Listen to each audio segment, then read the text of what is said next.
You unlock this door with the key of imagination. Beyond it is another dimension, a dimension of sound, a dimension of sight, a dimension of mind. You're moving into a land of both shadow and substance, of things and ideas. You've just crossed over into the Twilight Zone.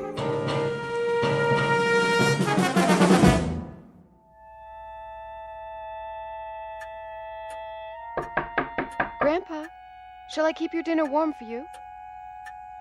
Grandpa? Yes, Marne. Just let me lie down for a moment and rest my eyes. Now, why is that clock slowing down? I guess I better check it. Let's have a closer look, old friend. What time is it now? Well, 7:31 exactly by my pocket watch. But you say 7:25. Oh, no, that'll never do. And to think that I gave you an overhaul just last week. Now, where did I put my tools? First things first, reset the hands. And there. And a drop of oil here, and one here. Oh, I'll have you shipshape again, you'll see. My grandfather's clock was too large for the shelf, so it stood 90 years on the floor. It was taller by half than the old man himself, though it weighed not a pennyweight more.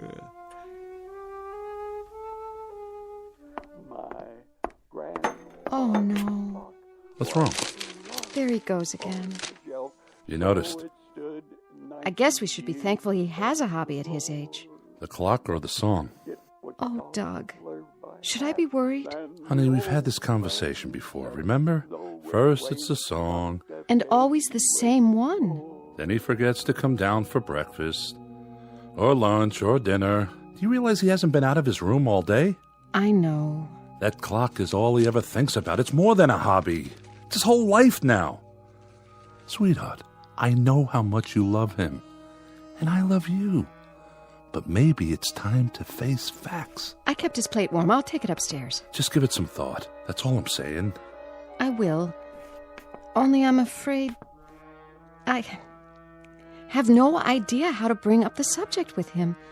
No idea at all.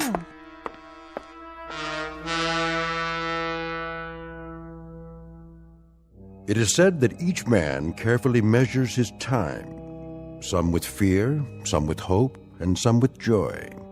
But Mr. Sam Forstman's time is measured by a grandfather's clock, and from all accounts it is unique, because this particular clock keeps a special kind of time, marked only in the Twilight Zone. Now, back to the Twilight Zone and our story, 90 Years Without Slumbering, starring Bill Irwin with Stacy Keach as your narrator. It was bought on the morn of the day that he was born, and was always his treasure and pride. But it stopped short, never to go again, when the old man died. 90 years without slumbering. Tick-tock, tick-tock, his life seconds numbering. Tick-tock, tick-tock. Grandpa? Oh, come in, Marne. What are you doing? Oh, it's been a few minutes off lately. Quite a mystery. But don't you worry. I'll solve it. At least move the lamp, Grandpa. You're going to ruin your eyes. I can see quite well, thank you. Besides, I know practically every part by heart. But why does it matter that much to you? I wouldn't expect you to understand. Once a clockmaker. I brought you dinner. Dinner? You're awfully early tonight. Besides, I don't need room service. I would have come down. It's almost 8 o'clock. It is? Oh, what happened to the time? I'll leave your plate on the dresser. You do that. Thank you, Marne. You're too good to me, you know that? Grandpa, are you feeling all right? Me? Never better. Why? It's just that you spend so much time up here. And for that, I apologize. It's the clock. Must be some dust in the mainspring. In fact, you haven't been out of your room since yesterday. It's my friend's fault. Your friend? Been acting up, but once I get him adjusted properly. Actually, we wanted to talk to you about that. We? Doug and I. Grandpa, we know you love the clock, but... But he's ticking along nicely now. There. Shouldn't have any trouble for a while.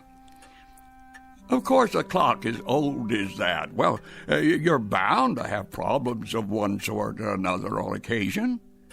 Just like people, huh, Marne? Of course, Grandpa. Why don't you get some rest? Oh, you know me, dear. Never sleep. But I might lie down for a few minutes to rest my eyes. You do that. Good night, Grandpa. Good night, sweetheart. Well? Well, what? Did you talk to him about it? I tried, but I couldn't, Doug. I just couldn't. He's such a wonderful man. I know. If only he weren't... Senile? Well, it's the truth. Somebody had to say it. Oh, Doug. What are we going to do?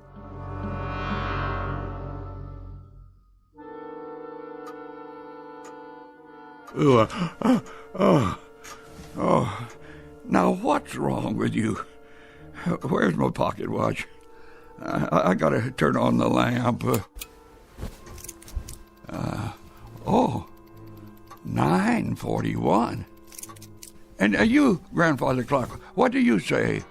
9:35? But I just reset you. Running slow again. Wait, I didn't wind it properly. That's it. They're making me so nervous I've grown careless. Must let that happen. Here, let me give you a good winding. Oh, no, please don't stop. I'll never forget to wind you again. I promise. Well, there, that's better. Remember, you and I are the only ones who know what'll happen if you run down. But we won't tell anybody, will we? Oh, no, of course we won't.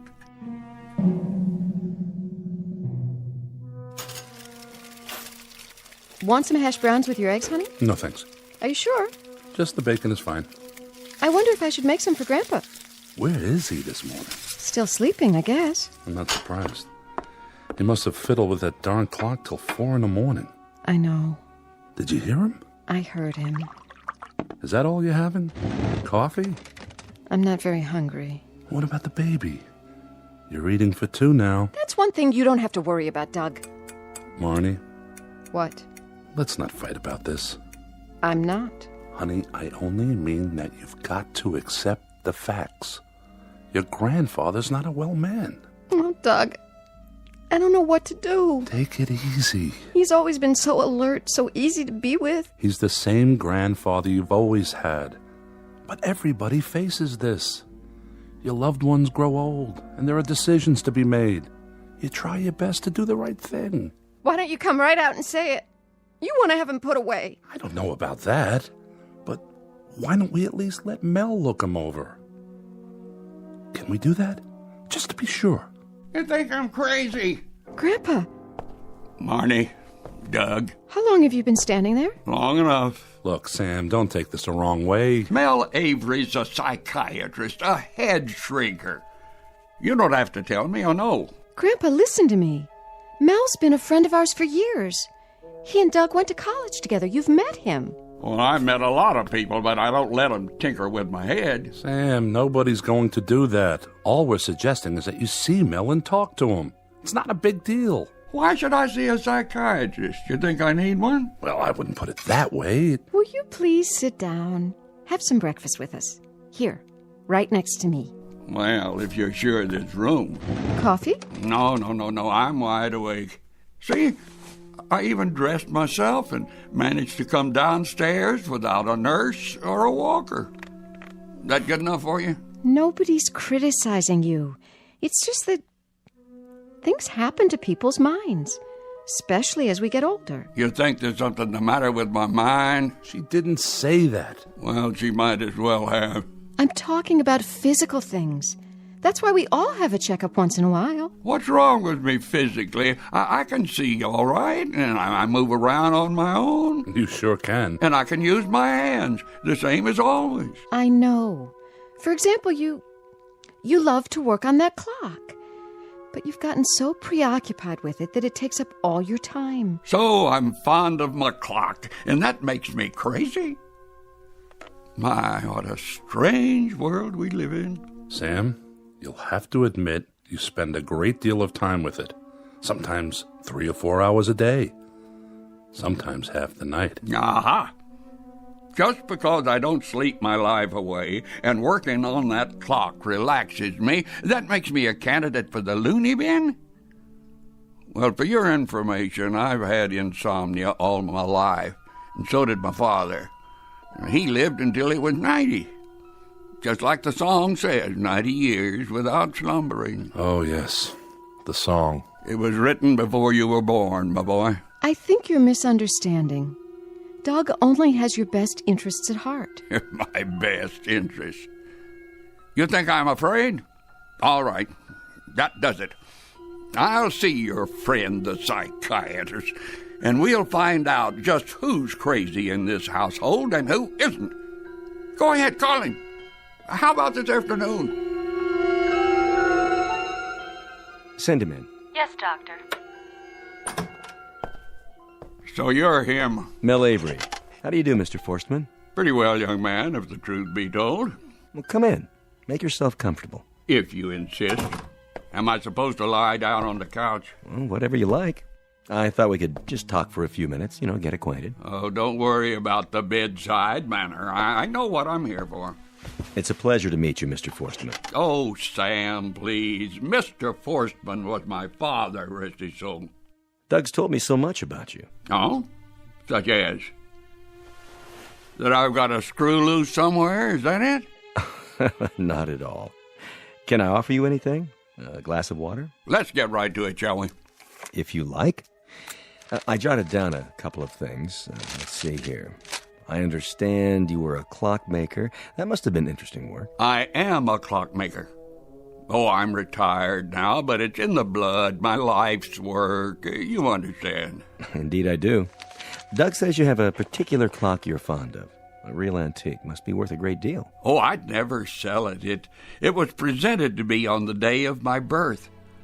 My father loved my mother very much, you see, and in those days it was fashionable for a husband and wife to love each other for their entire lives. And it's no longer fashionable? Well, if it were, the woods wouldn't be so full of marriage counselors these days. So the clock was a kind of symbol. You were born on the same day, so to speak. You want me to tell you I think the clock is alive, don't you? Like a real person. Well, I don't think that. It's a mechanism, nothing more, nothing less. Then why are you so concerned with keeping it in perfect condition? That clock is not only priceless, Doctor, it's a family heirloom.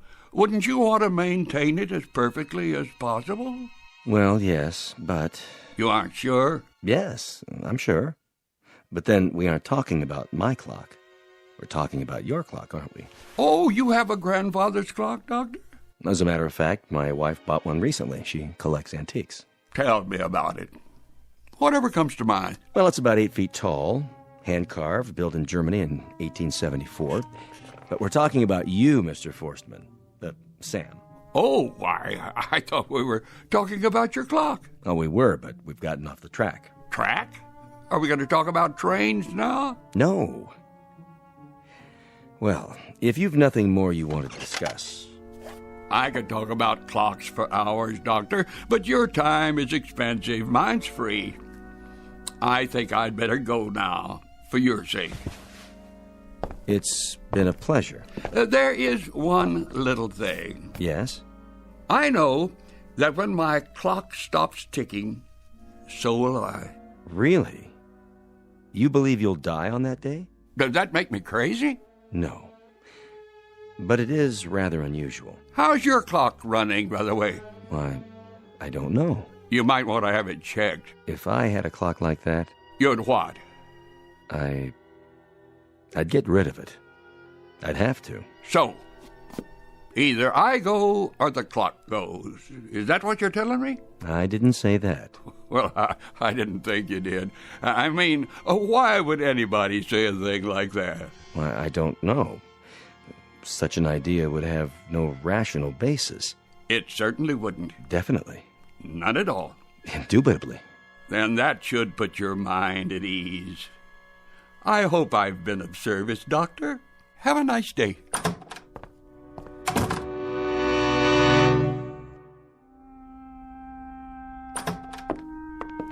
Hey, Doug, Marne. I can't thank you enough for seeing him. Yeah, thanks, Mel. It's not a problem. I enjoyed it. He's very entertaining. Oh, he's a character, all right. So, what's the verdict? He seems to be in marvelous shape for a man his age. I'm sure of that. He just had a complete checkup. What about up here? Yes, his mind. That's what we're concerned about. Oh, he's alert, aware, no signs of any cognitive disorder. Did he talk about the clock? He sure did. And? Oh, I wouldn't worry too much about it. At his age, a man's entitled to a few quirks. You mean he doesn't need to be put into an institution? Well, not as long as he has no debilitating physical problems. He should be able to continue living a productive life. But I do want to say something about this attachment of his.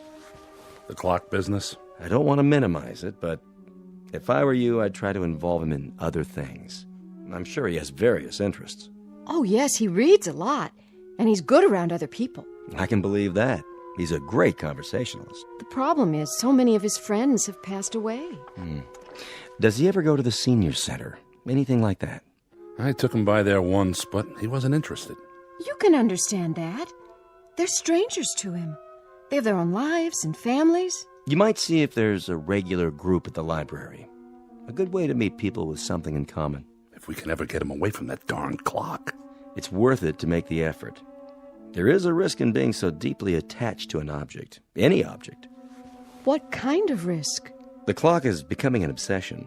He's equating it with his own lifespan. That's not good for a man Sam's age. Whatever you do, do it gracefully. Change is a big thing at this point in life. But I hope you can find something else to engage his attention. Instead of letting him focus so completely on the clock. His world is closing in. Take my advice. Do everything you can to help him expand it. And soon. Grandpa? Are you awake? Come on in. I thought you might be taking a nap. Oh, no. I was just resting my eyes. I see the clock's running perfectly again. Perfectly. Marne, I wanted to talk to you about that. Oh, it's all right. Listen, Grandpa. Doug and I have to run into town. We were wondering, would you like to come with us? Afraid not, dear. I thought we could stop off somewhere, get some lunch. Anywhere you like. Some other time. I have too much to do. Like what? That's what I wanted to ask you. Would you mind if I move it? Move? The clock. After all, it takes up so much space here in my room. Yes, it does. So you have no objection? Just as long as you don't try to do it yourself. Oh, don't worry about that. There were those fellas who came out one time. What were their names? When you put those other things of mine into storage. I know who you mean. Something like the Starving Artists Moving Company? Wasn't that it? Exactly. No job's too weird for us. That was their motto. Well, if they don't charge too much, maybe they'd lend us a hand. I'm sure they would. Grandpa, I think that's a great idea. It's settled then. I'll arrange it. You two kids have fun.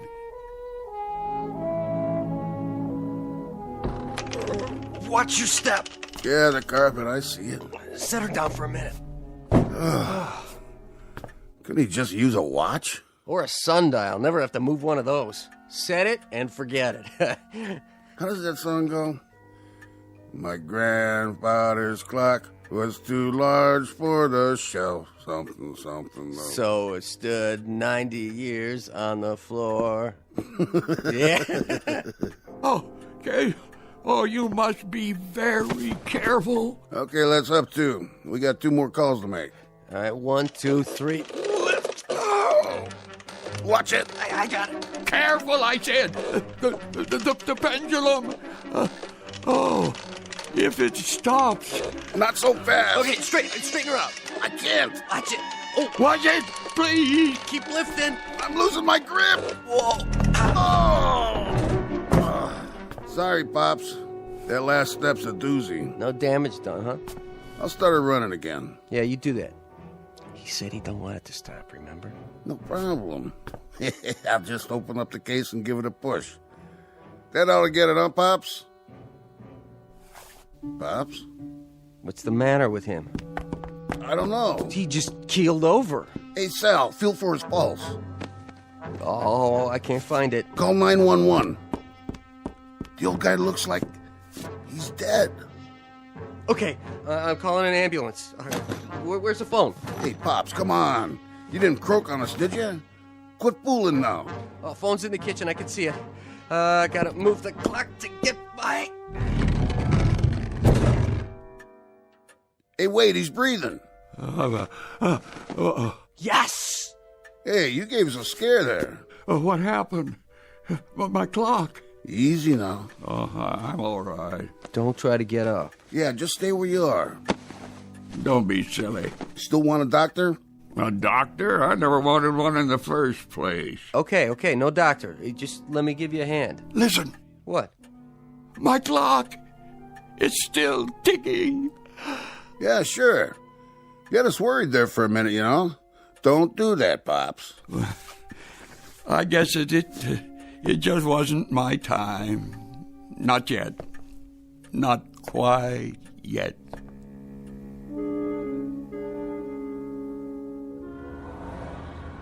Here we are, almost home. You think he'll like it? Like what?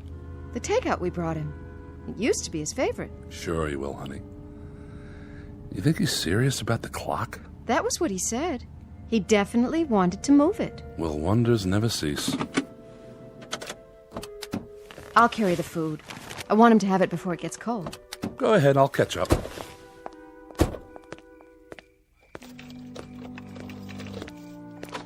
I hope you treat me this nice when I get old.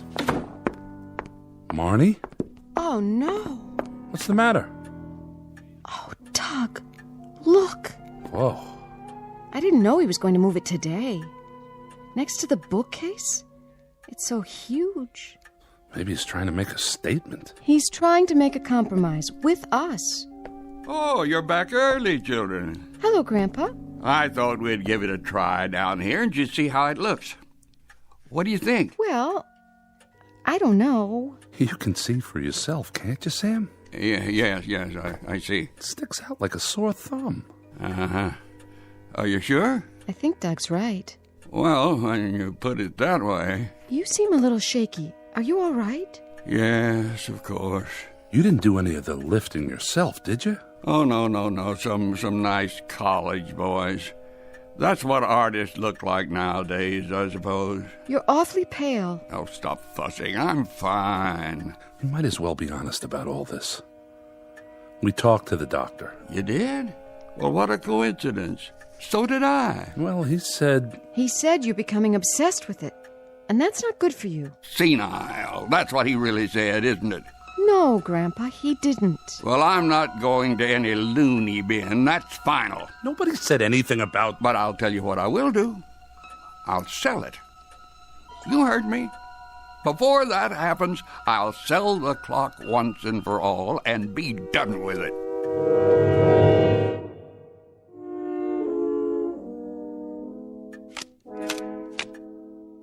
Well, let's see. A red queen on the black king.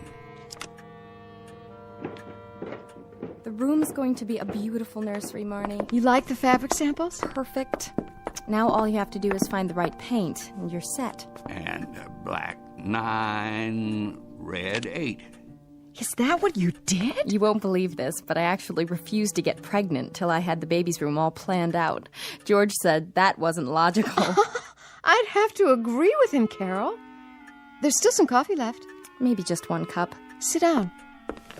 And where will you be moving after the baby comes, Mr. Forstmann? Oh, what did you say, young lady? My grandfather's staying right here, Carol. Oh, of course. I didn't mean... I'll need his help around the house. I wouldn't know what to do without him. I'm sure you wouldn't. Are you going to keep the clock downstairs? We haven't decided. Carol. Yes, Mr. Forstmann? Carol, do you know anyone who might like to buy it? Sure. Me. Wish I could afford it. Do you mean that? Do I? You know how I feel about antiques. Something like this would make my front hall. Well, I think we could work out something. You could even pay me later. It doesn't matter. Are you serious, Mr. Forstmann? It would be ideal with you living next door. I could visit the clock every day. Not every day, surely. I mean, I could look after it and keep it in good condition, you know. Oh, I'd appreciate that. You see, this is a very special clock. Not one of your normal 8-day models. It has to be wound every other day. Carol wouldn't want you tinkering with it all the time. It'd just take me a few minutes 3 times a week. I wouldn't mind, Marne. Your grandfather would take such good care of it. If you're sure. It's up to you two. Oh, I can't wait to see how it looks. And George says I don't have an eye for bargains.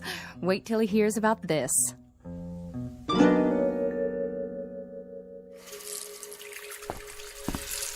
Good morning, my dear. Grandpa, up so early?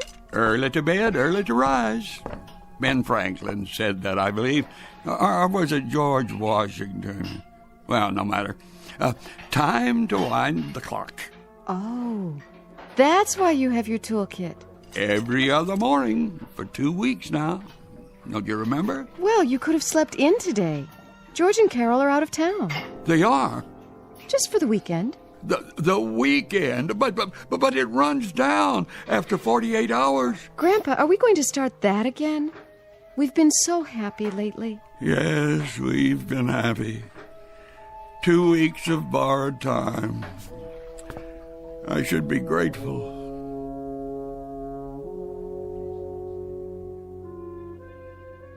And that's the evening news. Repeating our top local story, suburban crime dropped 17% since the mayor's new Neighborhood Watch program. We'll be back Sam, with Eyeball News you in there? at 11. Well, where else would I be? Missed you at dinner tonight. Oh, I'm a little under the weather. I decided to save my strength. Anything I can get you? No. I'm just going to watch TV for a while. Sam, I just wanted to say that it's great to be a family again. Eating our meals together.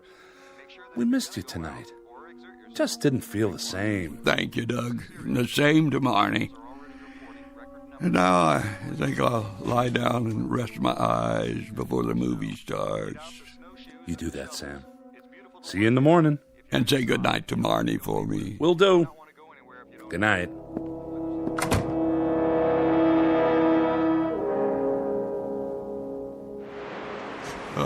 What? I must have dozed off. Where's my pocket watch? Why, it's nearly 2 a.m. in the morning. Oh, better be careful not to wake 'em. I'll just get my tools.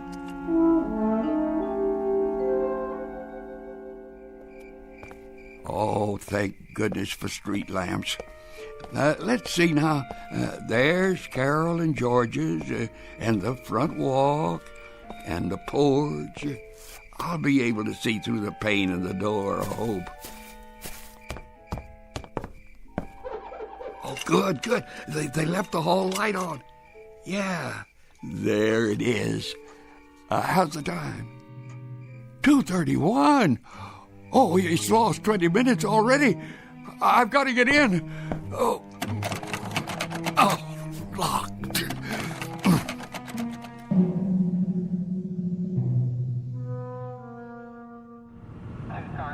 Pull over. I saw something. Where? In front of that house. Shine the light on it. I don't see. Wait a minute. Hey, you! Me? Hold it right there. Don't move. You're not speaking to me, are you, officer? You live here? Well, yes. I mean, no. Well, not exactly. Let's see some ID. Certainly. Oh, I'm afraid I left my wallet at home. So this isn't your house? No, but my clock's in here. They're away for the weekend, you see, and... Oh, so you figured the place would be empty? No, I need to wind it. Where do you live, Gramps? Next door. The clock, it's running down, and Carol left without telling me, and now it must be wound. It must. Say, what's he got in the bag? Oh, looks like lock-picking tools. Oh, they're for fixing clocks. You don't understand. It's a very important clock. Maybe we got to take him down to the station.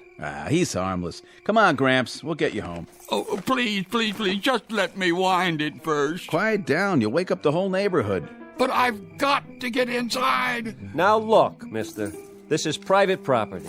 You can't go in there. Don't you see? I'm running down, too. If it stops, I'll die. I doubt that, old fella. But... Come along now. Please, officer.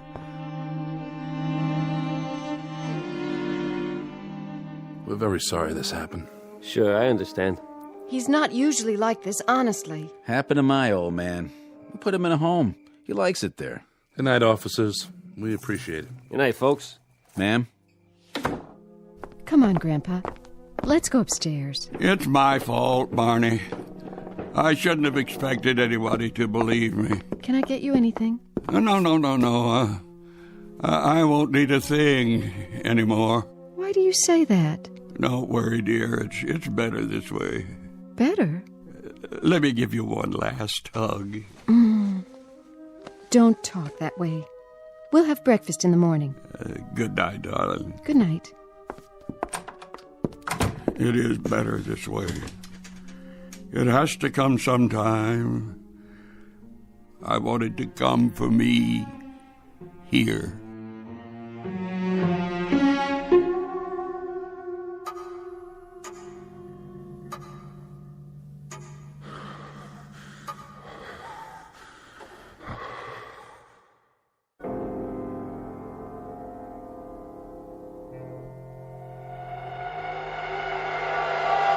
Well, Sam, old friend, it is time for us to go.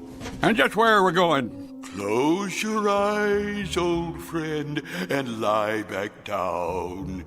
It's easier that way. In a pig's eye. What are you doing in my bedroom anyway? The face is familiar. It should be. But I don't think we've been formally introduced. I am your spirit. Our time has come, Sam.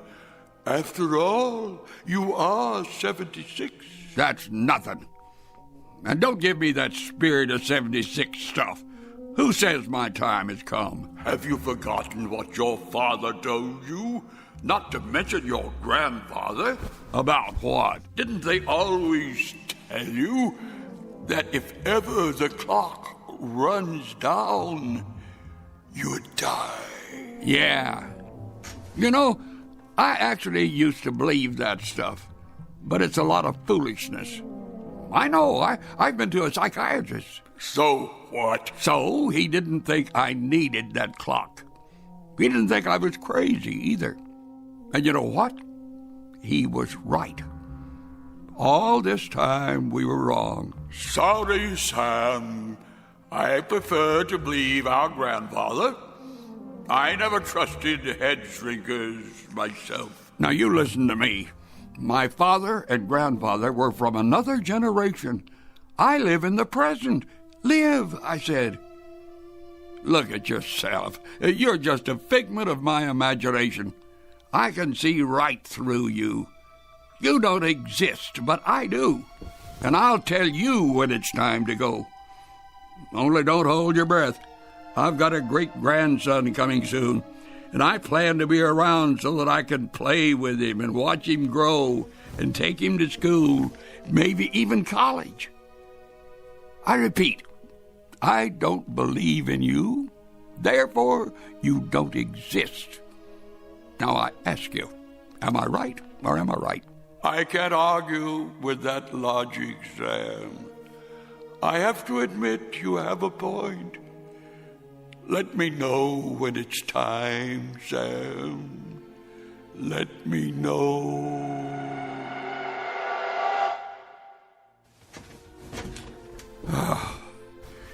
There. Now maybe a fella can get a little peace around here. Grandpa, Marne, why are you still up?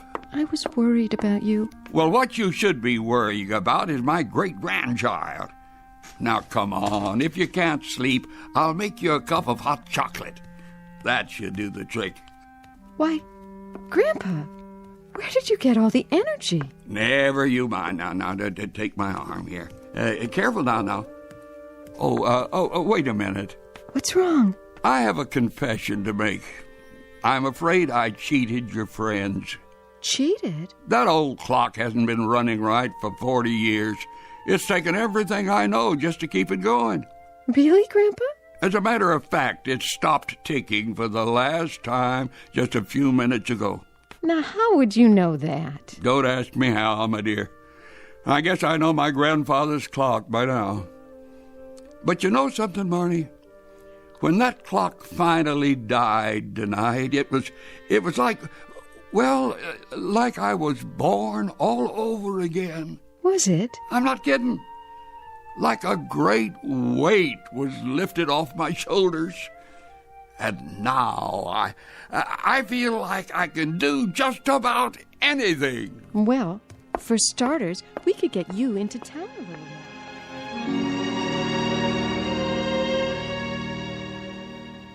Clocks are made by men, but only God is responsible for time. No man can prolong his allotted hours, or cut them short for that matter. He can only live them to the fullest. That's our legacy in this world, as well as in the Twilight Zone.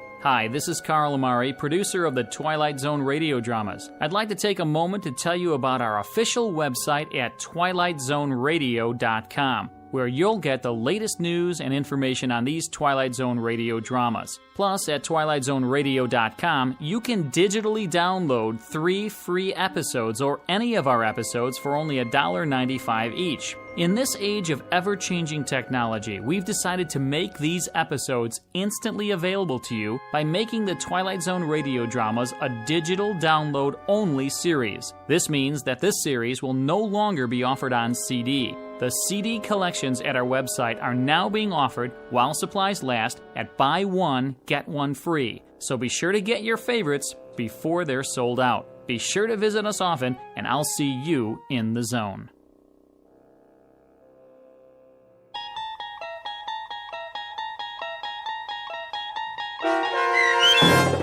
90 Years Without Slumbering, starring Bill Irwin with Stacy Keach as your narrator, was adapted for radio by Dennis Etchison and written for The Twilight Zone by Rod Serling from a story by George Clayton Johnson.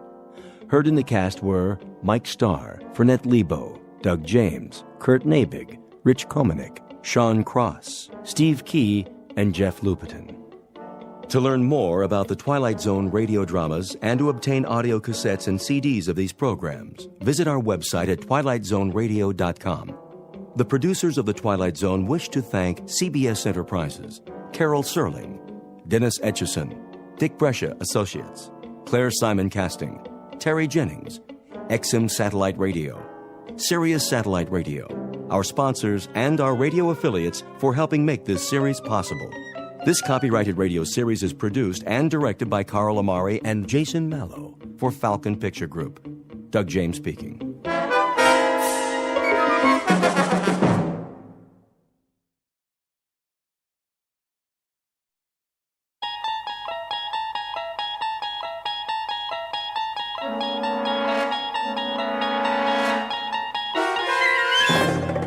You unlock this door with the key of imagination. Beyond it is another dimension, a dimension of sound, a dimension of sight, a dimension of mind. You're moving into a land of both shadow and substance, of things and ideas. You've just crossed over into the Twilight Zone.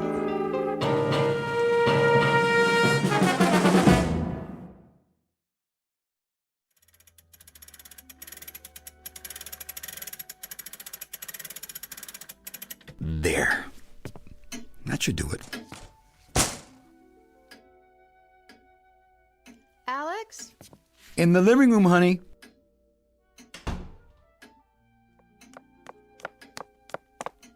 Are we late? Relax. They can't start till we get there. Is this dress all right? My favorite. I should have bought a new one, but I couldn't make up my mind. You look lovely. I borrowed this brooch from your mother's room. Do you think she'd mind? Of course not. Everything's yours now anyway. Let me see. Something old, something new. The ring's new. I suppose. Something borrowed, something blue. There must be something. Will this handkerchief do? It's blue. Perfect. How are you doing? Ready as I'll ever be. You look extremely handsome, Mr. Walker. Why, thank you, Mrs. Walker. Not yet. The Justice of the Peace has to say the magic words. That is, unless you've changed your mind. Very funny. Oh my gosh, look at the clock. We are late. No, we're not. I just got it running again. How did you do that? Little tender loving care. No one's wound it since Mother passed away. I wish she could be here today. So do I. I have the license in my purse. What else do we need? Car keys? Right here. Then that's it, I guess. Shall we? My arm, miss? With pleasure, kind sir. Oh! What? Did the realtor call? Not this morning. Why? I just wondered if the papers are ready, so he can show the house. I'm sure they are. Then all you have to do is sign them this afternoon. And finish straightening up, vacuum the rugs. I don't know what we're going to do with all the boxes. We haven't even started on the attic yet. That can wait. Just think, tonight we'll be miles from here. Oh, Alex, won't it be wonderful to get away for a few days? Not much of a honeymoon, I'm afraid. It's exactly what we need. Some time alone. Just the two of us. You must have been going crazy cooped up here. Don't be silly. You needed me. Your whole life is wrapped up in this house. Mine and Mother's. Well, this will be the start of your new life. Our life. Sounds great. Let's go. Yes, sir. Hold on. Now what? The picture of her on the wall. It's crooked.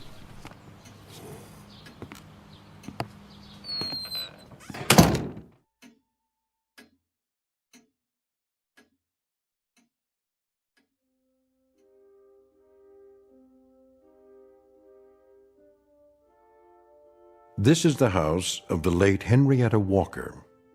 The picture is of Mrs. Walker herself as she appeared 25 years ago. And the living room is, except for a few isolated objects, also exactly as it appeared then. The other rooms, upstairs and down, are much the same. The house is, you see, one that belongs almost entirely to the past. A house which, like Mrs. Walker's clock, has ceased to recognize the passage of time. Only one element is missing at the moment, one remaining item in the estate of the late Henrietta Walker. Her son, Alex. He is 34 years of age, and for a few minutes more, the so-called perennial bachelor. The young woman is his bride-to-be, Miss Virginia Lane. Soon they will return from City Hall to get Mr. Walker's clothes packed, make final arrangements for the sale of the house, and depart for their honeymoon. Not a complicated set of tasks, and yet the new Mrs. Walker is about to discover just how complicated they can be. She is, in fact, about to face the most difficult hour of her life. An hour that will lead her step by step, inexorably, to a point of blinding terror. 60 minutes during which she will be reminded of the following: that memories have power, that ownership involves a good deal more than a marriage license or a contract of sale, that the past is never truly dead, and that the oft-heard phrase, "you can't go home again," has little meaning in the Twilight Zone.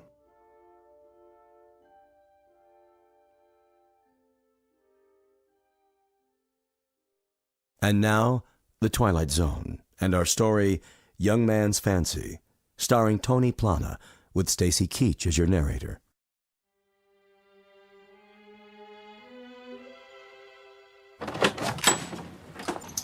Oh, Alex, I'm so happy. Wait. What's the matter? Shouldn't I carry you over the threshold? Not of this house. Our own place, as soon as we get one. Right.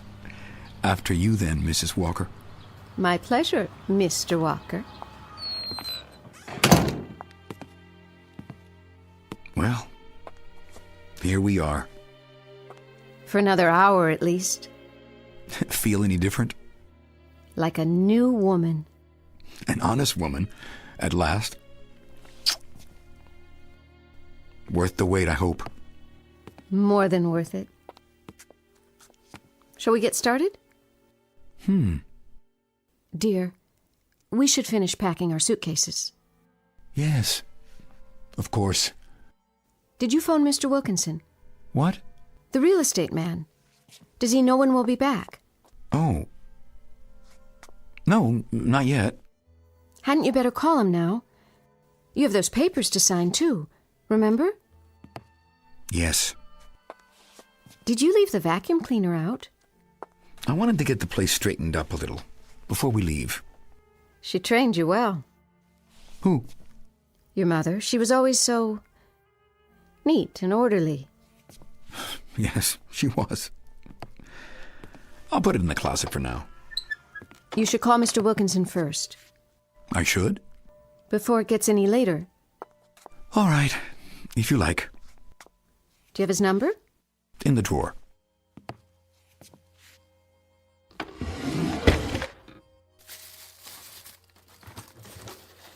Is it there? I was sure. Check your pockets. Not in this suit. Maybe upstairs. Well, don't let that stop you. Get the number from information. Oh, right. Tell you what.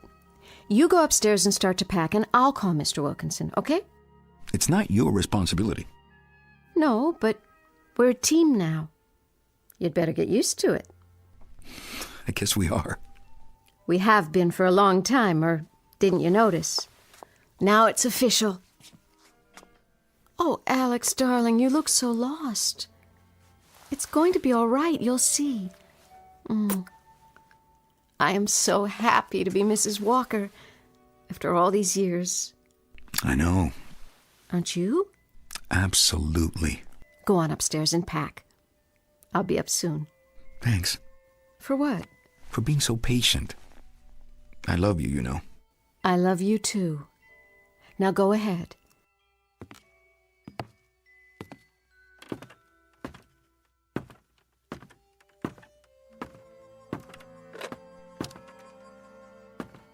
Operator? Yes. Would you give me the number of Wilkinson Realty, please? Thanks.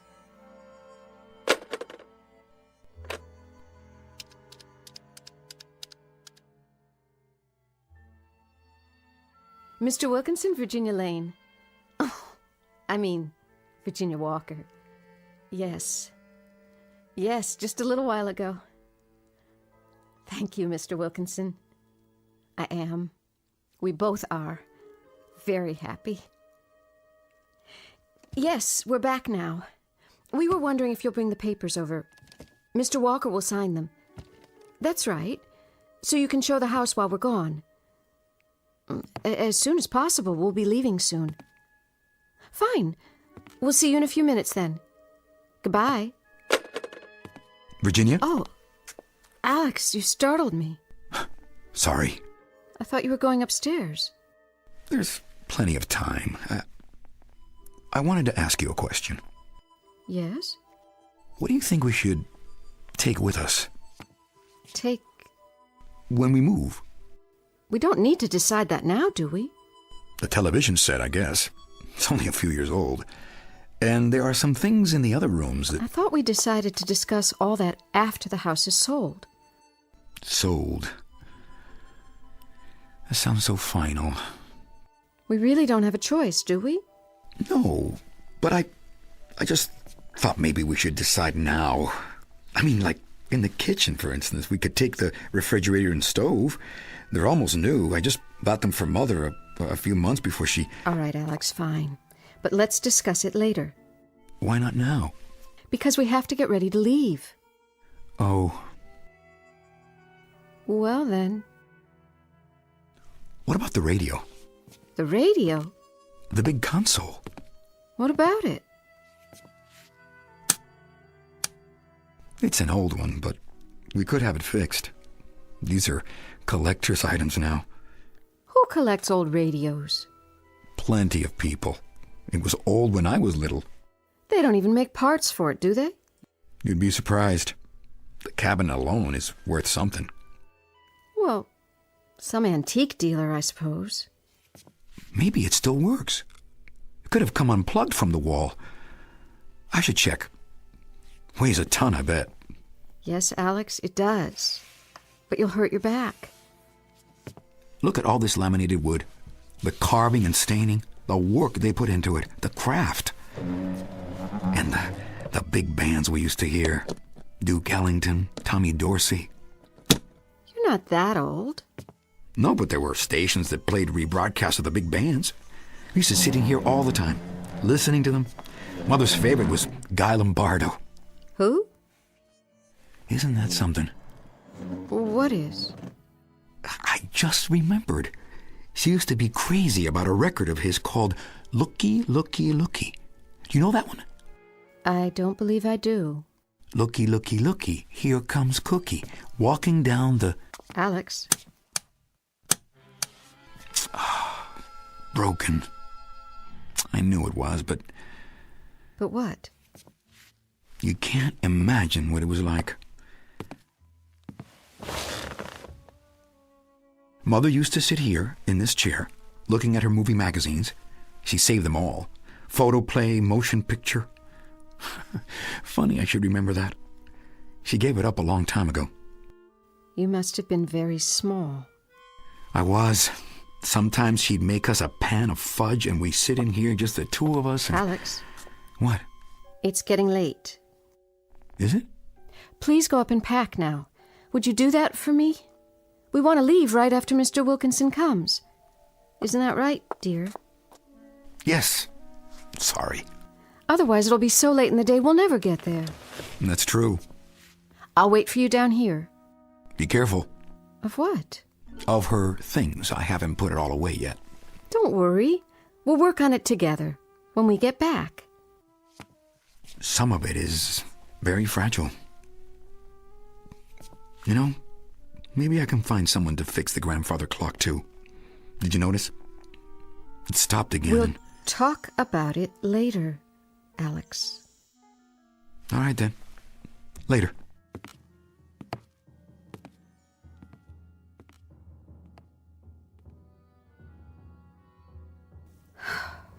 Put it all in boxes. Starting with this picture of her. You think he's still yours, don't you? Well, he may have been once, but not anymore. He's mine now. You'll never get your claws on him again.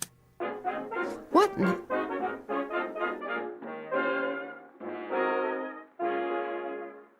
And that was Looky, Looky, Looky, performed by Guy Lombardo and his orchestra on our program of vintage favorites from the big band years. Next up on our hit parade from 1930. How can this radio work? It's broken. No, where... Alex? Alex, what's going on up there? Are you playing records? That man. We're never going to get out of here.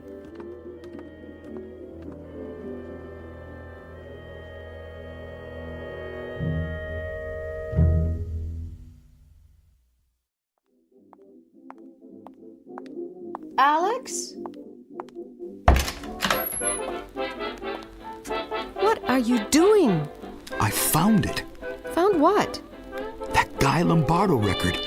It was in the stack of Mother's old 78s. I knew I was right. That's enough. We don't have time for this. Why are you sitting up here listening to records? This used to be my room. I know, but Alex, really... I was just looking at some of my old things that Mother kept. She saved it all for me, just as I left it.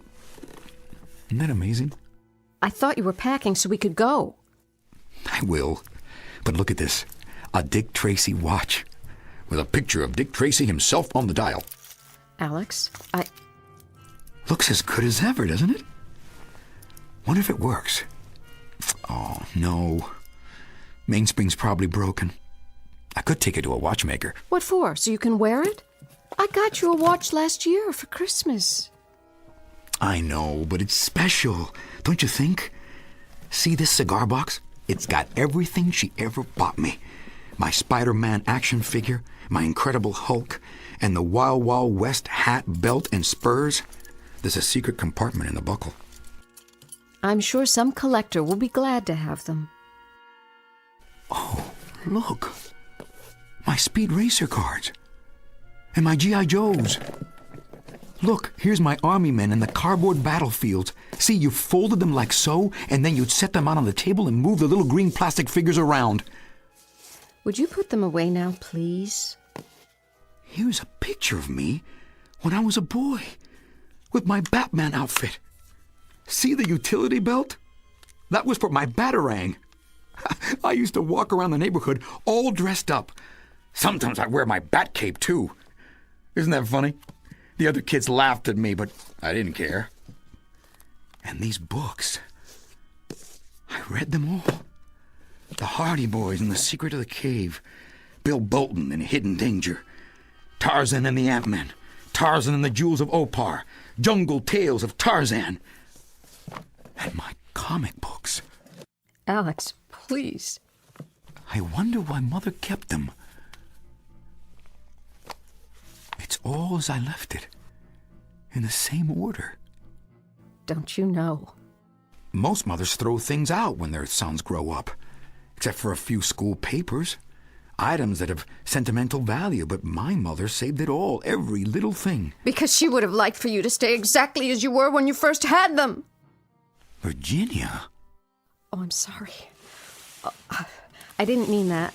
Don't worry, I'm putting it away, all of it. Don't be angry with me. Alex. I'm not. I think you are. I think you resent having to clean out this house. You resent me for coming in here like an outsider, an intruder. I don't think anything of the kind. Don't you? Are you sure? You don't think I'm trying to come between you and your past? To steal you away? Because if you do, maybe we shouldn't have... Shouldn't have what? Nothing. Go on. Say it. Oh, Alex. It's just that we're both on edge. This has been a difficult time. More for you than for me, I'm sure, but we're going to make a new start, move on. You do want that, don't you? What do you think? I don't know sometimes. I only want us to be happy. It's all I've ever wanted. Go on downstairs, honey. I'll put these things away. Then I'll get packed. All right, Alex. Let's forget about it. I left your suitcase on the bed in the other bedroom. Thanks. You want me to help you? I can manage. I know you can. I only thought... Sure you're not angry with me? No. I'll make you happy, Alex. You'll see. You won't be sorry. I know. I'll wait downstairs for Mr. Wilkinson then. He should be here any minute now. You do that.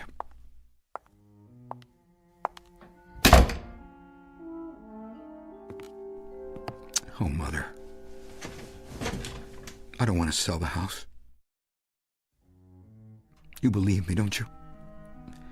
I don't want to sell it. But what else can I do?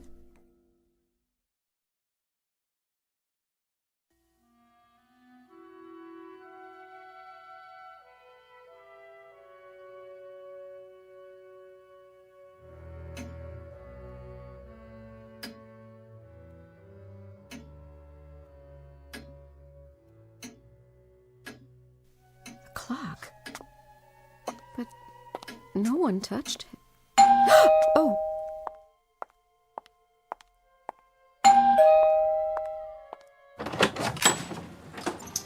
Oh, Mr. Wilkinson. Afternoon, Mrs. Walker. Come in, please. Thank you kindly. I appreciate your making the trip. Oh, no problem. It's only a few blocks. Would you mind waiting in the living room? Mr. Walker will be right down. Fine and dandy, ma'am.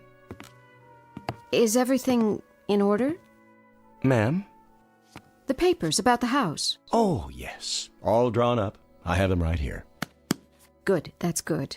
So there won't be any delay. None that I can see. Alex? Alex, dear? Yes? Mr. Wilkinson is here with the papers. Be right down. A lot to do, huh? You wouldn't believe what to save, what to get rid of. Oh, it's always that way. But it'll get done. Shouldn't be too hard, in this case. Why? The house. It's neat as a pin. Mrs. Walker was like that. The other Mrs. Walker, I mean. Everything in its place. Yes, that's certainly true. Ah, here's the man of the house. Mr. Wilkinson. Afternoon, Mr. Walker. I understand congratulations are in order. Thank you. Won't you sit down? Mr. Wilkinson has everything in his briefcase. That I do. But first, I wonder if I could trouble you for something. What's that? The use of your telephone. Sure. You see, I forgot to tell my secretary where I'd be, and I'm expecting a pretty important call from out of town. Phone's right over there. I can call for you. I'll tell her where you are. Would you do that? Meanwhile, why don't you use the dining room table? Fine and dandy. Right this way. After you, sir. Make it as quick as possible if you can, dear. We really have to leave. Now then, as you can see right here, we're going to be signing this person here.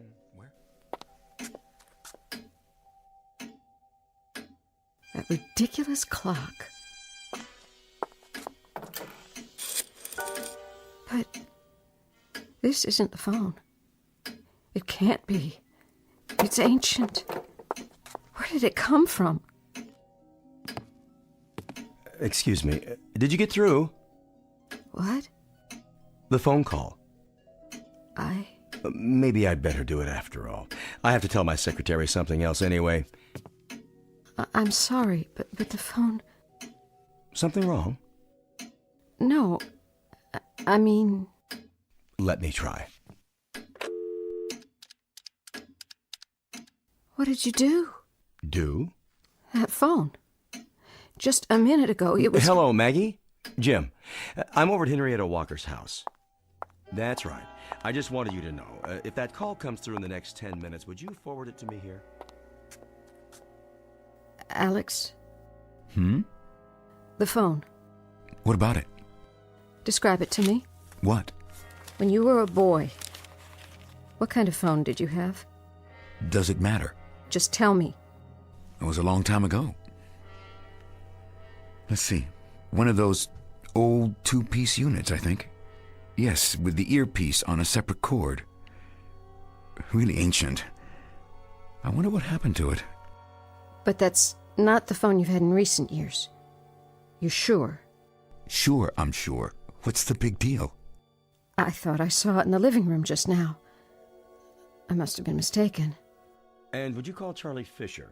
Tell him that escrow's been approved for 60 days. We have the form for him to sign. He can come by the office or we'll mail it out. Right. Fine and dandy, Maggie. See you. Bye.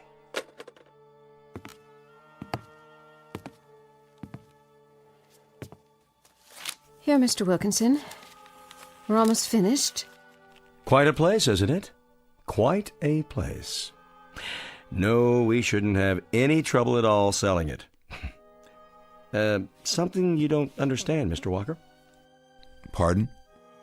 I see you haven't signed yet. If you have a question, that's why I'm here. Yes?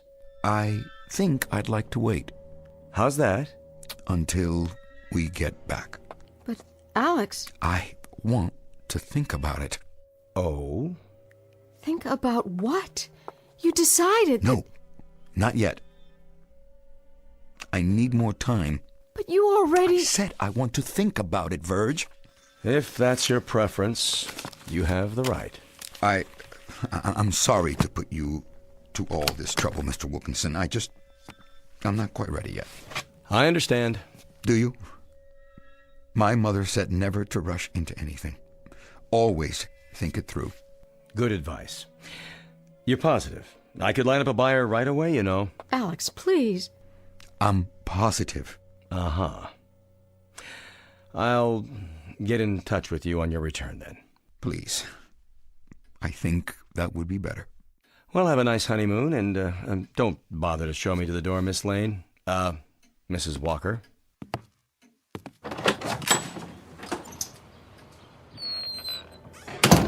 Alex, I don't understand what's happening.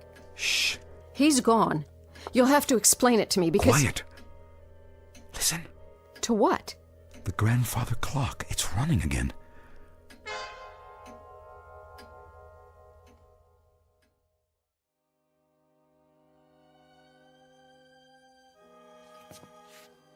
I'll go finish packing. Alex? What? Alex, you promised. What do you mean? You know what I mean. You promised to sell this house. Yes, I did. And now you're backing down? I'm not backing down from anything, Verge. I just want a little time to think, that's all. I must be missing something. Can you explain it to me? What's there to think about? Well, I just don't like the idea of... Of what? You know, people tramping in and out when I'm not here. Touching things, handling them, stealing them. With a real estate agent standing right there. It could happen. That's an excuse, not a reason. Maybe it is, Verge. What do you want me to say? Never mind. No more talk, just pack and we'll get out of here. All right. Virginia? What is it now? I was thinking, couldn't we... Couldn't we what? Couldn't we live here? What did you say? I know how it sounds, but it's a perfectly good house. Plenty of space, new roof, new appliances in the kitchen. We could... No. No, Alex, no. Don't say no like that without even considering. I don't have to consider it. It's out of the question. We could do whatever you want with it. Even redecorate the rooms to a degree, if that would make you happy. I want to leave, Alex. Do you hear what I'm saying? I want to leave right now. But Virginia... You promised me you'd sell this house after your mother died. Well, she's dead, Alex. Dead. Don't. I've waited for you. All these years. Long years, Alex. Now I want my own home. I have a right to it, don't you think? Or am I being unreasonable? I hate it when you talk this way. And I hate it when you look at me this way. How? As if you don't even know me. I'm sorry. I don't mean to hurt you. Then don't. Oh, Alex, please. Don't do this to us. I'm not doing anything. I'm only trying to figure it all out, but there are so many considerations. Like what? I'm not sure anymore. I only know... Do you know how much I love you? I want to take care of you, make a home for you. But our home, not hers. We've waited so long, darling. So very long. It wasn't my fault. I thought you understood. I do. Your mother was sick and you couldn't... She lost her health raising me, taking care of me in this house for more than 20 years. And now you feel guilty? My father deserted us when I was only 2 months old, Virg. 2 months old. And she had to make do as best she could for the both of us, and... All right, Alex, all right. Please, let's go before it's too late. Before something else can happen to... Like what? I don't know. I only know that I'm frightened. This house has some kind of hold on you. It's as if your mother still... Still what? I don't pretend to understand, but we've got to move on now, or we'll never get away.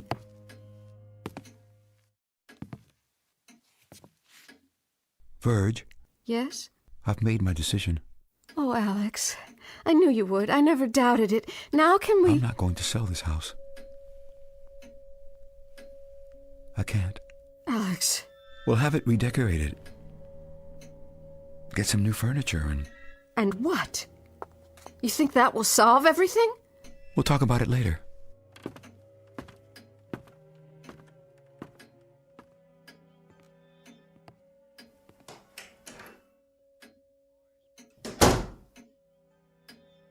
No, Alex. I won't let you throw your life away like this. I won't. We'll get out of here now. I'll drive, and you're coming with me. Where's my purse?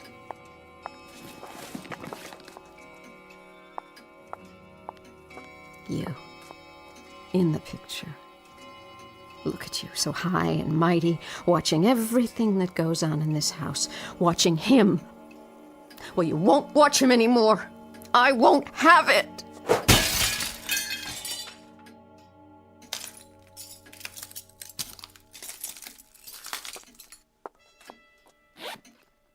The keys. They're not in my purse. Where? Oh, on the table. Who put this magazine here? Movie World, March 1936? Special Shirley Temple issue.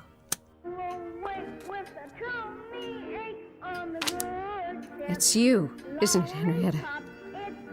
This is one of your magazines. Well, it won't work. I'll fight you. Where are you now? In the kitchen? You can't hide from me.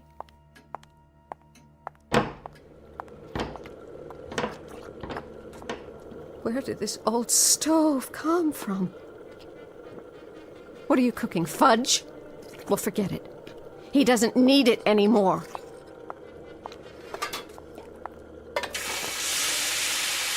I know what you're doing. You're changing everything back to the way it was. That's what you want, isn't it? For time to go backwards, to stand still. Well, it'll take more than that, old woman. He's not a child anymore.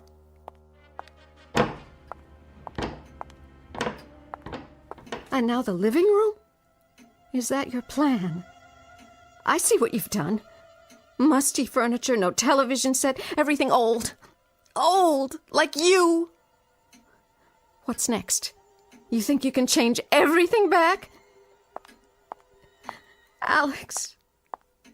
Alex! No.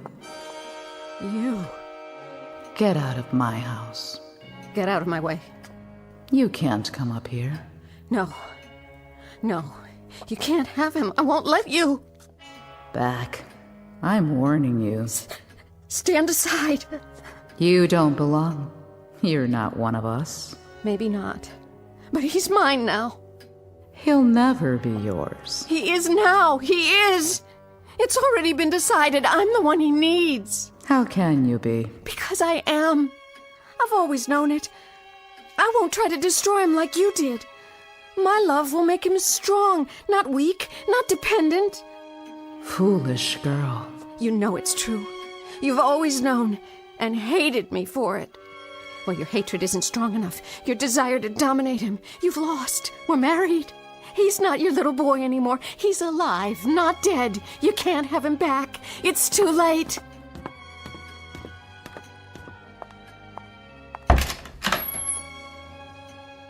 Alex? What do you want? Alex. Mother, come back. Are you sure? Yes, Mother, I want you to. Alex! If that's your desire. It is. I'm never gonna leave you. I promise. Very well, son. Goodbye, lady. Alex! You can go now? Alex!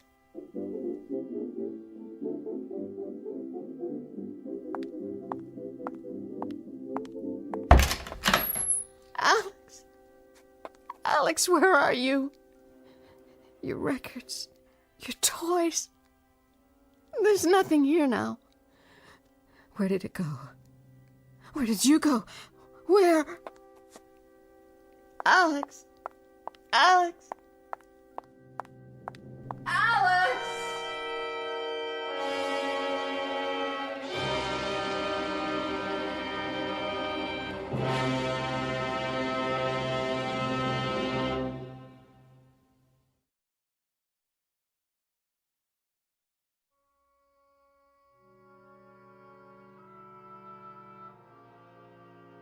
The contest is ended now.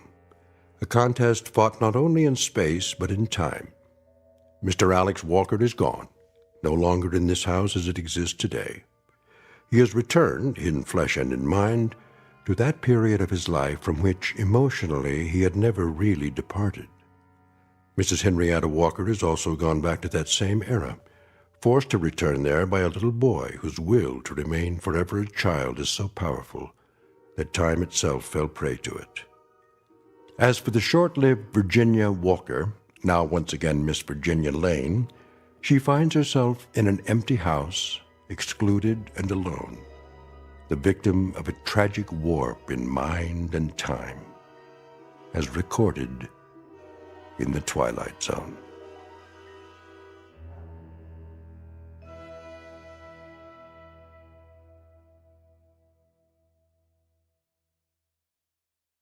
More from the Twilight Zone after this.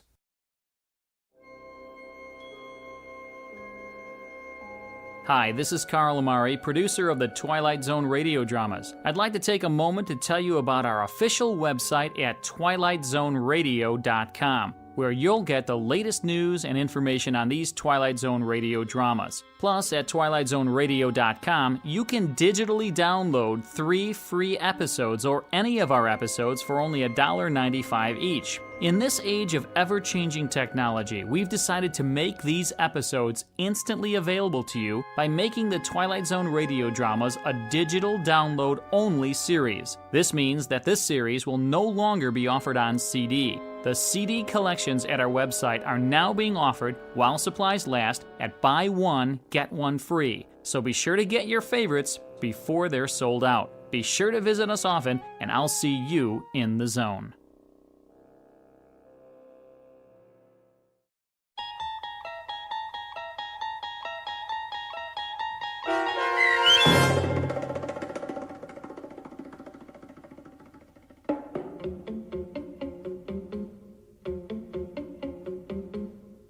Young Man's Fancy, starring Tony Plana with Stacy Keach as your narrator, was adapted for radio by Dennis Etchison and written for The Twilight Zone by Rod Serling, based on a story by Richard Matheson. Heard in the cast were Fernette Lebo, Doug James, Nydia Rodriguez, and C.J. Amari. This copyrighted radio series is produced and directed by Carl Amari for Falcon Picture Group and Westwood One. Sound design and custom Foley effects for The Twilight Zone by Cerny American Creatives Bob Benson, Craig Lee, Matt Sorrow, Tim Cerny, and Todd Beyer. To learn more about The Twilight Zone radio dramas and to contact us, visit our official website at twilightzoneradio.com. Doug James speaking.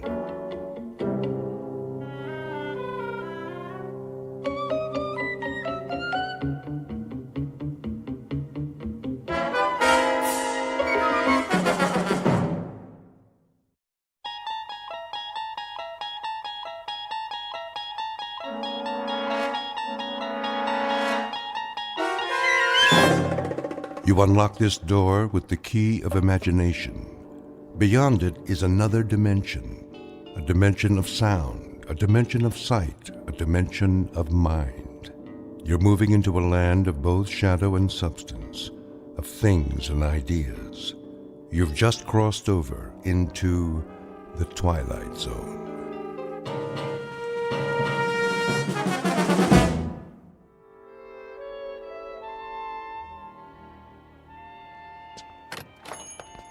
Yes, and will that be all then? No.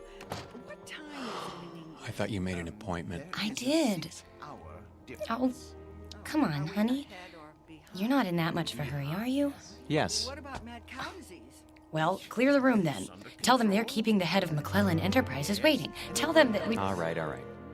You want to forget the whole thing? No, I don't want to forget the whole thing. I just want to get this nonsense over with. Send you a postcard. Oh, that would be wonderful. Bon voyage. Ta-ta. Yes, ta-ta. Come on. Hello. May I help you? Mr. Spirito? I am he. We're the Ransoms. My wife called for an appointment. Oh, yes. Please be seated. Now, where exactly do we intend to go? We intend to go to London. Splendid. Of course, you've been. Oh, no. Charming place. You have picked a rather bad time of year, though, but... Excuse me, we're kind of rushed today. I wondered if you'd... Certainly. Now, have we decided on an airline? No. Well then, if I may suggest... We're not going by plane. I beg your pardon? I said, we're not going by plane? Ooh, but you must, unless you're planning this for some time in the future. No, it has to be right away. Oh, then I'm afraid a ship would be out of the question. You see, it's the off-season, and the liners have all been booked up, or put on short runs. All of them?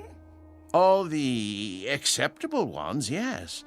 I hope you won't mind my saying this, Mrs. Ransom, but, you know, airplanes are perfectly safe nowadays.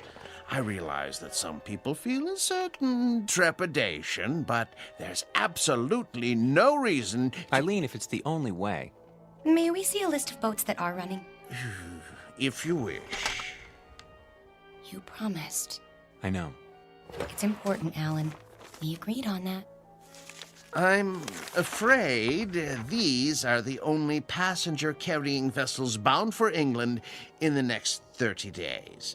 Some are freighters, but it's sometimes possible... What about this one? The Lady Anne? I don't think so. Why not? Well, it's very nearly the oldest ship in the water, and the slowest. 13 days till Le Havre. Another half day to Southampton. Forget it. No. Wait. This says it leaves on Thursday. We'll take it. Please, Mrs. Ransom, the Lady Anne is a veritable antique. Listen to the man, Eileen. We can relax when we get there if that's what you want. Don't make such a big deal out of it. It is a big deal to me, Alan. A very big deal. Give us 2 tickets. For this relic? Yes, that's right. The Lady Anne. Oh, very well. A few extra days won't matter, will they? I don't have anything better to do. Check okay? Of course, sir. But, Mrs. Ransom, the Caravan Travel Agency takes pride in its service. I beg you not to do this. Well, it isn't going to sink, is it? With a ship that old, you can't tell what might happen. Oh, give me that check. Here. We'll pick up the tickets. Come on, Alan. You can go back to work now. Thanks for your help, Mr. Spirito. Very well. Bon voyage.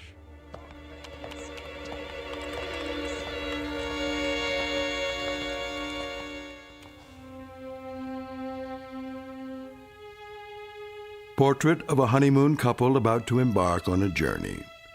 Like most newlyweds, they've never traveled a great distance together, nor have they become truly acquainted. But there is a difference.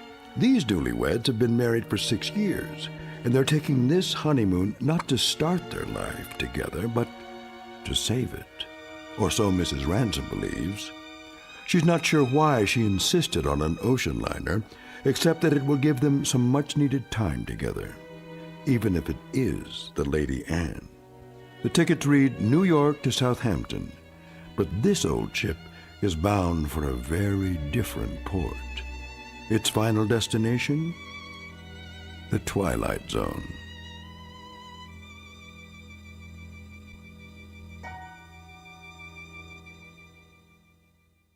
And now, The Twilight Zone and our story, Passage on the Lady Anne, starring Martin Jarvis and Rosalind Ayres with Stacy Keach as your narrator.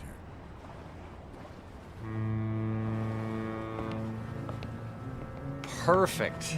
A foggy night. Can't even see the ship. Where is everybody? Already on board. We're a few minutes late. I was ready. If you hadn't taken so long packing... There it is! Oh, Alan, isn't it beautiful? No, not it. She. The ship happens to be a lady. Sorry. She's beautiful. Indeed she is. Oh, yes. There's the gangplank, is that what they call it? Come on, Alan. I can hardly wait. You know, from the descriptions, we were expecting a cross between a kayak and the Flying Dutchman. You're seeing someone off? No, we're passengers. What? How's that? Passengers. Oh, no. No. I hardly think so. No, you see, this is the Lady Anne. Toby, please. You have no right to badger them. Be quiet, woman. Well... Now, young fellow. Look here, if you'll consult your tickets, I think you'll find there's been a mistake. I repeat, this ship is the Lady Anne. And I repeat, there's no mistake. Show me your tickets. Why should I do that? Call it curiosity. Do you mind? Go ahead, Alan. Oh, all right. Let's see. Mr. and Mrs. Alan Ransom, New York to Southampton. You're not going to read the fine print, too, are you? Well, they seem to be in order. Thank you. It's good to know that. Well, there must be an error. This is a private passage, you might say. A mistake in booking it. No, it's a terrible mistake. Come along, dear. But, Millie, I don't understand. I really don't. I said come along,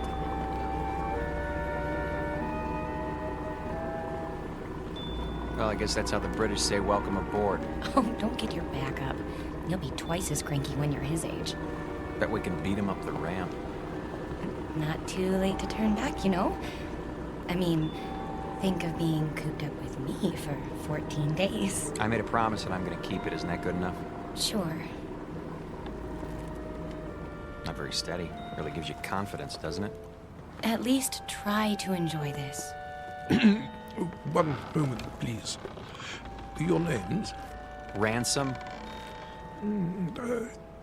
Yes, I see it on the list. Do you want to see our tickets, too? Everything seems to be in order, sir. Stateroom 24, down that flight of stairs. Thank you.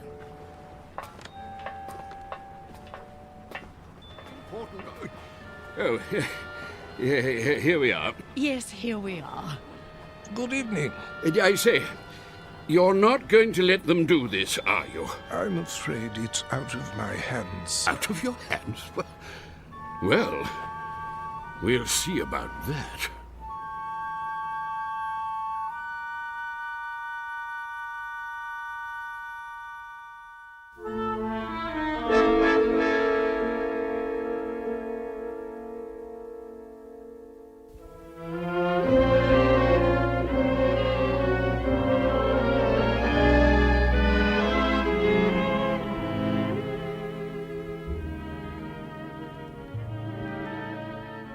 I hope they got the luggage on board.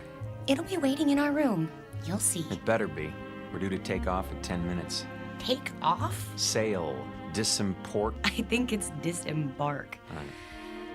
Alan, you have to admit, it's a real showpiece. Did you notice this carpeting? And the oil paintings? And brass everywhere. Great, where's the bar? I could use a drink. Number 24. This is it. What in the... Alan, look! It's like an old-fashioned drawing room with a tapestry and gold everything. Pigeon's blood vases. I don't believe it. Are those plaster cupids on the ceiling? Oh, it's marvelous! And the canopy bed. Shaped like a swan. It's got a goose feather mattress. Oh, Alan, isn't this fabulous? It's probably the most ridiculous room in the entire world. You realize that? Probably? It is! And you actually like it. Don't you? Look at this chest. It must be 100 years old. A bowl of fresh flowers on top. And even a box of candy, shaped like a heart. At least the luggage is here. No kidding. You think we can take it for 2 weeks? I mean, with all this... There's the whistle. Come on, let's go up on deck. Why? Why? That's what you do. Haven't you seen any movies? Hurry.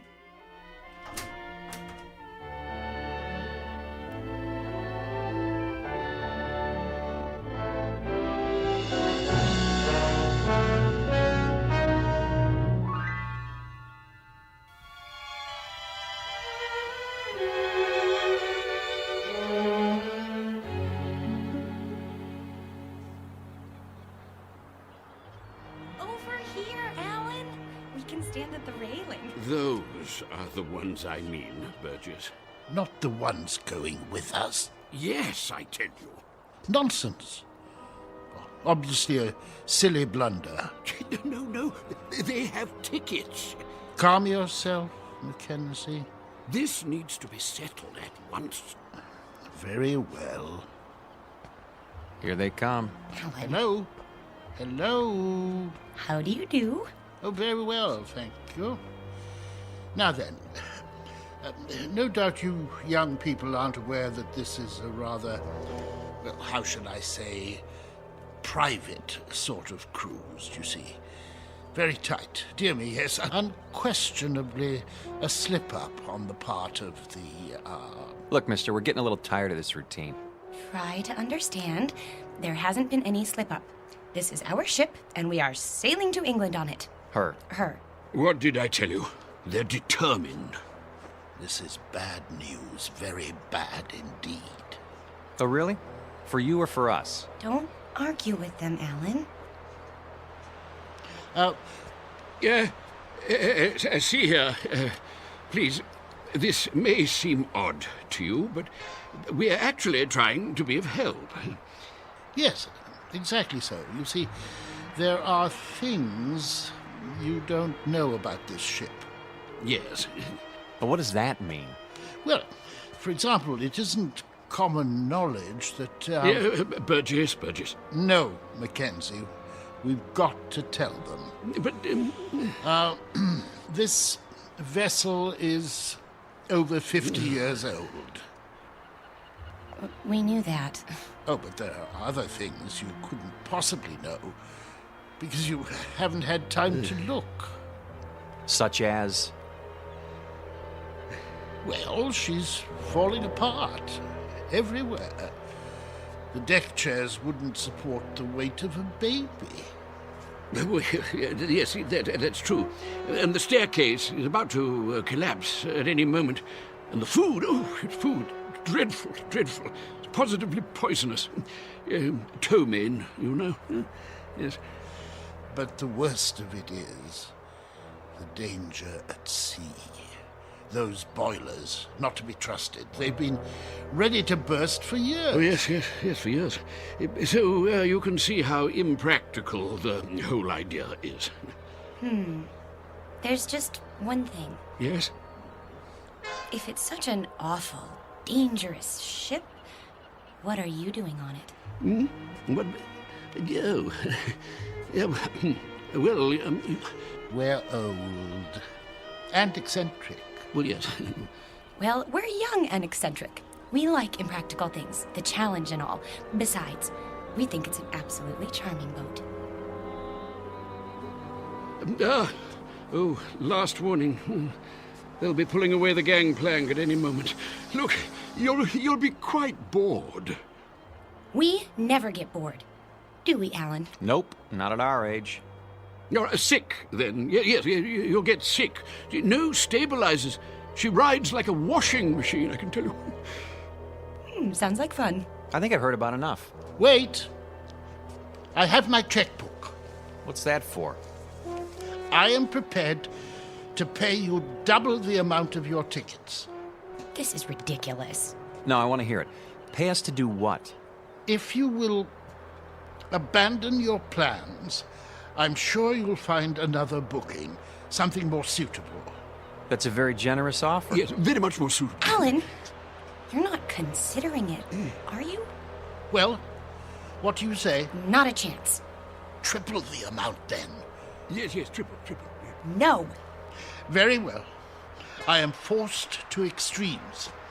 Sir, madam, if you will leave the Lady Anne at once, I will give you the equivalent of, let me see, 50,000 American dollars. 50,000 American dollars. Yes, which I will match. Well, I haven't got to go on me, but Making it a total of 100,000.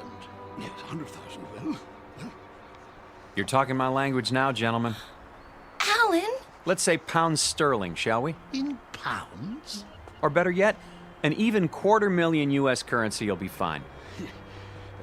No, that amount is completely unreasonable. I'm sorry. No. In that case... But... Sorry. Let's go, honey. You must reconsider. You don't understand the implications. Look, fella.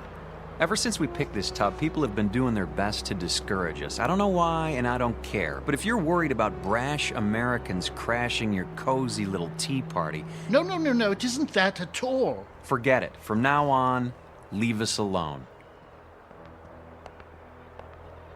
I'm proud of you. Thought I'd take the money, didn't you? Well, for a minute there, I didn't know. Oh, look! We're moving! Off to a great start. I could use that drink now. Me too.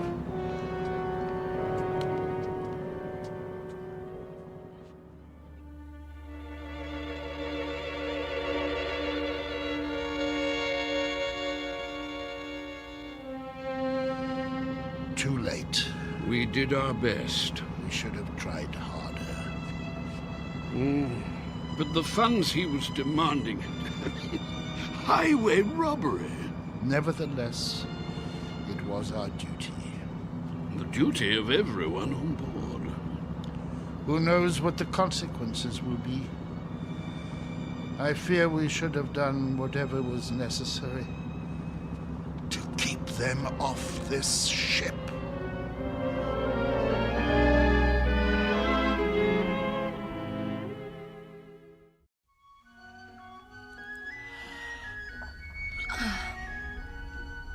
Alan?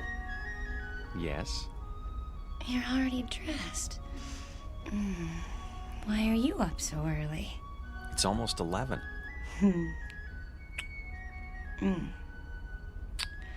Don't tell me you're nervous. We're not going to let two cranky old men spoil our second honeymoon, are we? A lot more than 2. Better get dressed. Fire drill's in 15 minutes. What?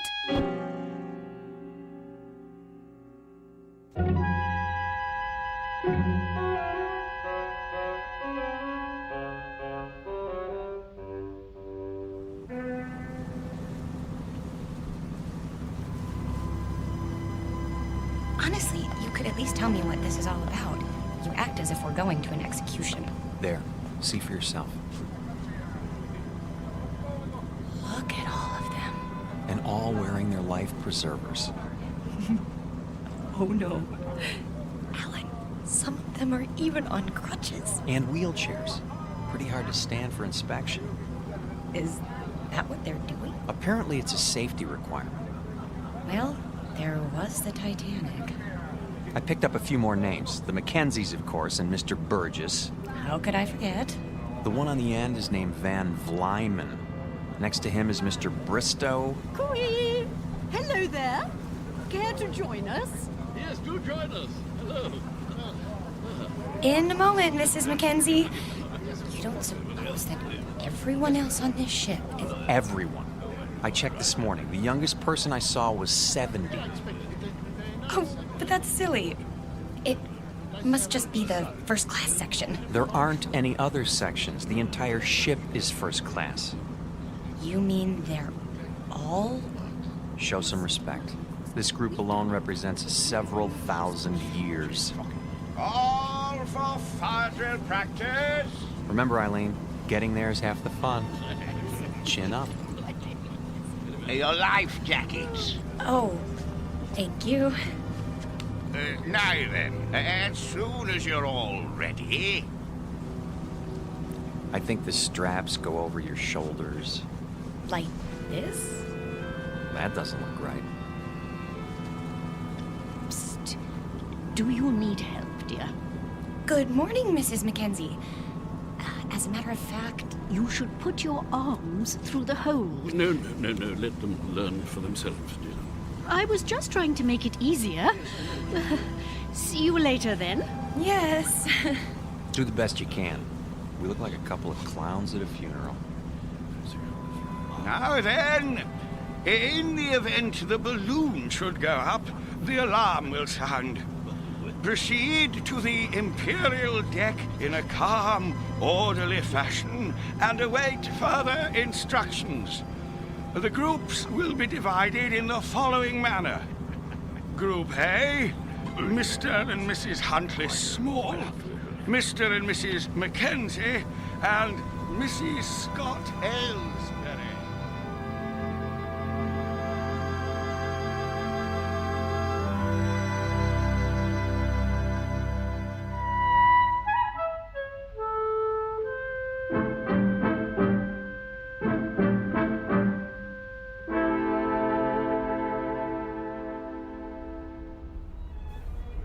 Here we are.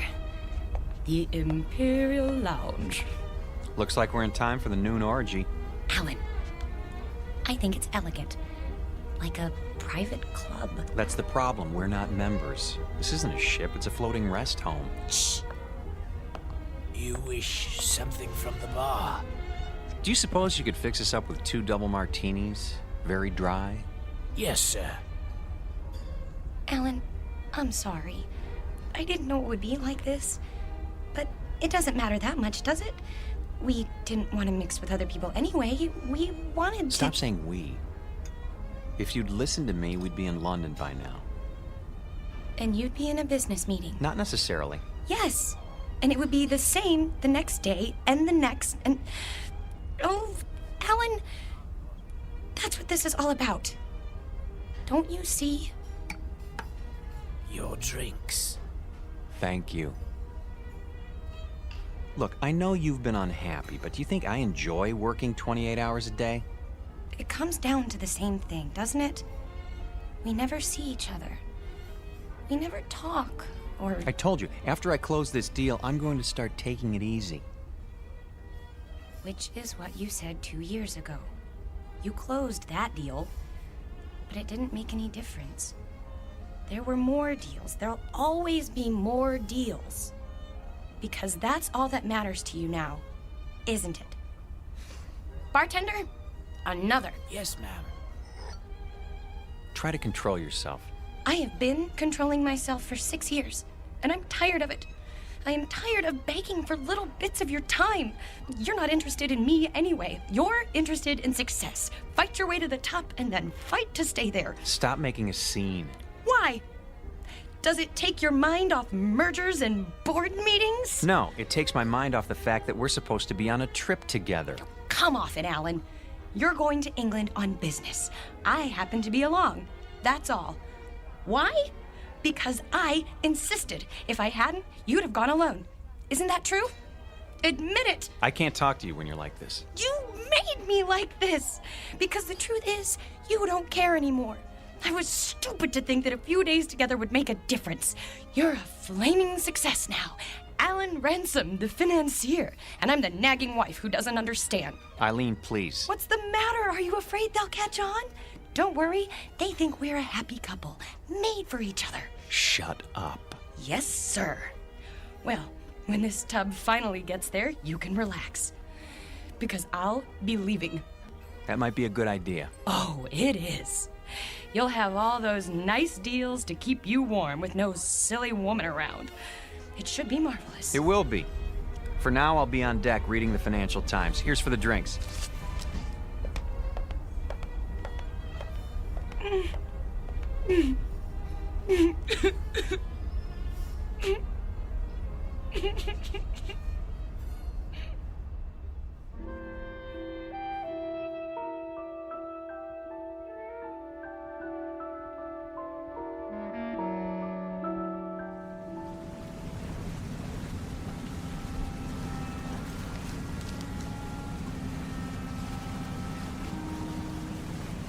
I say, you two, excuse us. Not you again. Well, yes. Not really. How do you do, dear? Nice to see you, Mrs. Mackenzie. If you don't mind, I'm trying to read the paper. My wife, Millie, yes. I say my wife, I mean we would very much like you to join us for tea, if you'd be so kind. Because I'm wearing my tweed jacket? Eh? Hmm? No. Tweed jacket, I think that's I think we're very British. No, we simply want to chat. Is it a date then? We'd be delighted. In about an hour? Yes, in the Imperial Lounge. We'll see you there. And thank you. Not at all. An hour, then. Jolly good. Looking forward. Why did you do that? Because you and I don't have anything more to say to each other. You know it's true. We're finished. But you said it yourself. We're stuck here. So we might as well call a truce for now and make the best of it. Agreed.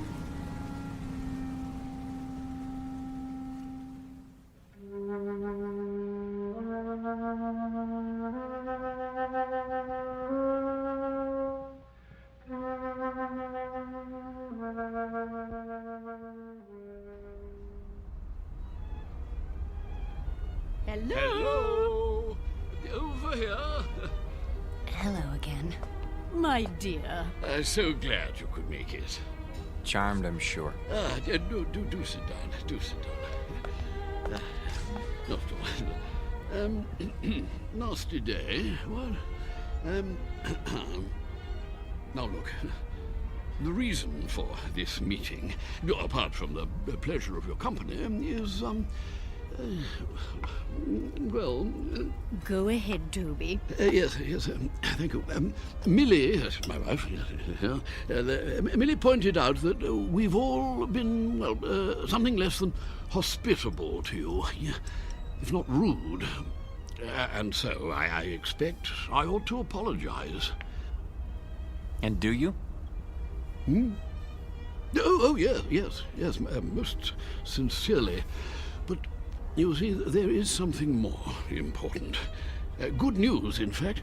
Yes, we've been talking the whole thing over, and we've decided that you won't have to leave the ship after all. We won't? Say, that is good news. We were afraid we were going to have to swim back, and it's had us sick with worry. Really? No. I see. I see. Very good. No, I'm sorry about that, my boy. But we were quite concerned, all of us, as I dare say you gathered. You see, it simply hadn't occurred to us that an outsider would ever want to travel on the Lady. The last time she took on a new passenger was, well, according to Captain Prothero, was some 16 years ago, so you can understand. Yeah, but never mind that. It's all settled now. What's all settled, Mr. Mackenzie? Oh, no, we'll get to that in good time. You simply must forgive us.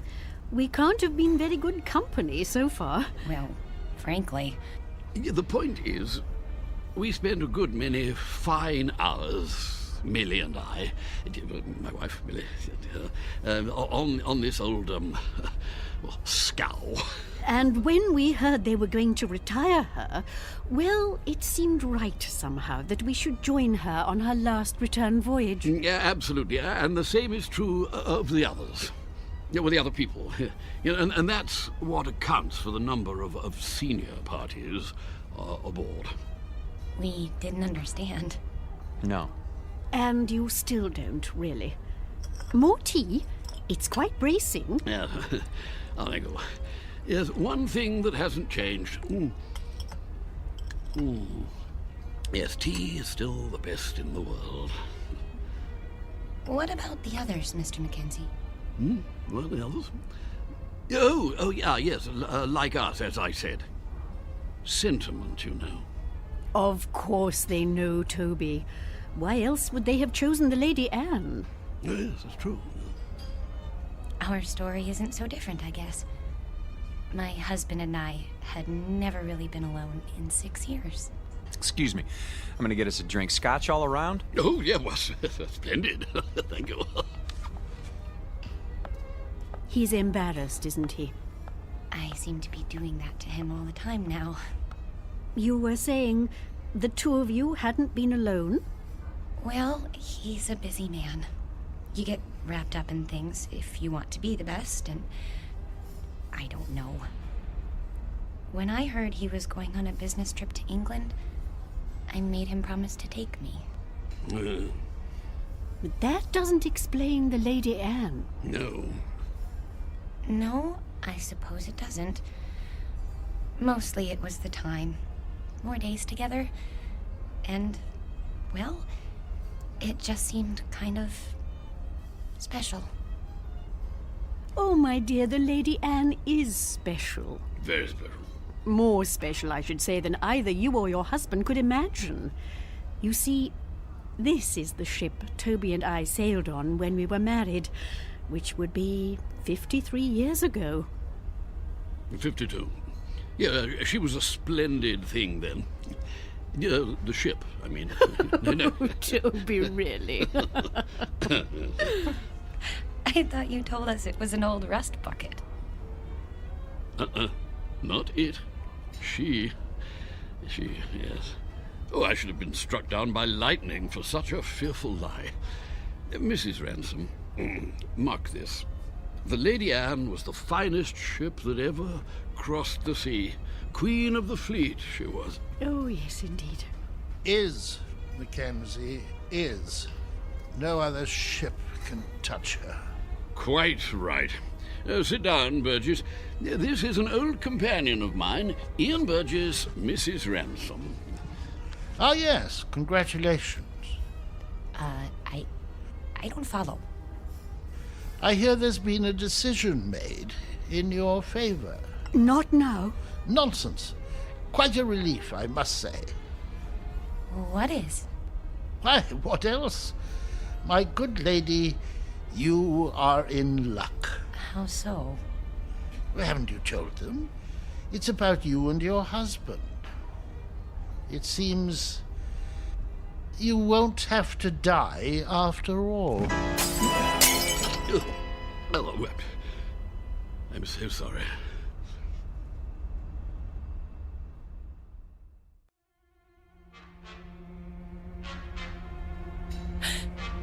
What did you say? He said you won't have to die after all. Of boredom, he means. Well, don't stand there like a ninny, Ian, tea all over you. Yeah, but sit down, sit down. Yes, to be sure. Sorry, I seem to have spilled my tea. You see, Mrs. R., she was the only one of her kind, specialized in honeymooners. That was her freight then, yes. Oh, yes. Young people in love. Ah, marvelous. The drinks. Ah, yes. You see, that's what makes your presence so... Sweet? No. Well, it was that. It certainly was that. Young married couples, you see, that's all you'd ever see. Full of juice and the moon in their eyes. All those children trying to act grown up and worldly and used to it. And everyone as nervous as a mouse. Yes. But that sort of thing, it lasted for only a few days. The Lady Anne gave them time to know each other. Oh, she was a wise ship. Cheers. Cheers. Cheers. Everything was arranged for young people. Love has its own point of view, you know. It sees things larger than life. Nothing is too ornate or too fancy or too dramatic. If it is a good love, it demands the theatrical and then transfigures it. Turns the grotesque into the lovely, as a child does. With it, we can see what we wish to see in people. Without it, we cannot see it all. We can search forever. How a shipping line ever found that vision, I cannot imagine. But they made the Lady Anne into an enchanted gondola and took that moment of happiness and pure sweet pain all lovers have and made the moment live for 2 unspeakably pleasant weeks. Well, they get the drift, my dear. There's no need to go gooey. But I feel gooey. The same is true for all of us, actually. Bolshia Jones and his wife over there, the bald chap. Engineer in his day, and a good one. The Whiteways. Next to them, Lord Bristow, with his cigar. Nice enough, but he's getting on. And there's old Champion. Innes Champion, the writer, adventure stories, that sort of thing. Quite a droll fellow, though you wouldn't guess it now. Widower, you know. Aye, and his wife. There was a wild thing. She passed on in... Oh, can't be sure of the date. What about you, Mr. Burgess? The same.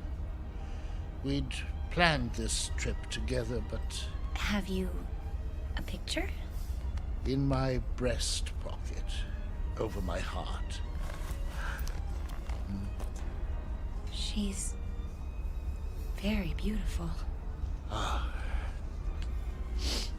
Oh, my dear, please. This is purely temporary. I shall be with her soon. I'm so sorry. Oh, there, dear. It's all right. None of it really matters if you're in love. You are in love, aren't you, Mr. Ransom? Yes, of course. Well, that's the only thing that counts, you know. Everything else perishes. Now you've made her cry. Oh, perfectly all right. I cry all the time, don't I, Toby? All the time. Well, I don't. Why don't you two go out and get some fresh air? Do you good. Fog or no fog. That might be a good idea. Yes. We'll see you later. Of course you will.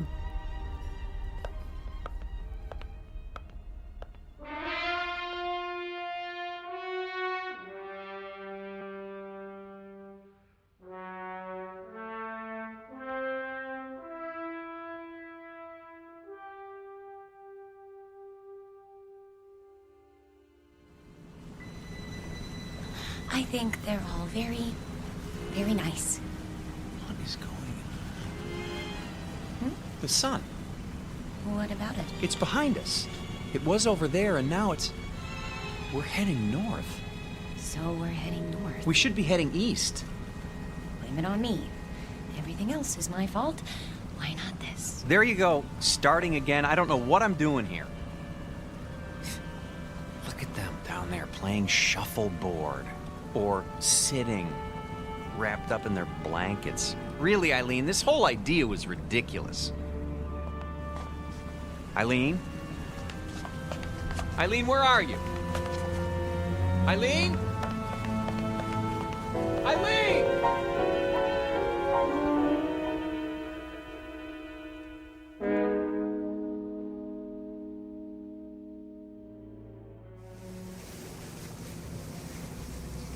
I thought you did get rather gooey there, my dear, but you know, I rather liked it. Gooey. No! Oh, Mr. Ransom. I say, is something the matter? I can't find my wife. We were standing over there at the rail. She was right behind me. You don't think anything could have happened to her, do you? Oh, no, I doubt that. It's rather difficult to fall overboard. Oh, yes, yes. Eileen! Eileen! Eileen! Eileen! Eileen? Stuart, have you seen my wife? No, sir, but I wouldn't worry. I want this ship searched. I'll take the liberty of alerting the crew. Have you tried the library?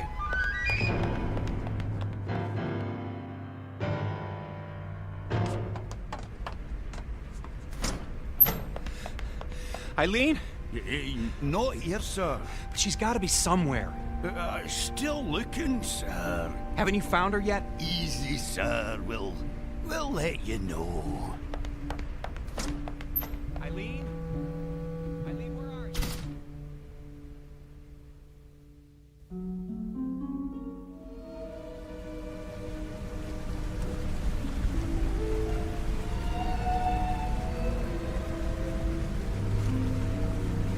I say, not turned up yet? No, I searched everywhere. She'll turn up. Have a nip with me. Come on, boy. Let's go inside. Yeah, maybe she's inside. Come on. Let's go into the Imperial Lounge, what?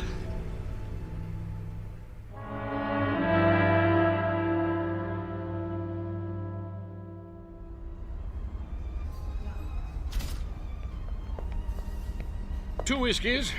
Make 'em strong. I can't believe it. She's gone. Well, it does seem that way. But of course it isn't so. You've just missed her. You don't know how much. A toast to the Lady Anne. Here, here. Oh, yes. Yeah. The Lady Anne.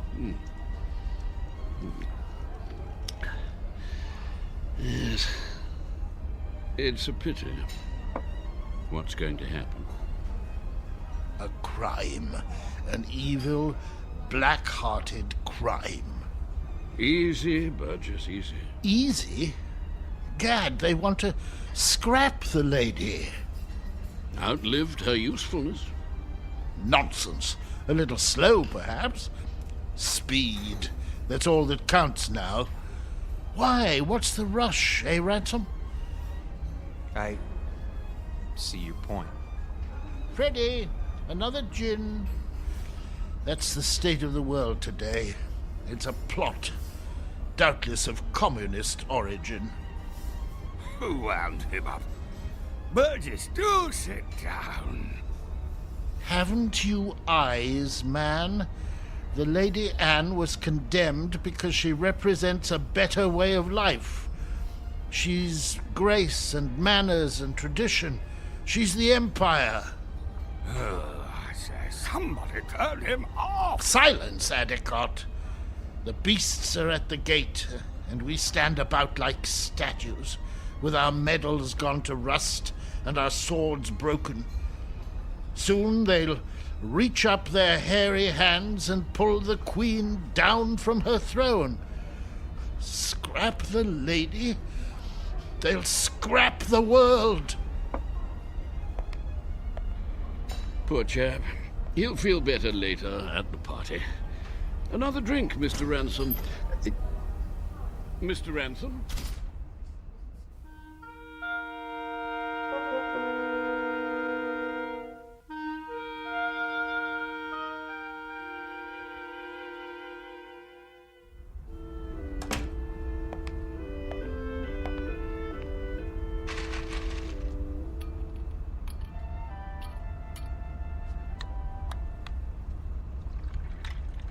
Pour me one, too.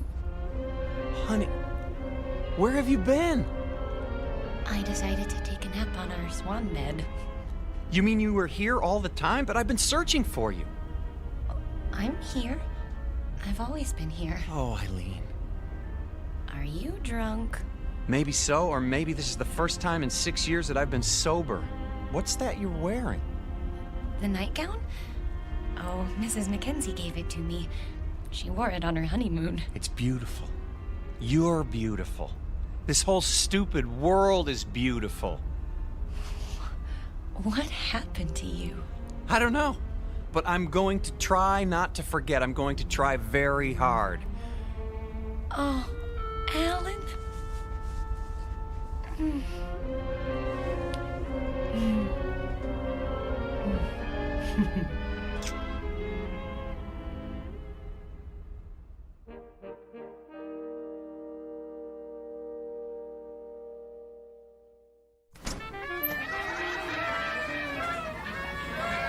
Will you look at all this? Balloons, ribbons. Over here! Join us, please. Mrs. Mackenzie. Come on, drink up. The champagne's getting warm. Well, you found her. Oh, you're as bad as Alan. I think we'd like you to meet Captain Prothero, Mr. and Mrs. Ransom. Happy to meet you, sir. My pleasure. You've had a pleasant voyage, I trust. Oh, yes. We're grateful to be a part of it. Indeed. Your presence has been good for us as well.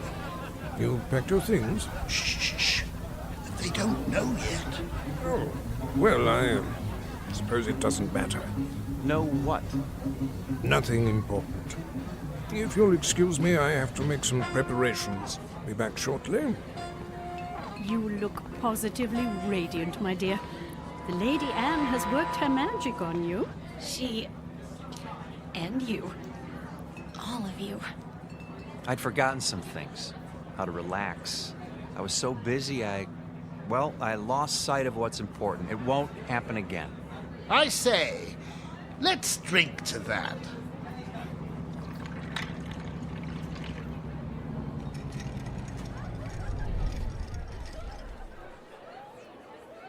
Have the engines stopped?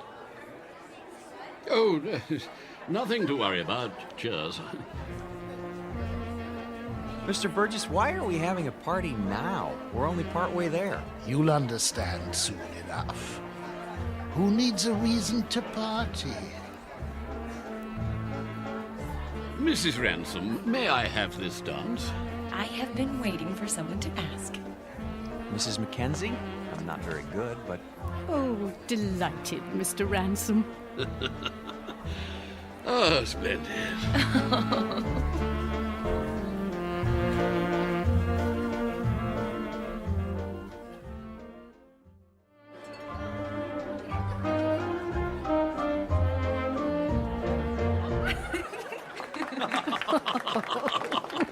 Oh, very nice. Well, I see they haven't gotten them fixed. What? The engines. The engines? Oh, there's nothing wrong with the engines. Ready now? Your luggage has been collected. Luggage? Really? Should have told them. Didn't want to spoil the party.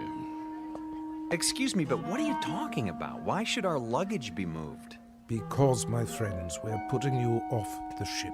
You're what? Are we in trouble? No, nothing like that. They'll come to understand. Maybe so, but we don't understand now, and we're not going anywhere until we do. I'm afraid there isn't any choice. Follow me, please. Alan? Is this some kind of gag? You don't just put passengers off a ship in mid-ocean. Steward! Captain! Draw your pistol. Yes, sir. You're kidding, aren't you? If you'll do as the captain says. This way. I tell you what, we'll all go. Alan, what's going on?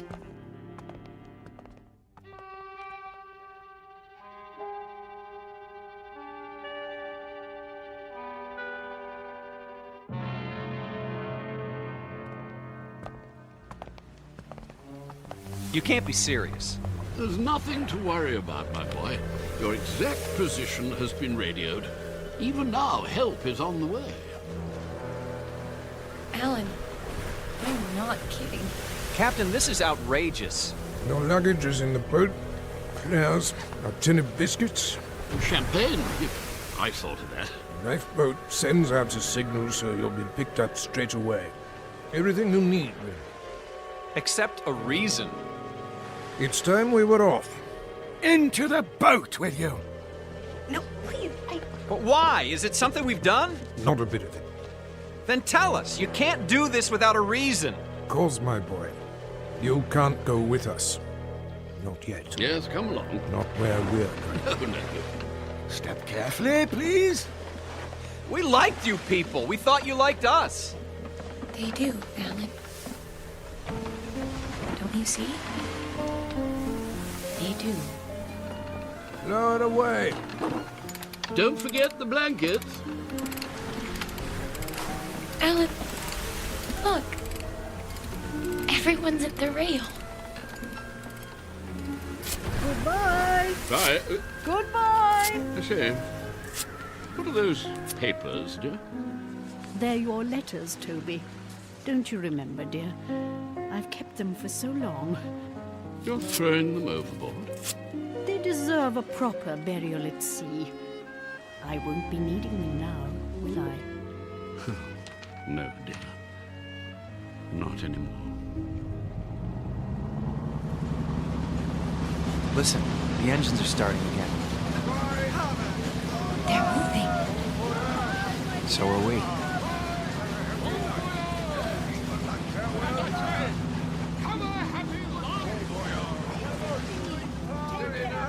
We will. I promise you.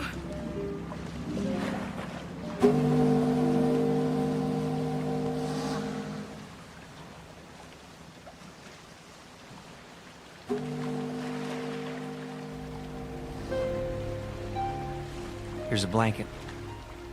I don't need it. Aren't you cold, darling? Not with your arms around me. I don't think I've ever felt so warm in my life. Do you think we'll see them again? Yes. In fact, I'm sure of it.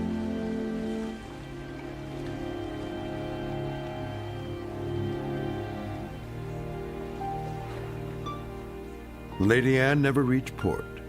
The ransoms were picked up by a cutter a few hours later, just as the captain promised. They searched the newspapers but found no mention of the Lady Anne. The ship, with all its crew and passengers, went down in the mid-Atlantic, or so it was said. But Alan and Eileen knew better.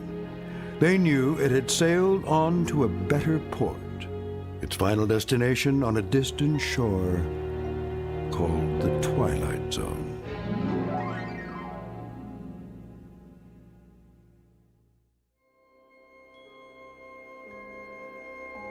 Hi, this is Carl Amari, producer of the Twilight Zone Radio Dramas. I'd like to take a moment to tell you about our official website at twilightzoneradio.com, where you'll get the latest news and information on these Twilight Zone Radio dramas. Plus, at twilightzoneradio.com, you can digitally download 3 free episodes or any of our episodes for only $1.95 each. In this age of ever-changing technology, we've decided to make these episodes instantly available to you by making the Twilight Zone Radio Dramas a digital download-only series. This means that this series will no longer be offered on CD. The CD collections at our website are now being offered, while supplies last, at buy one, get one free. So be sure to get your favorites before they're sold out. Be sure to visit us often, and I'll see you in the zone.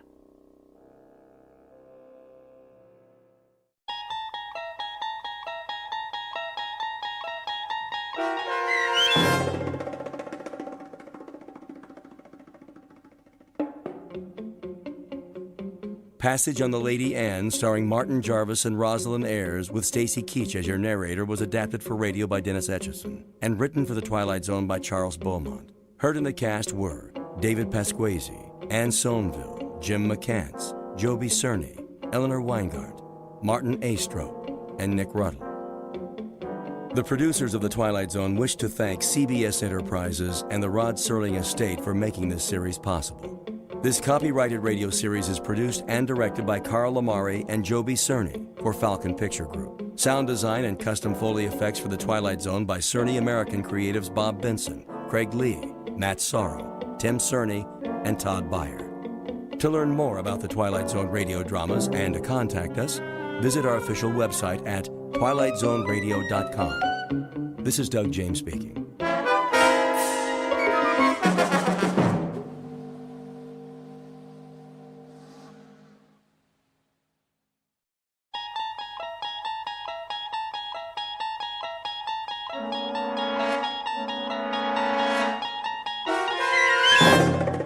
You unlock this door with the key of imagination. Beyond it is another dimension, a dimension of sound, a dimension of sight, a dimension of mind. You're moving into a land of both shadow and substance, of things and ideas. You've just crossed over into the Twilight Zone.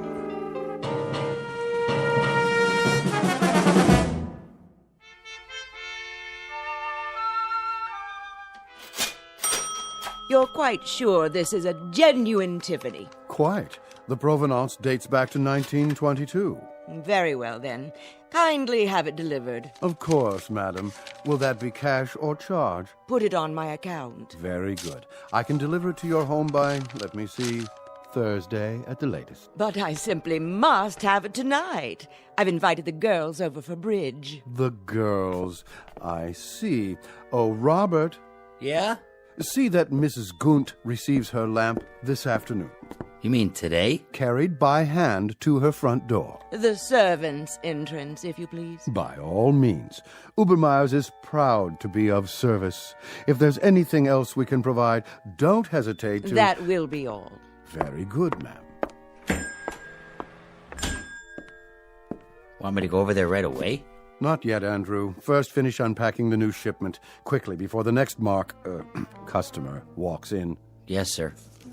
Now then, what do we have? 3 perfume bottles. 3 cut glass vials to contain the otter of damask rose petals. That's more like it. Next. Pottery jugs, 2. Pottery jugs, indeed. Where's your aesthetic sense? You can't entice anyone by calling them pottery jugs. Really think people buy something because of what you call it? People don't come to buy anything in a gift emporium. They come because they don't know what they want. Then I sell them something. So what are you going to call these pottery jugs? Something exquisite. We'll display them on satin pillows with bread. A loaf of bread, a jug of wine, and thou beside me, singing in the wilderness. I'll unload them on some poor sucker before the morning's over. Okay, what about this? When we buy a shipment from Morocco, sight unseen, I suppose we take what we can get. But to sell that will require some creativity. Now, clean this up at once. May I help you? I hope so. I'm not sure. What's this? That would be an authentic voodoo mask. Oh. What about the pajamas? These are not pajamas, sir. They are a genuine imported harem girl's costume in 100% hand-sewn silk.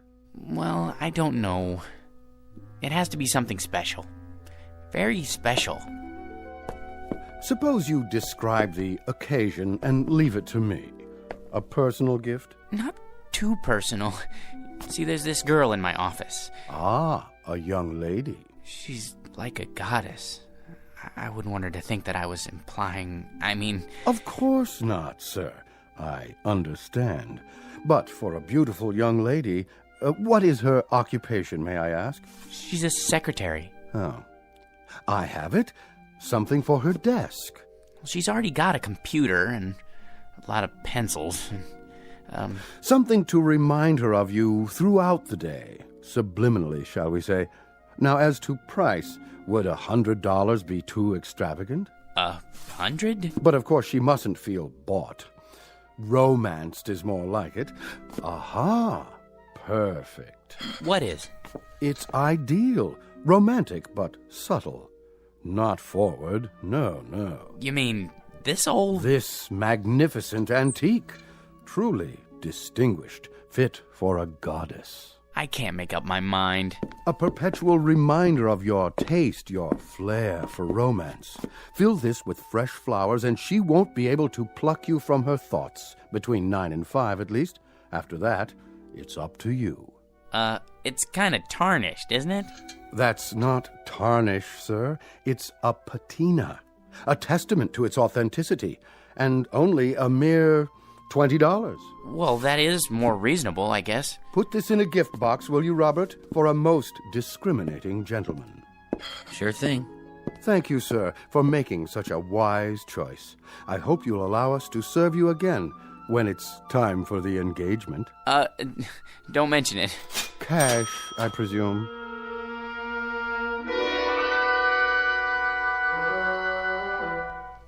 Meet Mr. George P. Hanley, a man life is always treated without deference, honor, or success. Waiters serve his soup cold. Elevator operators close doors in his face. And mothers never bother to wait up for the daughters he dates. For George is a creature of humble habits and tame dreams, a square peg in a square rut, and the living embodiment of what's commonly referred to as some poor sucker. He is, in short, an ordinary man, but at this moment the accidental possessor of a very special gift, one that measures men not against their accomplishments, but against their deepest desires. The kind of gift most of us might ask for, then learn to regret. If, like Mr. George P. Hanley, we were about to plunge headfirst into our own personal Twilight Zone. And now, The Twilight Zone and our story, I Dream of Genie, starring Hal Sparks, with Stacy Keach as your narrator.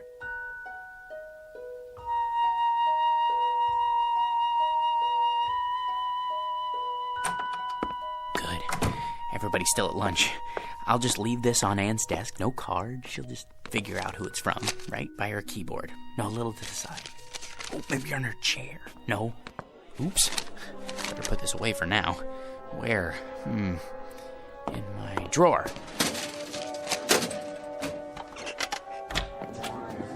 Hey, Georgie Porgy, what happened to you? I had some errands. Well, you missed the worst chili con carne ever offered for human consumption. It set a new low, even for the greasy spoon Nick calls a diner. Fill my stomach, like a bag of rocks. I don't care much for chili. Georgie, witness a solemn vow for me, will you? I have to enter these municipal bonds. I, Roger Hackett, do solemnly swear never again to commit gastronomic harry-carry at Nick's, starting on the day I get my promotion at this office. Your promotion? Yep. I thought everyone with equal seniority had the same chance. Mr. Watson said... That's correct, Georgie old Porgy. We're all equal, but some of us are a little bit more equal than others. Especially me. Hi, Anne. How are you? You're looking nice. Hello, boys. Don't be so sure, Roger. Mr. Watson's a fair man. I'm sure he'll compare our experience in debit financing, evaluating liabilities. And that, old Georgie, is one reason why I am more equal. All you think of is debits and liabilities, with assets like hers around. Now, where'd I put my little surprise? Here, Anne, for you. What's this? Oh, just a little something to say happy birthday to the prettiest girl in the entire office. I'm the only girl. And you'd still be the prettiest, even if this whole place was staffed with Miss Americas. Are you gonna open it? Roger, what? Go ahead. Oh, Roger, it's beautiful. Like it? Why, this is the most gorgeous peignoir I've ever seen. Huh, is that what they call it? But it is awfully revealing. Then you'll just have to be careful who you wear it for. Hey, Ann, put it on. Can you feature old man Watson's puss when he calls you in for dictation? Mr. Watson is interested in a different kind of figure, Sam. Is that what you think? You really like it? I love it, but you shouldn't have. You only have a birthday once a year. At least until you're 30. Then you have it once every 2 years. Oh, you bad boy, come here. What? That's to show my appreciation and to prove I haven't even learned to count to 30 yet. And what, may I ask, is going on here? Oh, Mr. Watson, you see it's my birthday, sir, and... Do any of you happen to be aware of the annual statement just issued by this organization?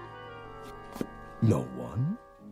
Well, then it may come as a surprise for you to learn that we have just completed the best year in our history, and I believe this department had no small part in that success. So, as a token of my appreciation, I think this is an appropriate time to invite all of you to be my guests at a private party, beginning just as fast as you can get yourselves over to the Tiki Club. No kidding. And as for you, young lady, I just want to say, they aren't the only ones who appreciate you. Would you mind looking in my office? There should be a rather large crystal vase on my desk, full of long-stemmed red roses. They're for you. Oh, they're lovely, Mr. Watson. You're a doll. See you all at the Tiki Club. Let's go, kid, before he realizes he's off his nut and has himself committed. He's a sweet, dear old man. Anne, I just wanted to, Yes, George? Come on, Anne. I just wanted to say happy birthday. Why, thank you, George. Aren't you going with us? I'll be along. See you there. Come on, Roger. I guess some people are more equal. Might as well throw this in the wastebasket. Can't give it to her now. Maybe I should hold on to it until it can play with it at home.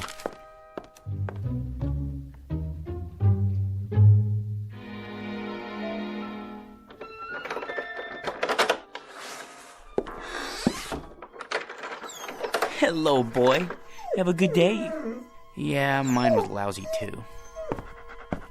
You know what they all think I am, Attila? A #1 jerk. And they're right. What a job title, huh? George P. Hanley. Jerk. Take it easy. There's nothing to worry about in the package. Come on, I'll show you. See? It's only a box with a beaten-up old lamp in it. A magnificent antique. Yeah, right. Probably came from a junkyard. Well, if being a jerk is my calling in life, at least I'm good at it.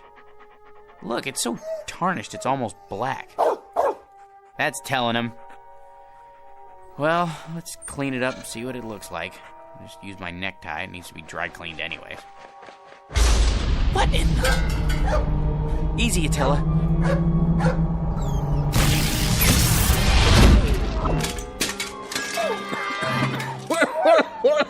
Oh, boy.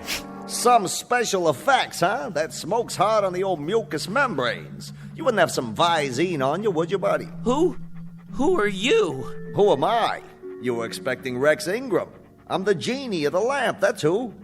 You know, Aladdin, the whole bit. Don't you watch The Late Show? A genie? You don't look like a genie. Where'd you get that plaid suit? What difference does it make? The routine's the same. A couple thousand years ago, I had to wear those crazy balloon long johns and a real wild turban. But let me tell you, that headgear ain't as light as it looks. Give you a real crook in the neck, know what I mean, Jack? George. My name's George. Jack, George, whatever. What I was gonna say is, nowadays we dress hip. Except for these velvet slippers with the curly toes, my one concession to Squaresville. Now, where was I? What do you mean? Sports coats like that went out in the 60s. They did, huh? Well, what do you expect? Know how long I've been in there waiting for somebody to call me? Better pick up some new threads. You got a Ziedler and Ziedler around here, maybe a side of or, someplace happening? But if you're the genie, that means I'm the master of the lamp. So you're the master of the lamp. Big deal. Give me a match so I can light this cigar before I give you your free wish. I thought there were 3 wishes. There's the rub. There used to be 3, but let me tell you something, Jack. George. George, The scene used to include 3 wishes, but people started abusing the privilege, so we had to cut back. You get enough headaches with 1 wish, let alone 3. So, think it over and give me a call. But do me a favor, sleep on it. Why? You know the routine. The wish comes true, blah, blah, blah. But once you make the wish, that's what you gotta live with. Could you make yourself available for consultation? Look, Jackson, how am I supposed to know what you want? You and me just met. Well, at least tell me, what is it that people usually wish for? Listen, Herbie, whatever your name is, it's enough to make you blush, some of the stuff they ask for. Money, precious jewels. That's not so bad. Not so bad? Think about it. So they get a lot of dough. There's the IRS, long-lost relatives beating on the door. It's enough to flip you out of your gourd. So not wealth? Forget about it. Maybe love, then? Love? You gotta be some kind of a kook. You call me after all this time and you wish for love? You don't wish for love, Chief. You make it. Then I don't know what it is I do want. If it isn't wealth or love... Like I told you, Johnson, think it over. Drop it down the well and see if it splashes. But don't go rubbing the lamp every time you get ants in your pants. That puff of smoke tears up my sinuses. And the next time I make the scene for nothing, you've had it.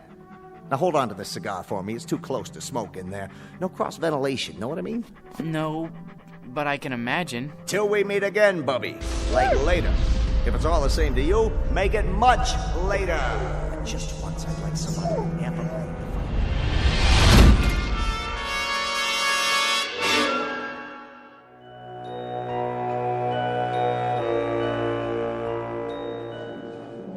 All right, everybody. Places, everybody. This is a run-through. Stand-ins, please. Positions. Lighting. Lights on. Camera. Ready with the camera. Excuse me. Hey, buddy. Don't you know this is a closed set? It is? Who let you in here? They said it would be all right. I'm George Hanley. Who? Her husband. Miss Alexander's, I mean. Oh, yeah. Haven't seen you around here in a while. It's been months, actually. Well, this is the big one, huh? I beg your pardon? The last shot of the picture. Once we get this one in the can, it's a wrap. It is? Say, can I ask you a question? What's that? What's it like being married to her? Well, I don't really know. That is, Man, I sure wish I was you. You do? You lucky stiff. Yeah, I mean, yes. I guess I am. Where is she, by the way? Anne? In makeup, where else?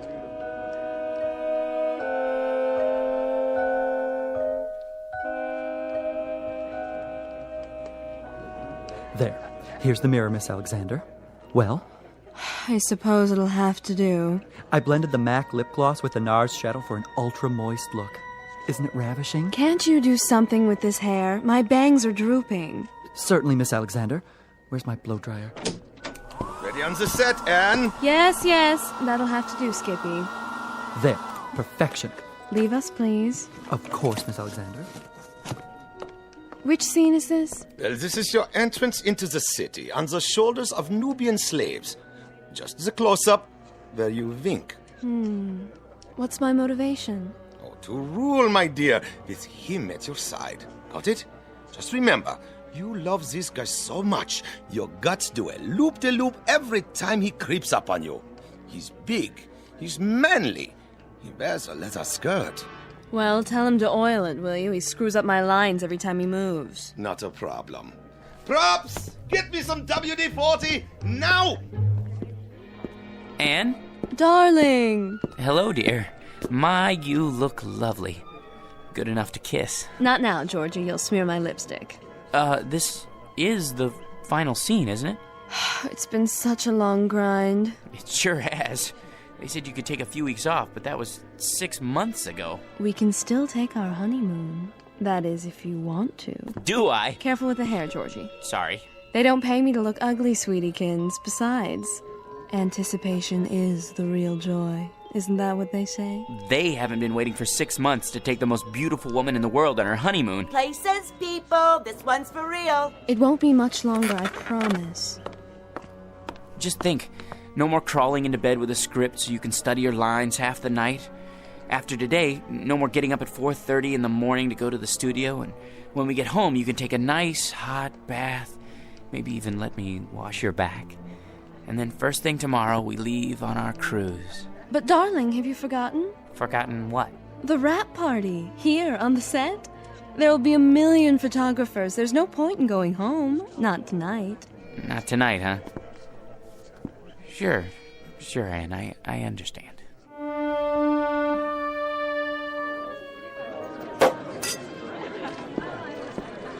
Hi, hello there.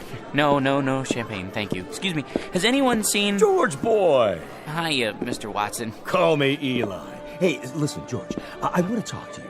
Anne said something about your needing a vacation. Not me, her, both of us together. I'm not going to mince words. I want Anne to star in my next picture right away. It's a guaranteed smash. Not a chance. What's the matter? Money? Okay. I'll double her salary. It's not the money, Mr. Watson. Eli, you see, it's our honeymoon. Great! I'm shooting on location. Make a great honeymoon trip. First-class hotel, all the trimmings. Some honeymoon. Out of bed before the sun comes up, work all day, study her lines all night. In the last 6 months, the only times I've seen her when she wasn't asleep, she was either covered with makeup or she had so much cold cream on she would have squeezed right out of my hands and stuck to the ceiling. Listen, boy, she's a star. How would you like to see her with bags under her eyes? I'll take her any way I can get her. My boy, you want the world's most beautiful woman. You've got to share her with the world. I've been doing that. Now I want the world to share her with me. Son, it's not for myself. But no Anne, no movie. You know how many good people will hit the unemployment line? Actors, grips, prop men. They've got wives and sweethearts, too. They've got little ones. They've got mortgages and sports cars to pay for. Can't you get another star? Not like Anne. Millions of plain folks all over the world wait for her pictures. Little kids count their pennies. Mothers go without lunch. Brave men sacrifice the tiny luxury of a cigarette just so they can buy a ticket and escape the drab drudgery of an uncaring world. Just by watching Anne up there on the silver screen. Really? For them, George, the salt of the earth. Can't you find it in your heart to make this one little sacrifice? Oh, Mr. Watson, if you put it that way, I'll tell her she can do the picture. It'll be tough, but we'll get through it together. Good. You tell her. She's right over there. Roger, good news. Ladies and gentlemen, I'd like to make an announcement and a toast to the brightest star, the most exciting leading lady, the loveliest woman in the world who has just agreed to star with me in Eli Watson's new film, Beowulf, the greatest epic ever made. News sure travels fast. Oh, there you are, George. How about a photo, Miss Alexander? Miss? Look this way. Smile, please. How about one more? I'm her husband. Oh, the two of you this time. Put your arm around. How about a kiss? A kiss? Sure. Watch my hair, darling. Move right in, Roger. Put your arm around her. Excuse me, George. You don't mind, do you, old boy? I think I need a drink. Champagne? Hors d'oeuvres? Right here. Of course, sir. Hit me again. Twice. 2 more champagne, sir? Yeah, this one's for my wife. I'll take them to go. Excuse me, if I could just get through here. Anne, don't you think it's time to go home? Anne, where are you? She went that way. I don't think they want to be disturbed, though. What? Anne? Aren't you glad you stayed tonight? Don't be so egotistical. I had to be here. Sometimes I don't understand you. You're not supposed to. That's a woman's prerogative. I know, but why? What's his name? George? He's the perfect husband. That absurd little mouse?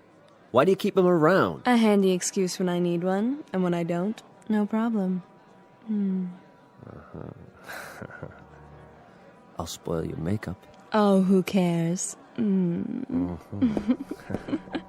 Anne, your lipstick. George?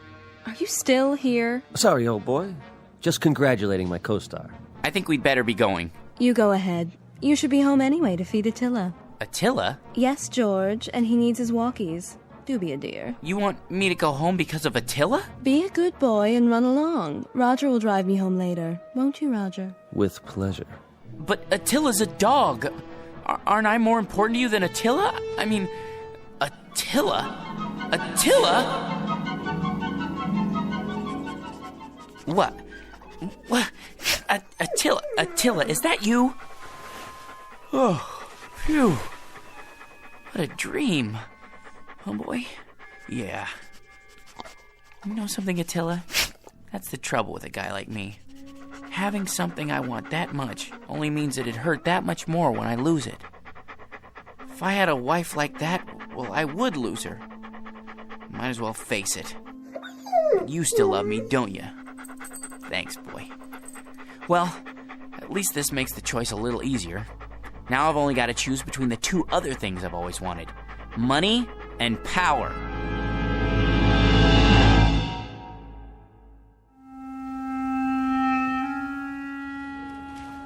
Morning, Georgie. Morning. Well, today's the day, huh? For what, Raj? For what? Well, you listen to this guy. Watson. Has he said anything about the promotion yet? Oh, the promotion. Forgot. He forgot. Roger, Mr. Watson would like to see you in his office. Well, George, this could be it. You wanted to see me, sir. He'd never pick him. Never. Hey, George, the old boy wants you to double-check these entries. I did that already. It's a waste of time. Look, how much do we make a week? Well, look at this account. Guy makes so much dough, he sweats more than that every time he ties his shoelaces. So waste a little time, all right? My gosh. Net worth $260,832,461. What would it be like to have all that money?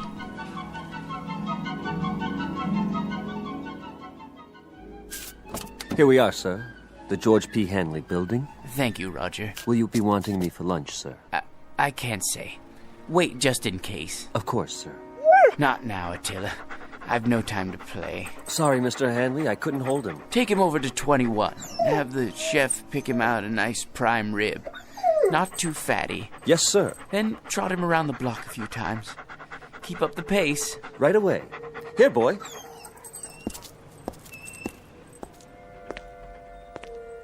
Paper! Get your morning paper! How old are you, son? 9, sir. 9? I see you every morning. Aren't you missing school? Oh, no, sir. I wouldn't miss school. I get up at 5 for my papers, and then I go over to PS 31 for the afternoon session. Incredible. What about your parents? My mom is dead. My old man had a store, but it went broke. Sorry to hear that. I'll have a paper. Golly, I can't change a $100 bill. I didn't expect you to, son. Gee, thanks.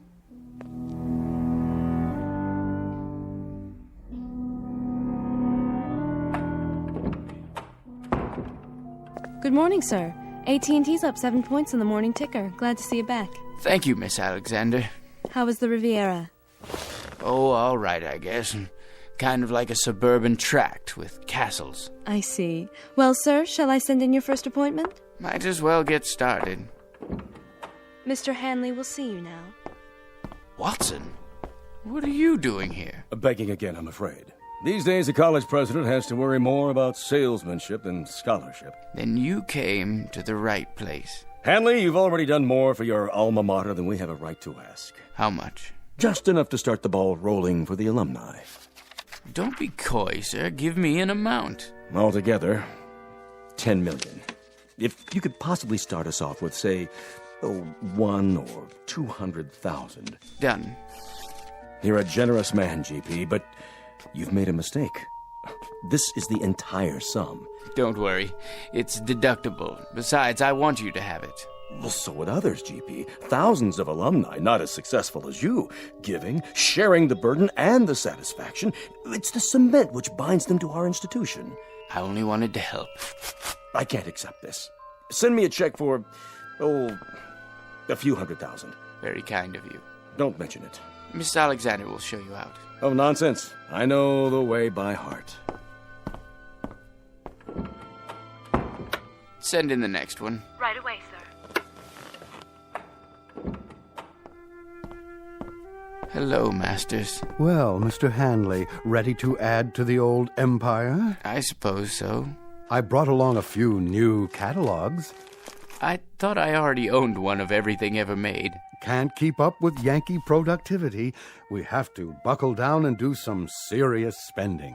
Is that really necessary? If we don't, the government's liable to invent a new tax bracket just for you. Now, here we have an attractive little yacht. Already have one. A 94-foot job up at Newport. This one makes it look like an absolute dinghy. You know, Masters, there's no fun left in buying things anymore. Once I looked forward to a second-hand car like a kid waiting for Christmas. Now there's no anticipation, no hunger. Oh, perk up. I used to enjoy the little things.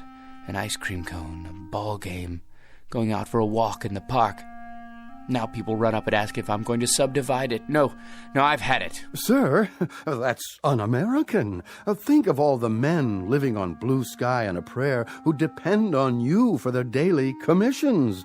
They have little ones, mouths to feed. Mr. Hanley, you can't stop buying. Please see yourself out, Masters. If you're absolutely positive, sir? Out! I don't know who let them in, Mr. Hanley. That's all right, Ed. Why, hello, son. Is this the man? Yes. Here's the C note. Awful sorry.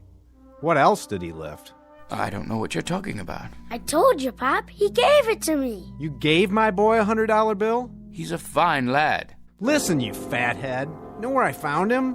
Trying to lay the whole 100 on a 2-horse parlay. Herbie Boy and War Biscuit. But what about the newspapers?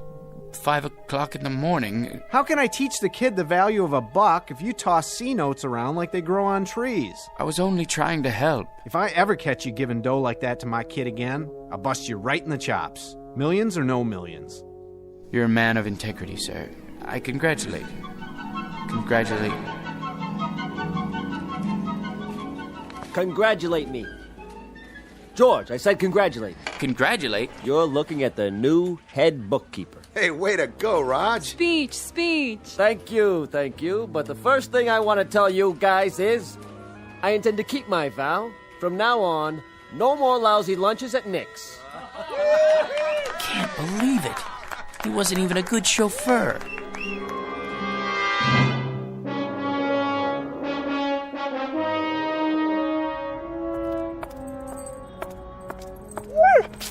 Easy, Attila. You're wearing me out. Sit here for a minute. Well, boy, we're down to the last choice. I could never hold on to a beautiful wife. And money's no fun. Maybe power. That's what makes the world go round. Look at the way Mr. Watson gave that promotion to Roger. Believe me, if I had power, I'd be fair.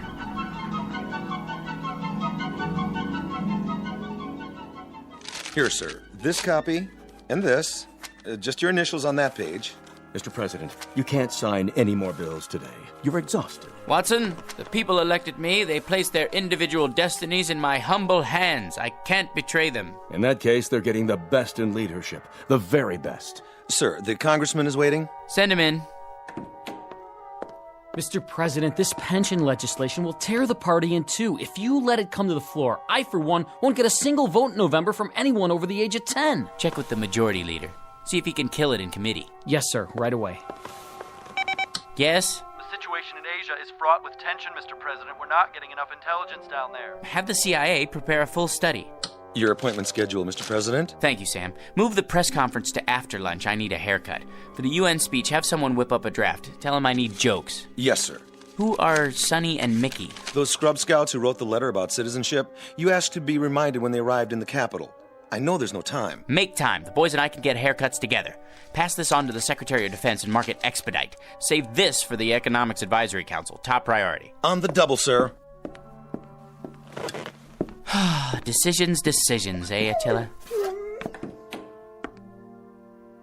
Mr. President, I had to see you. Who let you in here, woman? I hid in the building all night.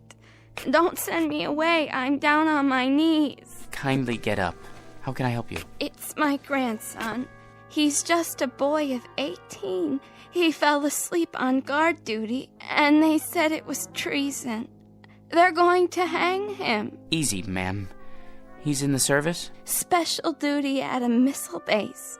Serious offense. Only a presidential pardon can save him. Please, sir, he's a good boy.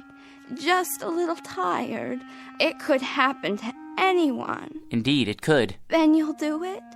You'll pardon him? Ma'am, the world will little note nor long remember what I say here. But this nation, this government, and its president are no more and no less than people. Of, by, and for them. Freedom is our battle cry, justice and mercy our glory. Tell your son when you see him tomorrow that I'll have the Attorney General prepare an order for executive clemency. Bless you, Mr. President. You're a great man.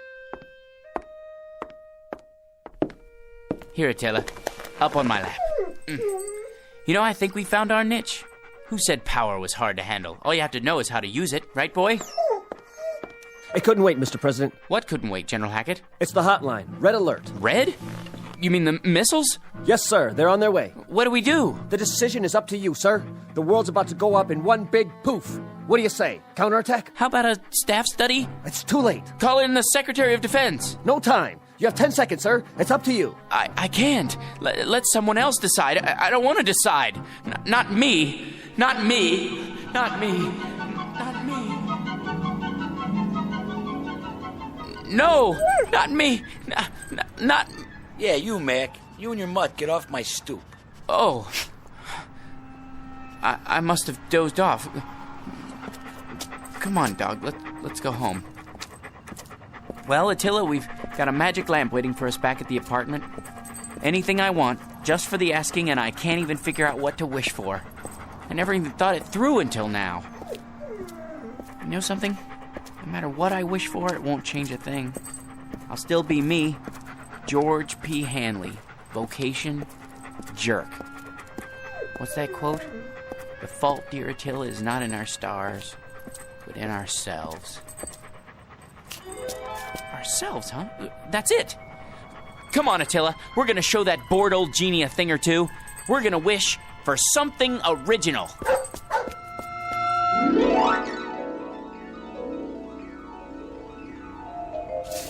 I'm tired, and I want to go to bed. I had a little drink about an hour ago. Hold on, let's see. What's in the dumpster? Let's see. I haven't said for this. It's a kind of round metal thing. It looks like a spittoon. Gold? Ah, brass, probably. Let me shine it up. Hey, it's glowing. What the...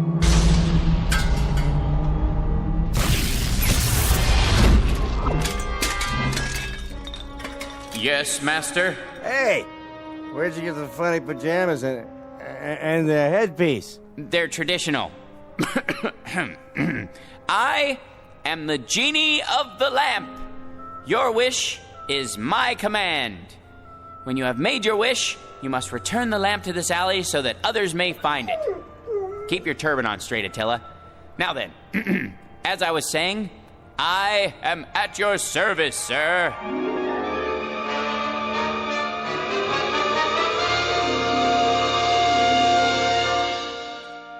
Mr. George P. Hanley.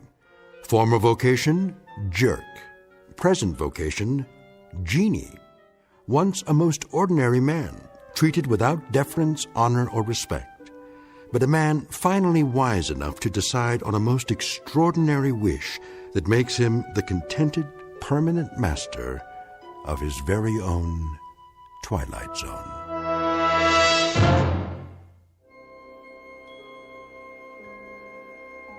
Hi, this is Carl Amari, producer of the Twilight Zone Radio Dramas. I'd like to take a moment to tell you about our official website at twilightzoneradio.com. where you'll get the latest news and information on these Twilight Zone radio dramas. Plus, at twilightzoneradio.com, you can digitally download 3 free episodes or any of our episodes for only $1.95 each. In this age of ever-changing technology, we've decided to make these episodes instantly available to you by making the Twilight Zone radio dramas a digital download-only series. This means that this series will no longer be offered on CD. The CD collections at our website are now being offered while supplies last at buy one, get one free. So be sure to get your favorites before they're sold out. Be sure to visit us often, and I'll see you in the zone.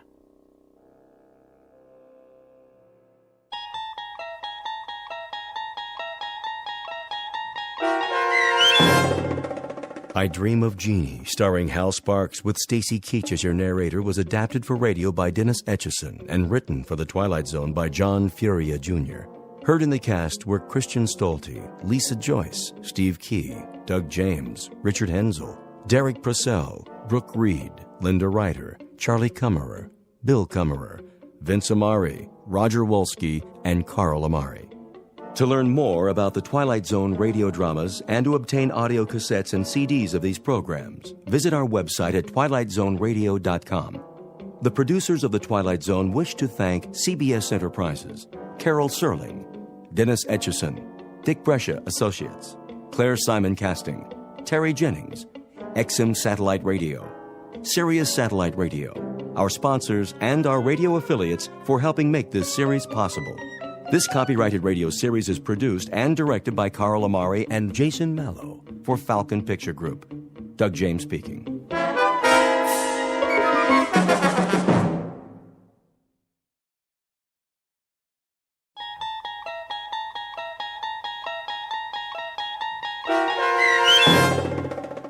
Long Distance Call, starring Hal Sparks with Stacy Keach as your narrator, was adapted for radio by Dennis Etchison and written for The Twilight Zone by Charles Beaumont and William Idelson.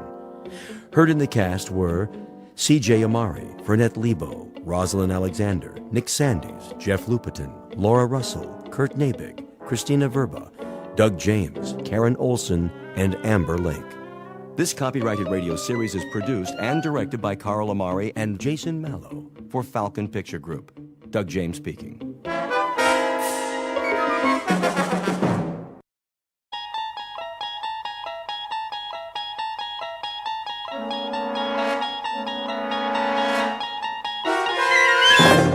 You're traveling through another dimension. A dimension not only of sight and sound, but of mind. A journey into a wondrous land whose boundaries are those of imagination. Your next stop, the Twilight Zone.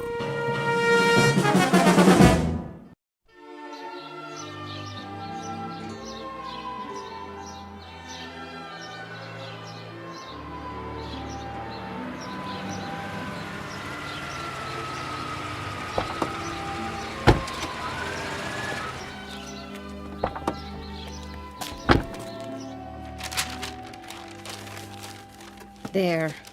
Superhero wrapping paper. Billy's going to like this one. Hi, Mommy, we're back. So I see. We picked up a few things. You did, huh?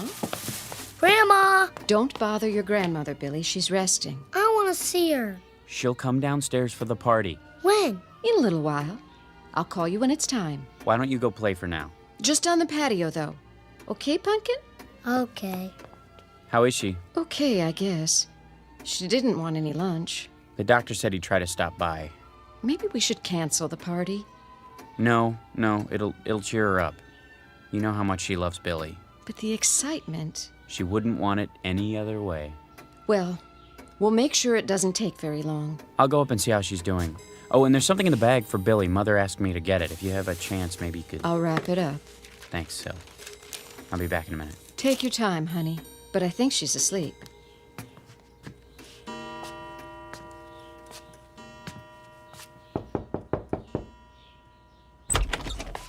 Mother? Is that you, Chris? How you doing? Oh, fine. Just resting my eyes. Well, you go right ahead. We've got everything under control. Where's Billy? In the yard, playing. Oh, such a big boy. And today, another birthday. I can hardly believe it. Neither can I. Did you get him a present for me? I sure did. The one you asked for. Syl's wrapping it up. Good. Take the money from my purse. No, don't worry about that. It's all taken care of. I insist. And I insist that you relax. Dr. Unger's coming in a little while. You want to look pretty for him, don't you? Oh, Chris, you're such a teaser. Well, who do you think I learned it from, Mama?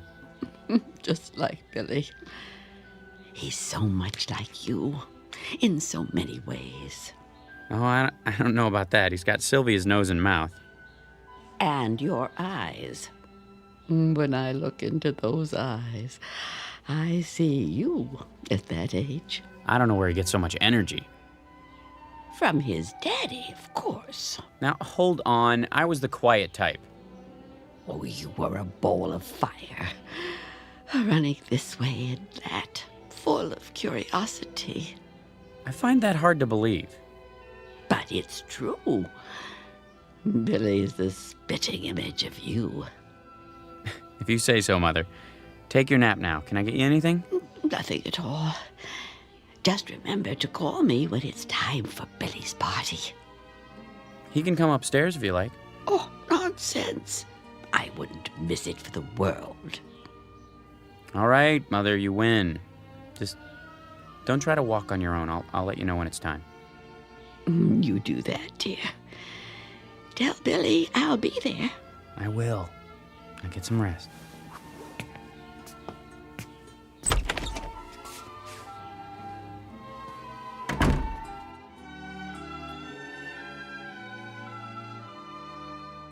As must be obvious by now, this is a house hovered over by Mr. Death, that omnipresent player in the third and final act of every life. It has been said, and perhaps rightfully so, that what follows this life is an unfathomable mystery, a bridge into darkness, passage over which is reserved exclusively for the dead. Or so the philosophic claim. But in a moment, a child will try to cross the bridge that separates light from shadow. And of course, he must take the only known route, that indistinct path through a region called the Twilight Zone.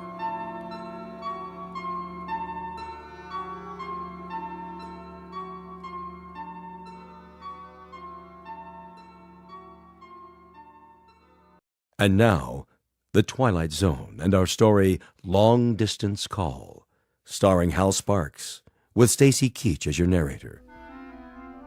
That's enough for now, Billy. I like the way it sounds. Can you help me set the table for dessert? Is it time yet? Almost. Where's Grandma? Well, you know, she wanted to come down, but she's awfully tired. You understand, don't you? You're a big boy now. But I want to see her. Maybe in a few minutes. Daddy's just gone up to... There she is. Chris, watch your step, honey. Why is Daddy carrying you, Grandma? Because she's light as a feather. I've got your chair ready. You go to so much trouble. Mother, you've got to follow the rules of the house. And today, the rule is, the moment Billy opens his presents, you're going back upstairs. That's fine, Chris. I always follow the rules. Except when I don't agree with them. Hi, Grandma. There's my little angel. Mother, the doctor told you not to exert yourself. I don't exert. Billy is a feather to me. Everybody get ready. Time for the candles. I'll turn off the light. Happy birthday to you. Happy birthday to you. Happy birthday, dear Billy. Happy birthday to you. Go on, son, blow them out. Here it goes. Wait now. You've got to blow out all the candles, or it is no good. Take a big breath, Billy. All of them. Okay. You did it! Did you make a wish? Yes. What was it? I can only tell Grandma. Well, then, tell me. What I wish for is... Don't you think we should all hear your wish? That's not the way it works, honey. You know that. It is a secret between the two of us. Isn't that so, Billy? Mm-hmm. And now we cut the cake. Mother, let Sil do that. What? You think I'm too old to hold the knife? He didn't mean it that way. When I am that old, you get the shovel and dig a hole. I have a shovel and a pail. Billy. Yes, my angel. I know you do. To play with. We had some good times at the beach, didn't we, Mama? All of us together? Lovely times. Like tonight. I'm so happy. My heart is so full. I would like to say something. May I? Sure. Oh, my little Billy. My wonderful little boy. He gave me life again. An old woman, good for nothing but to complain. He held out his hands to me and made me alive. Why are you crying, Grandma? I don't know, Angel. You don't? Baby, it is because I won't be here with you for very long.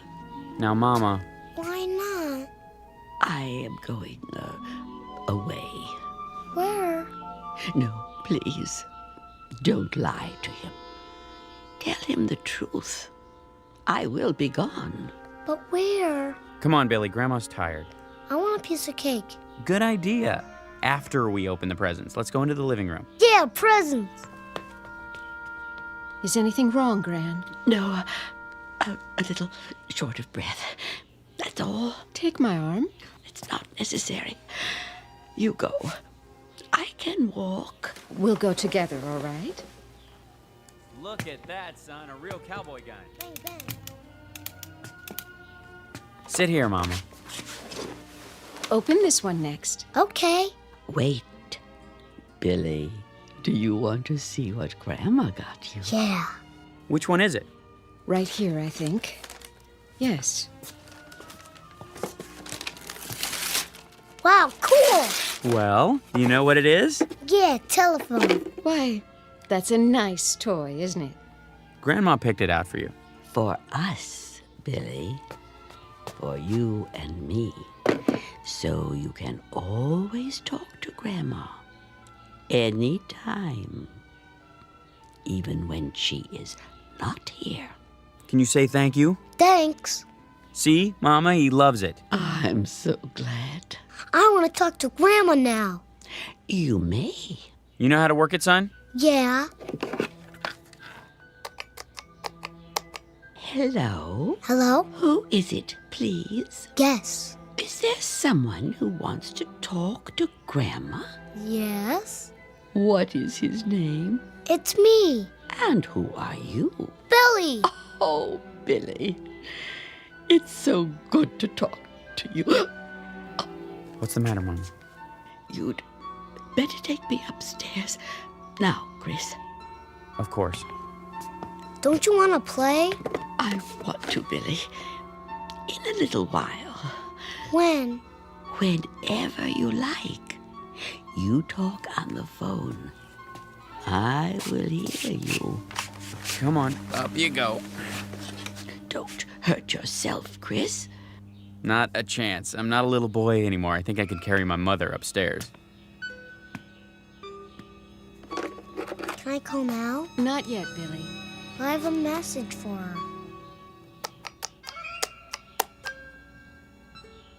Hello? This is me. Grandma, please don't be sick. Don't be sick, Grandma. Can you hear me? I don't want you to be sick anymore.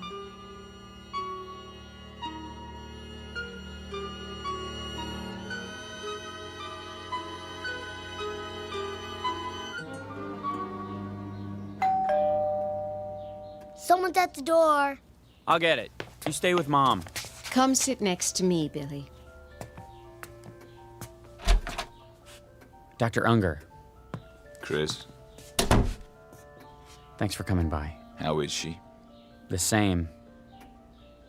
Sylvia, Hello, Doctor. how are you holding up? Oh, don't worry about me. Grandma? Billy, stay here. Is Grandma okay? Of course she is. I'll just look in on her. Let me walk you upstairs. I know the way. Can I go too? Later, Billy. Sit here with us. But I want to tell her something. Oh, darling, we can't see her right now. Why not? She's not feeling very well. Is she gonna get better? I hope so, sweetie. I really do.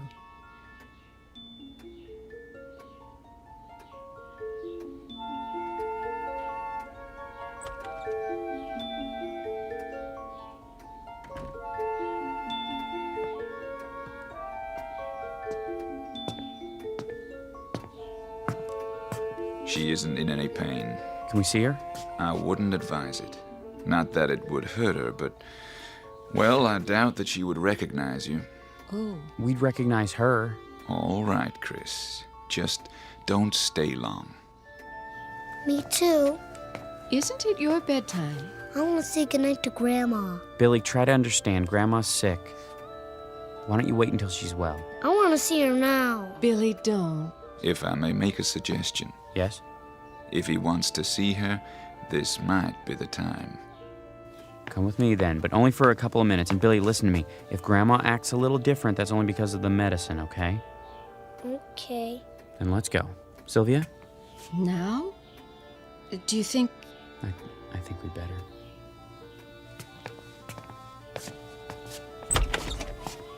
Mrs. Bales? Yes? I have some people here who would like to see you. You do? Go on in. I'll wait in the hall. Hi, Mama. What? Grandma. My angel. Are you sick, Grandma? Not anymore. Then why don't you get up? Billy. How you doing, Mama? Who are you? Who am I? I don't know you. It's Christopher, your son. My son was taken from me by a woman. This is my son now. My only son. Little Billy. Does it hurt, Grandma? No. There is no pain. Then what's the matter? It will be so lonely. Oh, Billy. I wish you could go with Grandma. Go where? Away. Far away. Together. The two of us, Billy. I want to go. You and me, Billy. No one else. Just you and me. Grandma? Grandma? Grandma? Oh, Mama. Goodbye, Gertrude. Goodbye. I want Grandma. I want to talk to her. I have to. I need her. I want to talk to her.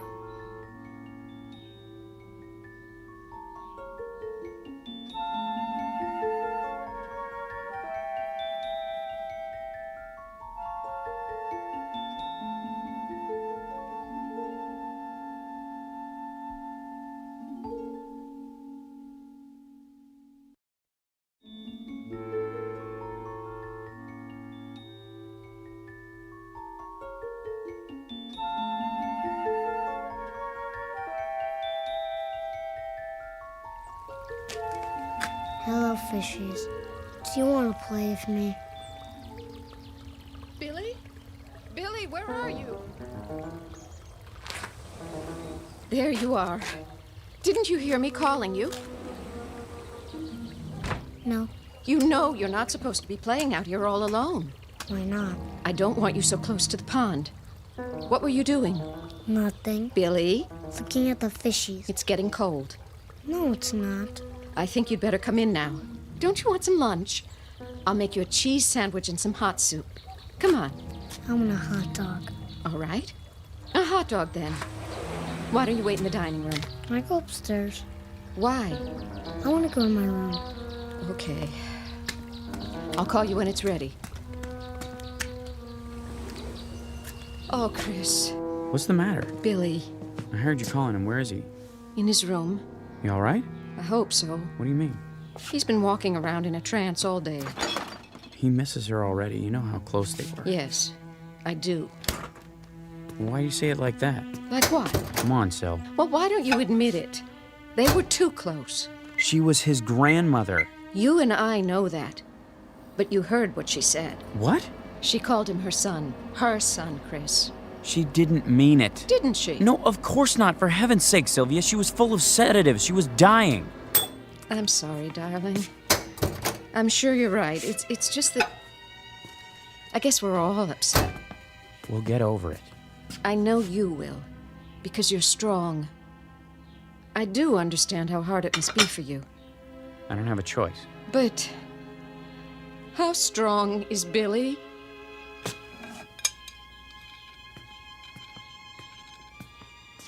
Billy! Lunch is ready. Billy? Are you still upstairs?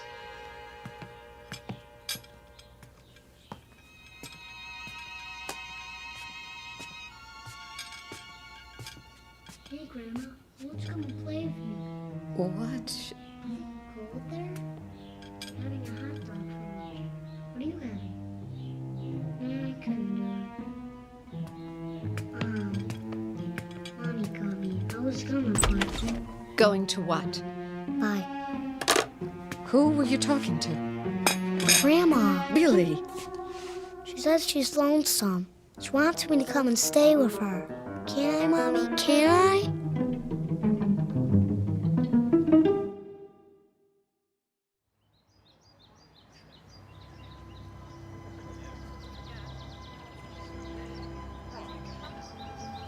I just wanted to say, well, how much we all liked your mother. She was a fine woman. Thank you, John. If there's anything we can do, anything at all. I appreciate your coming.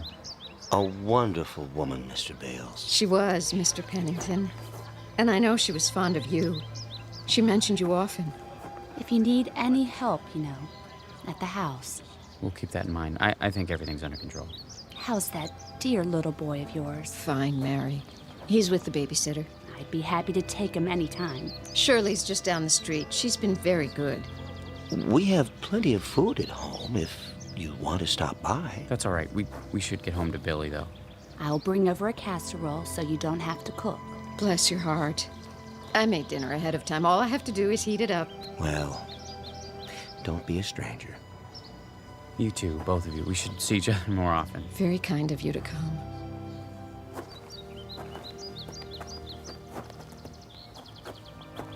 I'm glad that's over. She had so many friends. It was a lovely service, don't you think? You know what I really think? Funerals stink. I know. But it's a way of remembering her. I wanted to remember her the way she was, the way she used to be when she was healthy. Now I'll always think of her like this. How she was at the end. Come on, honey. Let's go home. Billy needs us. Yes, he does. More than ever.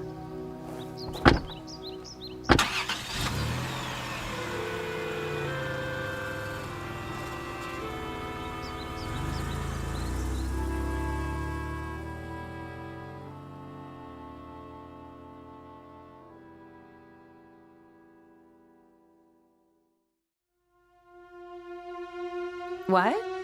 I'm not sure. They went to the funeral. I don't know when they'll be back.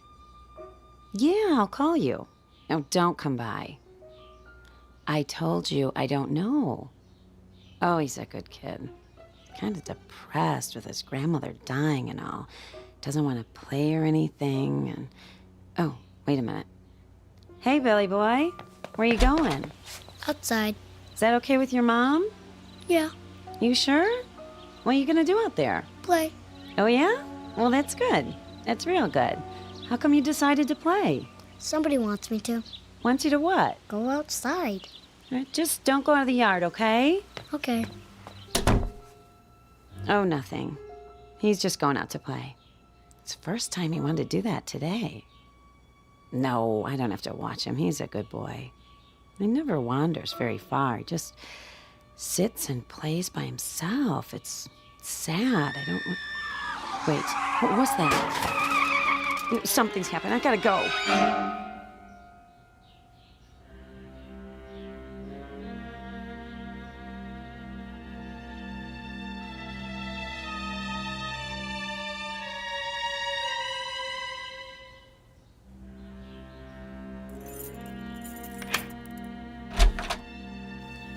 It's good to be home. I can take care of things for a while. Why? Wouldn't you rather be alone? That's the last thing I want. Oh, okay then. I'll make us some coffee. Sounds good. Billy? Shirley? We're back. Mrs. Bales? Hi, Shirley. Are you in the living room? Is there anything I should... Oh, Mrs. Bales, Who's this? Mrs. Bales, my name's Peterson, Jeff Peterson. I live down the block. Where's Billy? Sorry to bother you at a time like this. I mean, the girl told me about your mother-in-law's funeral. I'm very sorry, but, What's happened? Well, it's about your boy. Billy? What about him? He's all right, Mr. Bales. I put him down for a nap about a half an hour ago. Then what? What about Billy, Mr. Peterson? Well, now, I sure hate to say this, but, your son almost got himself killed this afternoon. What? He ran right out in front of my car, from nowhere. And lucky thing, I'm a cautious driver, Mr. Bales. If I wasn't, he might have... Billy! Billy never plays in the street. He never leaves the yard. I know. That's why I didn't mind when he wanted to go out. What happened? Well, there wasn't any sense in putting on the brakes. He was too close, so I cut the wheel as sharp as I could. Just in time, too. Couldn't have missed him by more than a few inches. Not a scratch on him, I'm glad to say. It wasn't my fault, Mr. Bales. Honest. All right, Shirley. Apparently it wasn't anyone's fault. Anyway, Mr. Bales, if I do say so, I think you better have a talk with your boy. He's sleeping. Oh, he's fine, just like I told you. A talk? Why? Well, when I saw that he was all right, I asked him, why'd he do a crazy thing like that, running out in the middle of a busy street? He said, somebody told him to. Somebody told him to? Who? He didn't say. You know I wouldn't tell Billy to do a thing like that. Who else did he talk to, Shirley? No one. All day long, he just sat in his room playing with the telephone. Chris? You believe me, don't you? Yes, I do. Chris. I'm sorry it happened, Mr. Peterson. Don't be sorry. Be glad. The boy's safe.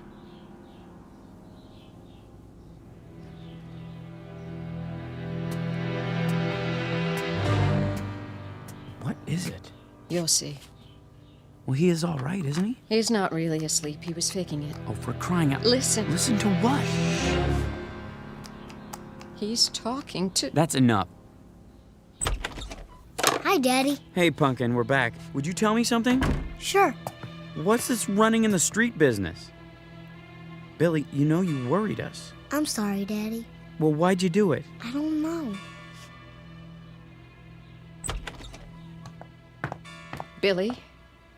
Who were you talking to on the phone just now? Nobody. I asked you a question, young man. Don't fib to me. Who were you talking to? Nobody. You'll tell me, you hear? Oh, no. Sylvia, let go of him. All right. Let's see what you can accomplish, which so far is nothing. Mommy hurt me. She didn't mean it. She doesn't like Grandma, does she? Of course she does. She's just upset. Why? Billy, I've got to tell you something. I want you to try to understand, okay? You're a big boy now. What? You won't be seeing Grandma anymore. She didn't go away like we said. She died, Billy. Do you know what that means? Yes. Now, I know you're only pretending to talk to her on your telephone. I know it's a game you made up, but please, will you do me a favor, Billy? Okay. Don't do it around Mommy anymore. Why? Because... Well, just because. I'll explain it to you someday. Deal? Deal. Okay, I'm gonna go talk to Mommy now. See you in a little while, okay? Okay, Daddy.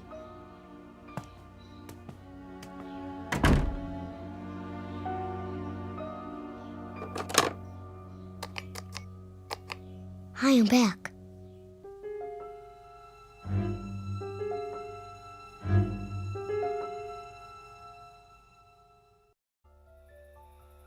All finished in the bathroom? Hmm. Shall I turn out the lamp? What? The light. Do you want it off, or do you want to read for a while? Yes. Yes, which? Whatever you like. Oh, Chris. It's not what I want, it's what you want. I don't care. Please, don't shut me out. Sorry, I was just thinking. I know. Sil, Yes? I know how hard it was for you.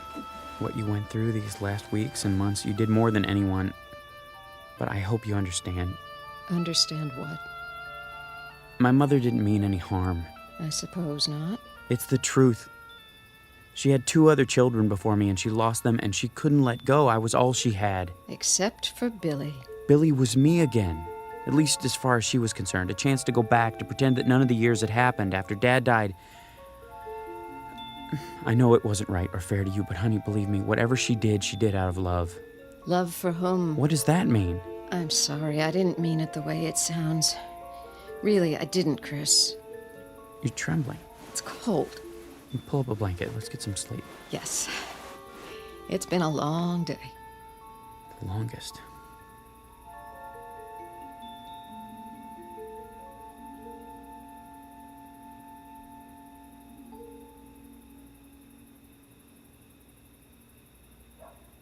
Hi. Yeah. Me too. Is it cold there? Billy? You give me an ice cream bar? Oh, that would be cool. How about some candy? Me too. No! I won't have it! Mommy! Who are you talking to? What's the matter? Give me that! What is it you're hearing? I want to know! That's my phone! Hello? Hello? Give me my phone back! Whose voice is that? Who? Mommy, give it to me! Not until you tell me. Say it! Say it! It's my phone! It's from Grandma! That's it! No more of this stupid telephone! You broke it! You broke it! Yes! And I'll break it even more into little pieces. You will never play with this telephone again. It is gone. Do you understand? Gone and never coming back. I want it. I want it. Why? I want Grandma. Billy? Billy! What did you do? What did I do? What happened here? It was that stupid toy. I woke up and... I'm sorry, Chris. I lost my temper again, but... Why did you break it? I heard her. Heard who? Who do you think? What are you saying, Syl? She was there. On the phone. She didn't say anything, but I could hear her. Breathing. That's crazy. I know. But I heard it. Come on, honey, snap out of it. He was so upset. Of course he was.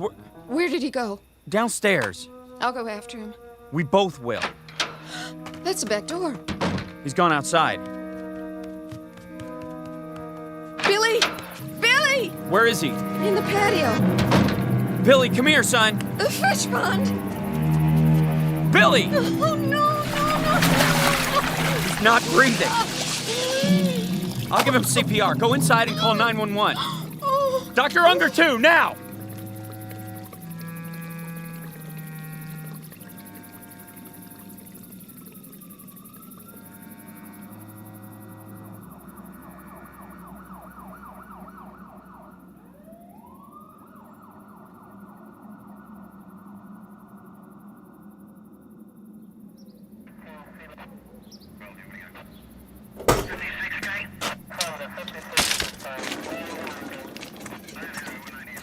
Lift him. Careful. I got him. How is he? He's breathing. Thank God. We'll do everything we can. Put him in the ambulance. If we had gotten here a few minutes earlier... I'm going with you, Billy. Oh, my Billy.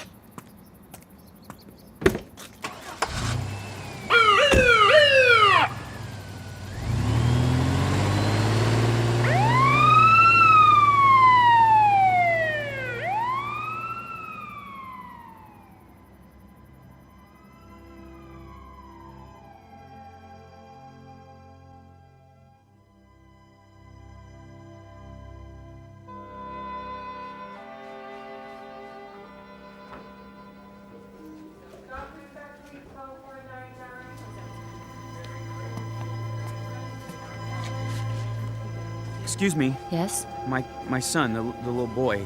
Oh, yes, Mr. Bales. How is he? He's out of IC. They're moving him to a private room. Is he conscious yet? I'm afraid not. I brought some of his things. He's gonna come out of it, isn't he? We're doing everything we can. My wife's having a hard time. The doctor will be here in a minute. He'll give her something. Please tell him to hurry. Now, if you wait over there. Yes, of course.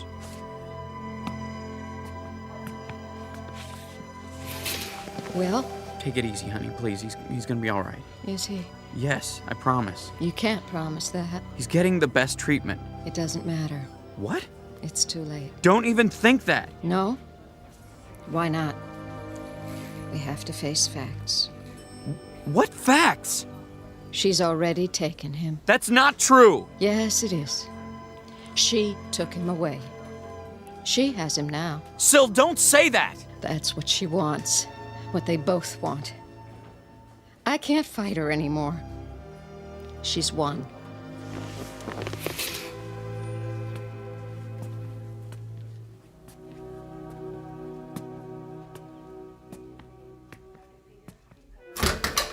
Just a minute, sir.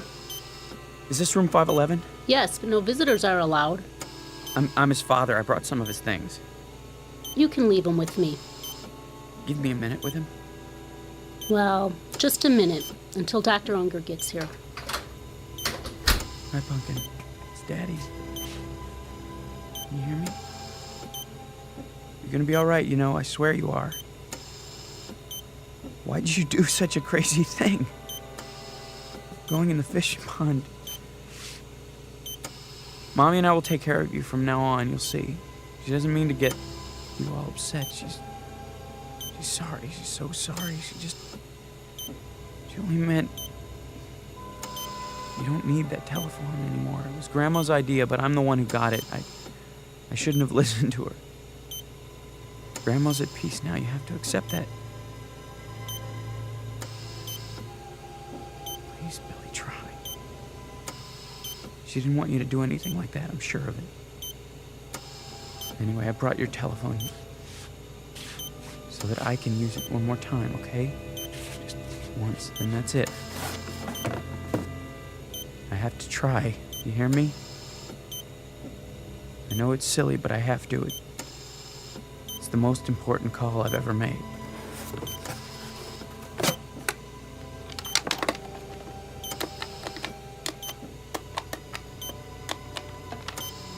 Mother, if you can hear me, by some miracle you can hear me at all, please listen to me now. You said you loved Billy, remember? On his birthday, you picked him up on your lap and hugged him and said that he gave you life again. I know you meant it. You did, didn't you, Mama? Well, if you did, if you really meant it, I'm asking you now to prove it. Give him back to us. He's 5 years old. Do you know how young that is? He hasn't even started. He doesn't know anything about school or girlfriends or wearing long pants or pitching a baseball. He doesn't know anything yet. He hasn't been anywhere. He's hardly been out of our house. There's a whole world he hasn't seen or heard or tasted or smelled or touched. Remember what you said. You said Billy gave you life again. Well, now you can give him life. If you really love him, let him live. Give him back, Mama. Give him back!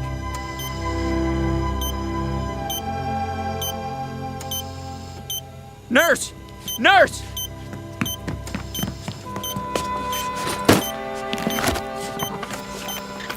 What's happened here?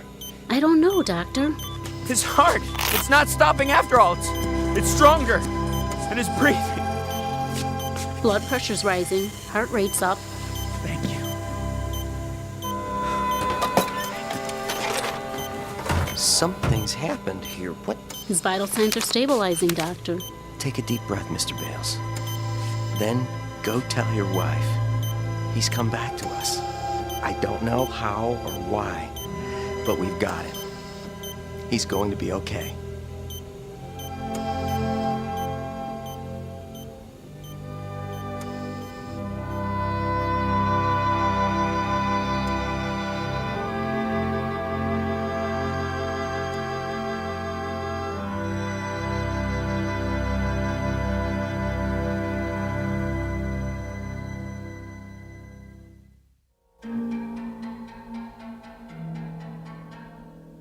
Toy telephone, an act of faith, a set of improbable circumstances, all combine to probe a mystery. to fathom a depth, to send a facet of light into a dark after region. To be believed or disbelieved, depending on your frame of reference, a fact or a fantasy, a substance or a shadow, but all of it very much a part of the Twilight Zone.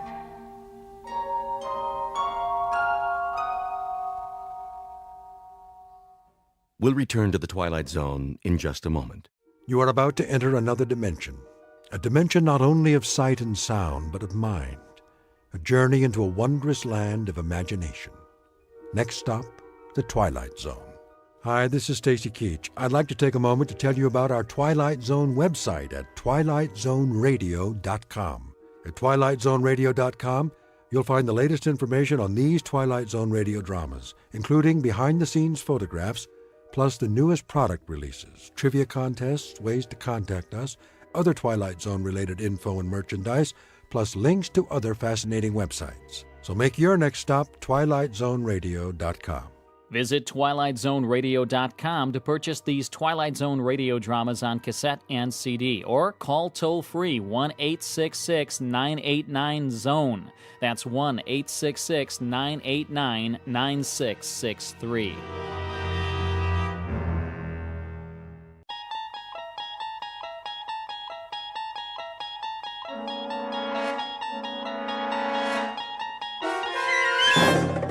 You unlock this door with the key of imagination.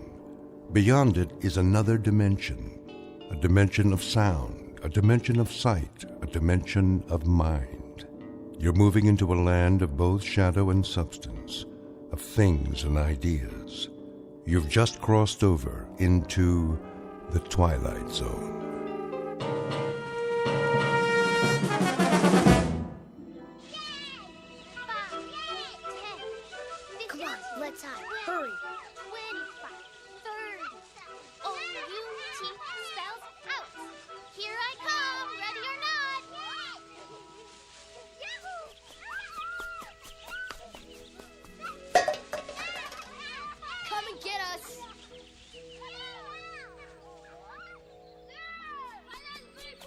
Over here!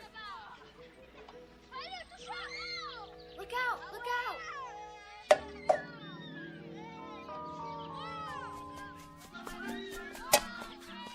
Ollie, ollie, up, free, free, free! Get away, you kids! I've told you not to play here. Go on now.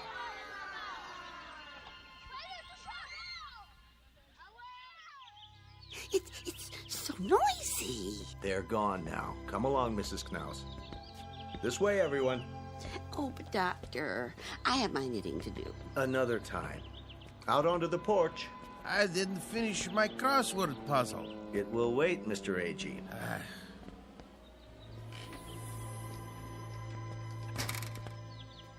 Now then, isn't this a beautiful day? I don't know why we have to go. It isn't good to spend all your time inside. Everybody needs the sun once in a while. Even you, Mrs. Summers. I've had my share of the sun. Now I need my rest. We all do at our age. Where's Mr. Conroy? He's not feeling so well this morning. Well, I'm not either. What about Mr. Whitley? Why does he get to stay in? He's waiting for an important call. Watch your step. Nurse will bring the picnic baskets.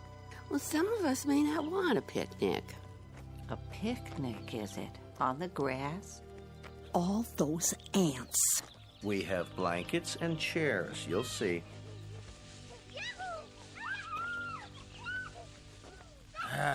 Darn those kids anyway. Hey, quit running! Stop it! Like wild Indians. They won't bother us. This way, there's a nice place under the trees.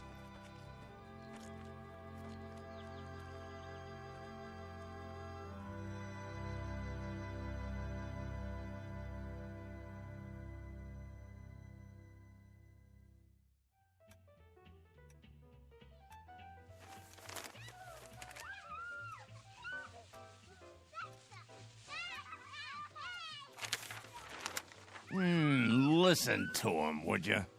Ah, they're only children. They know they aren't supposed to play on the grounds. How can a body think? Now, Ben, just read your paper. They're not hurting anyone. Well, let them play someplace else. They've got homes, don't they? It's the grass. The what?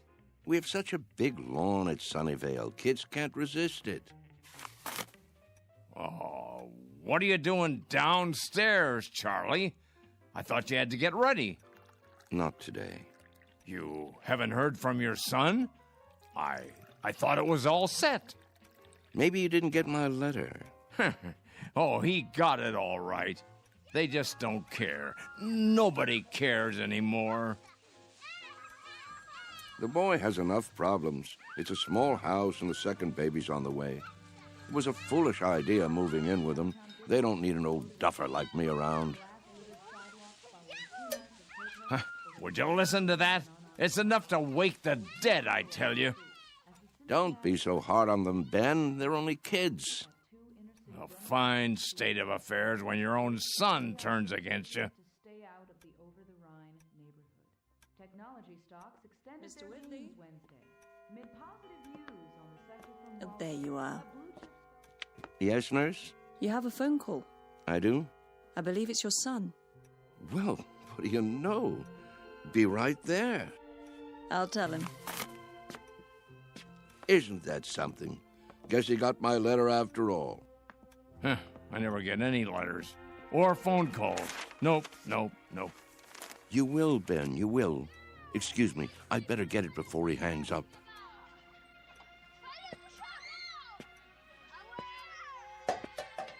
What are they doing out there? Don't be a grouch. It's Saturday. Perfect for kick the can. Perfect for what? We used to play it all the time, remember? No, I don't remember anything of that kind.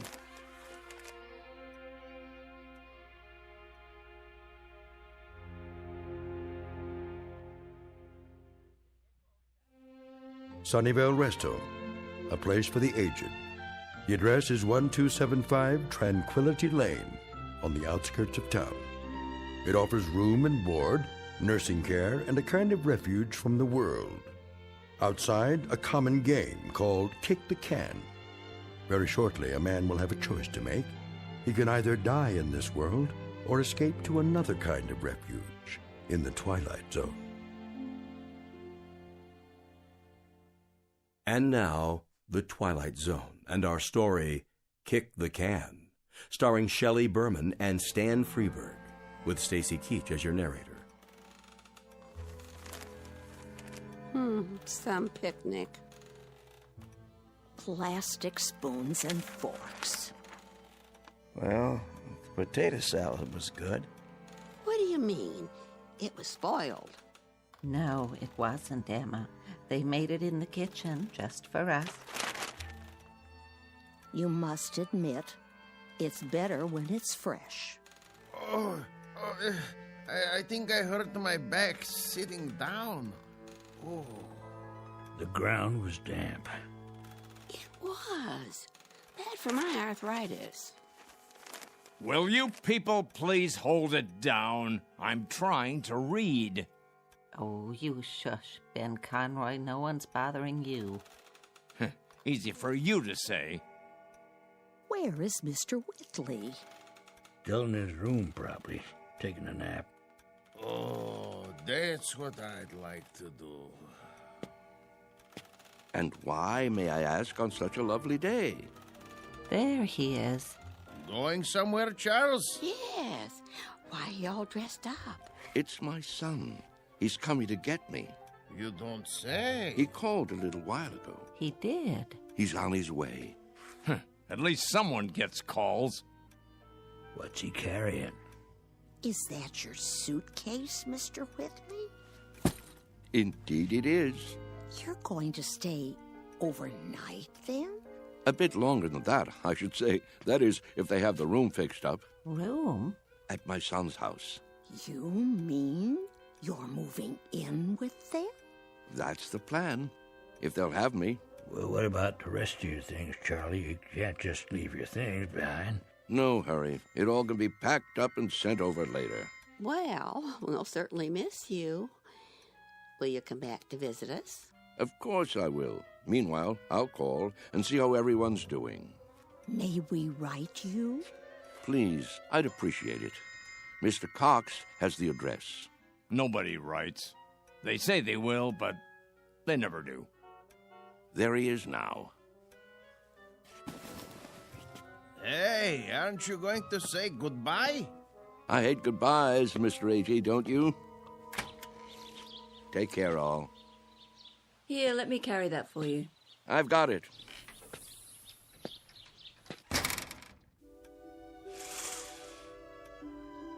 Who's that behind the wheel? Your son, David, don't you remember? Such a nice young man. Let me see. Some car, huh? Betty costs pretty penny. Everything does nowadays. Don't crowd now. You wouldn't want him to think you're watching.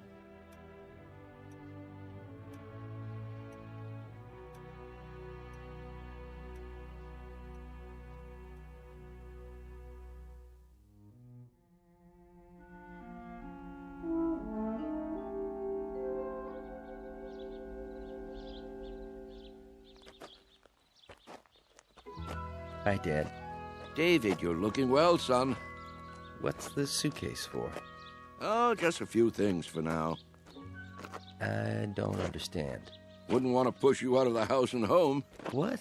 Of course, I don't have that much anymore, but I suppose it could go into storage Whoa. I think there's been a misunderstanding. There has? Get in. We need to talk. If it isn't convenient today, we can make it another time.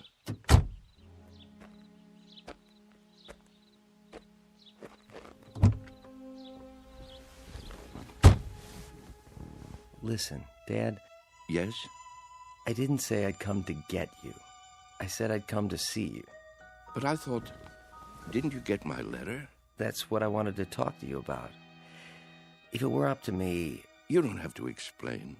Well, Debbie's turning the extra room into a nursery. Right now it's being painted and... I understand. I don't think you do. Let's drive a bit. Your friends are watching us. It's all right, really. Let's go into town. I'll buy you lunch. That's not necessary. Please, Dad. I want to. This wasn't a good idea. If you let me explain. Pull over here, please. I can walk back. But, Dad... The exercise will be good for me. If you just listen... We'll have lunch another Saturday, son. Call first, though. I'm really quite busy these days. You're taking this all wrong. Give my love to Debbie, will you?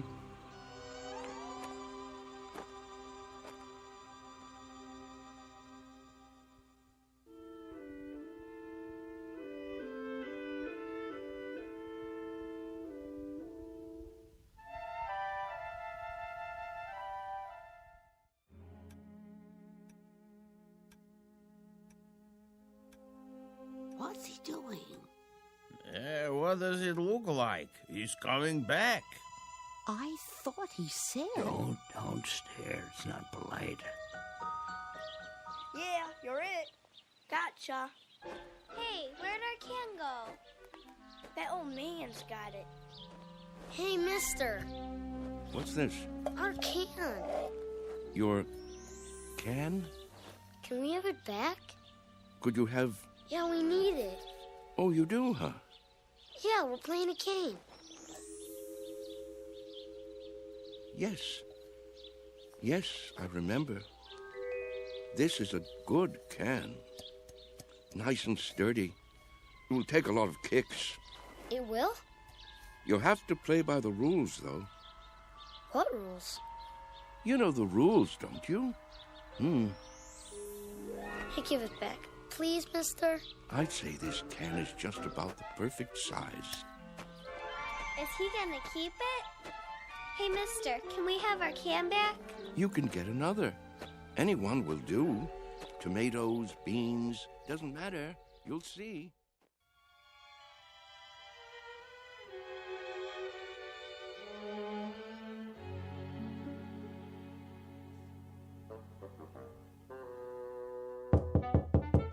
Charlie?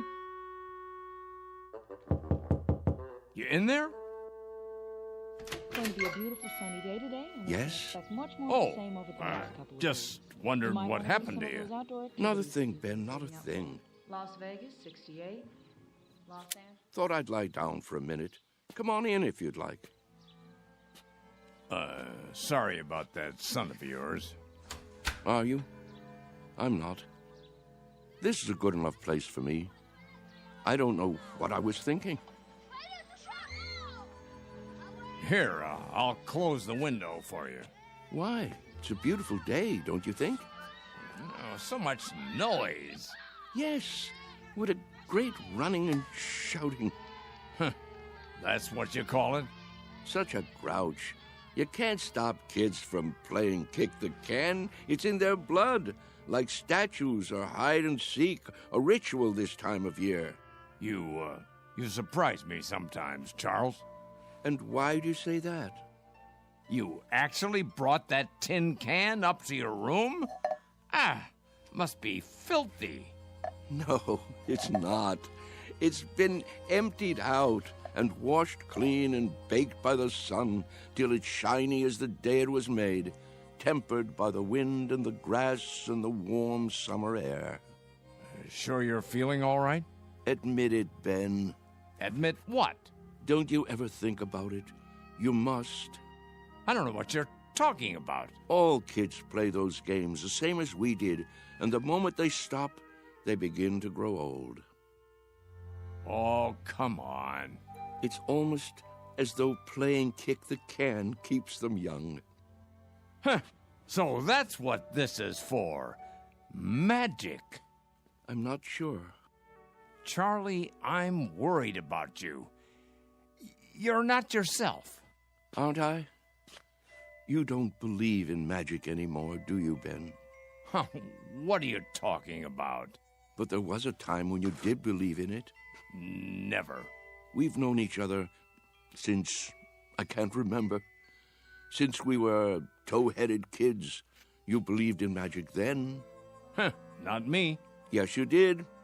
When we walked on different sides of the street lamp, you'd say bread and butter. When your baby teeth came out, you put them under your pillow for the tooth fairy. And when you went down the sidewalk, you were careful because you knew that if you stepped on a crack, you'd break your mother's back. Oh, you believed in magic all right.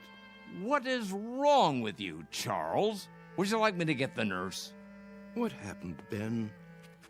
Where did the robbery take place? Robbery? A thief stole everything away when we weren't looking. Who was it, Ben? Was it time or something else?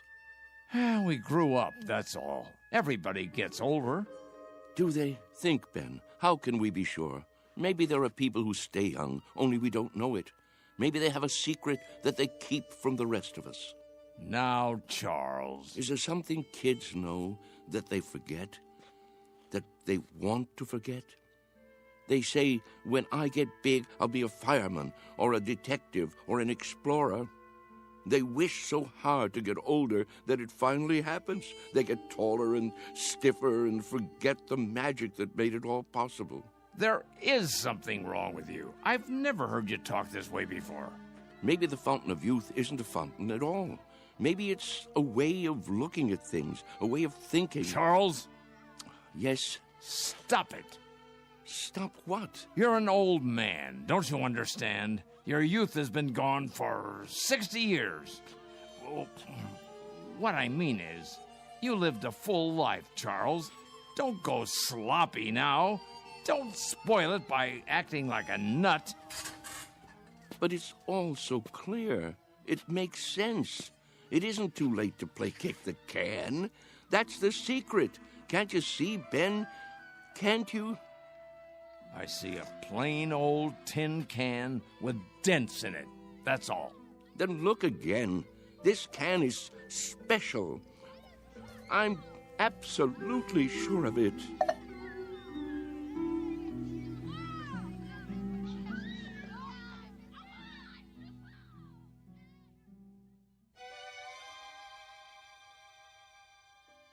And so, That's why I thought I should tell you. I'm glad you did. It's just that I can't stand to see him make a fool of himself. Of course not. And if there is something wrong with him, something in the head, then you can get him the right medication. You understand, don't you, Mr. Cox? I do, Mr. Conroy. You were right to come to me. When he acts that way, I feel I don't know him at all. It's foolish talk, I agree. So what are you going to do? Nothing. Beg pardon? At least not for the time being. If I got excited every time someone indulged in foolish talk around here, I'd be upset every minute of the day. Let him go on about kick the can if he wants. He isn't doing any harm. But I'm worried, I tell you. It isn't like him. He's getting on in years. It's common for folks of a certain age to behave like children once in a while. Oh, nonsense. He's no older than I am. In some ways, maybe, but in other ways, when some people get old, truly old, in their minds, they may act strangely, out of character. Take Mr. Agee, for instance. He's as sane as they come, but do you remember that ruckus out on the porch the other day? Somehow he got hold of some firecrackers. The nurse found him trying to set one off. It must have been those kids. Well, wherever he got them, he could have hurt himself, and that's something that concerns me. Charles hasn't done anything like that. I just don't want to hear him talking crazy. Oh, it isn't necessarily crazy. Huh? You haven't heard him. Look at it this way. As far as he's concerned, all his best years are behind him. He can't even look forward to spending time with his son and daughter-in-law. A fine thing. So, that being the case, he'd rather return to an earlier time, one he recalls with pleasure. It only makes sense from his point of view, so he uses a time machine to accomplish it. A what? It's called memory. Is that so crazy, Mr. Conroy? Everybody does it, even you. But he actually believes he can be young again by playing kids' games. Not really. He's exploring, that's all. He'd like to believe that kick the can is a magic button he can push to make himself young. But deep down inside, he knows it won't work. Instead of the disappointment of failure, he'll never risk pushing that button to find out. Stop worrying. Your friend is fine. Are you certain? I'm certain. Until he does something to endanger his health or the health of others, there's no reason to interfere. Thanks for stopping by my office, though. Look at the time. You wouldn't want to miss dinner. Well, in that case, I suppose... It still troubles you, doesn't it? What would you have me do? Maybe if you talk to him. It would be a waste of time. But you have a point. Perhaps I'm reluctant to face the facts myself. Every time one of our people goes senile, I get a little cold inside. When I took this assignment, I was 32. Now I'm 43. Everyone grows old, Mr. Conroy. Everyone.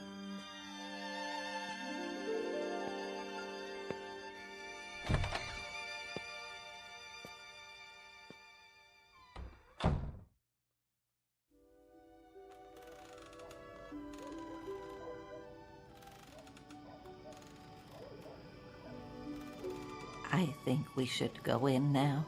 Yes. It turns chilly this time of day. Stay a while. We can watch the sun go down. I've seen enough sunsets, thank you. Hey, just the same. It's pretty sight. Puts me in the mind of back home. If we're going to stay on the porch, I'll need my sweater. Why don't you come inside with me, Mrs. Summers? Give me a moment to get my strength.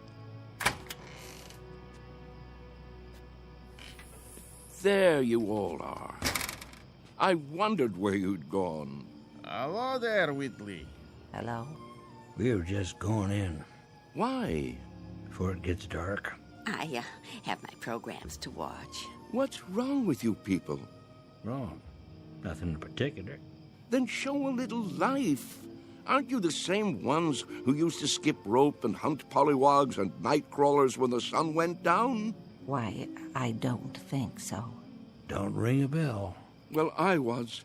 If you can't remember it, I'll remember it for you. The weather was just like this back in Wheattown of a summer evening. Right after dinner, you'd hear a banging of screen doors all down the block, and there we'd be, Stanley Maple and his kid brother, Wes, and Ben Conroy, and the Arvis girls, and some others whose names I can't think of. The air would be soft like this, children weather. And we'd come out with no coats, and we'd start shouting and play kick the can. Yeah, you're right. Everybody played that game. Absolutely everybody. Or catch, or hide and seek. Seems like a million years ago. I was fastest runner on the block. Were you? Sure was. When we played kick the can, I was never it. But now, ooh, look at these legs. I remember. Sure you do.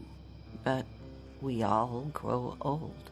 I miss the running most. I think if I could only run again, growing old wouldn't be so bad. I agree with that. That's one way to look at it.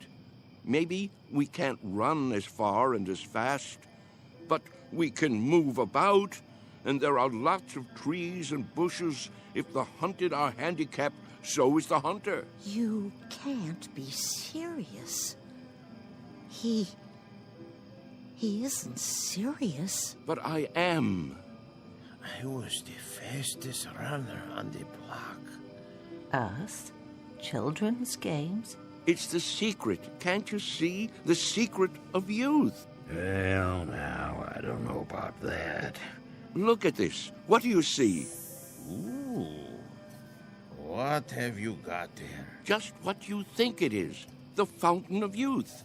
The source of the Nile. Looks like a tin can to me. It's a good deal more than that, I promise. Take another look. Think, feel. Have you forgotten how?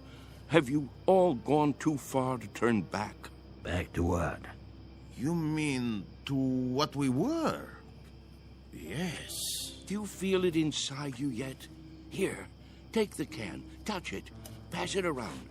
Does it wake the part of you that's been asleep? Let me see that. Well? Why? It fits perfectly in my hands. Here, Mr. Agee, you try.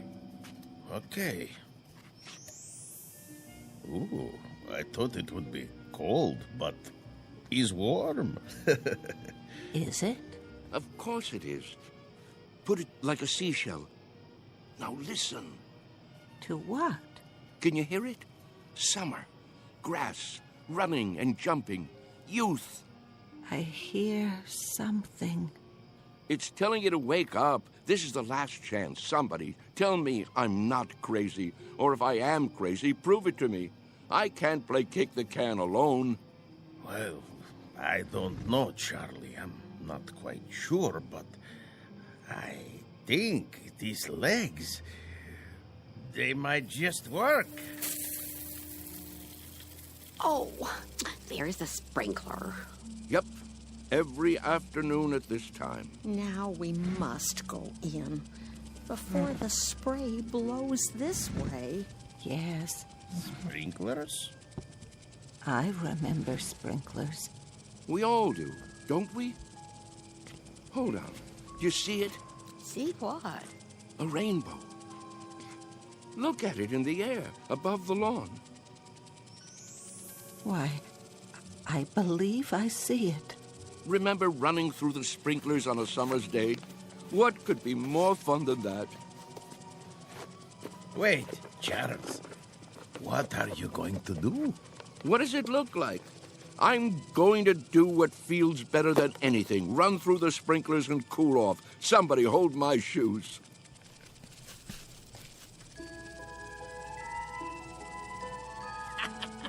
Well, look at him, will you?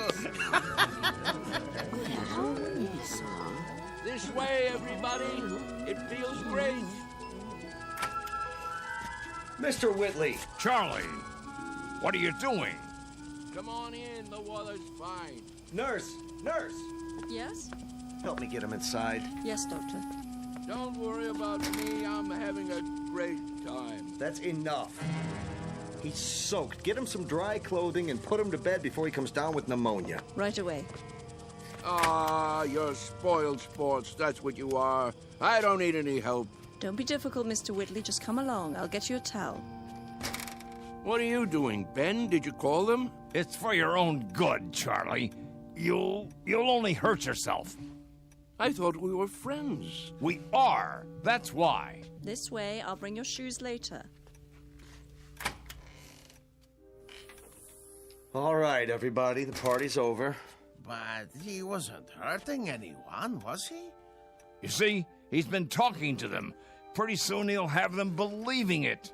I was afraid of something like this. Yeah, it's like he's gone crazy after all. I'll have him moved to the observation room in the morning.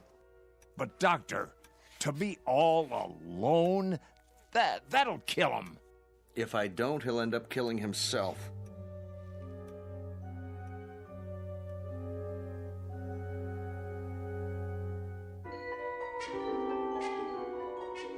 Senile? Me? Mr. Whitley, please try to understand. You want to put me in a special room? Alone? You don't leave me much choice. Why? What rules have I broken? There have been complaints. Oh, there have. Who from, may I ask?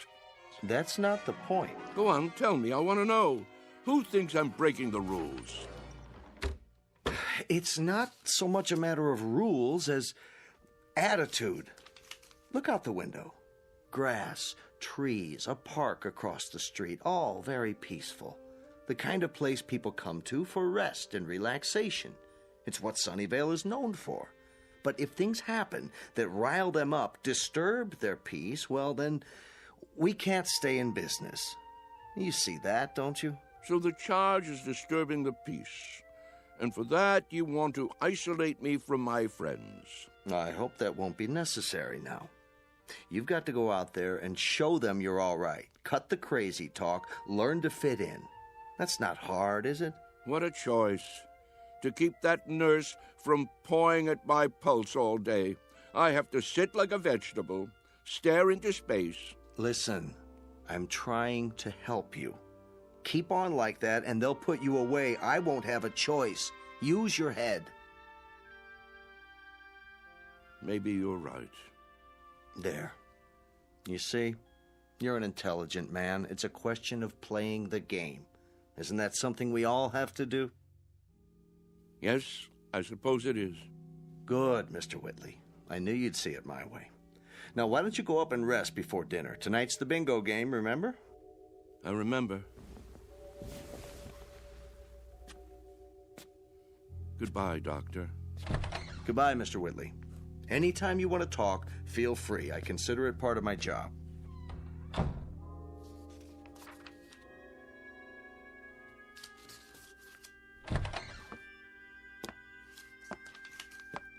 I made him change into fresh clothes. So I see. Thank you.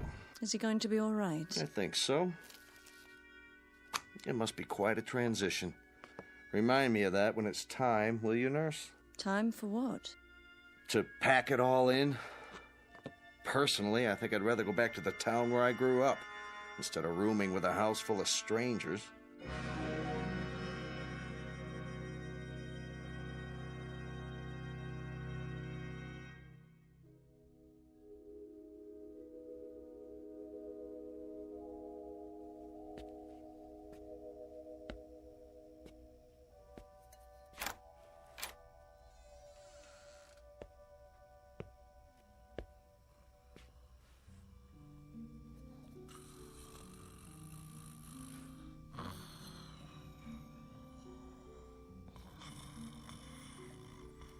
Wake up. Who? What? Come. Charles, what is it? Shh. Quietly. Come where? We're going to play a game. What do you have there? What does it look like? An empty tin can. We're going to play kick the can now? It's dark outside. It usually is in the middle of the night. Now get your robe and come with me.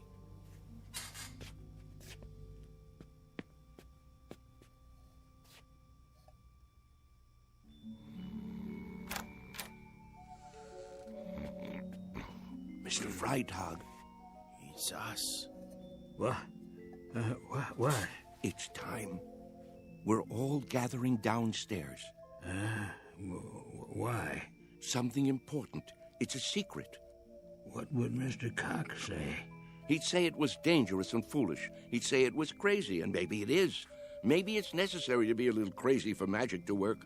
He'd say we'd be acting like children. But isn't that the idea? Only children can play kick the can. Now get the others. Freitag, wake Mrs. Summers. Elegy, you get Mrs. Wister and Mrs. Knaus. Let me see, who else? There's Mr. Carlson. Everyone? Everyone. Well, what if they won't come? They've got to. Don't take no for an answer. Hurry. I heard people walking around. Whoa, what's going on here? Mr. Whitley has an idea. Would you like to come too? Hello, Ben. Charles? What are you doing? Go on. Do as I said. Yeah. Right away. I'll see you downstairs.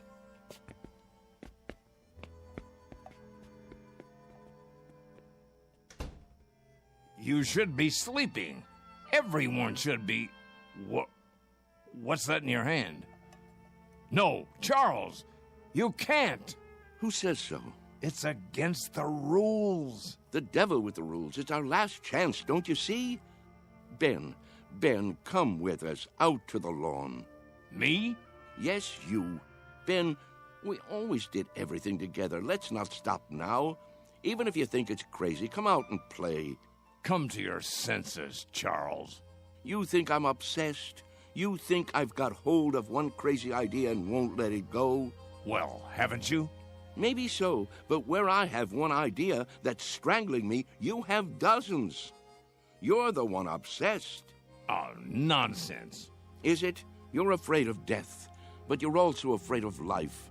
You think age gives you the right to stop growing. You've sealed yourself inside your shell, and you're afraid to poke your head out and look around.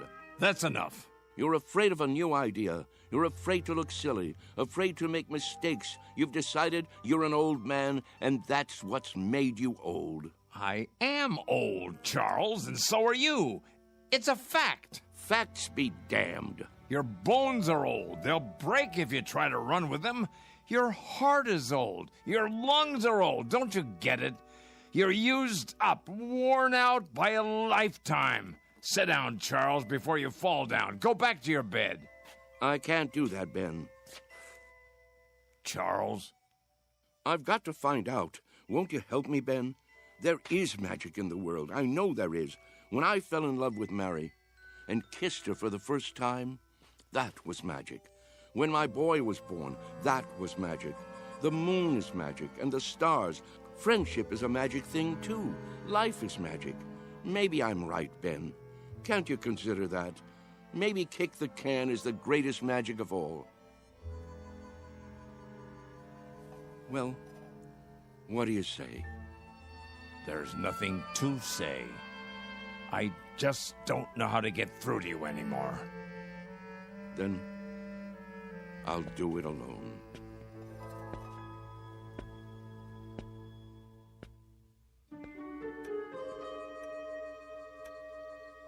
What are we doing here? I'll catch my death. Now, you just wait. Mr. Whitley has something in mind. Yeah, something important. But what could it be? Don't you know? Don't you remember? Remember what? How it used to be. How we used to sneak out of the house after dark when the grown-ups weren't looking and the weather was like this. Don't you remember how we used to play kick the can? Everybody played in my neighborhood. A long time ago. A long, long time. Funny. It doesn't seem that long ago to me. I remember. Yes. I think I do too. But we've all grown so old. Are you sure? If these legs would carry me. How do you know they won't until you try? You can't be serious. He isn't serious. But I am. You mean us? Children's games? What about the nurse? She's asleep. If we keep our voices down and open the door carefully, she won't hear us. Go outside? Why not? Are you chicken? Show them the can.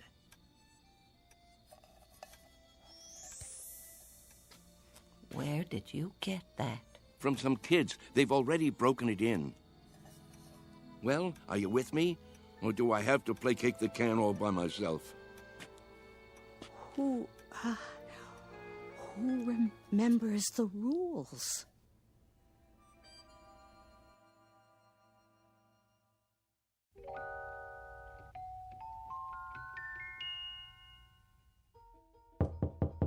Mr. Cox.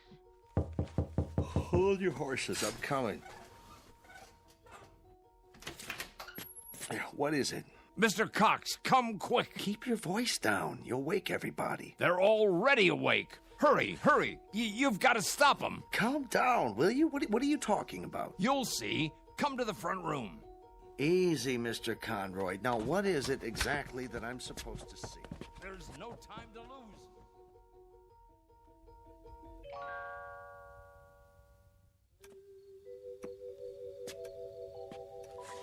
But there's no one here. Why is the door open?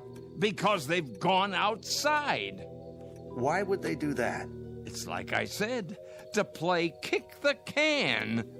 That was just a crazy idea. Mr. Whitley's forgotten all about it. No, you're wrong. They really mean to play. Calmly, please. You mean now, at this hour? That's right, and it's all because of Charlie. Now I'm really worried about him.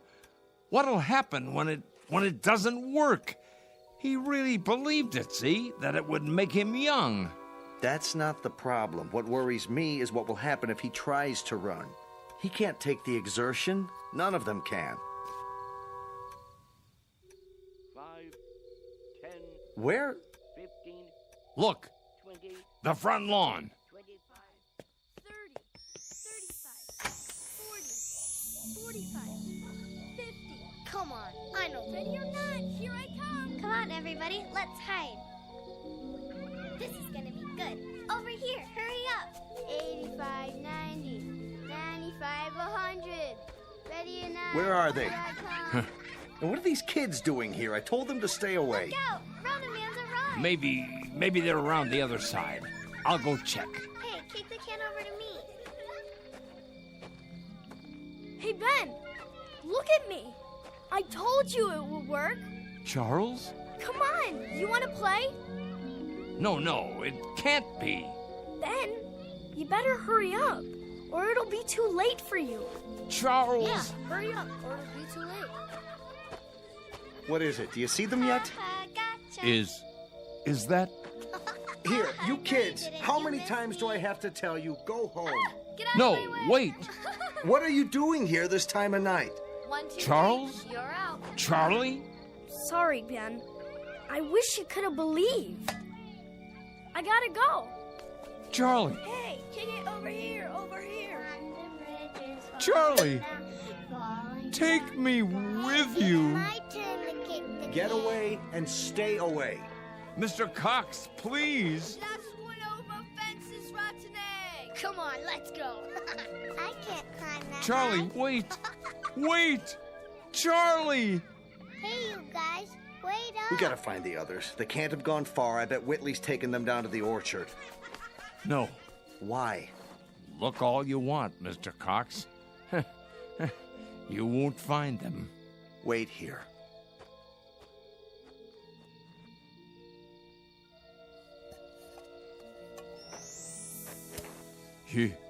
You forgot your can, Charlie. But don't you worry none. I'll keep it for you. Inside. in case you ever come back for it.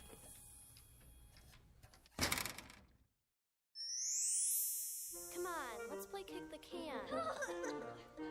Come on, let's hide. You'll never find me. You can't catch me.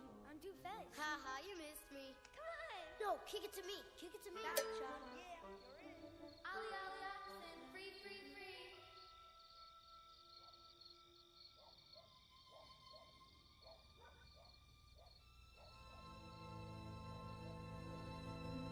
Sunnyvale Rest Home, a place for people too ancient to remember the fragile magic of youth. A place for those who have forgotten that childhood, maturity, and old age are magically intertwined. A dying place for those who have grown too stiff in their thinking to revisit the Twilight Zone.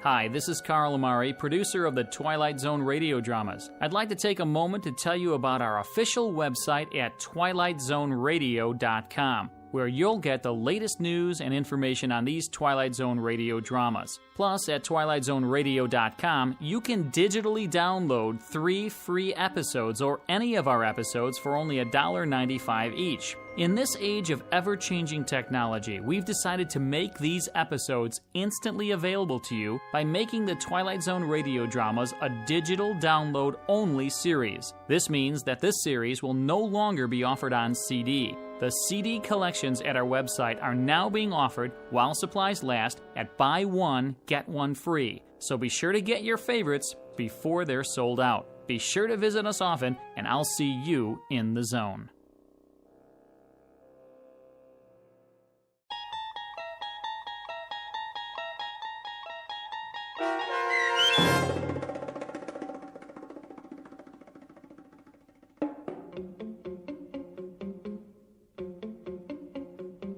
Kick the Can, starring Stan Freberg and Shelley Berman with Stacy Keach as your narrator, was adapted for radio by Dennis Etchison and written for the Twilight Zone by George Clayton Johnson. Heard in the cast were Christian Stolte, Kurt Nabig, Herb Graham, Joby Cerny, Doug James, Roz Alexander, Meg Thalkin, Renee Matthews, Sarah Wellington, C.J. Amari, Natalie Berg, Amanda Amari, Mitchell Hernandez, Julia Cosmos, Robert Gerdish, Matthew Gerdish, and Braden Looper. The producers of The Twilight Zone wish to thank CBS Enterprises and the Rod Serling estate for making this series possible. This copyrighted radio series is produced and directed by Carl Amari for Falcon Picture Group and Westwood One. Sound design and custom Foley effects for The Twilight Zone by Cerny American creatives Bob Benson, Craig Lee, Michael Slaybach, and Matt Sorrow. To learn more about the Twilight Zone radio dramas and to contact us, visit our official website at twilightzoneradio.com. Doug James speaking.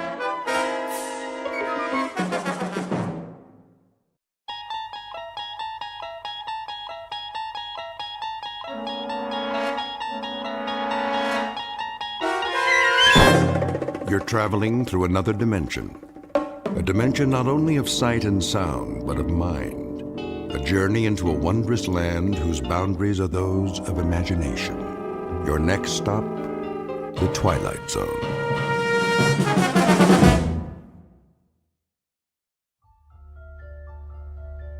It was the day no one would ever forget. Not next week, next year, or the year after. Not for the rest of their lives, no matter how hard they tried. All in? Yes. Yes. Anne? Yes, Daddy. Good. That's good then. Seatbelts, everybody. Where are we going now? Home. Oh. Unless anyone wants to stop for ice cream. Can we? If you like. I think your mother would approve. Don't you? Well, I guess so. What about you, Anne? I want to go home. I'm kind of tired. Me too. Very well then. Some other time.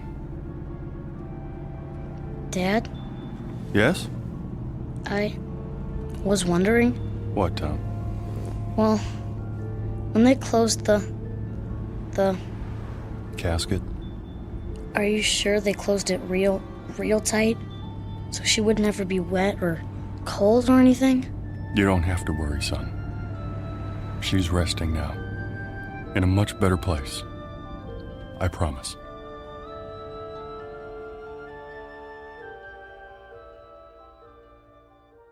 It was the week the world ended. And yet, incredibly, it was also the week something new, something truly fantastic began.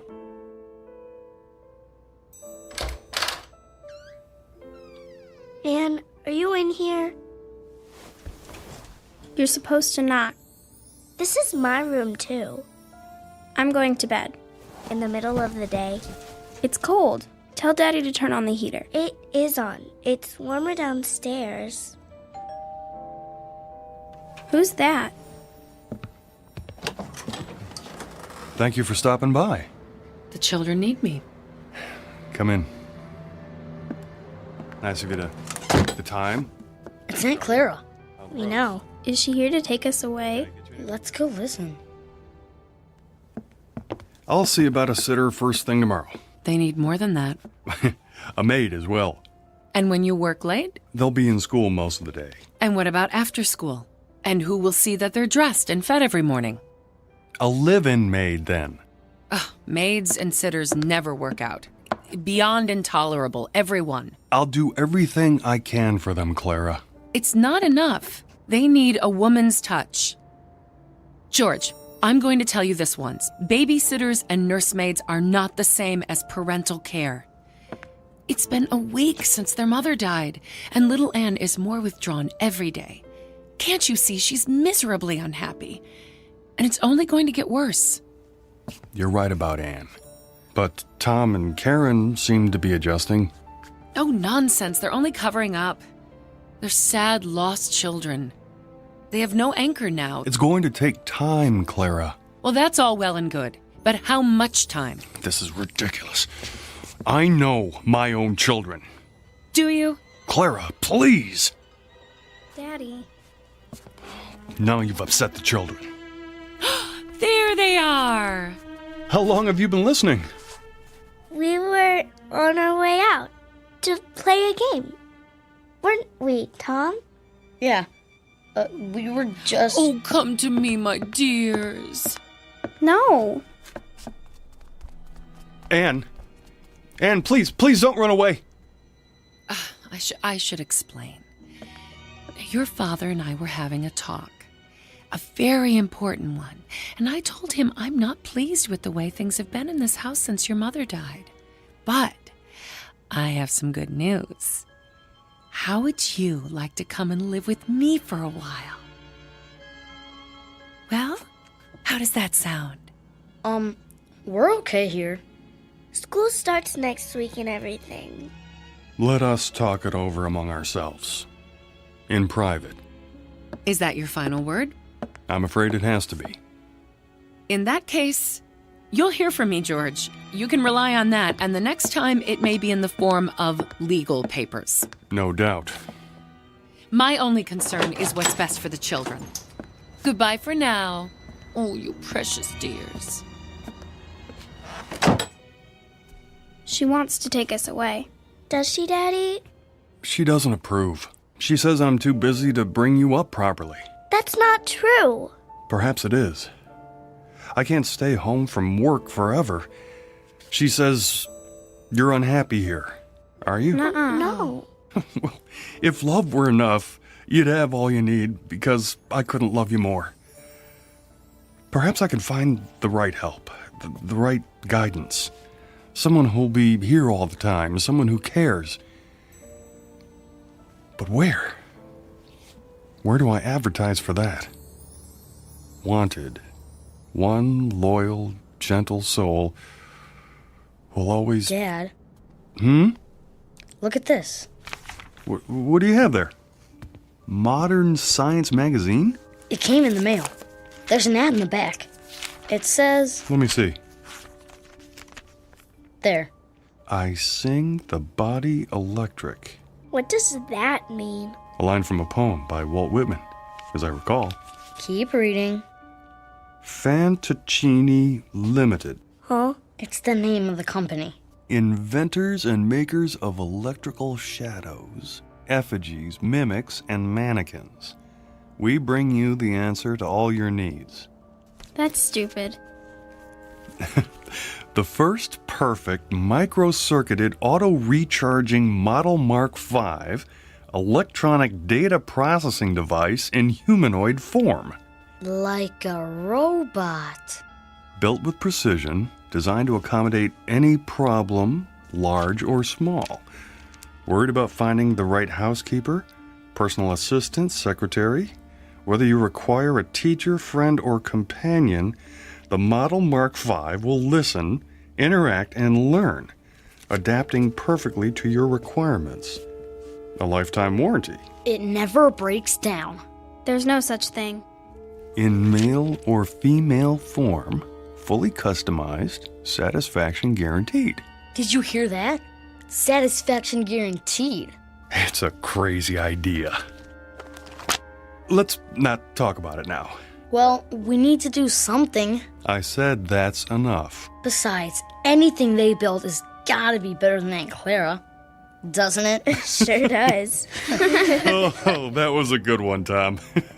I don't know how long it's been since we laughed. It even says there's a free trial period. Well?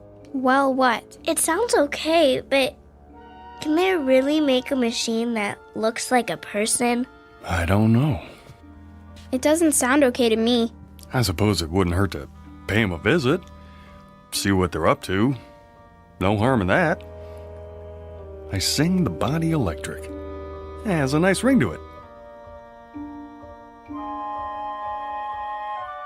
They make a fairly convincing pitch in the pages of a magazine called Modern Science. The revelation is just how modern, for robots, androids, and the like aren't science fiction anymore. They are products designed to help people, to make life easier. It doesn't seem possible, though, to find a woman who can fill the needs of this particular family, who must be 10 times better than mother in order to be half as good. Except, of course, in the Twilight Zone.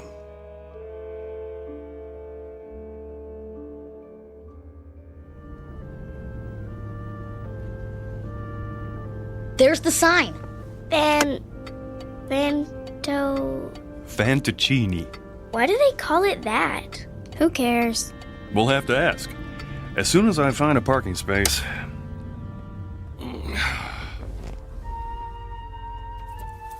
Okay.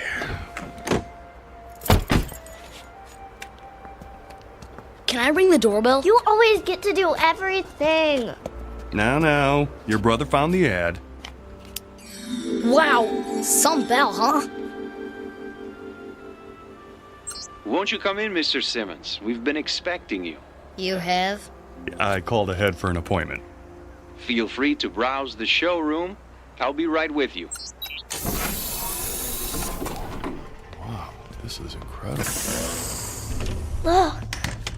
What's that supposed to be? A whole table full of marbles? I don't think so, son. More like glass eyes. Wow.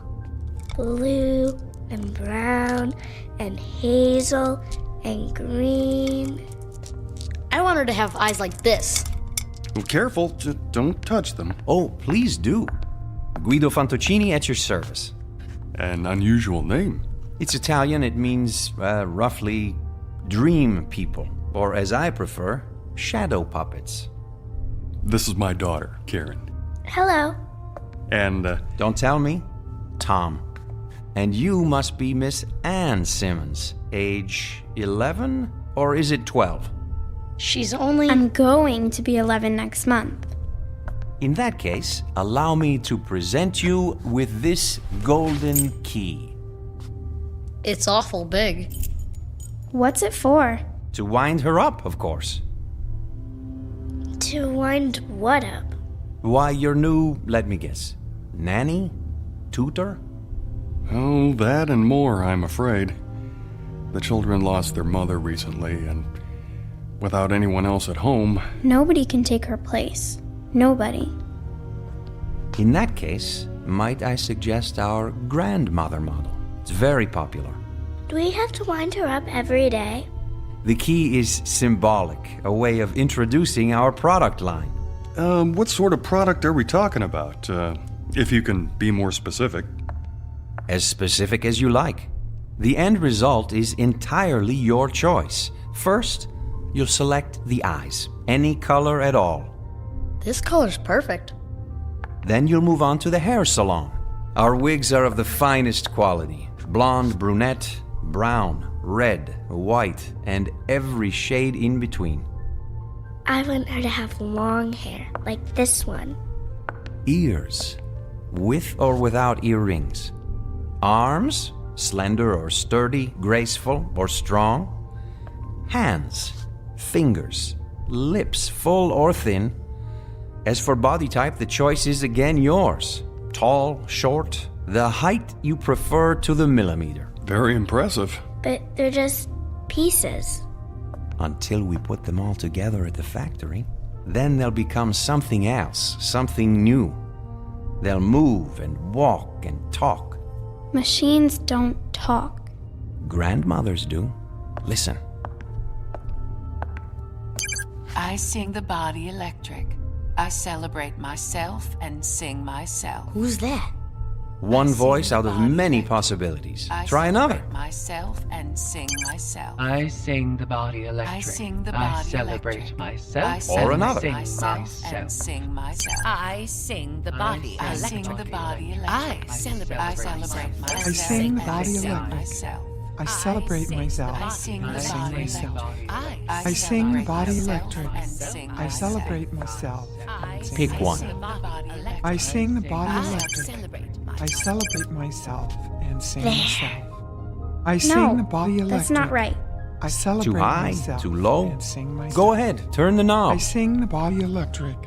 I celebrate myself and sing myself. I sing the body Could electric. you make her just like my I mother? celebrate myself If you wish. and sing myself. Exactly? I sing the body To electric. a I celebrate myself Then and sing myself. I don't want her. Please, Anne. I want to leave. You've dropped the key. Wait. I sing the body electric. I celebrate myself and sing myself. I've I almost sing got the it body right. Electric. I celebrate myself and sing myself. I sing the body electric. I celebrate myself and sing myself. The armies of those I love engirth me, and I engirth them. They will not let me off till I go with them, respond to them, and discorrupt them, and charge them full of the charge of the soul. Grandma.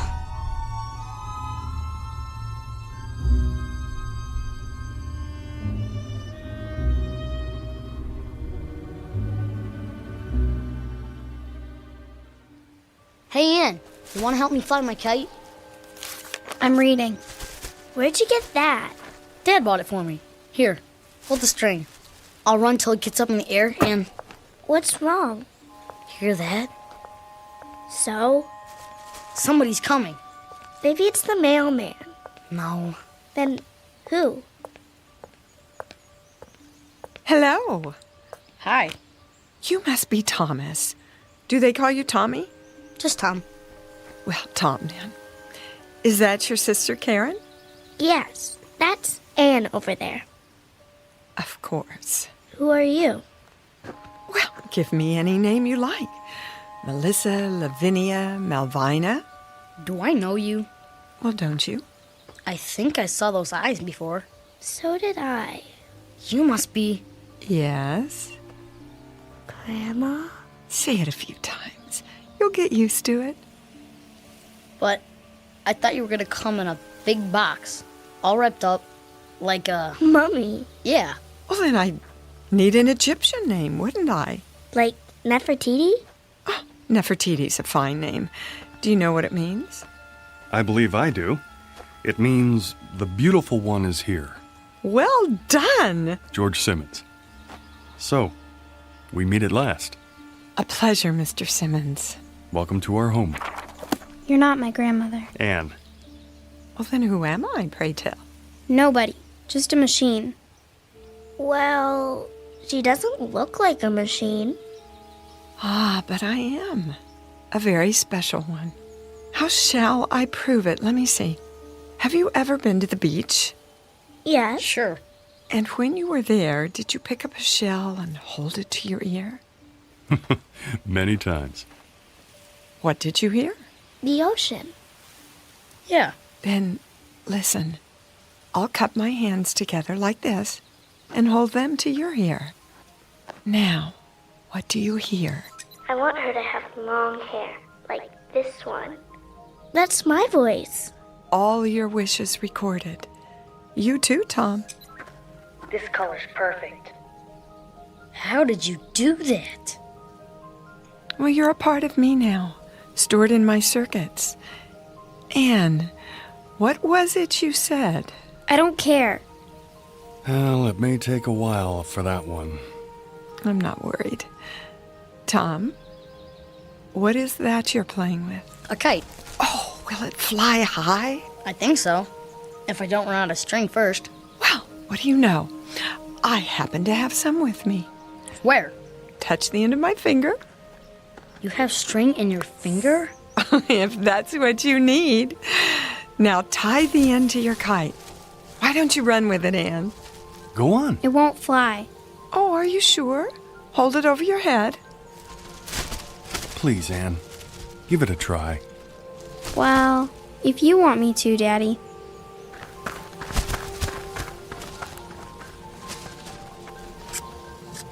Hey, look at that! Don't let go of the string. Oh, I wouldn't think of it. How high shall we fly? The moon. The moon it is. It's almost out of sight. What do you say? Thank you. Yes. Thanks very much. You're a great kite flyer. Now, what's my name? Grandma. Anne, look at what Grandma did. Anne? I don't want to play.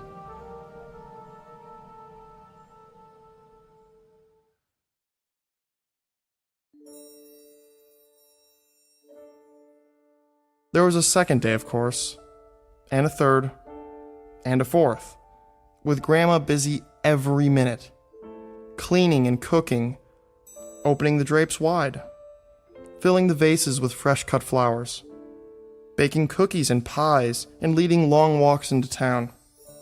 But the most beautiful and special thing was the way she paid attention to everyone. She took time to listen, really listen, and remember every word, every thought, every wish, as if that were her only purpose. She seemed clever beyond clever, human beyond human. Anne finally began to join in, but slowly. To walk if not to run, to listen if not to hear, to watch if not to see. And as the days turned into weeks, Grandma waited. She never tried to urge or force. Sometimes, when Anne didn't come to the table, Grandma left dinner on a tray by her door. Big spoons first, then the little spoons. Is that right, Grandma? Perfect, Karen, dear. Is that your father home already? Yeah. You heard him before he got here. Daddy! Hello, sweetie. How was your day? Grandma taught me how to sew. Did she now? Good evening, Mr. Simmons. Dinner is almost ready. Well, looks like you have a helper. I made the mashed potatoes. Indeed, she did. I'm proud of you, Karen. Where's Anne? She's upstairs doing her lessons. Anne! Come down and help your grandmother! Oh, it's all right. I can handle the rest. That's not the point. Dad, whose car is that out front? Which one? The new one. Oh, well, let me see. Oh, yes. It's ours. It is? I came home early to surprise you. Can we go for a ride? All of us? I don't see why not. We'll take a run to the ice cream parlor after dinner. How's that? Now, go and wash your hands and tell your sister dinner's ready. Okay. Yeah. Thank you for being so good to us. Good for us. And that includes me. I'm sorry about Anne. I'll have a talk with her. Now, don't you worry about Anne. She'll accept me eventually. You seem very sure. Mr. Simmons, children are the most complicated creatures in the world. I could be the greatest cook, the finest, most exciting playmate, the most interesting companion, but those are very small accomplishments. It's the heart I have to enter. A child's heart. It's a deep place, difficult to reach. But that, too, will come. Anne, darling. Are you hungry, dear? Not very. We're, going for a ride after dinner. In our new car. It's beautiful. Wait till you see it. I'd like you to go with us. Is she going? Oh, please, Grandma. I want to ride in the back seat with you. Me too. Then I'll stay home. But why, Anne? I don't like her. You mustn't say that. I don't want her here. Dear child. I never wanted you here. It was them, Father and Tom and Karen. They wanted you. They needed you. But I didn't. Anne, stop it. It's true. You sit and you talk to her and you eat the food she makes and you make believe, Father. That's what you do. You make believe, as if she's real, but she's not. She's a machine. Nothing but an old machine. Anne, listen to me. Machines are neither bad nor good. Some kill, and some make war, and some guide people through the darkness like a lamp. Believe me when I tell you, I cannot lie, or sin, or be greedy or jealous. I don't seek power or riches. I've been programmed for other things. You'd be surprised at how much a machine can do. This one, for example. This machine can love. Love who? Oh, you, Anne. I can love you. And I do. I love you more than tongue can tell. You don't love me. You can't. She said she loved me. She? My mother. She said I love you, but she lied. She lied. You're just like her. I hate you.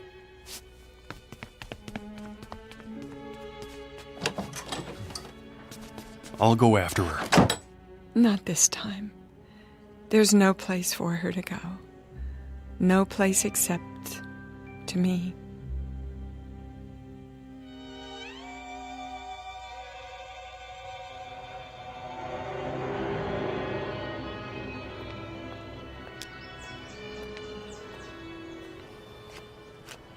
Anne, come home with me now. No, you're just old junk. Well, is that what you think? Is that why you hate me? You're just like her. Your mother. I hate her too. Because? Because she lied. She said she loved me. And didn't she? She ran away. Oh. Is that what you think? She did. Well, that's not true. It is. No. Death left her no choice. But she let herself die. She shouldn't have done that to me. She shouldn't. She left me. And do you think I'm like her? You are. You're only trying to trick me. Oh, it's not a trick. It is. I don't give you permission to love me. There she is. Anne, come back. No, I won't. I won't. Anne, stop! The light's red! Anne! No, child! You mustn't! There's a truck! Leave me alone. Then stay where you are. I'm coming. Anne, no!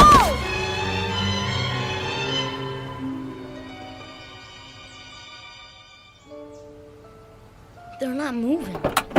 Either one of them. Don't touch them. I didn't see them, honest. I mean, they ran out into the street. A little girl and stand back. A lady. Oh man. Look, I'm gonna get an ambulance. Wait. She's moving. Anne. Oh, thank goodness.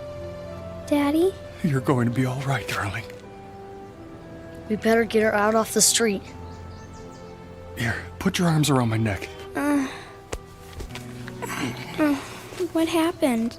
There was a truck, but Grandma stepped in front and pushed you aside. She did? You fell down, that's all. Grandma. What about that lady? I mean, she's not breathing. Look, she's starting to move her fingers. And her eyes. Grandma, can you see me? Why, hello, Tom. You know we really shouldn't be out in the intersection like this.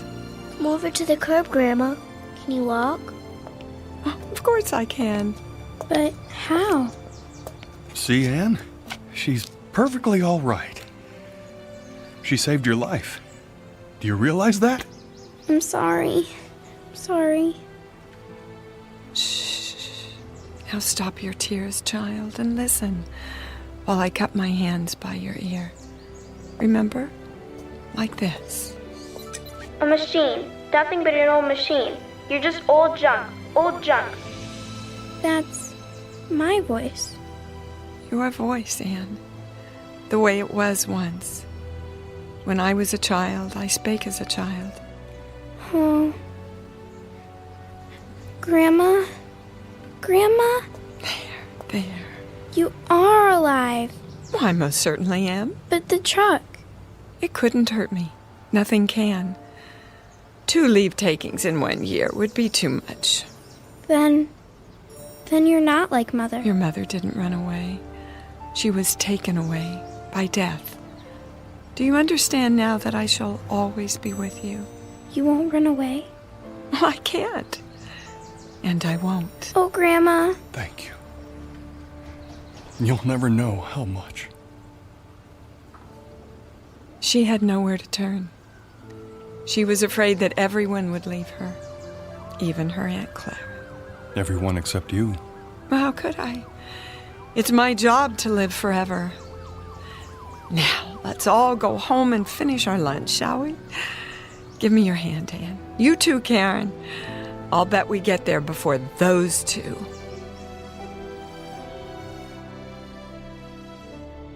As of that moment, Grandmother became an irreplaceable member of the family, an integral part of their lives. She was more than important.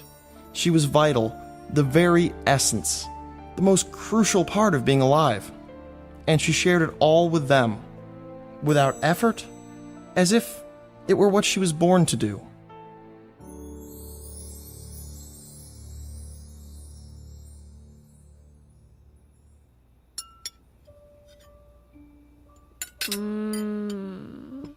This is so good.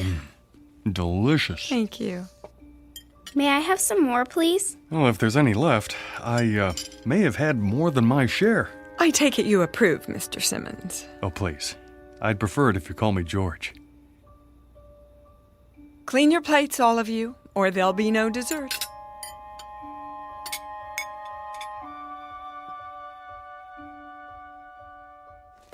That's enough for tonight.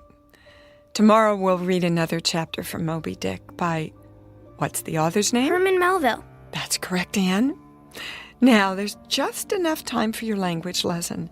Who can conjugate the verb to love in Latin? Me! I can. Me.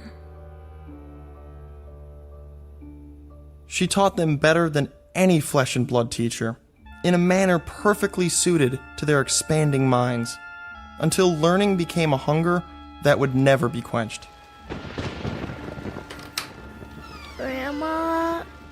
Are you asleep? Oh, you know better than that. Do you need something? Hot chocolate? A plate of cookies? It's the storm. They're scared of thunder. And you, Tom? Heck no. Oh, well, come over here just the same. Everybody crawl into my bed. That's it. We'll weather this old storm together. They would never see lightning, never hear poetry, never listen to foreign tongues without thinking of her. Everything they would ever see, hear, taste, smell, and touch would remind them of her. She was all life to them, the source of the Nile. And all life became wondrous, quick and electric, like her. And one day, it came time for the inevitable, the unthinkable, the day of saying goodbye. Thank you for carrying my suitcase, Tom. Such a fine gentleman. It's the least I can do. The same suitcase you brought with you, how many years ago? Now, let's not get maudlin. Grandma, do you have to leave today? Oh, yes, Karen. It's time. We're going to miss you. And I you, Anne. But why do you have to leave at all? You're going off to college now, and you won't need me. That's the way it should be. But you've been our world. I'm not the world. The world's out there, and it needs you. What happens to you now, Grandma? Oh, back to Mr. Fantaccini and the rest of the Pinocchios. He should have called himself Geppetto. Don't joke about it. Oh, but it's true. You've been my family here, and now I must go back to my first family. My brothers, sisters, aunts, cousins, all the other robots. And do what? Some stay at the factory. They're taken apart and recycled. Not you. Or perhaps I'll be returned and sent out to help another family like yours. They can't destroy you. I won't let them. Nor will I. Destroyed? Oh, what a silly expression. I'll go for a while to the room of voices. The room of what? Oh, a great dim room. A kind of parlor where all the other mechanical grandmothers are brought and stored for, a month or a year. And in that room we'll sit and rock and murmur and whisper to each other. And we'll listen and tell what we learned from the world and from the families we lived with. I'll share what I learned from Anne and Karen and Tom and even you, George. You didn't learn anything from me. Oh, didn't I? Don't be so sure. But you taught us. Is that what you think? Foolish lad. Why, now I have so much to share in the room of voices. Everything you ever said or did, everything you ever laughed or cried about. And someday... Someday what, Grandma?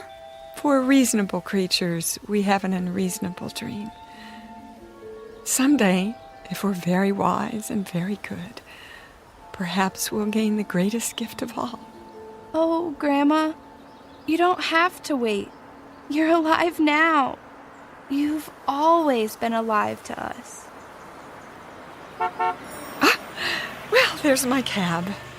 I'll get your case. Oh, no, I wouldn't hear of it. Grandma, am I never going to see you again? Well, the world holds many surprises. Someday, when you're very old, with childish ways again, in need of help, send for me. The old nurse, teacher, companion. And I'll come back. Hard to imagine. No, we'll never be old. But then... you'll never come. I mean, if we don't, we won't ever... Do me a favor, would you? Anything. Go on upstairs. Quickly now. I'm not one for goodbyes. Grandma! There. Mind your grandmother. Quickly!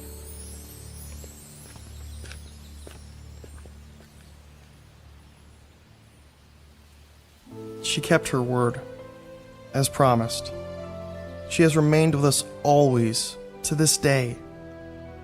I've saved the key, the golden key, in a special place. Sometimes when lightning rends the sky, I see her face flash before me in the dark. And sometimes I still hear her ticking and humming above our beds in the night, keeping watch. She passes like a clockwork ghost in the long halls of memory. The sound of bees swarming after the spirit of summer's lost. I remember the day no one will ever forget. Not for the rest of our lives. It was the week the world ended. And, incredibly, it was also the week that something new, something utterly fantastic, was about to begin.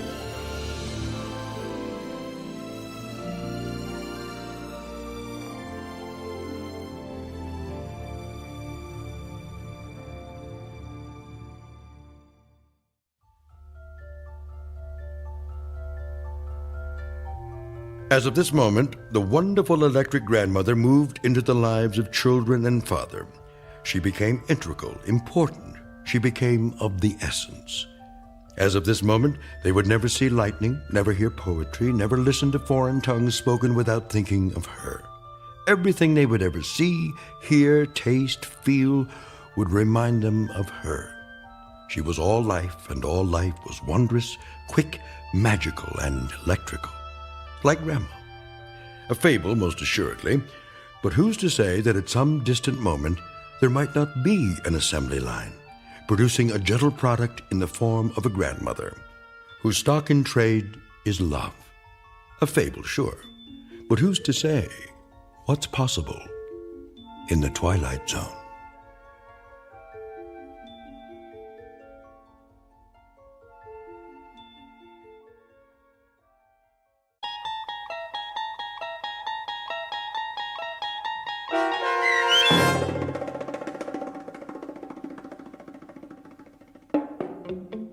I Sing the Body Electric, starring Dee Wallace with Stacy Keach as your narrator, was written for The Twilight Zone by Ray Bradbury and adapted for radio by Dennis Etchison. Heard in the cast were David Pasquesi, Tony Marcus Jr., Donna J. Folks, Joe B. Cerny, Patrick Cerny, Haley Nabig, C.J. Amari, Elena T. Wilson, Natalie Pear, and Zoe R. Rand.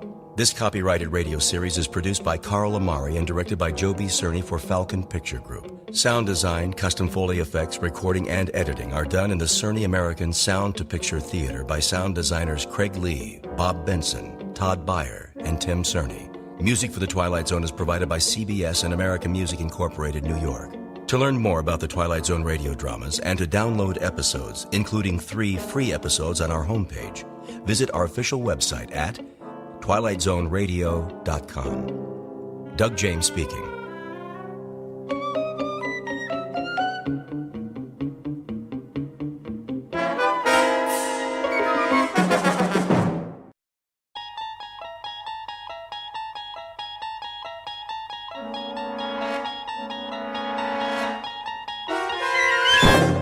You're traveling through another dimension. A dimension not only of sight and sound, but of mind. A journey into a wondrous land whose boundaries are those of imagination. Your next stop, the Twilight Zone.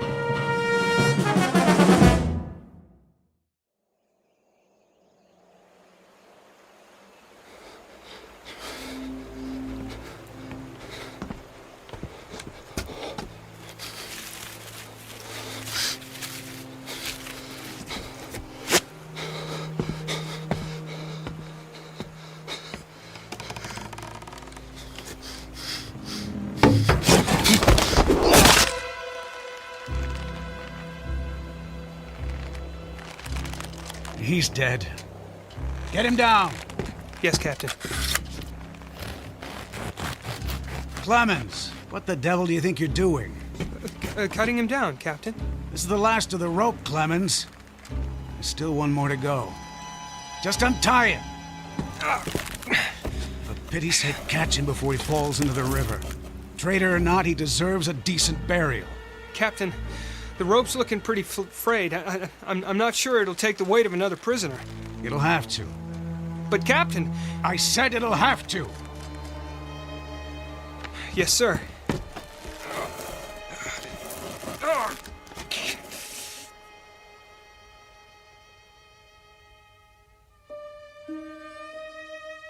You have just witnessed a military execution.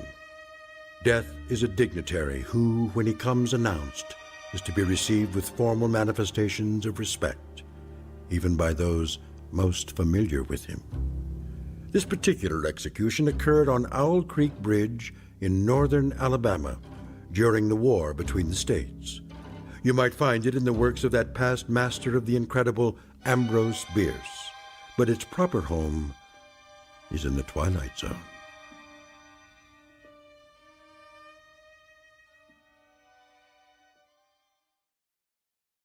And now, The Twilight Zone and our story, An Occurrence at Owl Creek Bridge, starring Christian Stolte, with Stacy Keach as your narrator.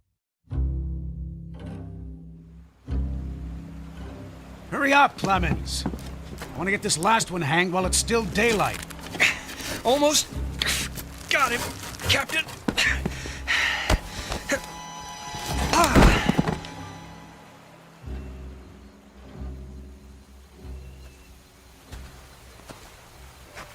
Your friends are dead, Peyton. That's your name, isn't it? Mr. Peyton Farquhar. Your act of treachery came to nothing, Peyton. And now you'll be called to account. I wouldn't recommend you think of doing anything as stupid as trying to get off this bridge. Apart from the fact that your wrists are tied behind your back, you'll find yourself more than adequately surrounded, whichever way you choose to run. See those sentinels at either end? Please don't get the impression they're just taking a rest. The way they're holding their rifles, they call that the support position. Means they're always at the ready. As a good soldier of the Federal Army should be. Don't say too much, do you? Huh? Peyton? Peyton Farquhar. Hello? Anybody at home? And here I thought you were a true Southern gentleman. I know what you're thinking, Peyton. That maybe you could make that 20-foot drop into the water.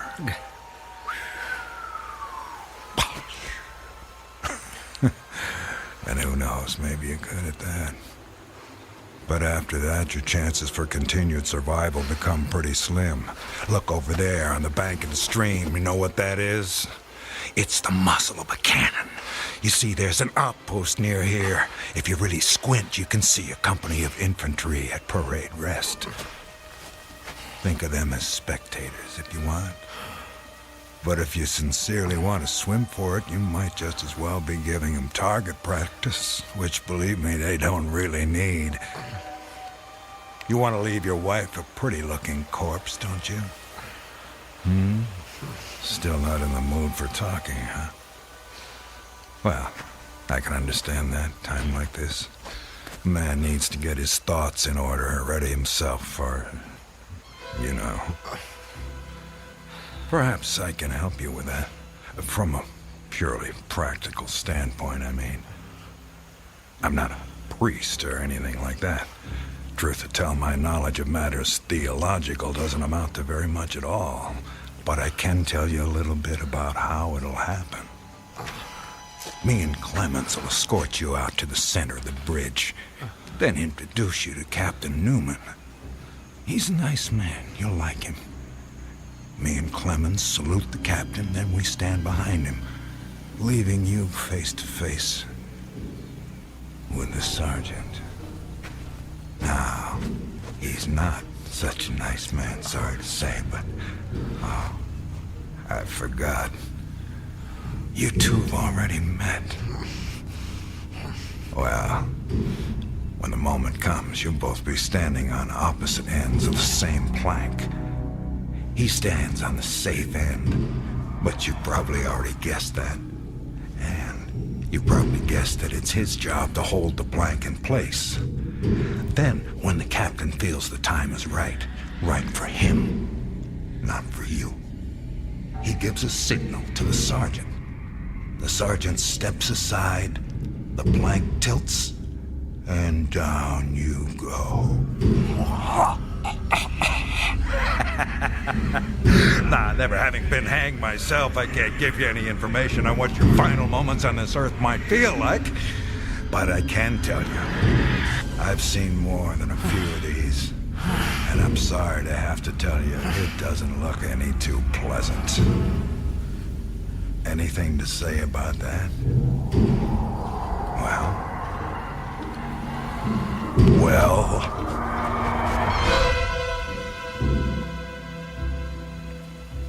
I am a living man. How's that? Speak up, Peyton. If you got any famous last words, we should hear them. Otherwise, they won't be famous. I am a living Not for much longer. No, sir, not for much longer. Captain says we're ready for him. Hear that, Peyton? We're ready for you. They say the Lord hates a coward, so take my advice and try and face it with a smile. Why do you have to do that, Levine? Do what? Taunt him like that. He shouldn't expect anything better. This is war. He was on the wrong side. The wrong side? Do you think he thinks that? I don't give a damn what goes on inside his head. Neither should you, Clemens. And unless you want to end up with a noose around your neck, don't let anyone else hear you talking like that. Now, help me up with him.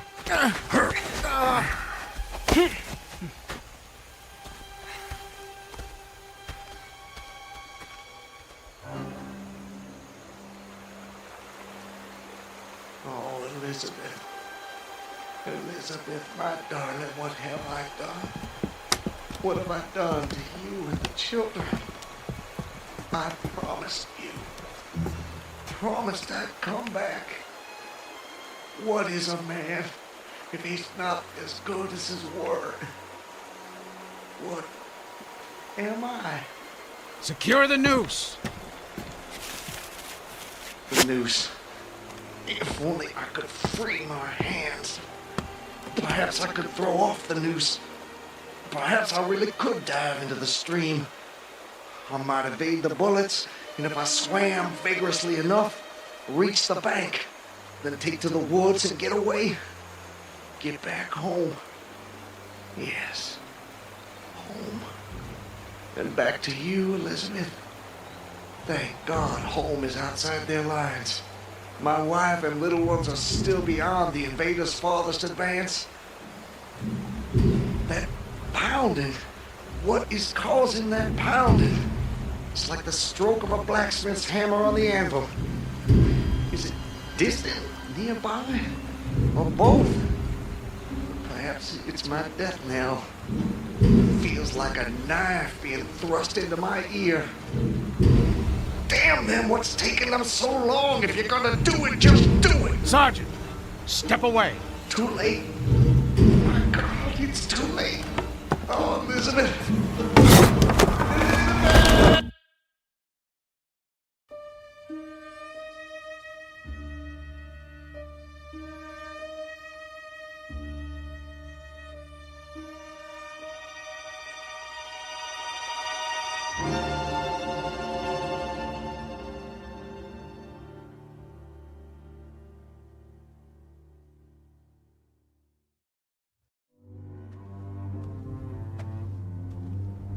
So, how much further is it?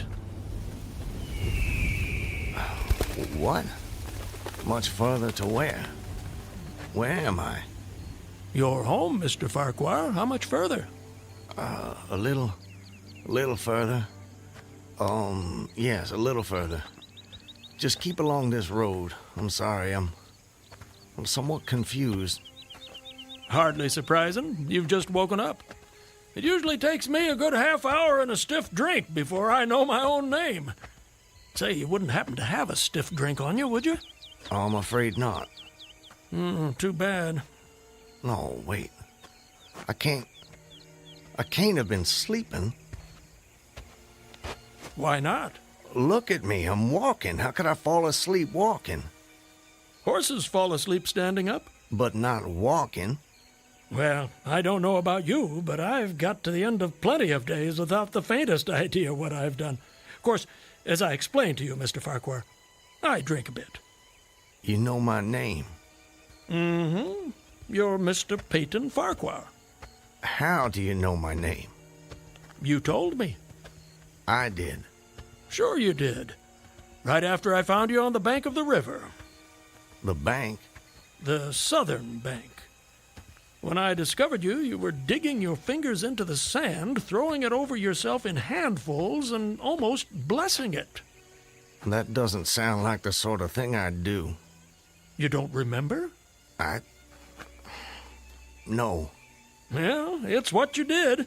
You said it reminded you of diamonds, rubies, emeralds. I said that? I got the impression there was nothing beautiful you didn't think it resembled.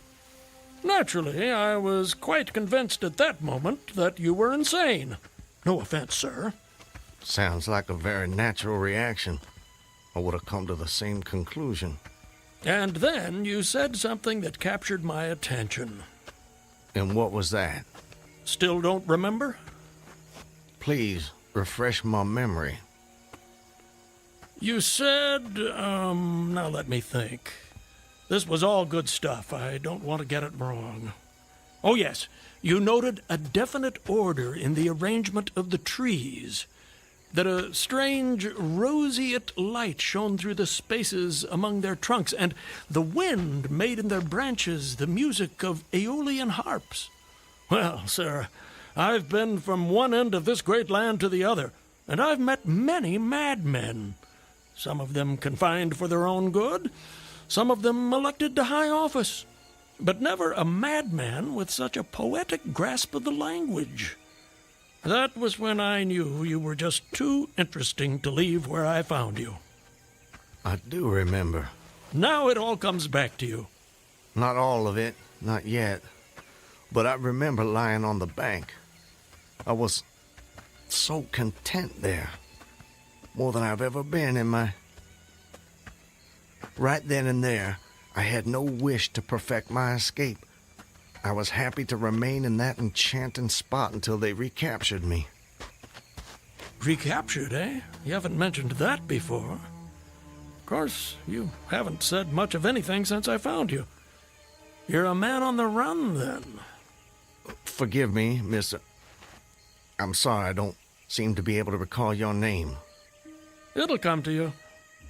Well, no offense, sir, but I'm not sure it would be wise to tell you the details. You're not a trusting man. Of late, I've become somewhat disappointed in human nature. I'm not sure why. This is a new world, Mr. Farquhar. It's understandable that you'd be cautious.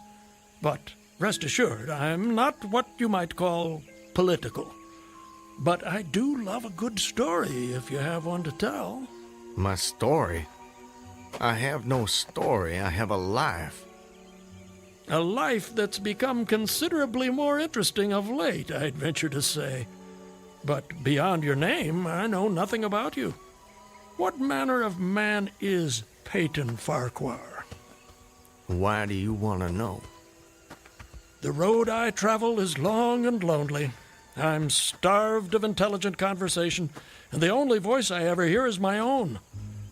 Talking to oneself leads inevitably to madness. With you here as my temporary companion, I can stave off that unfortunate condition for at least another day. I see. And tell me, sir, where are you headed? Anywhere I'm welcome and nowhere I'm not. In short, nowhere in particular. So, you were telling me about yourself. Very well. My name is Peyton Farquhar. Peyton Farquhar. I'm a planter in these parts. A planter, eh? Good to have land. It is. So I guess you have slaves. Naturally. No need to adopt that tone, Mr. Farquhar. I told you I'm not a political, just asking. Well, as it happens, I am what you would call a political. The Farquhars are an old and highly respected Alabama family. I'm naturally an original secessionist and ardently devoted to the Southern cause. Well, your memory is reliable when it comes to the matter of who you are, if not where. I suppose so. And yet, if you'll forgive my temerity, for all your patriotic fervor, you clearly didn't take service with the gallant army of the South. May I ask why that was? Circumstances of an imperious nature prevented me from doing so, but I assure you I chafed under the inglorious restraint, longing for the release of my energies, the larger life of the soldier, the opportunity for distinction. And in good faith and without too much qualification, you assent to at least part of the dictum that all's fair in love and war. Are you mocking me by any chance? I would never, ever risk a fellow traveler's friendship for such a trivial gain. Please, continue, I beg of you. I imagine that the opportunity to serve your birthplace came at last, as it comes to all men in wartime? It did. It was one evening, as I was sitting under the magnolia trees near the entrance to my grounds. I was with my wife, Elizabeth. The children were playing nearby.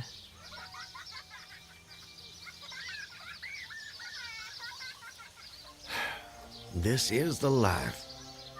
It surely is, my dear. It surely is. Look at it. It's all so perfect. I'll tell you frankly, Elizabeth, if I should die this very moment, I'd die a happy man. Peyton, darling, I wish you wouldn't say such ghoulish things. I can't bear the thought. I have no fear, Elizabeth. I have no intention of passing away from sheer bliss. I just wanted to make the point that, well, that on such a beautiful evening as this, it's almost impossible to believe there is a war. I wish there weren't. But there must be. Why, Peyton? For them. For the sake of the children. They deserve the best future we can give them. Isn't that worth dying for? I understand that, Peyton. I do. It's just that... I sometimes wonder if we couldn't... Peyton, look! That soldier. He's one of ours. Water. Please. You're exhausted. Peyton, should I fetch one of the slaves? By no means. We'll take care of him ourselves. Get him some water, Elizabeth. Let me help you down, sir. Oh, thank you. You must be starved. Come inside, my man.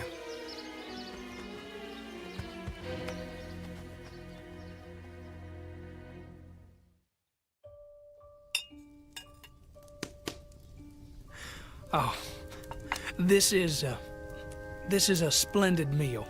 Thank you. Some more? Alice, more cornbread. No, please. This hospitality is far more than I deserve. Nonsense. Nothing is too good for our brave boys. Tell me, Corporal, whose command are you with? Colonel Tolliver, 13th North Carolina. How are things at the front? We hear so little down here. I'm sorry to say things are not going so well. Not so well at all.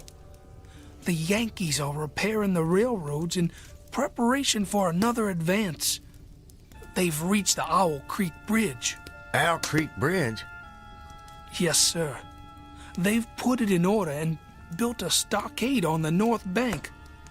I'm sure you know what that'll mean. Yes. If they can run trains over the bridge, there'll be nothing to stop them. Damn those sons of... Forgive me, Elizabeth. You shouldn't be subjected to this manner of talk. Peyton, I understand... Go and see what's keeping Alice with the cornbread. As you wish, my dear. Something on your mind, sir? Corporal, refresh my memory. It's about 30 miles to Owl Creek Bridge? About that. Maybe even a little less. And there's no force on this side of the creek? Only a picket post a half-mile out, on the railroad, and a single sentinel at our end of the bridge. Suppose a man, or perhaps several men, civilians and persons of intelligence, should elude the picket post and perhaps get the better of the sentinel. What could they accomplish? Accomplish? Well, sir, I was there a month ago. I saw that the flood of last winter lodged a great quantity of driftwood against the wooden pier at this end of the bridge. Driftwood, eh? It's dry now, exceedingly dry. If someone were to put a light to that driftwood, it'd burn like tow. That it would, sir. And that would mean the end of the Owl Creek Bridge. I don't think the Yankees would care for that. Not one damn bit would they care for it. And it goes without saying that such a conflagration would seriously hinder the northern effort. Oh, it would. But you should know, sir, The commandant's issued an order declaring that any civilian caught interfering with the railroad, its bridges, tunnels, or trains will be summarily hanged. I've seen the order.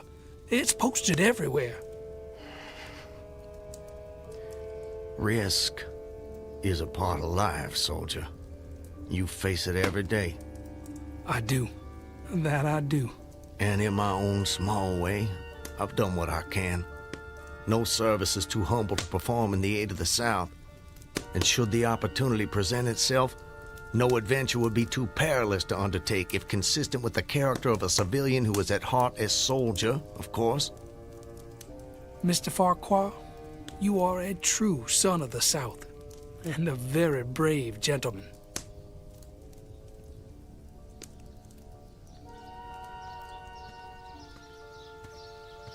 Elizabeth, I have to go away. Away? For how long, Peyton? Probably just a couple of days. Why? Business.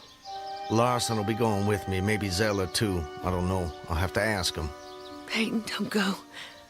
I don't want you to. The children need you. It's for the sake of the children that I'm doing this, Elizabeth. Why can't you understand that? I do understand. I really do, but I'm afraid... terrified of losing you. If a man doesn't stand up for what he believes in, then we lose everything. Just promise me one thing. Promise you'll come back to me. I promise. And I'm a man who keeps his promises, my love.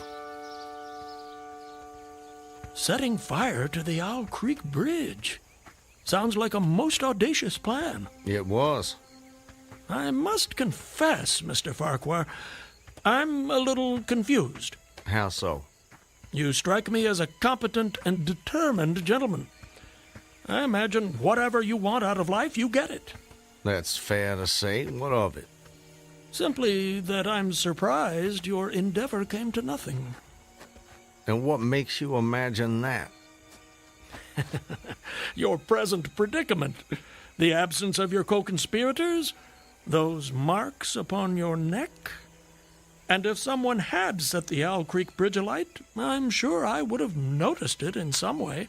Let me check. Where there's smoke, there's fire, and... Nope, no smoke. You're a very thorough fellow. For a moment I thought you might know more of my situation than you let on. From the way you talk, do I take it someone in your party betrayed you? Not in my party. But you recall the corporal who appeared at my plantation? Of course. He was a federal scout. Then you were deliberately entrapped. It seems they wanted to weed out the civilians who might cause them some trouble. If I'd only stayed out a little longer that night, I'd probably have seen that same rider repass my plantation, going northward in the direction from which he'd come. From the Owl Creek Bridge. Precisely. And when you and your co-conspirators... Patriots. ...made your assault on the bridge, the military were waiting for you. They made me watch as they hanged my friends for an act of treachery. The sergeant who put them to death was the same man who lured us there. Is there no honor in conflict? I've never been accused of having much imagination, but I might have guessed it would be something like that. I would say, sir, that you have too kindly an expression for one whose neck is in the hemp. It isn't. Isn't what? In the hemp. Of course, of course. What I mean, Mr. Farquhar, is that you are clearly no vulgar assassin. Fortunately, the liberal military code makes provision for hanging many kinds of persons. And gentlemen are not excluded. As they fastened the noose around my neck, I tried to fix my thoughts on my family. But there were so many trivial distractions. The water, touched to gold by the early sun. A piece of dancing driftwood caught in the sluggish current. The brooding mists under the banks some distance down the stream. Then there was a sharp pressure around my throat, followed by a sense of suffocation. Agony shot from my neck downward through every fiber of my body and limbs like streams of pulsating fire, heating me to an intolerable temperature. There was no more thought, only sensations. The intellectual part of my nature was effaced. I had power only to feel, and feeling was torment. I was conscious of motion, encompassed in a luminous cloud, of which I was now merely the fiery heart, without material substance. I swung through unthinkable arcs of oscillation, like a vast pendulum. But you're here. What? What? I said, you're here. Why is that? The rope, it snapped, and I fell into the stream. With a terrible suddenness, the light about me shot upward. There was a loud splash, then all was cold and dark. My power of thought was restored, and I knew instantly what had happened. And your hands? Were they still bound? They were. Then forgive me, but why didn't you drown? The noose was tied around my neck. It kept the water from my lungs. And kept you from breathing. When you get into a predicament, sir, you don't do it by half measures. I suppose not. To die of hanging at the bottom of a river, even at that moment it seemed ludicrous to me. I opened my eyes in the darkness. I saw above me a gleam of light, distant, inaccessible. I was still sinking, and the light became fainter and fainter until it was a mere glimmer. Then it began to grow and brighten, and I knew I was rising toward the surface. Knew it with reluctance, for I was very comfortable. Comfortable? Oh, yes. It was a question of preference at that point, you see. To be hanged and drowned, that didn't seem so bad, but to be shot? No, I refused to be shot. It didn't seem fair. I'd say you have a quite singular set of values. Do they offend you? Not at all, not at all. It makes for a more entertaining story, and yours is the most fascinating I've heard in many a year on the road. Please, continue. You're under the water, slowly rising to the surface. Your hands are tied. A sharp pain in my wrists apprised me of the fact that I was trying to free my hands. I gave the struggle my attention as an idler might observe the feat of a juggler without interest in the outcome. Eventually, the cord fell away. My arms parted and floated upward, but I could only dimly make out my hands in the growing light. I watched with a new interest as first one and then the other pounced upon the noose at my neck. They tore it away and thrust it fiercely aside. Its undulations resembled those of a water snake, and my first thought was to put it back. To put it back? The undoing of the noose had been succeeded by the direst pang that I'd yet experienced. My neck ached horribly, my brain was on fire, my heart gave a great leap, and I felt as though it was trying to force itself out of my mouth. My whole body was racked and wrenched with an insupportable anguish. And I imagine the desire to rise to the surface was even greater, no matter what you might find waiting for you there. I wanted to stop myself, had to stop myself, but my disobedient hands gave no heed to my command. They beat the water vigorously with quick downward strokes, forcing me to the surface. I felt my head emerge. My eyes were blinded by the sunlight. My chest expanded convulsively, and with a supreme and crowning agony, my lungs engulfed a great draught of air. So now you were in full possession of your physical senses. If anything, they were more keen and alert than before. I felt the ripples on my face, heard their separate sounds as they struck. I looked at the forest on the bank of the stream. Saw the individual trees, the leaves, and the veining of each leaf. Saw the very insects upon them, the locusts, the brilliant-bodied flies, the spiders stretching their webs from twig to twig, the prismatic colors in all the dewdrops on a million blades of grass, the humming of the gnats that danced above the eddies of the stream, the beating of the dragonflies' wings. They all made audible music. Remarkable. If you'll forgive my saying so, you missed your life's calling. You have quite a turn for descriptive language. I'm surprised you had the time to note your surroundings in such detail. It may only have been a few seconds, I'm not really sure. I seem to have lost the ability to judge the passage of time accurately. Or perhaps you've gained a greater appreciation of time. There's a whole world in every second. You have a singular turn of phrase yourself, mister. I'll get it in a minute. No doubt.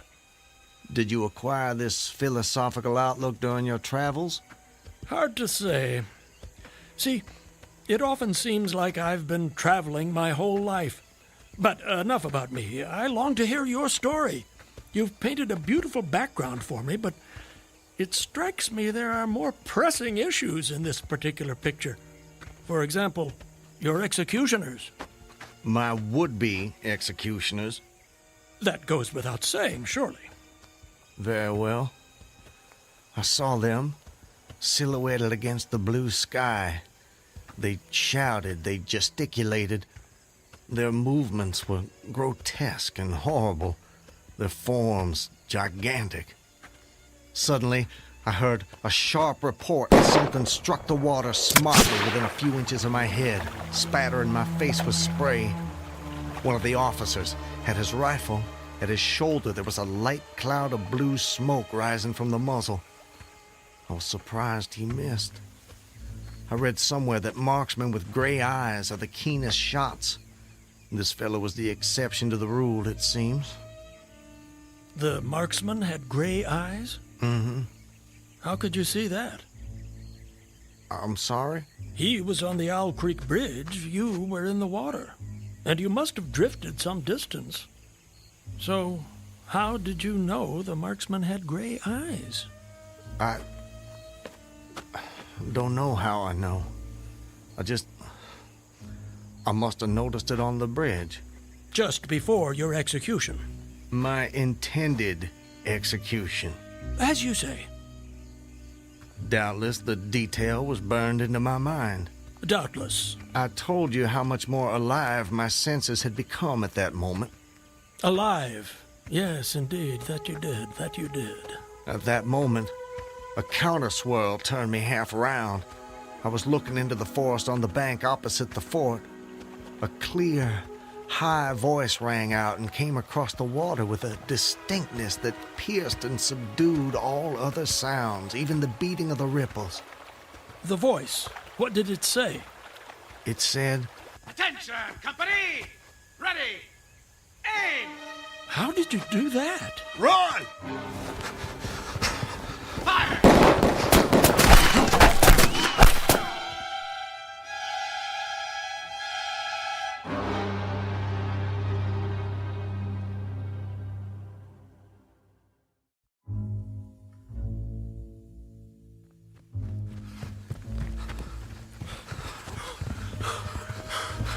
Are they still behind us? No, I don't think so. All right, that's enough for now. No more running for my life. Your what? Wait, I need to get my bearings. I have to know how close I am to my destination. Closer than you think, I'm sure. Eh? Does anything look familiar, Mr. Farquhar? Yes. This way. I think. Yes, this way. Can you see your home? Not yet. But it's not far now. I intend to be back in my wife's arms by close of day. You gave her your word. That I did. And that's important to you. It's a matter of honor. And honor, Mr. Honor means as much as love to a man of the South. A very moving sentiment. Now, where were we? Where were we with what? Your story. My story? Yes. You were just reaching a most exciting point when we were interrupted. I long to know what happened next. Are you quite insane, sir? I don't believe so. But I thought the same of you when I first met you, so I suppose it's a fair question. I am in full possession of all my faculties, Mr. Everything except the memory, eh? Don't try my patience, sir. I wouldn't dream of it. You asked me an important question, and I'm doing my best to answer it. But you'll appreciate it's difficult to judge these things when one spends so much time alone. If I had a constant companion, someone to tell me if and when I appeared to be losing my senses, that might be helpful, but that's not what fate has in store for me. And as I say, I try to avoid talking to myself because that seems to me the fastest route to madness. But, mad or sane, I know a good tale when I hear it, and yours is the most entertaining I have heard in all my years. Yes, sir, I shall cherish the memory of your experiences when I have long since ceased my wanderings. Please, go on. You'd escaped the noose by a most improbable stroke of good fortune, and then you found yourself in the stream and under fire. What was that like? Surely you can imagine that for yourself. We were just under fire a few minutes ago. But not in the water. Well, does it matter? Does to me. It's the setting that makes the crucial difference. Please. Very well. I suppose it might make the journey shorter, at least. Not mine. I dived to avoid the shots, dived as deeply as I could. Water roared in my ears like the voice of Niagara, yet still I heard the dulled thunder of the volley. Those heightened senses of yours. I rose again towards the surface and was met again by more shining Yankee lead. One shot nicked my cheek, do you see it? I see it. Well, the next time I dove, I was a long time underwater, and I made damn certain I swam farther downstream and nearer to safety. Just as well, since the soldiers had almost finished reloading. The two sentinels positioned at either end of the bridge fired again, independently and ineffectually. I saw all this over my shoulder. I was now swimming vigorously with the current.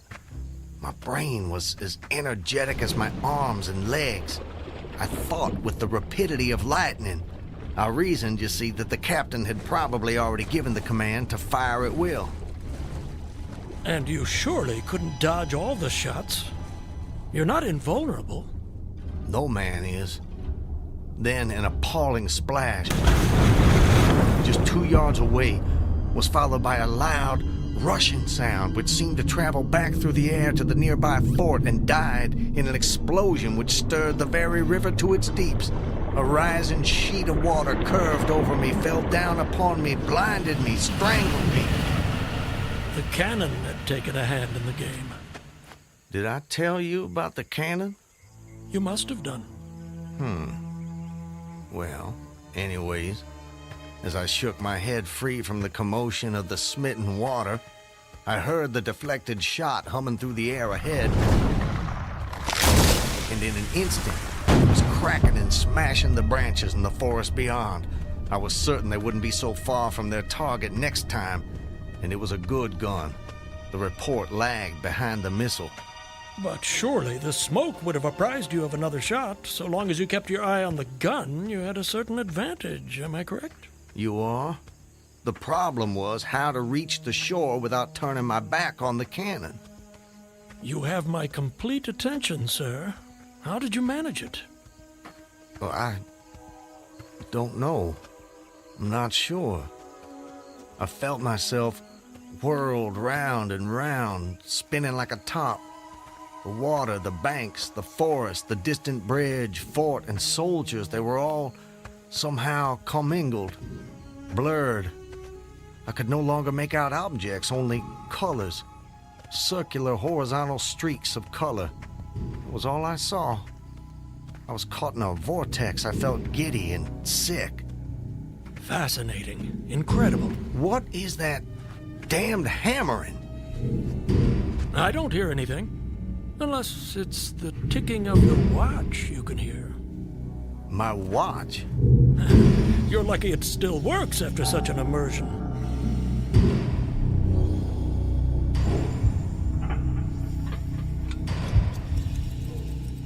It is my watch.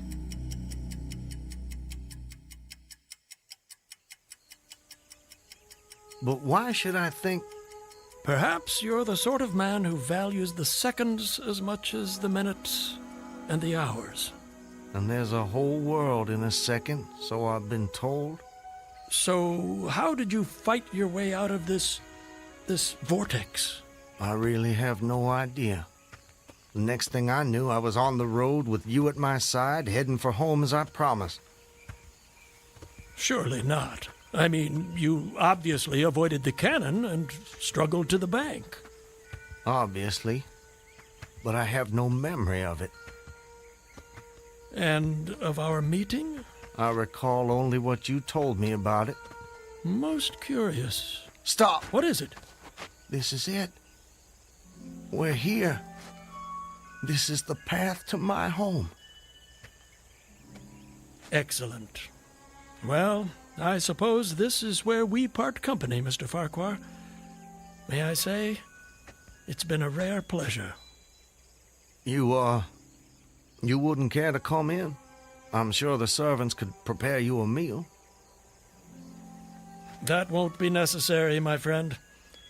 I have many miles still to travel. But your journey is almost at an end. Yes. Well, goodbye, Mr. I'm sorry, I thought I could recall your name, but it just escapes me. Call me Ambrose. I wish you well, Ambrose. And you, Mr. Peyton Farquhar. And you.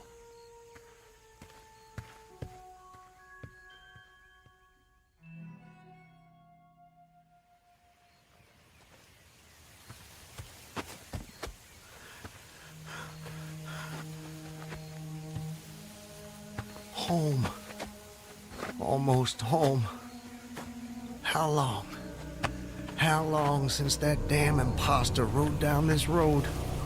How long since I was drawn to the Owl Creek Bridge? I would say, sir, that you have too kindly an expression for one whose neck is in the hem. It is. Isn't what? In the hem. Of course, of course. I promised I'd return, Elizabeth. All so perfect. They couldn't keep me from Just you. before your execution. My intended execution. As you say. Not even a noose around my neck could stop me from coming back to you, to the family. Yes, indeed. I told you how much more alive my senses had become at that moment. Alive. Yes, I saw them. John, don't tease your sister. I want you Elizabeth! both on your best behavior when your father returns. Elizabeth! Elizabeth! You're not invulnerable. No man is. Elizabeth! Elizabeth! I swore I'd come back to you. I promised. Peyton! Elizabeth! Peyton! Elizabeth! Peyton! Oh, Peyton! Peyton, my love! Elizabeth, let me hold you. Let me take you in my arms. There's a whole world in every second.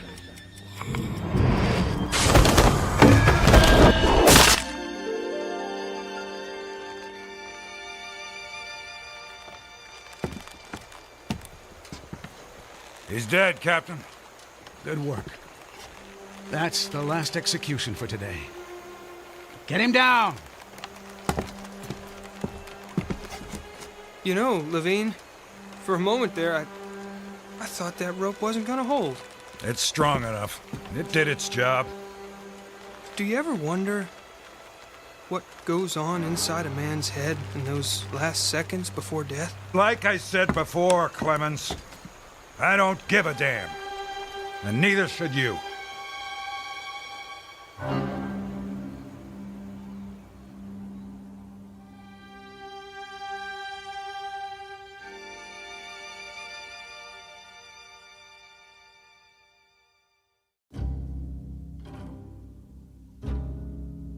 An occurrence at Owl Creek Bridge in two forms, as it was dreamed and as it was lived and died. This is the stuff of fantasy, the thread of imagination, the ingredients of the Twilight Zone.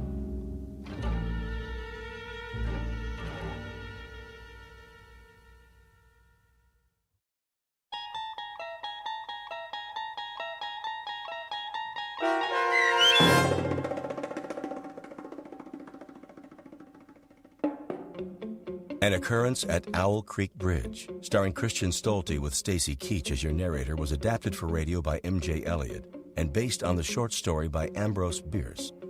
Heard in the cast were Rob Riley, Danny Goldring, William Dick, Susan Hart, Gonzo Schexnader, and John Hogenacker. The producers of The Twilight Zone wish to thank CBS Enterprises and the Rod Serling Estate for making this series possible. This copyrighted radio series is produced by Carl Amari and directed by Joe B. Cerny for Falcon Picture Group.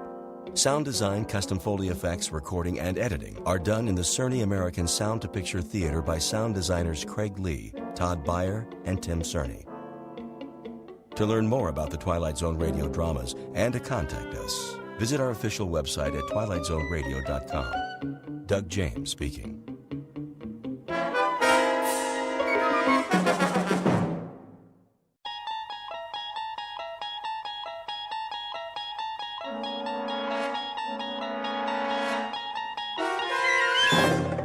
You're traveling through another dimension. A dimension not only of sight and sound, but of mind. A journey into a wondrous land whose boundaries are those of imagination. Your next stop, the Twilight Zone.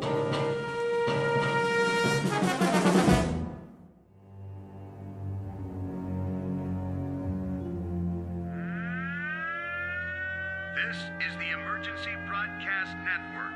The Office of Civil Defense has just announced a red alert. Enemy missiles are approaching the United States. Repeat, this is a red alert. Enemy missiles are approaching the United States at a high rate of speed.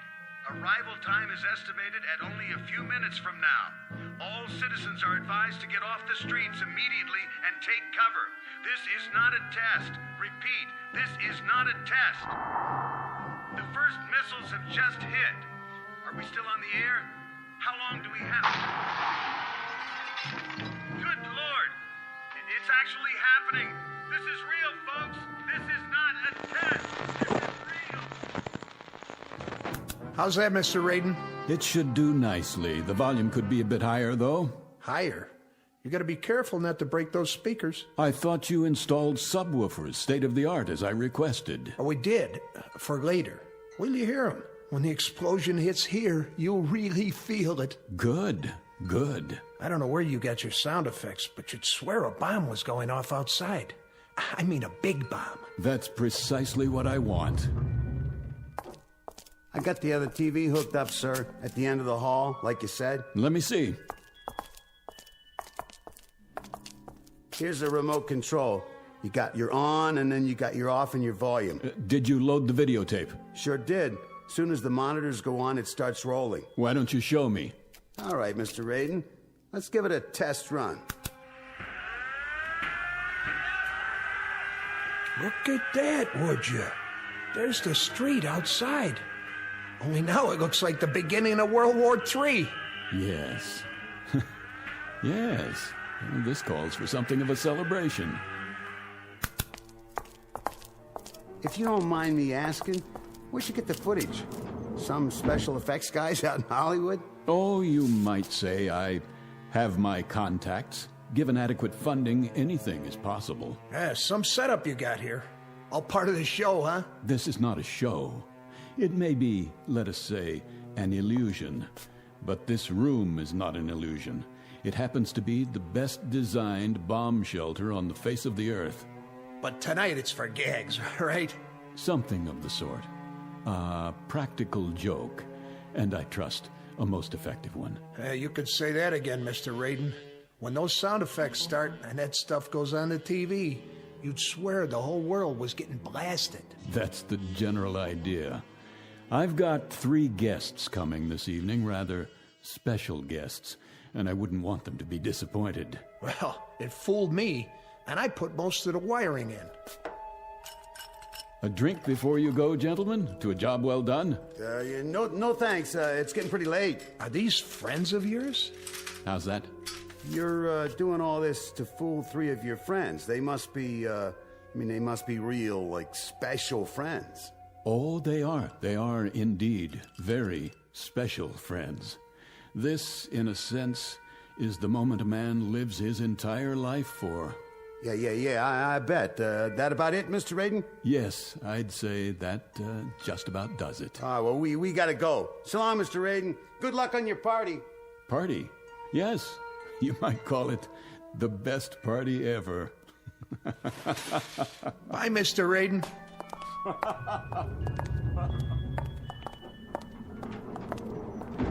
That guy gives me the heebie-jeebies. I know what you mean. This has got to be the #1 kook in the whole country. I mean, can you imagine a guy spending that kind of a bundle just to set up a phony atom bomb explosion? And the whole thing's set to go off at 11:45. Some kind of fanatic is he, huh? What's his angle? Practical joke, maybe, like he said. Yeah, the $500,000, that's some joke. Hey, hit the button, will you? Yeah, sure. It's a funny thing. What? If they was to drop a bomb, if the whole world was to go up for real, it'd be kind of a pity if the one guy left alive was somebody like him. Wow, no kidding. Well, hey, here comes the elevator. Live and let live. That's what I always say. Yeah, you got that right. Let's get out of here and grab some chow. Now you're talking. Going up? Oh, yeah. Hard to get used to, ain't it?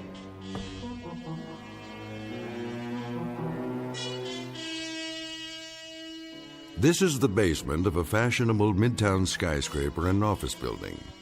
It's owned and occupied by one Paul Raiden, whom you've just met. Mr. Raiden is rich, eccentric, and single-minded. How rich, we can already surmise. How eccentric and single-minded, we shall see in a moment. Because you have just been invited to a very special party, catered and conducted exclusively for residents of the Twilight Zone. And now, The Twilight Zone and our story, One More Pallbearer, starring Chelsea Ross, with Stacy Keach as your narrator.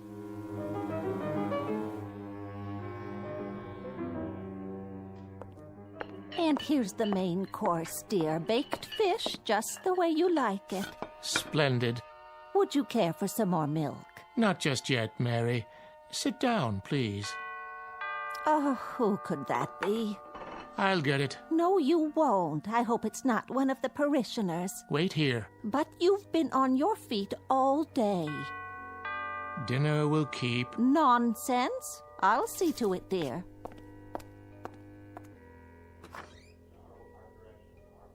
Oh, yes, I'll tell him at once. Who is it?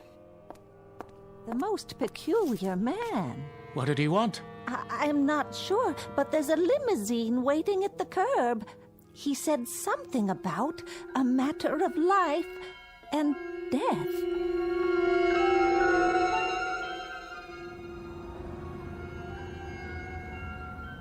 Odd, isn't it? He said exactly the same thing to me.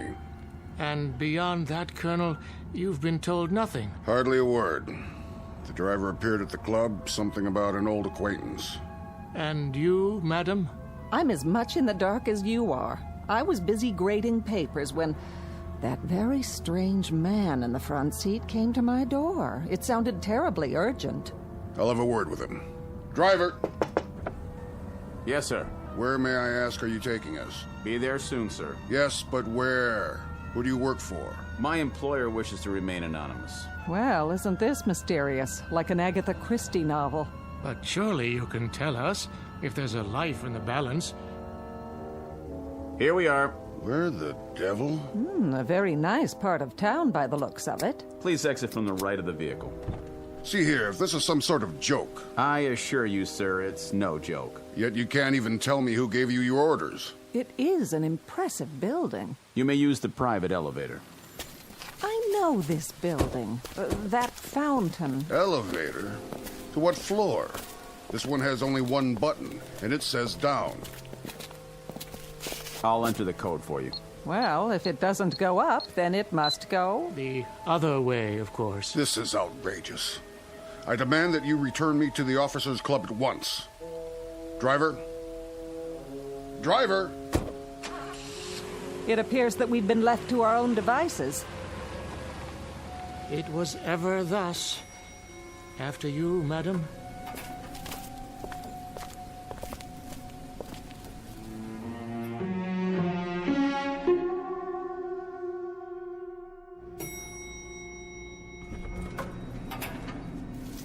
What in the... Good evening, friends. That voice. If you'd be so kind, just follow the hall to the security door at the end of the hall.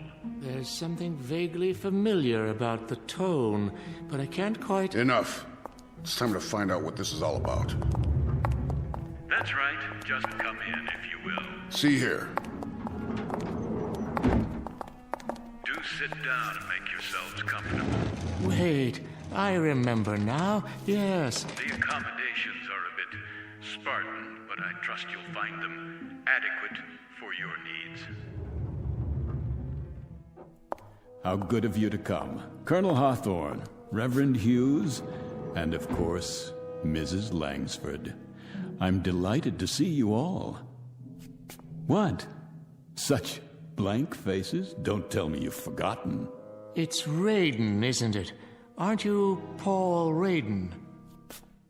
You have an excellent memory, Reverend. And how about you, Colonel? Do you recognize me? Yes, I believe I do. You served with me once, didn't you? I did indeed. A second lieutenant. Yes. In an infantry regiment under your command. I recall it vaguely, and I seem to recall something else, too. It's not surprising that it doesn't come flooding back. After all, you had a few thousand men under you, a few thousand cogs in the great military machine. I was only one of those cogs. But then again, you didn't court-martial all of them, did you? That distinction you reserved for me alone. Oh, yes, I do recall now. You refused to lead an assault on a hill. Did I? Refused in the face of a direct order. The delay cost us a company of men. That was your contention at the court-martial board. It's what sealed my fate.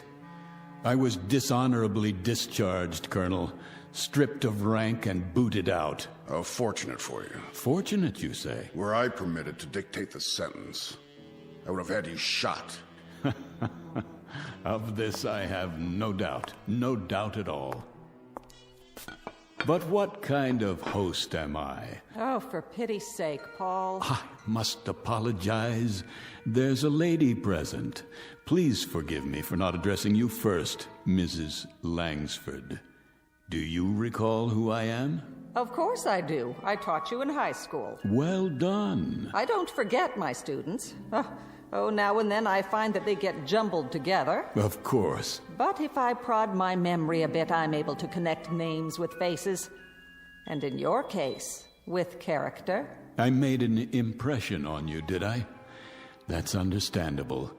Because you flunked me, Mrs. Langsford. I certainly did. You dressed me down in front of an entire class, called me names, humiliated me. And quite deservedly so. Ah, but that's neither here nor there. I invited you here this evening for another purpose than to dredge up old animosities. Invited? I can't speak for my companions, Raiden, but the request I received was more in the form of an ultimatum. Your chauffeur said it was a matter of utmost urgency. Why, yes. Yes, indeed. That's the way it was broached to me, too. A matter of life and death. I was eating dinner, and my wife Mary got up to answer the door. And when she came back, she had such an odd expression on her face. Ah, Reverend Hughes. Still a bit on the wordy side, aren't you? It never ceases to amaze me, really, how changeless we remain over the years. But I suppose the habits of a lifetime are not that easily set aside, now are they? Perhaps you'll be good enough, Paul, to get to the point and tell us why we're here. I'd be delighted to. But first, can't I get you something? A highball, perhaps, or a cup of coffee for the Reverend. How do you take it, black or white? Nothing, thank you. Paul, you're trying my patience. Habits, Mrs. Langsford. The incredible persistence of habits. You call me Paul, as if I were still sitting in your classroom. What about you? A nice cup of tea? Nothing for me. And you, Colonel, a tot of rum, perhaps? I would be deeply appreciative, Mr. Raiden, if you made your point and then let us leave. You've obviously called us here for something, and I, for one, would welcome hearing whatever it is without further delay. How staunch, how commanding you sound, Colonel. The military mind never changes either. See here. Always pressing forward. Drive, drive, drive against the objective and wipe it out. Colored flags stuck in a map and troops stuck out in the hot sun. An officer must have nerves made of steel and a head full of cement. As you were, Raiden. Oh, no, Colonel. Not as I was, as I am. Which rather upsets the chain of command, don't you think? Because I'm in command now, and what I command at this moment is your attention. You see, I've called the three of you here for a very specific purpose. I think I'm beginning to understand. Of course you are. Always so intelligent, so insightful. Let's do it in proper chronology. My dear old schoolmarm shall begin. That staunch and intrepid educator who would look so incongruously out of place without those severe spectacles covering those severe eyes looking out of an equally severe face, who possesses such vast prerogatives from the local school board and the vast courage that comes from pitting all her wits and training and knowledge against poor captive children. Are you quite finished, Paul? My dear lady, I haven't even begun. May I make an observation, then? You have permission to speak. Would you like to address the class? Oh, just a comment, Paul, on how incredible this whole thing is. That a man like yourself, a millionaire many times over, a big, important man who walks with kings and heads of state and industrial tycoons... You followed my career. How gratifying. How incredibly tiny a mind this kind of man must have, to dwell on an incident in a high school classroom of some 20-odd years ago, and to let it fester inside of him, as it's done with you. I've never liked humiliation, Mrs. Langsford, whether it occurred 20 years ago or in the past 10 minutes. Humiliation? All right, Paul, let's talk of humiliation. Let's talk of your humiliation. Mr. Raiden was caught cheating during an examination, caught red-handed. Oh, not a federal crime, of course, but perhaps just a bit commentative on the nature of the person. And when accused of the act, he tried to plant his crib sheet on an innocent student. How right you are, Mr. Raiden, that I stood you up on your feet and in front of the entire class I told you what you were. But no room then, was there, Mrs. Langsford, for just a moment of compassion? An iota of sympathy for a frightened and desperate boy? Oh, Mr. Raiden, I've dealt with frightened and desperate children all my life. And it might surprise you to know that I've given them more sympathy and compassion than learning. But neither sympathy nor compassion can be handed out wholesale like cheap bubblegum. The recipient must be worthy of them, and you never were. You were a devious, dishonest troublemaker. And for all your millions, my guess is that you are still devious, you are still dishonest, and I have no doubt that even now you're a troublemaker. You haven't changed either, Mrs. Langsford. Mr. Raiden, after so many years, what can be gained by... A great deal can be gained, Reverend. A great deal. But surely... You can go to the devil, Reverend. Raiden! You too, Colonel. And that's not a figure of speech. Tonight, my friends, just a few short minutes from now, you all most assuredly can and will go to the devil.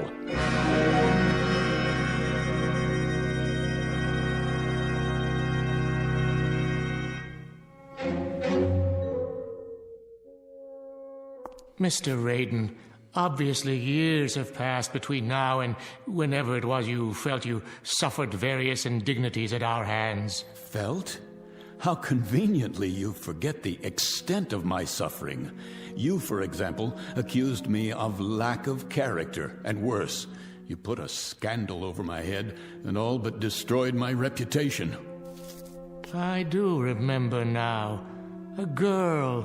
A young girl whom you drove to suicide, because even at that early stage, you were not a man to hold honor in very high regard. So merciless and so judgmental. What of her responsibility, her character? You're far from consistent in your dispensation of forgiveness. No, the robes of a man of God never became you, Reverend. For all your pious pronouncements, they never quite fit. Enough of this. I'm getting out of here, now. You can try, Colonel. This is outrageous. Save your strength. You're going to need it. Open this door at once. The doors don't answer to your command, only to mine. They're made of solid steel. The walls are 18 inches of reinforced concrete sheathed in 6 inches of lead. I have my own generator plant, my own air system, and at the other end of the hall, a storeroom the size of a warehouse stocked with food and supplies. But in God's name, why? What are you afraid of? Afraid? Hardly. Prudent might be a more accurate word. Remember the story of the 3 little pigs, houses of straw and so forth, and only one built to withstand the blast. Blast? What blast? Colonel, you of all people should understand logistics. Does it occur to you why a man would go to all this trouble and expense? You've built what amounts to be a bunker. So I have. But we're not at war. Not at this precise moment. You're insane. Am I? This is the middle of the city. Ah, now you're getting warm, closer to the point. What are you talking about? About beginning a vigil, my friends. The long wait and the countdown to oblivion. Will you start making sense? I taught you better than this gibberish. You are correct, Mrs. Langsford, about several things. I've walked with kings and tycoons, as you so rightly perceived. I've walked with them, and more importantly, I've listened to them, to the things they have to say, the special knowledge they are able to impart because of their positions of privilege. As a result, I managed to keep abreast of the times and usually well ahead of them. The point. Patience, Reverend. I'm coming to it. You see, I know things that are going to happen. I pay informants, couriers, high-level attachés and the like for a service, information. And I pay them quite handsomely, I might add. What sort of information? Oh, the inner workings of certain, let us say, diplomatic agencies, military installations, information that's beyond top secret, but available if the price is right. You're engaged in espionage. Hear me out.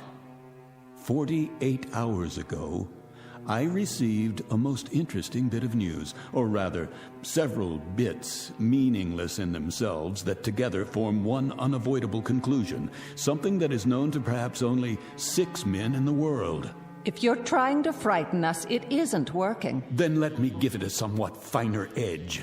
This evening, this very evening, the world is coming to an end. Why, of all the... At 11:45, there will be no more city.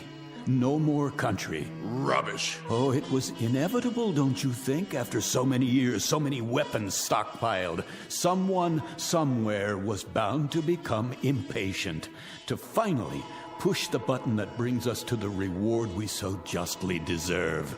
And make no mistake about it, we all do. It began when we were born into this cesspool called life. The original fall from grace, from which there is no escape. The earth is an empty graveyard waiting to be filled, and tonight it will be. What a cynical, depraved view of humanity. By 30 minutes after midnight, there will be no more humanity. It's too late to stop. Pandora's box has been opened. There's no turning back. They are going to bomb us, and we are going to bomb them. By dawn, there will be nothing left but rubble and bodies.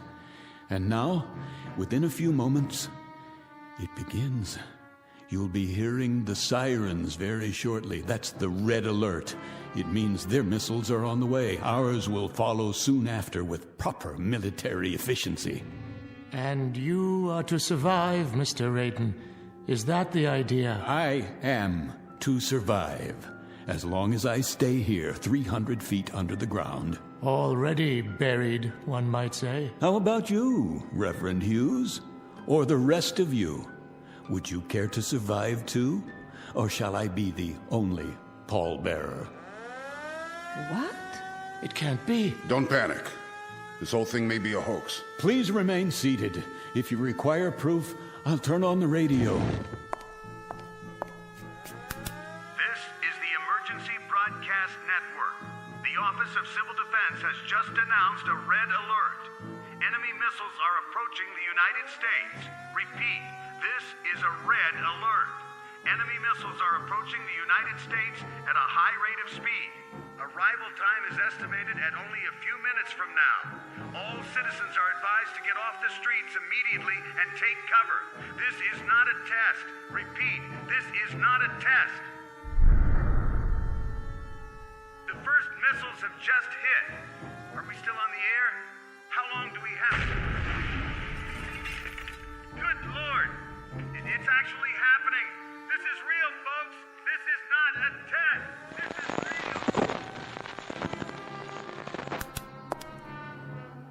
Comments? Perhaps a little military sophistry now, Colonel. A quote from General Grant or Lee or Patton. And you, Reverend, something enriching from the gospel? Oh, my, such silence, Mrs. Langford. Nothing in that vast reservoir, that Pilgrim's Progress mind of yours to fit this situation? No mental eraser you can use to wipe out reality? I've got to get to my wife. Oh, by all means, Reverend. Certainly, get to your wife. Hold hands and die together. Take your hands off me. You turn my stomach, Reverend Hughes. You know that. Find your wife. I intend to. That's not what's on your mind. What's on your mind is what's on the Colonel's mind and the school marms over there. Your precious hide, your sanctified flesh. That's what preoccupies you at this moment. Let go of me, Mr. Raiden. If I'm to die tonight, I want to be with someone I love. Very theatrical, Reverend Hughes, but far more burlesque, I'm afraid, than legitimate theater. Kindly have the decency. Why don't you have the decency, Reverend, to depart this earth with just a fragment of the truth in your mouth? What truth? Tell me to my face that you are so scared, so miserably frightened, that you'd sell your wife by the pound if it meant your survival. Admit it. If those were the last words I ever spoke, Mr. Raiden, they would also stand as the worst falsehood I ever uttered while living. Why am I not convinced? Will you open the door, Mr. Raiden? Will you let me leave now? Take a look at the monitor first. You might want to consider what awaits you outside before you open that door. How did you know, Raiden?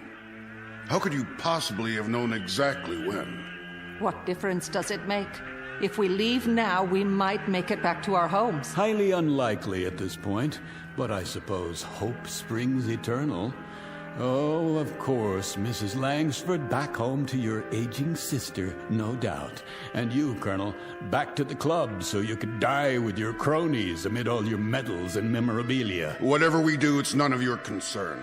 My dear friends, shall we drop the pretense now, this instant? Shall we all of us now dare to speak the truth? I told you how this room was constructed, steel, concrete, and lead. It is the only place where you can survive.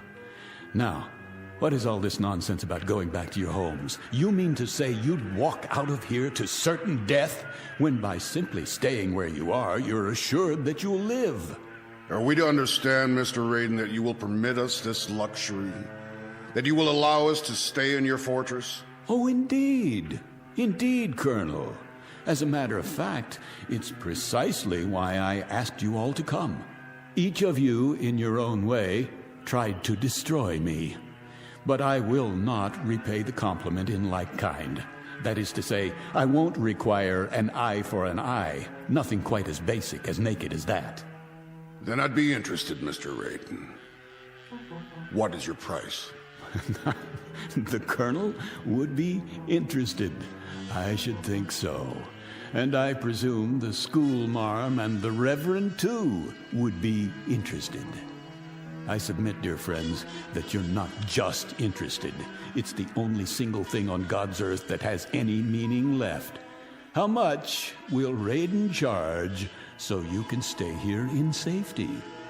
All right, my friends, here's the all-important price tag. The fiddler has played, and here comes the bill for the music. But be sure to listen carefully, because time is very rapidly running out.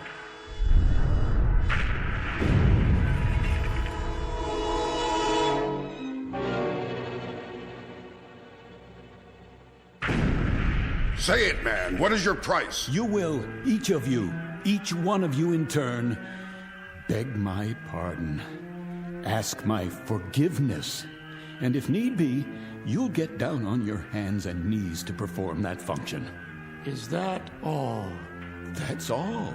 Our Father who art in heaven. I suggest you prepare your requests without delay. The first bombs have just exploded somewhere near the city. I assure you, the next ones won't miss.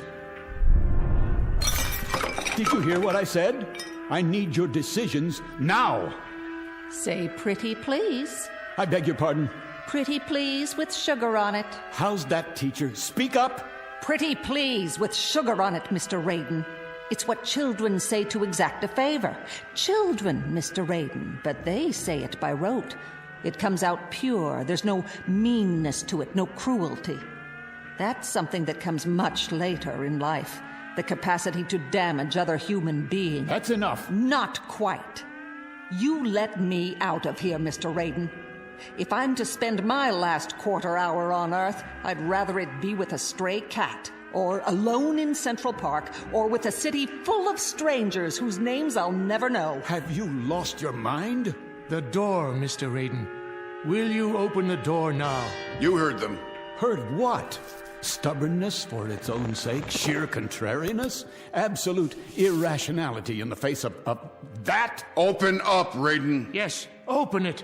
You're too blind, or you're too stupid. That must be it, because none of you understand how simple it is. All you have to do, literally all you have to do, is to say a sentence. Just a string of silly, mindless words, like a command, Colonel, like a prayer, Reverend, like a lesson. Nothing more than that. All you have to say is that you're sorry. I have nothing to be sorry for. You deserve that, court-martial, and more. I'll hardly withdraw my complaint now. And I, Mr. Raiden, pity you that you still can't see the error of your ways. May God have mercy on your soul. All right. You want to go out there and die? Go! But you'll all be back inside of 5 minutes. There's the elevator. Go ahead, use it. Carry the farce to its conclusion. Stand aside. Where are you going? Up there? To what? As far away from here as I can get. Do you hear that? Are you deaf? You still want to go up on the street? Why? To get a good look at the frenzy and the panic and the horror before you come back down here to your only salvation? Move away from the elevator. But you don't need to see it firsthand. Watch it from here on the monitor. You can see it happen, the whole thing. Watch as your world is shoveled into a grave and covered over. Move, or I shall be forced to move you. You fool. After you, ma'am. Last chance. I mean it. It's your last chance. What about it, Hughes? Is life so stinking cheap you can throw it down a drain? No, it's not true. This is no fantasy. You'll be back. You'll see. You'll be back.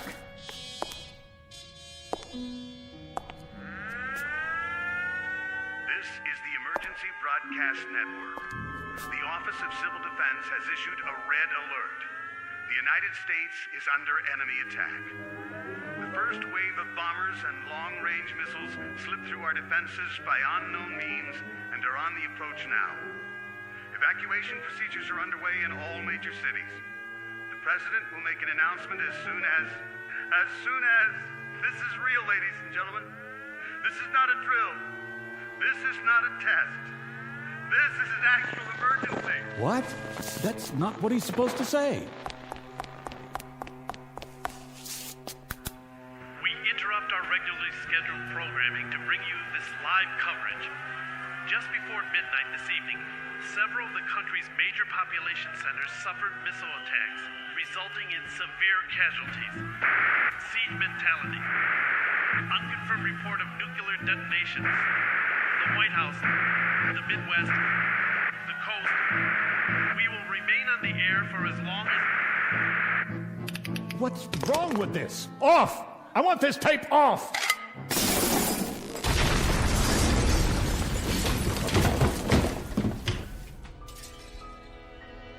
That's enough.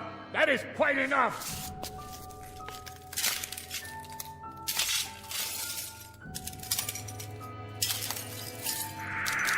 and gentlemen, this is my last assignment as a broadcaster. I can see the bombs going off. And now they're streaking down, lighting up the sky, heading directly for us. A great wind from the firestorm.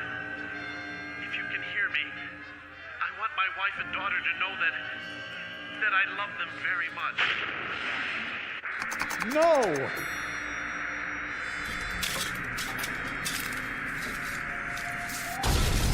No! No!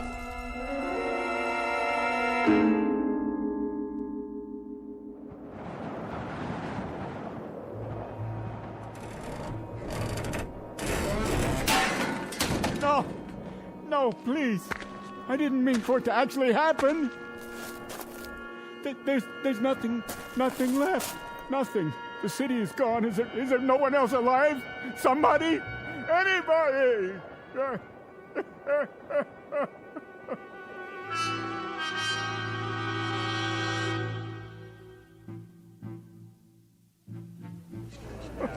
What's wrong with him? Must be drunk. Poor man, he looks crazy. Yeah, look at his eyes. What's he crying?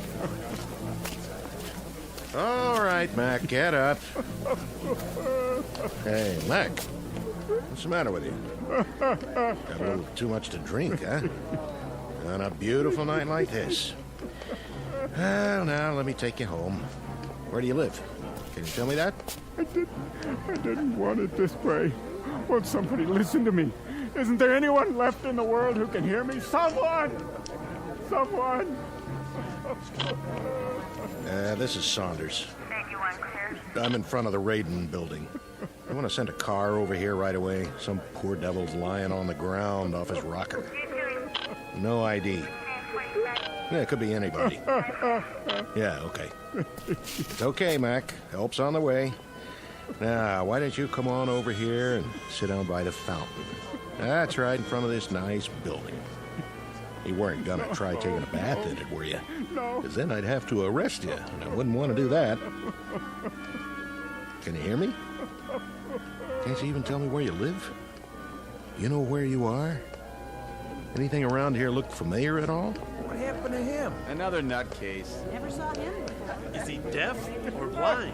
Okay, folks, let's move along. Move right along. Give the poor fella some breathing space till the ambulance gets here.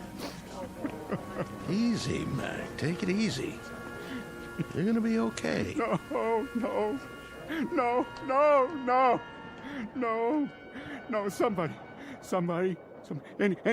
anybody. Is anybody left alive in all this rubble? Not another human being anywhere in all the world? Please. Oh, please, God, oh, please.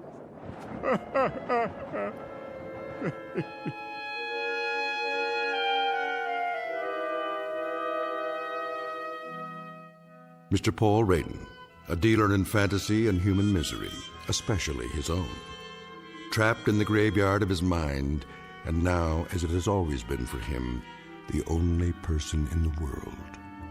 The sole pallbearer at a funeral he alone manufactured, in a bleak and empty landscape called the Twilight Zone.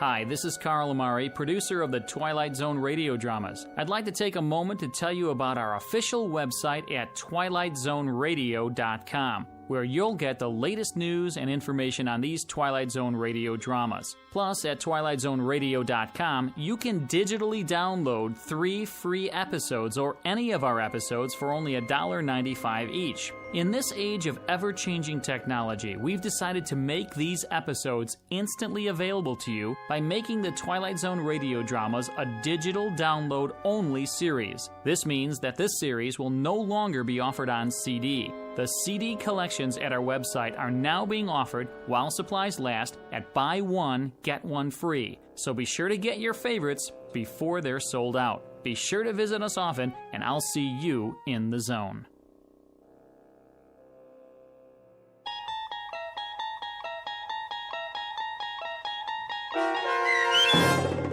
One More Pallbearer, starring Chelsea Ross, with Stacy Keach as your narrator, was adapted for radio by Dennis Etchison and based on a script by Rod Serling. Heard in the cast were David Darlow, Meg Thalken, Rich Kominick, Turk Muller, Norm Woodell, Jeff Lupetin, Roderick Peoples, and Lawrence Nepidal. To learn more about the Twilight Zone radio dramas and to obtain audio cassettes and CDs of these programs, visit our website at twilightzoneradio.com. This copyrighted radio series is produced and directed by Carl Amari and Roger Wolski for Falcon Picture Group. Doug James speaking.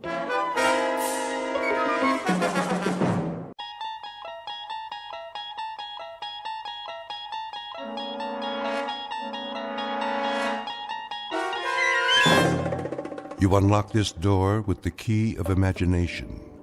Beyond it is another dimension, a dimension of sound, a dimension of sight, a dimension of mind. You're moving into a land of both shadow and substance, of things and ideas. You've just crossed over into the Twilight Zone.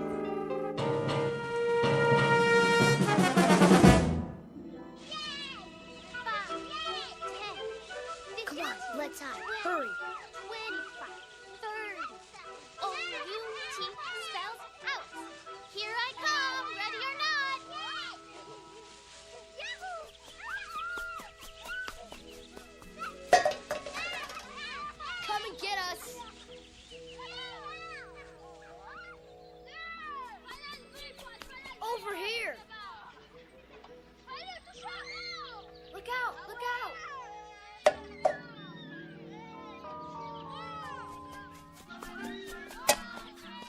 Ollie, ollie, oxen, free, free, free! Get away, you kids! I've told you not to play here. Go on now.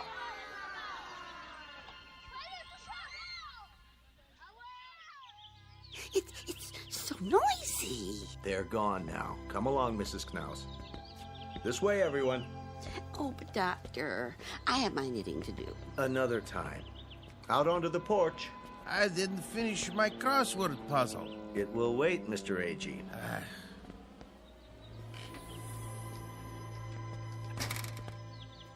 Now then, isn't this a beautiful day? I don't know why we have to go. It isn't good to spend all your time inside. Everybody needs the sun once in a while. Even you, Mrs. Summers. I've had my share of the sun. Now I need my rest. We all do at our age. Where's Mr. Conroy? He's not feeling so well this morning. Well, I'm not either. What about Mr. Whitley? Why does he get to stay in? He's waiting for an important call. Watch your step. Nurse will bring the picnic baskets. Well, some of us may not want a picnic. A picnic, is it? On the grass? All those ants. We have blankets and chairs. You'll see.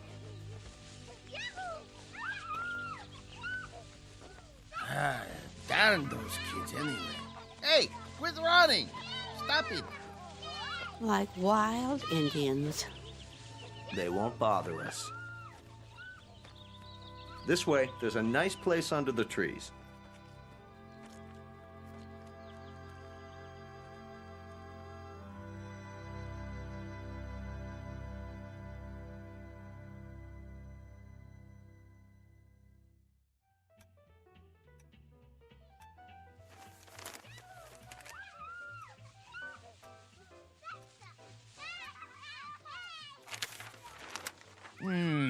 listen to them, would you? Ah, they're only children. They know they aren't supposed to play on the grounds. How can a body think? Now, Ben, just read your paper. They're not hurting anyone. Well, let them play someplace else. They've got homes, don't they? It's the grass. The what? We have such a big lawn at Sunnyvale. Kids can't resist it. Oh, what are you doing downstairs, Charlie? I thought you had to get ready. Not today. You haven't heard from your son? I thought it was all set. Maybe you didn't get my letter. Oh, he got it all right. They just don't care. Nobody cares anymore. The boy has enough problems. It's a small house and the second baby's on the way. It was a foolish idea moving in with him. They don't need an old duffer like me around. Would you listen to that? It's enough to wake the dead, I tell you. Don't be so hard on them, Ben. They're only kids. A fine state of affairs when your own son turns against you. Stay out of the over-the-Rhine neighborhood. Technology stocks extended Mr. Whitley? Wednesday. Mid positive views on the sector from There you are. Yes, nurse? You have a phone call. I do? I believe it's your son. Well, what do you know? Be right there. I'll tell him. Isn't that something? Guess he got my letter after all. I never get any letters. Or phone calls. Nope. You will, Ben, you will. Excuse me, I'd better get it before he hangs up.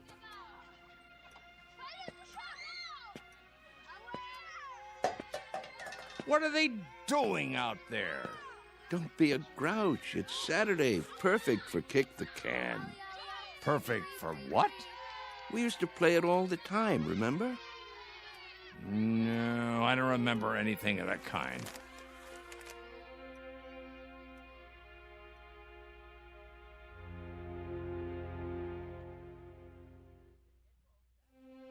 Sunnyvale Rest Home, a place for the aged. The address is 1275 Tranquility Lane, on the outskirts of town. It offers room and board, nursing care, and a kind of refuge from the world. Outside, a common game called Kick the Can. Very shortly, a man will have a choice to make. He can either die in this world or escape to another kind of refuge in the Twilight Zone. And now, The Twilight Zone, and our story, Kick the Can, starring Shelley Berman and Stan Freeberg, with Stacy Keach as your narrator. Some picnic. Plastic spoons and forks. Well, the potato salad was good. What do you mean? It was spoiled. No, it wasn't, Emma. They made it in the kitchen just for us. You must admit, it's better when it's fresh. I think I hurt my back sitting down. Oh. The ground was damp. It was. Bad for my arthritis. Will you people please hold it down? I'm trying to read. Oh, you shush, Ben Conroy. No one's bothering you. Easy for you to say. Where is Mr. Whitley? Still in his room, probably, taking a nap. Oh, that's what I'd like to do. And why, may I ask, on such a lovely day? There he is. Going somewhere, Charles? Yes. Why are you all dressed up? It's my son. He's coming to get me. You don't say. He called a little while ago. He did. He's on his way. At least someone gets calls. What's he carrying? Is that your suitcase, Mr. Whitley? Indeed it is. You're going to stay overnight, then? A bit longer than that, I should say. That is, if they have the room fixed up. Room? At my son's house. You mean you're moving in with them? That's the plan. If they'll have me, Well, what about the rest of your things, Charlie? You can't just leave your things behind. No hurry. It all can be packed up and sent over later. Well, we'll certainly miss you. Will you come back to visit us? Of course I will. Meanwhile, I'll call and see how everyone's doing. May we write you? Please, I'd appreciate it. Mr. Cox has the address. Nobody writes. They say they will, but they never do. There he is now. Hey, aren't you going to say goodbye? I hate goodbyes, Mr. A.G., don't you? Take care, all. Here, let me carry that for you. I've got it.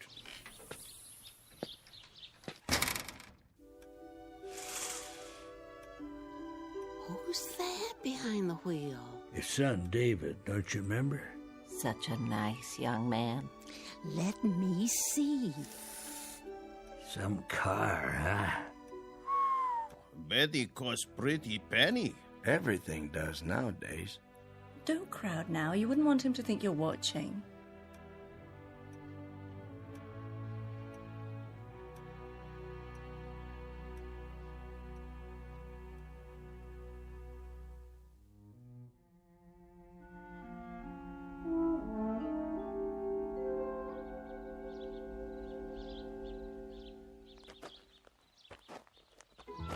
Hi, Dad. David, you're looking well, son. What's the suitcase for? Oh, just a few things for now.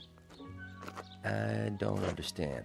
Wouldn't want to push you out of the house and home. What? Of course, I don't have that much anymore, but I suppose it could go into storage Whoa. I think there's been a misunderstanding. There has? Get in. We need to talk.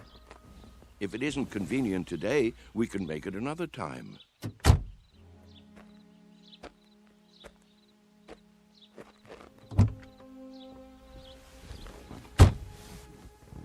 Listen, Dad. Yes? I didn't say I'd come to get you. I said I'd come to see you. But I thought, didn't you get my letter? That's what I wanted to talk to you about. If it were up to me... You don't have to explain. Well, Debbie's turning the extra room into a nursery. Right now it's being painted and... I understand. I don't think you do. Let's drive a bit. Your friends are watching us. It's all right, really. Let's go into town. I'll buy you lunch. That's not necessary. Please, Dad. I want to. This wasn't a good idea. If you let me explain. Pull over here, please. I can walk back. But, Dad... The exercise will be good for me. If you'll just listen... We'll have lunch another Saturday, son. Call first, though. I'm really quite busy these days. You're taking this all wrong.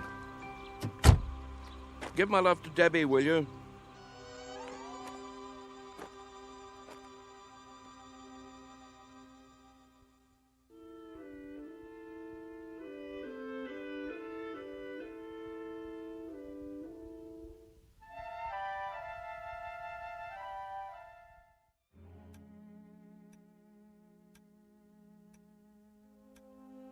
What's he doing? What does it look like? He's coming back. I thought he said... Don't stare. It's not polite. Yeah, you're it. Gotcha. Hey, where'd our can go? That old man's got it. Hey, mister. What's this? Our can. Your can? Can we have it back? Could you have... Yeah, we need it. Oh, you do, huh? Yeah, we're playing a game.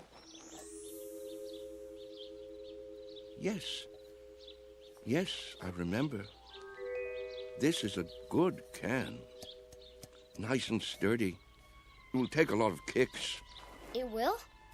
You'll have to play by the rules, though. What rules? You know the rules, don't you? Hey, give it back. Please, mister? I'd say this can is just about the perfect size. Is he gonna keep it? Hey, mister, can we have our can back? You can get another. Anyone will do. Tomatoes, beans, doesn't matter. You'll see.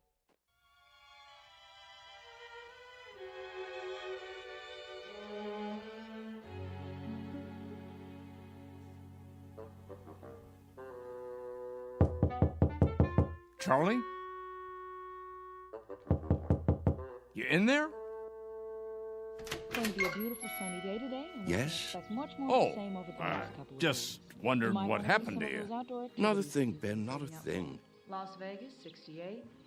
Los Angeles. Thought I'd lie down for a minute. Come on in if you'd like. Sorry about that son of yours. Are you? I'm not. This is a good enough place for me. I don't know what I was thinking. Here, I'll close the window for you. Why? It's a beautiful day, don't you think? Oh, so much noise. Yes. What a great running and shouting. That's what you call it? Such a grouch. You can't stop kids from playing kick the can. It's in their blood, like statues or hide and seek, a ritual this time of year. You surprise me sometimes, Charles. And why do you say that? You actually brought that tin can up to your room? Must be filthy. No, it's not. It's been emptied out and washed clean and baked by the sun till it's shiny as the day it was made, tempered by the wind and the grass and the warm summer air. Sure you're feeling all right? Admit it, Ben. Admit what? Don't you ever think about it? You must.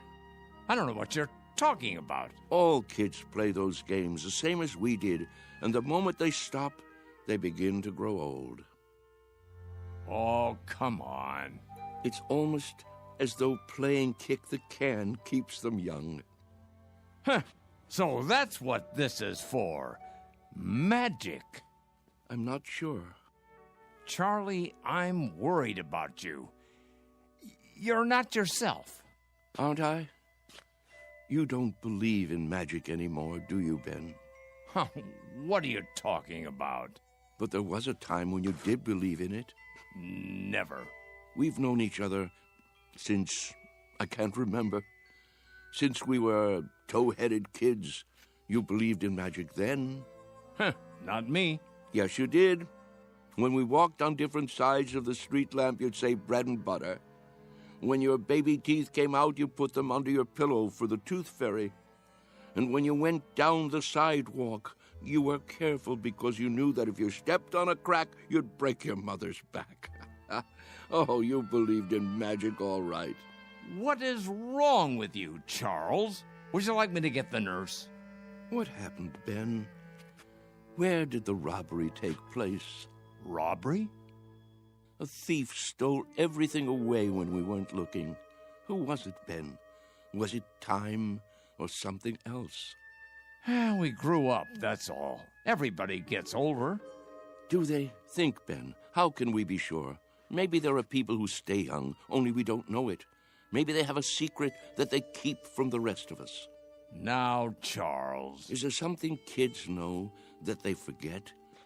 That they want to forget? They say, when I get big, I'll be a fireman, or a detective, or an explorer. They wish so hard to get older that it finally happens. They get taller and stiffer and forget the magic that made it all possible. There is something wrong with you. I've never heard you talk this way before. Maybe the fountain of youth isn't a fountain at all. Maybe it's a way of looking at things, a way of thinking. Charles? Yes? Stop it. Stop what? You're an old man. Don't you understand? Your youth has been gone for 60 years. What I mean is, you lived a full life, Charles. Don't go sloppy now. Don't spoil it by acting like a nut. But it's all so clear. It makes sense. It isn't too late to play kick the can. That's the secret. Can't you see, Ben? Can't you? I see a plain old tin can with dents in it. That's all. Then look again. This can is special. I'm absolutely sure of it.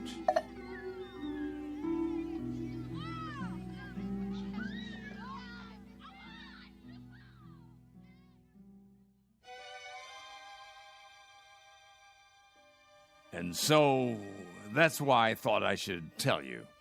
I'm glad you did. It's just that I can't stand to see him make a fool of himself. Of course not.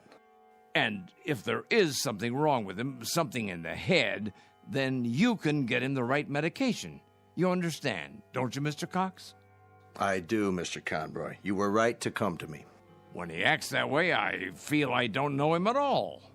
It's foolish talk, I agree. So what are you going to do? Nothing. Beg pardon? At least not for the time being. If I got excited every time someone indulged in foolish talk around here, I'd be upset every minute of the day. Let him go on about kick the can if he wants. He isn't doing any harm. But I'm worried, I tell you. It isn't like him. He's getting on in years. It's common for folks of a certain age to behave like children once in a while. Oh, nonsense. He's no older than I am. In some ways, maybe, but in other ways, when some people get old, truly old, in their minds, they may act strangely, out of character. Take Mr. Agee, for instance. He's as sane as they come, but do you remember that ruckus out on the porch the other day? Somehow he got hold of some firecrackers. The nurse found him trying to set one off. It must have been those kids. Well, wherever he got them, he could have hurt himself, and that's something that concerns me. Charles hasn't done anything like that. I just don't want to hear him talking crazy. Oh, it isn't necessarily crazy. Huh? You haven't heard him. Look at it this way. As far as he's concerned, all his best years are behind him. He can't even look forward to spending time with his son and daughter-in-law. A fine thing. So, that being the case, he'd rather return to an earlier time, one he recalls with pleasure. It only makes sense from his point of view, so he uses a time machine to accomplish it. A what? It's called memory. Is that so crazy, Mr. Conroy? Everybody does it, even you. But he actually believes he can be young again by playing kids' games. Not really. He's exploring, that's all. He'd like to believe that kick the can is a magic button he can push to make himself young. But deep down inside, he knows it won't work. Instead of the disappointment of failure, he'll never risk pushing that button to find out. Stop worrying. Your friend is fine. Are you certain? I'm certain. Until he does something to endanger his health or the health of others, there's no reason to interfere. Thanks for stopping by my office, though. Look at the time. You wouldn't want to miss dinner. Well, in that case, I suppose... It still troubles you, doesn't it? What would you have me do? Maybe if you talk to him. It would be a waste of time. But you have a point. Perhaps I'm reluctant to face the facts myself. Every time one of our people goes senile, I get a little cold inside. When I took this assignment, I was 32. Now I'm 43. Everyone grows old, Mr. Conroy. Everyone.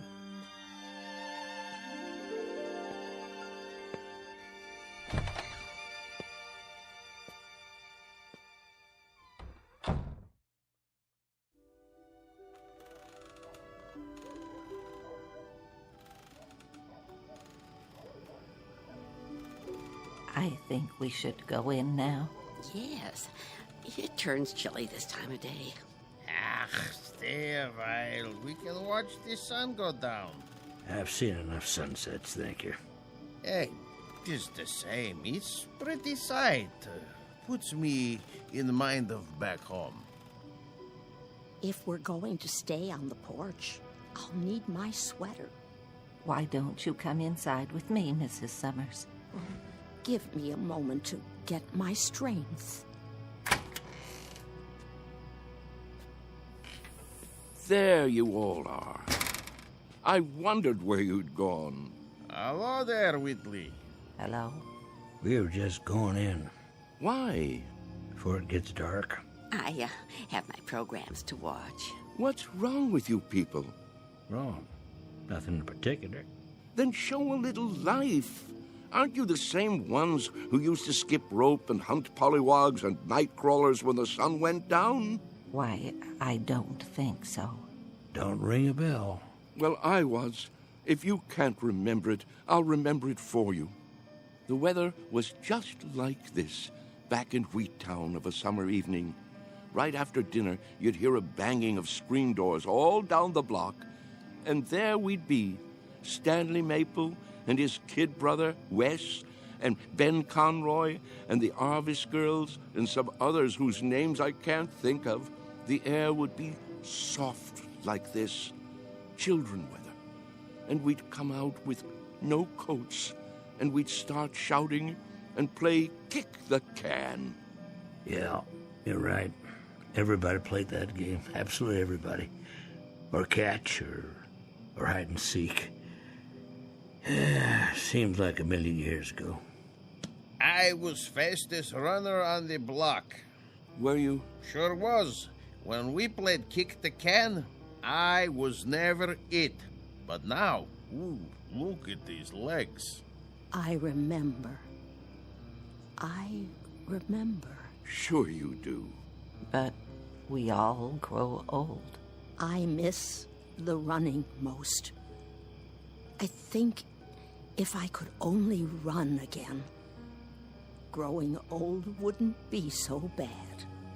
I agree with that. That's one way to look at it.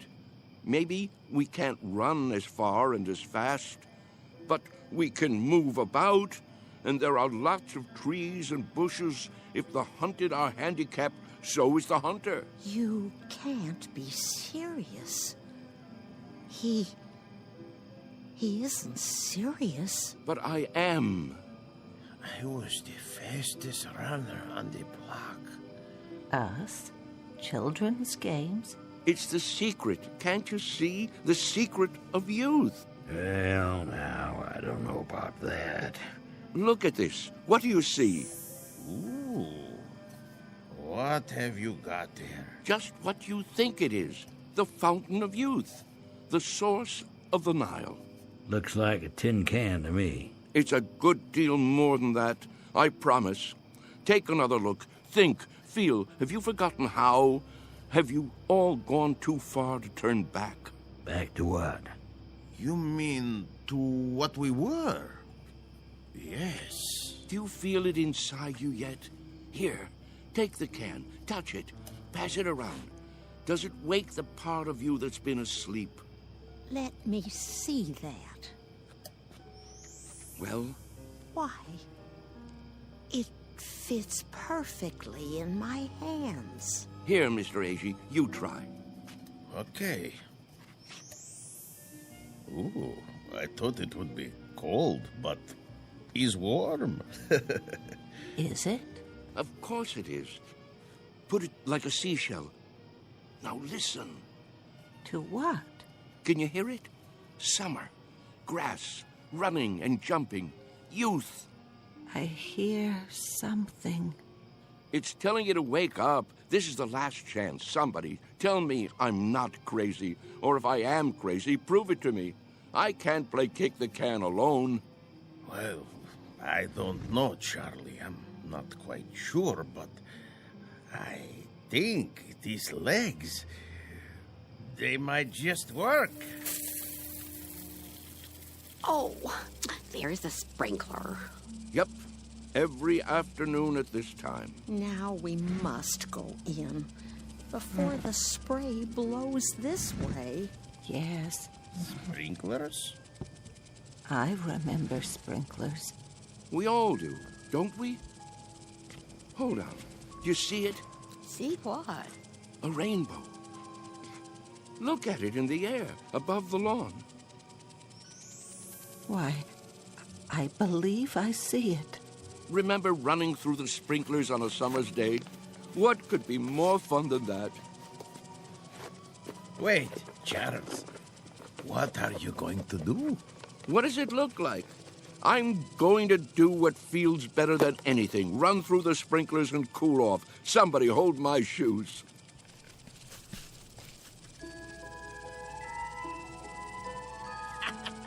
Well, look at him, will you? This way, everybody. It feels great.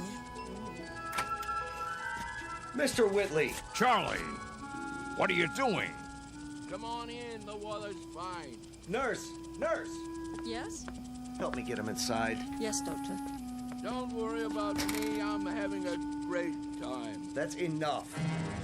He's soaked. Get him some dry clothing and put him to bed before he comes down with pneumonia. Right away.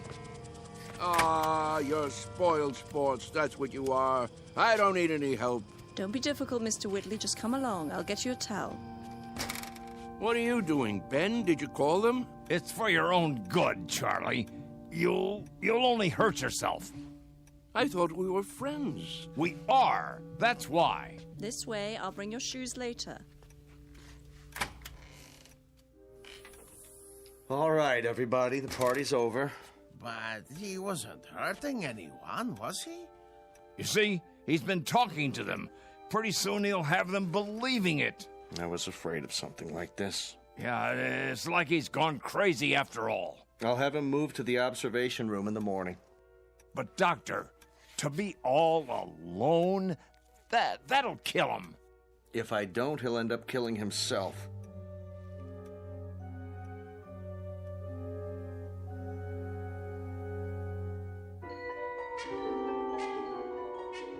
Senile? Me? Mr. Whitley, please try to understand. You want to put me in a special room? Alone? You don't leave me much choice. Why? What rules have I broken? There have been complaints. Oh, there have. Who from, may I ask? That's not the point. Go on, tell me. I want to know. Who thinks I'm breaking the rules? It's not so much a matter of rules as attitude. Look out the window. Grass, trees, a park across the street, all very peaceful. The kind of place people come to for rest and relaxation. It's what Sunnyvale is known for. But if things happen that rile them up, disturb their peace, well then, we can't stay in business. You see that, don't you? So the charge is disturbing the peace. And for that, you want to isolate me from my friends. I hope that won't be necessary now. You've got to go out there and show them you're all right. Cut the crazy talk. Learn to fit in. That's not hard, is it? What a choice. To keep that nurse from pawing at my pulse all day, I have to sit like a vegetable, stare into space. Listen, I'm trying to help you. Keep on like that and they'll put you away. I won't have a choice. Use your head. Maybe you're right. There. You see? You're an intelligent man. It's a question of playing the game. Isn't that something we all have to do? Yes, I suppose it is. Good, Mr. Whitley. I knew you'd see it my way. Now, why don't you go up and rest before dinner? Tonight's the bingo game, remember? I remember. Goodbye, Doctor. Goodbye, Mr. Whitley. Anytime you want to talk, feel free. I consider it part of my job.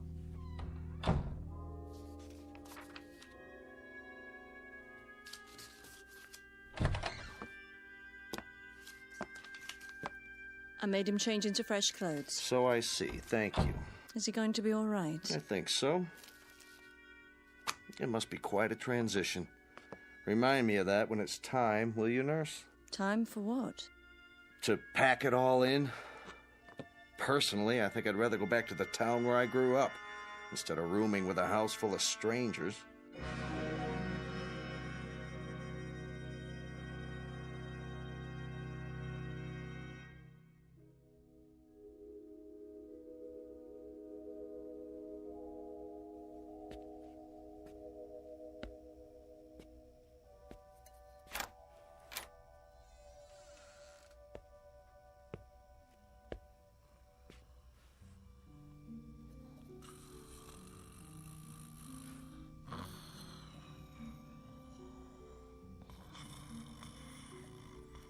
Wake up. Who? What? Come. Charles, what is it? Shh. Quietly. Come where? We're going to play a game. What do you have there? What does it look like? An empty tin can. We're going to play kick the can now? It's dark outside. It usually is in the middle of the night. Now get your robe and come with me.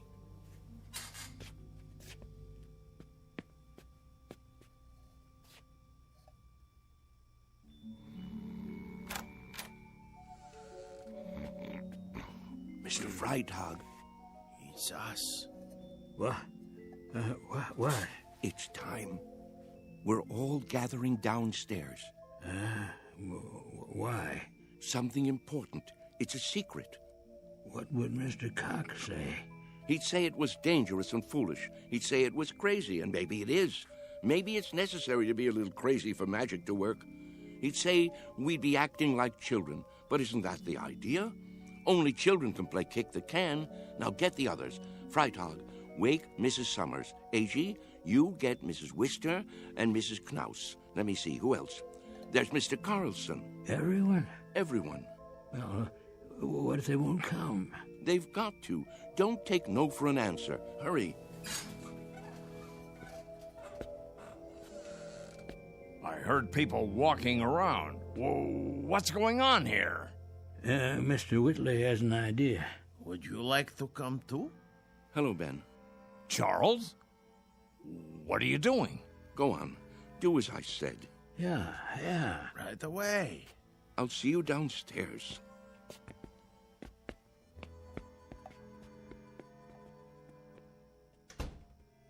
You should be sleeping.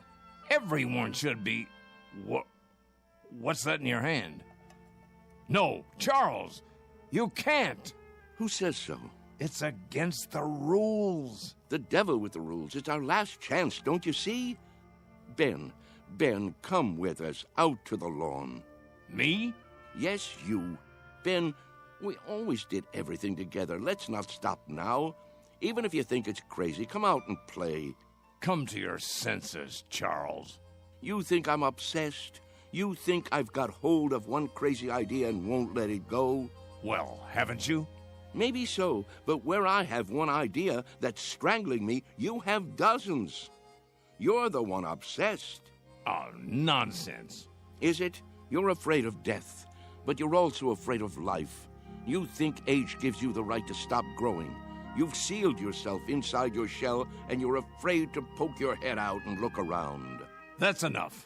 You're afraid of a new idea. You're afraid to look silly, afraid to make mistakes. You've decided you're an old man, and that's what's made you old. I am old, Charles, and so are you.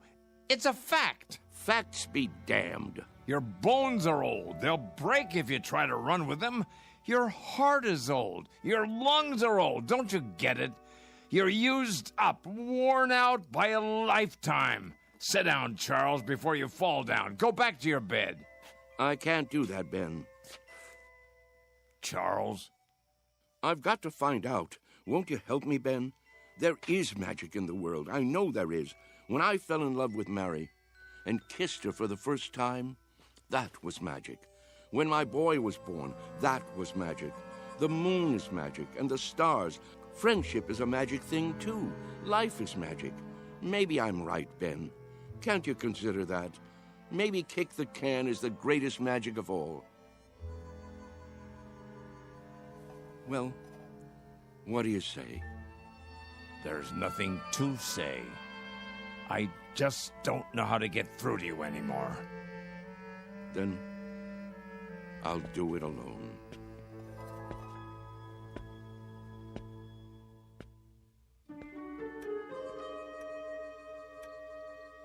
What are we doing here?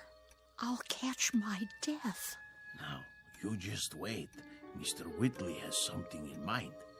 Yeah, something important. But what could it be? Don't you know? Don't you remember? Remember what? How it used to be. How we used to sneak out of the house after dark when the grown-ups weren't looking and the weather was like this. Don't you remember how we used to play kick the can? Everybody played in my neighborhood. A long time ago. A long time. Funny. It doesn't seem that long ago to me. I remember. Yes. I think I do too. But we've all grown so old. Are you sure? If these legs would carry me. How do you know they won't until you try? You can't be serious. He isn't serious. But I am. You mean us? Children's games? What about the nurse? She's asleep. If we keep our voices down and open the door carefully, she won't hear us. Go outside? Why not? Are you chicken? Show them the can.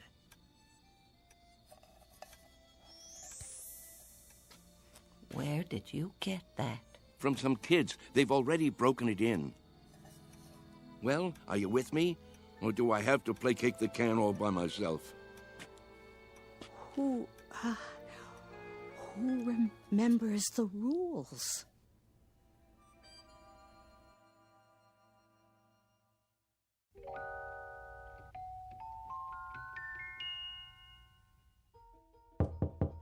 Mr. Cox. Hold your horses. I'm coming. What is it? Mr. Cox, come quick. Keep your voice down. You'll wake everybody. They're already awake. Hurry, hurry. You've got to stop them. Calm down, will you? What are you talking about? You'll see. Come to the front room. Easy, Mr. Conroy. Now, what is it exactly that I'm supposed to see? There's no time to lose.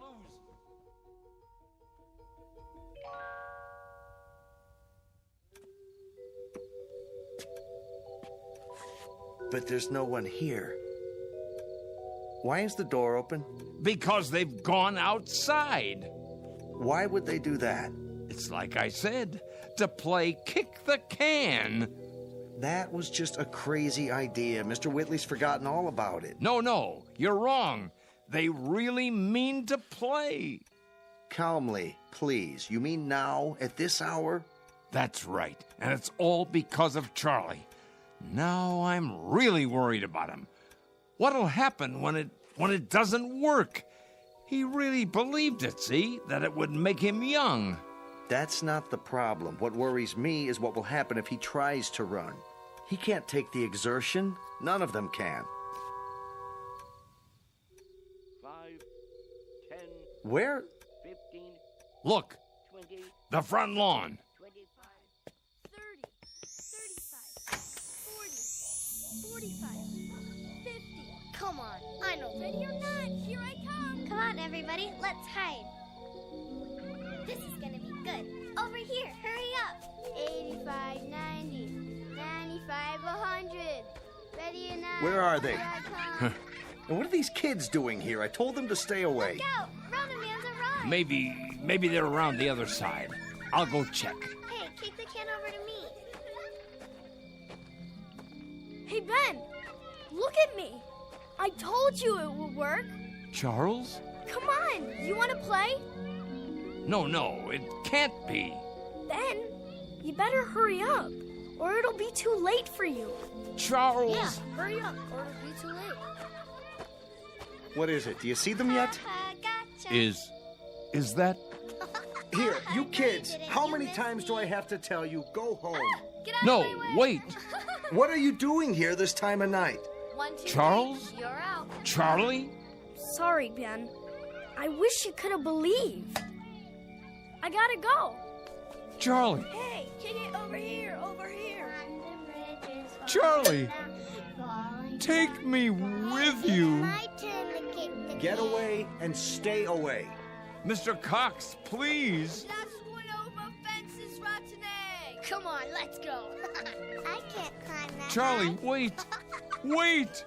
Charlie! Hey, you guys, wait up. We gotta find the others. They can't have gone far. I bet Whitley's taken them down to the orchard. No. Why? Look all you want, Mr. Cox. You won't find them. Wait here.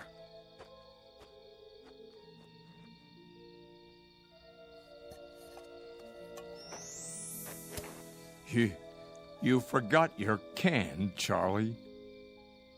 But don't you worry none. I'll keep it for you. Inside. in case you ever come back for it.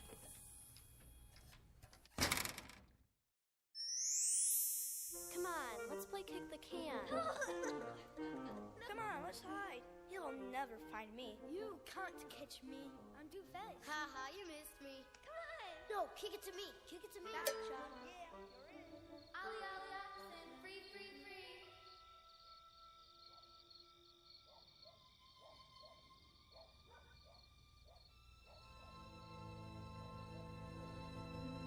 Sunnyvale Rest Home, a place for people too ancient to remember the fragile magic of youth.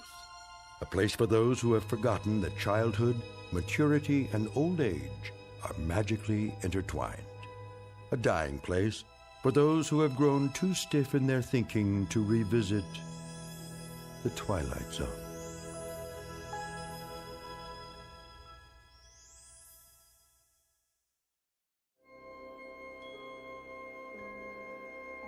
Hi, this is Carl Amari, producer of the Twilight Zone Radio Dramas. I'd like to take a moment to tell you about our official website at twilightzoneradio.com, where you'll get the latest news and information on these Twilight Zone Radio dramas. Plus, at twilightzoneradio.com, you can digitally download 3 free episodes or any of our episodes for only $1.95 each. In this age of ever-changing technology, we've decided to make these episodes instantly available to you by making the Twilight Zone Radio Dramas a digital download-only series. This means that this series will no longer be offered on CD. The CD collections at our website are now being offered while supplies last at buy one, get one free. So be sure to get your favorites before they're sold out. Be sure to visit us often, and I'll see you in the zone.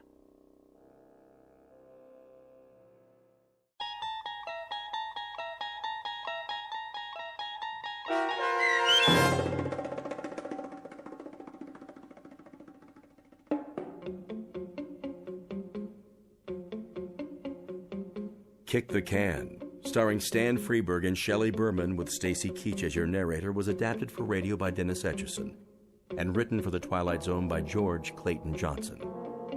Heard in the cast were Christian Stolte, Kurt Napig, Herb Graham, Joby Cerny, Doug James, Roz Alexander, Meg Thalken, Renee Matthews, Sarah Wellington, C.J. Amari, Natalie Berg, Amanda Amari, Mitchell Hernandez, Julia Cosmos, Robert Gerdish, Matthew Gerdish, and Braden Looper. The producers of The Twilight Zone wish to thank CBS Enterprises and the Rod Serling estate for making this series possible. This copyrighted radio series is produced and directed by Carl Amari for Falcon Picture Group and Westwood One. Sound design and custom Foley effects for The Twilight Zone by Cerny American creatives Bob Benson, Craig Lee, Michael Slaybach, and Matt Sorrow. To learn more about the Twilight Zone Radio Dramas and to contact us, visit our official website at twilightzoneradio.com. Doug James speaking.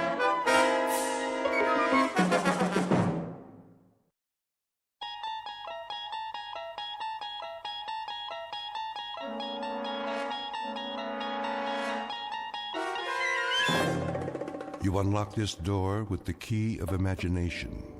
Beyond it is another dimension, a dimension of sound, a dimension of sight, a dimension of mind. You're moving into a land of both shadow and substance, of things and ideas. You've just crossed over into the Twilight Zone.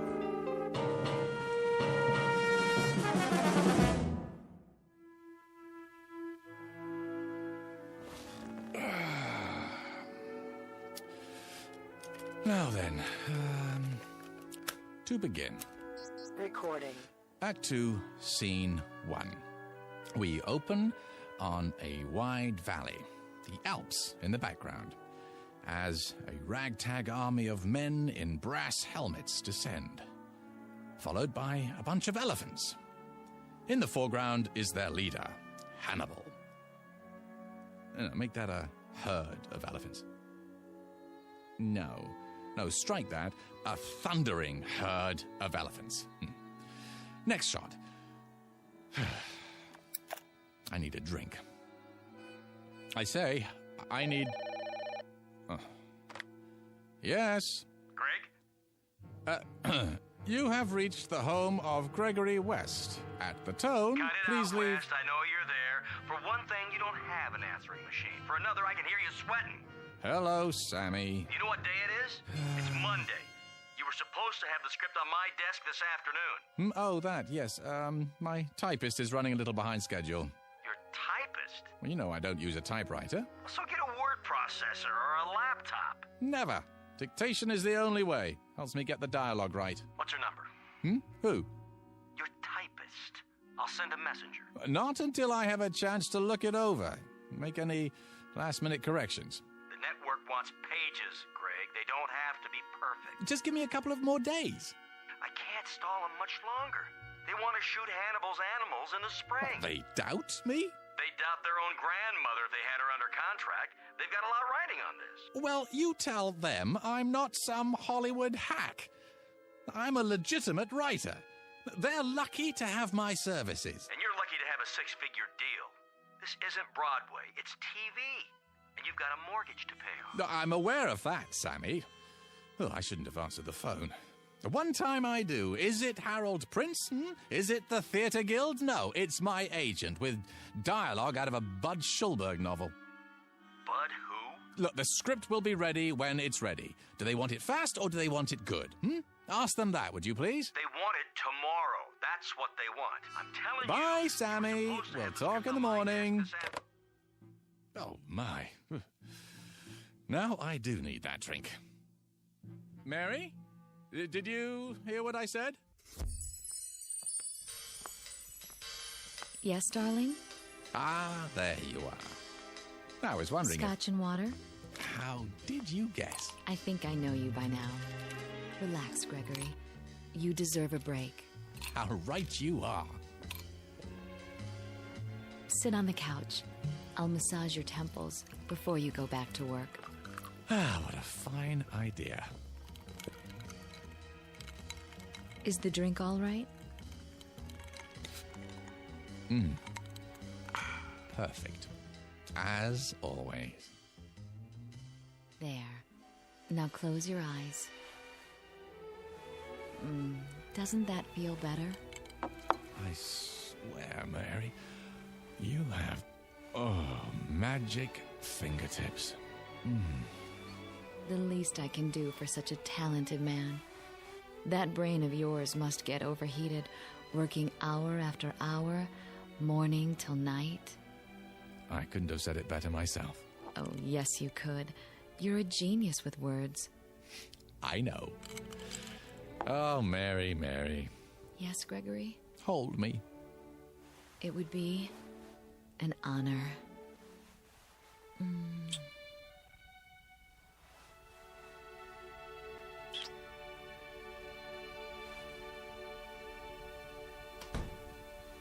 Who's that? Outside the window. I thought I saw...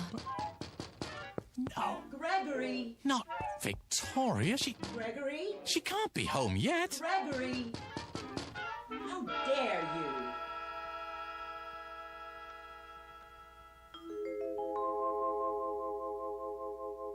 The home office of Mr. Gregory West, noted playwright, and now a resident of the Hollywood Hills. A quiet, thoughtful man, even a bit shy, and at the moment, very happy, despite the fact that he is over deadline. His latest project? A script assignment taken to ensure that his household remains secure, despite the occasional fickleness of drama critics. The other ingredients of that household? There's Mary, warm, affectionate, devoted, the ideal companion for someone who values peace of mind. And the final ingredient, Mrs. Gregory West. In a moment, she's going to learn the secret of her husband's success, a method of creative writing taught only in the Twilight Zone. And now, The Twilight Zone, and our story, A World of His Own, starring Charles Shaughnessy, with Stacy Keach as your narrator. Gregory! Oh!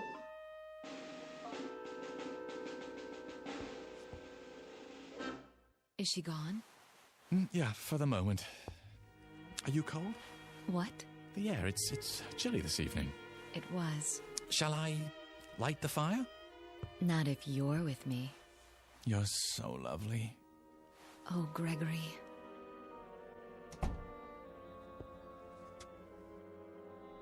Don't worry just yet. Oh, Mary. Gregory! Unlock this door immediately. I'm sorry. Greg, not again. I have to, Mary. But why? You don't know what she's capable of. I know you have a woman in there. Open up. No, Greg. What else can I do? I warn you, Gregory. Oh, my. Are you so frightened of her? She can make my life miserable if she chooses. All right, then. If you must. Do you hear me, Gregory? Are you deaf? Be right there. Don't think you can hide her from me. What's that, dear? Don't think you can let her out the window either. Gregory!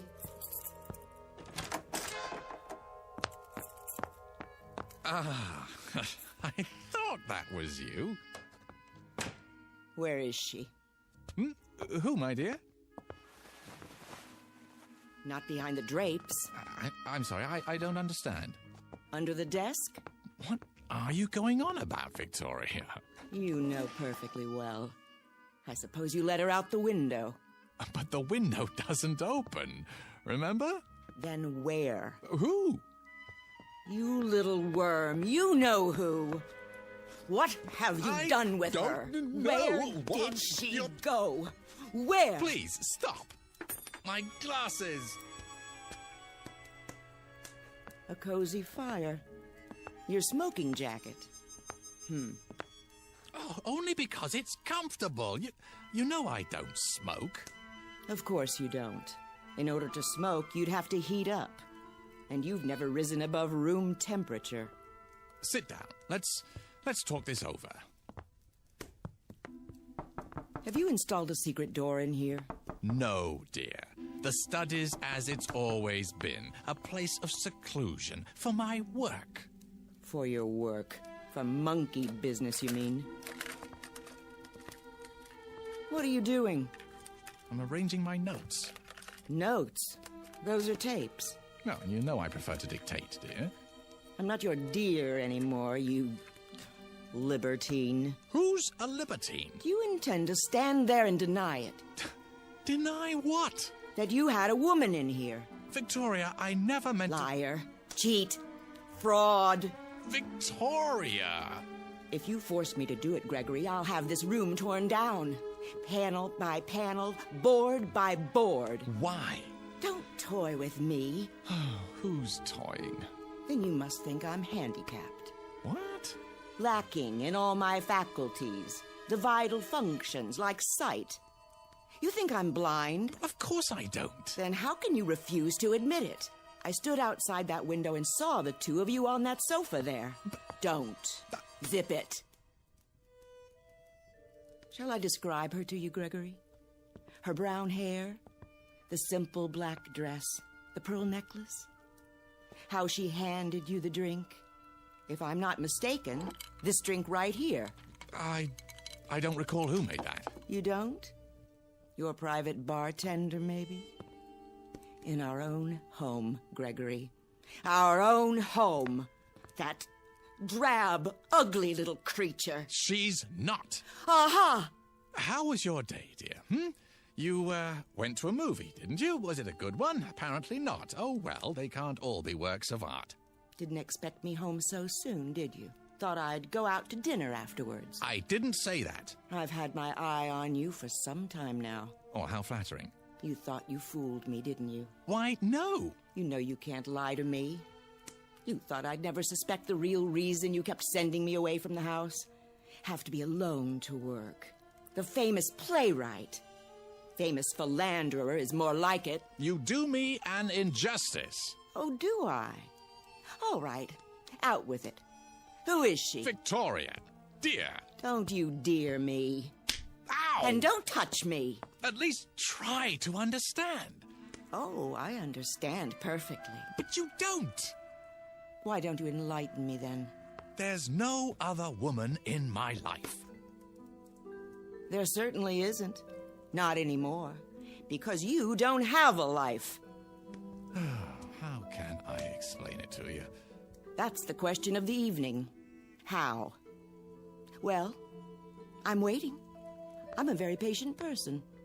I'm not going anywhere. Go ahead. Take your time. Choose your words carefully. Because I intend to report each and every one of them to my lawyer. No, that won't be necessary. I'll be the judge of that. Victoria. All right, then. You recall my play, The Fury of Night, Do you? The one that made my reputation? It won a Tony Award? Then there was interest from Hollywood, and we moved out here. I'm listening. What about it? Well, you remember the character of Philip Wainwright. He was the first character that I was ever really successful with. The critics said he lived on stage, not a collection of mannerisms. He breathed, What's her name? What? Her name. What do you call her? Fifi? Foofy? Or do you just call her whenever you feel like it? Mary, but... Mary! How common. She's not common. Oh, you mean she has hidden talents? I'll bet. Does she cater to your every need? Drain off your tensions before they have a chance to build up? Victoria, don't. I'm trying to explain. Then go ahead. I'm all ears. All right. You know I've spoken many times of how fictional characters seem to come to life for me. Such vivid life that they begin to determine their own actions. As the author, I may have some particular lines and moves planned for them, but they simply won't do it. They become so strong that they begin to take over the story. I'm not interested in a lecture on writing. You artistic types are all alike, full of mumbo-jumbo about feelings and moonbeams. It's all smoke and mirrors. A cover, a front for self-indulgence, wish fulfillment, laziness. I don't know what you'd do if you had a real job to go to. If your delicate sensibilities could stand up Victoria, I'm asking you to bear with me. Bear? I've borne you too long. And now it's over. Finny, kaput. 10-4, over and out. Wave bye-bye, mark it and strike it. But this is important. Philip Wainwright. He was the first one of my characters ever to behave like this. Like what? Like you? With a complete lack of morals? With duplicitousness? Duplicity? What? The word is duplicity. Is it? Well, I've got a word for you. I must finish this, so please don't interrupt. Now, no matter what I tried to make him do in the service of the story, he balked. Flatly refused to take direction. Wouldn't accept my choices any longer. This is ridiculous. He was real. Alive, do you hear? Alive. With a will all his own. We're off the subject. No, we're not. This is the subject. Philip Wainwright was alive. So much so that one night while I was working right here in my office, he came walking in through the door. My God. You're delusional. Victoria, believe me, he did. He walked right in and took a chair in front of the fireplace. A real flesh and blood man. Not just words anymore. And I had created him. What are you doing? I think psychiatry is next on the agenda. Put the phone down. I'm telling you the truth, Victoria. Characters from my plays began to come to life. I saw them. I talked with them. I shook their hands. And made love to them? Yes! No, I mean no! You want me to put the phone down? How's this? Right on your fingers. Ow! Get out of my way. Look, hear me out. You know how I work, how I dictate my dialogue and descriptions into the tape recorder. The lazy man's way to riches. I can describe any character at all into it, and now, if I do it well enough, truly enough, the character will come to life. Real life, Victoria. Listen to yourself. They don't even have to be characters in my scripts anymore. They can be any kind of characters I want. You belong in an asylum. You told me that you saw Mary in here, didn't you? Oh, I saw her. Then how did she leave?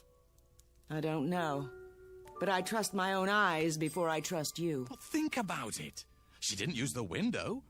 And you know very well that there's no secret door in here. The magician reveals the tricks of the trade. I'll tell you how she left. Because I want you to understand. Look in the fireplace. The what? The grating. Go ahead, look. I'm supposed to believe that she went up the chimney? Well, in a sense, but not the way you mean.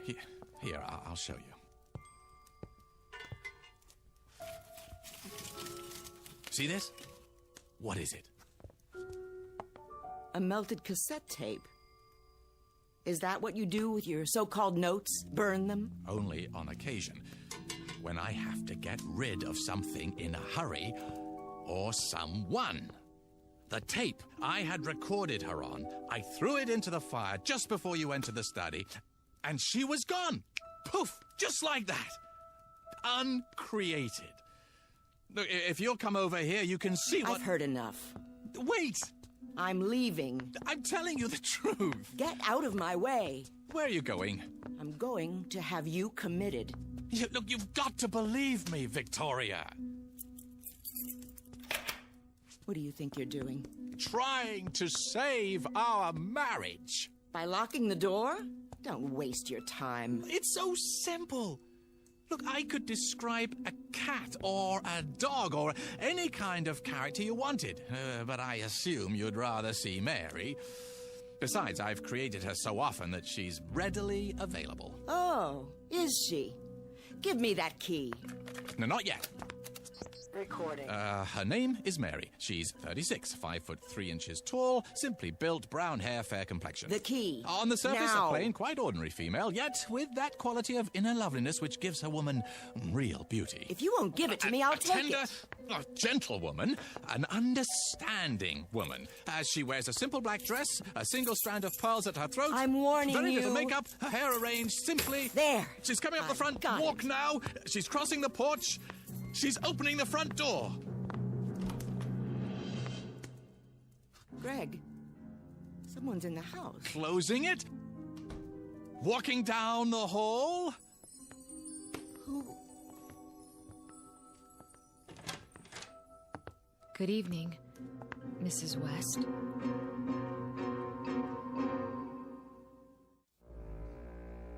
Well? She's real. How did you do that? Do what? Bring her here. On cue. Don't you understand? I described her on the tape. You heard me. But why, Greg? Why do you bring me here now? Because... it's a bit tricky to explain. Try. Come in, Mary. Thank you. I'd love to. She asked you a question. I'm trying to think of the best way to put it. Give me a moment, Mary. You do know each other. Oh, yes. Your husband's a wonderful man. What do you want here? There's nothing to be afraid of, Mrs. West. I'm here because it's Gregory's wish. It's not mine to doubt him. Doubt him? You mean you don't? I'm sure he has his reasons. There. See? Well, Victoria? Do you believe me now? This is some kind of plot. You did let her out of here through a secret door somewhere. Behind the bookcase? I'll find it. Then you tell me some fool story about characters who come to life and walk around as big as you please. It's not a plot, I assure you. Not a very clever one, that's obvious. You lock the door and pretend to make her real. And she slips around from the backyard and comes in through the front door and tries to make me think she's... Oh, no. That's not what happened. Not at all. I swear. You're trying to drive me insane. You want to have me committed. I only did it because you said you were gonna have me committed. Oh, no. You want to get rid of me so you'll have our property all to yourself. So you can share it with this... Nothing of the kind. I only wanted to show you. Yeah, it's a demonstration. Greg? What is it? Is that why you brought me here? Not because you wanted to see me, but only to show her? Mary, try to understand. I am trying. Only... Victoria's my wife. Not anymore. Not after this diabolic conspiracy. Oh, come on, Victoria. Can't I do anything right? That's something I've been wondering for years. You haven't answered me, Greg. Answered what? Is that all I am to you? A parlor trick? Something to show off? Go ahead. Lie some more. Victoria, do you honestly believe that? Yes. And that's the only thing I believe. I hope you two are very happy together. Here we go again. Don't leave because of me. I wouldn't think of it. I'm leaving because of me. Victoria, please. Let go of me, monster. Very well. I'll claim false imprisonment. In your own house? What are you going to do now? Oh, you'll see. I'll scream. I will. What for? No need. Is that my tape? It is. And you're going to... There's no way around it. Craig, why do you do this to me? I'm sorry, Mary, but what else can I do? But again? I just got here. I have no choice. That's all you ever say. Don't you think I'm nice enough? Oh, that isn't it at all. Not loyal? Not interested in your work? Not sensitive to your needs? Not giving enough? No, quite the contrary. If you're going to be cruel to her, don't do it because of me. No, of course not. Wouldn't believe me. Oh, no. Had to make me prove it. Make me force poor Mary to... Oh, Victoria. Sometimes I wonder. A man has feelings. Feelings that get turned into thoughts, and then into words, and those words go onto paper, and eventually they live, and breathe, and walk, and talk, and strut upon the stage in their petty pace for a paying audience. But you wouldn't know anything about that, would you? Not even after living with me for so many years. I really don't want to do this. If you do, don't bring me back again, Greg. Mary. Just don't. I can't stand it any longer. You're a part of me. You know that, don't you? I'm not speaking figuratively. I give you my word when I say, this hurts me more than it hurts you.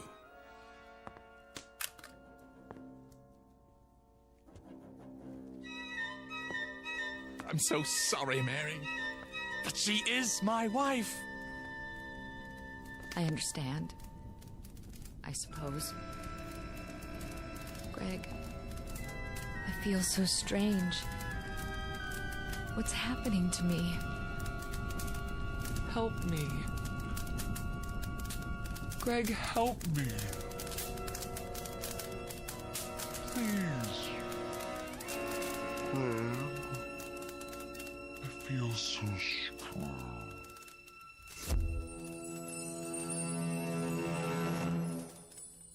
What happened to her? She's burning brightly. Where is she? I've told you. But where? Oh, don't you believe me yet, Victoria? Where did she go? I uncreated her. No. That poor woman. Come here. It's all right, dear. But... Shush. Hold on to me if you like. What have you done? It won't happen anymore, I promise you. I'll never do it again. I never would have done it in the first place if I hadn't been so lonely. It's just that you're so perfect, Victoria, in so many ways. So impeccable, so flawless. You make me feel inferior. Really, Gregory? I can't help what I am. Well, maybe not, but that's why I created Mary. I didn't do it to insult you. I just wanted a little company, that's all. Someone who wouldn't judge me and find me wanting. Someone I could talk to, someone I could feel comfortable with, instead of like a worm. You do understand, don't you? This has been a small sacrifice for me, and a giant step for the institution of marriage. What are you doing now? What else can I do? Return to work. Burn the midnight oil. And all for a paycheck to maintain the lifestyle you so richly deserve. Another tape, another dollar. We'll work it out, Victoria. You'll see. Somehow we'll work it out. Realize that I'm inadequate compared to you. At least in some ways, it's my fault. I should have been a pair of claws scuttling across a... Victoria? What do you have there? Got your keys out of your pocket. But I thought... Don't try to stop me. Well, where are you going? To the nearest lawyer. What?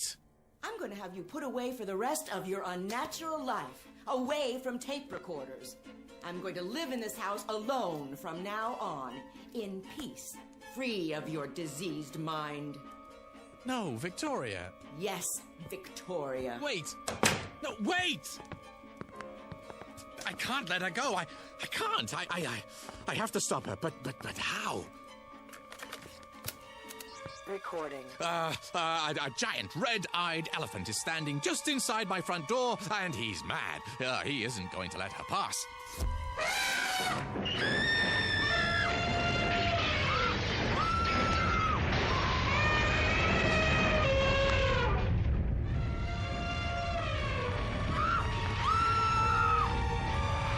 Something the matter, dear? Get that elephant out of my home!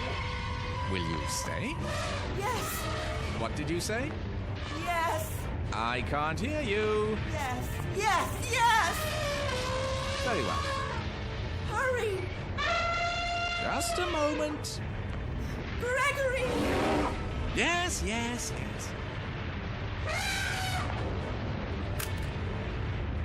I can't hold the door. His trunk. He's grabbing my hair. Another second or two.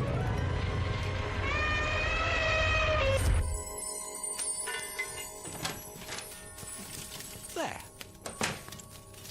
You're mad. You shouldn't have said those things, Victoria. What things? You'll stay now? You think you can keep me here? You don't want me to do it again, do you? How about a herd this time? No. It's just a simple matter of recording on another tape. Well, I have plenty. I said no. I'll stay for now, Gregory. Good. But I can't promise for how long. No? You think I can live with a madman? I don't know, can you? Oh, Gregory. Doesn't have to be this way. Oh, you're so right. When we met, you were a struggling playwright. Then you had a play off Broadway. I was so proud. It moved to off-Broadway, then to the Great White Way, and the reviews. I was so proud. We were happy then, weren't we? Ecstatic. We were a team. Onward and upward. There was no stopping you. No stopping us. I remember. And then the next play, and the next.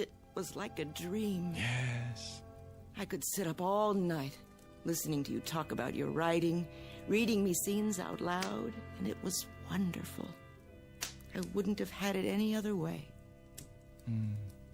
Neither would I. But then, something happened. I'm not sure how or when. You began withdrawing from me, living in your head. You shut me out, Gregory. I thought when we moved here we'd be close again. But the deadlines, the pages, you didn't have time for me anymore. You didn't have time for a wife. Well, I'm truly sorry for that, Victoria. But I think we can salvage it, don't you? Start fresh, as soon as I finish the script.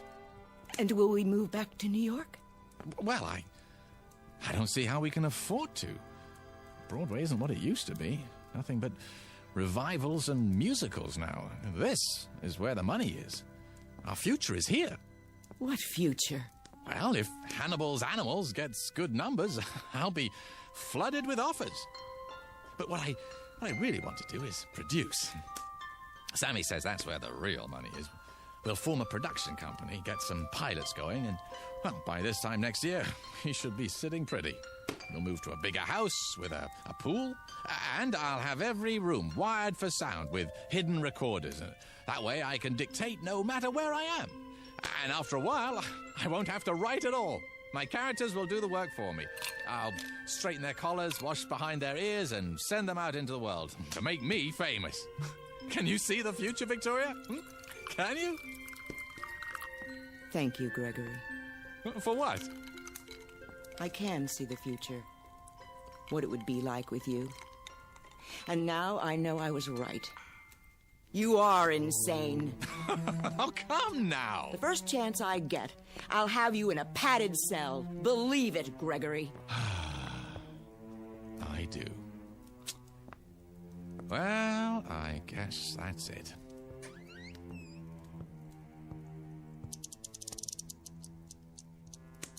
How long have you had a safe in the wall? This one? Oh, only since we moved here. Before that, I had a safe deposit box. From the time we were married. What's in the envelope? Oh, see for yourself. It has my name written on it. Victoria West. That's right. What's this supposed to mean? I'll show you. A cassette tape. Your tape. What do you mean, my tape? Shall I put it back for safekeeping, Victoria? Or shall I burn it? Which will it be? You wouldn't. The choice is yours. You want me to believe... Oh, I'm telling you, Victoria. As if I had to. Well, look at yourself, Regal, beautiful. You could have had any man you wanted. Haven't you ever wondered how you got stuck with me? That's absurd. I know who I am. I have a lifetime of memories. Oh, I know you do. I gave them to you myself. It's all here on the tape. Didn't I just tell you you're impeccable?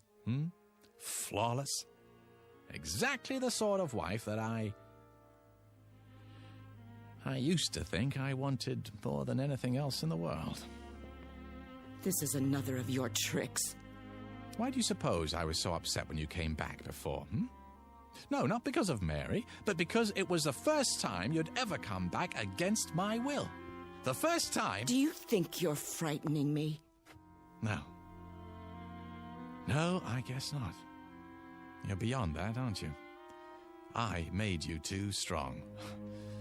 I forgot to give you human frailty. Well, I guess I deserve it. It's what I asked for. I'll put it back in the safe. Give me that.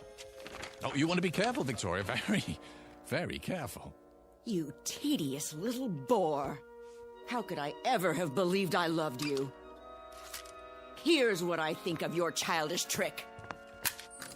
Victoria! Do you know what you've done? I feel strange. Well, I'm sure you do. It's too late. I can't pull it out of the fire! I think I'd like to lie down. You don't mean to tell me it's true. No. Oh, it can't be true. No. Gregory. Victoria!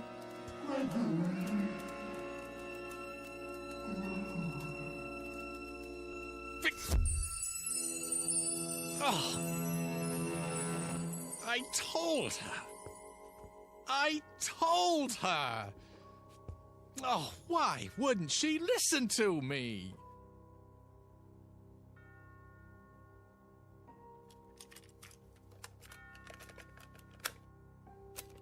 Recording. Her name is Victoria West. She...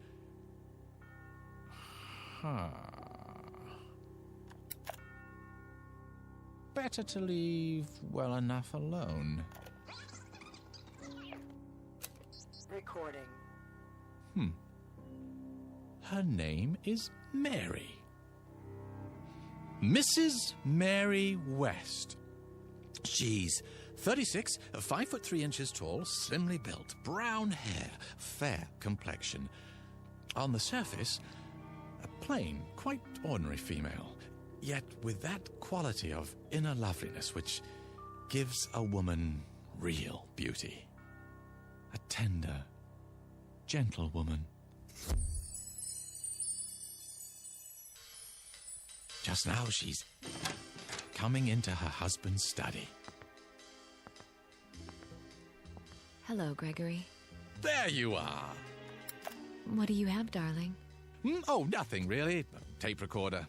One of the tools of my trade. Will you show me how it works someday? Oh, I don't think it would interest you. Oh, it's of no importance. Nah, no importance at all.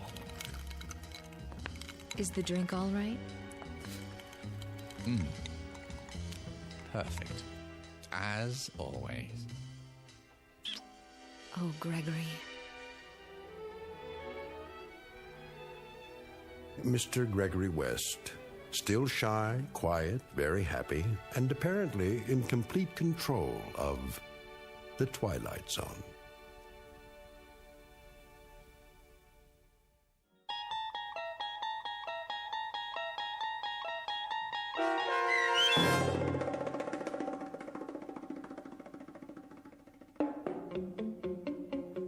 A World of His Own, starring Charles Shaughnessy with Stacy Keach as your narrator, was adapted for radio by Dennis Etchison and written for The Twilight Zone by Richard Matheson.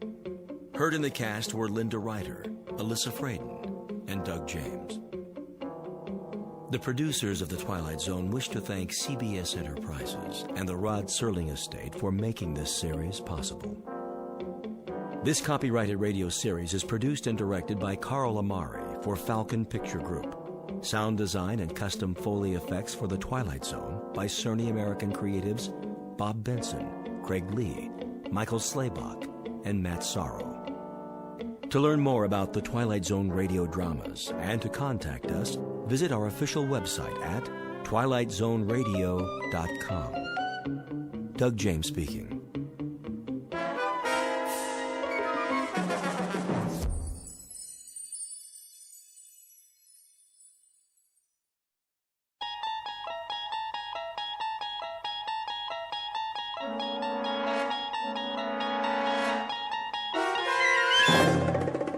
You're traveling through another dimension. A dimension not only of sight and sound, but of mind. A journey into a wondrous land whose boundaries are those of imagination. Your next stop, the Twilight Zone.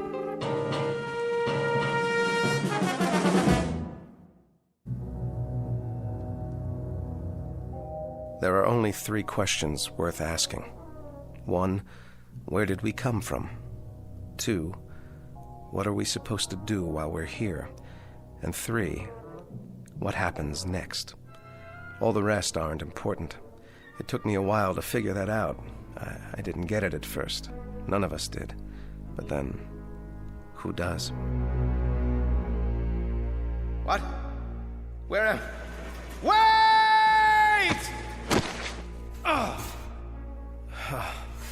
What in the... Hey! Can anyone hear me? Is anybody up there? Hey! Can you hear me? I had no idea how I got there. I must have blacked out on the way down because all of a sudden I couldn't remember anything, not even my name. There wasn't much light at the bottom, just a steady, even gray, like fog with the sun behind it, only very far away. The wall was curved a little and made of some kind of smooth metal. At least that's what it felt like. There was only one thing I could think of. If I was a prisoner, I had to get out. So I started exploring, feeling my way along. But I couldn't find a door, not even an edge to grab onto, nothing. I stopped to get my bearings, and then I heard it. Hooray! The fleet's in! Who are you? Oh, but it isn't the fleet, is it? It's the army. Then the army's in. Why are you dressed that way? What way? The makeup, the clothes. You look like a clown. You don't like my uniform? Oh, well, can't please all the people all the time. Nice uniform you have there. Hooray for the army! Tararabum-dee-ay! At-10 hut! At your service. What are your orders, Colonel? General? Whatever you are? I'm a major. Oh, yes, I see that now from your collar. But don't fret about it.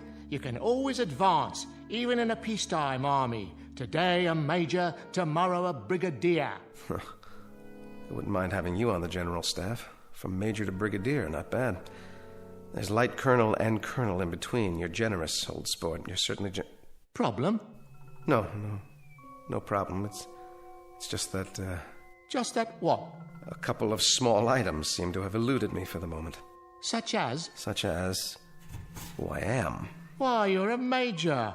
According to your uniform, that's what you are. And that is what you said. Or are you impersonating an officer? That's a very serious charge, you know. Impersonating an officer. No, I am a major. Here's the insignia, so I know that much. But that's all I know. I must have been wounded or something. You seem to be intact. Then why can't I remember my name? I have no idea who I am. I don't remember my outfit or the action. Action? Which action was that? The engagement, the battle, wherever it was I got hit. Who says that happened to you? I must have been wounded. Or at least I took a bump to the head. Did you hear cannon fire? Troops marching? Nothing like that, dear boy. It's been quiet as a tomb in here, which is restful after a fashion. Though it does get boring. Well, something happened to me. I've got to figure this out. Wait a minute. What about you? That's a clue. Is there a circus in the area? A circus? What's with you? Look at yourself. The costume, the clown hat. Oh, I see. There must be a circus because I'm a clown. And clowns go with circuses. Everyone knows that. I guess it figures, doesn't it? Or it should figure. A clown, a circus, an officer, a war. That's logical. Except that it doesn't figure.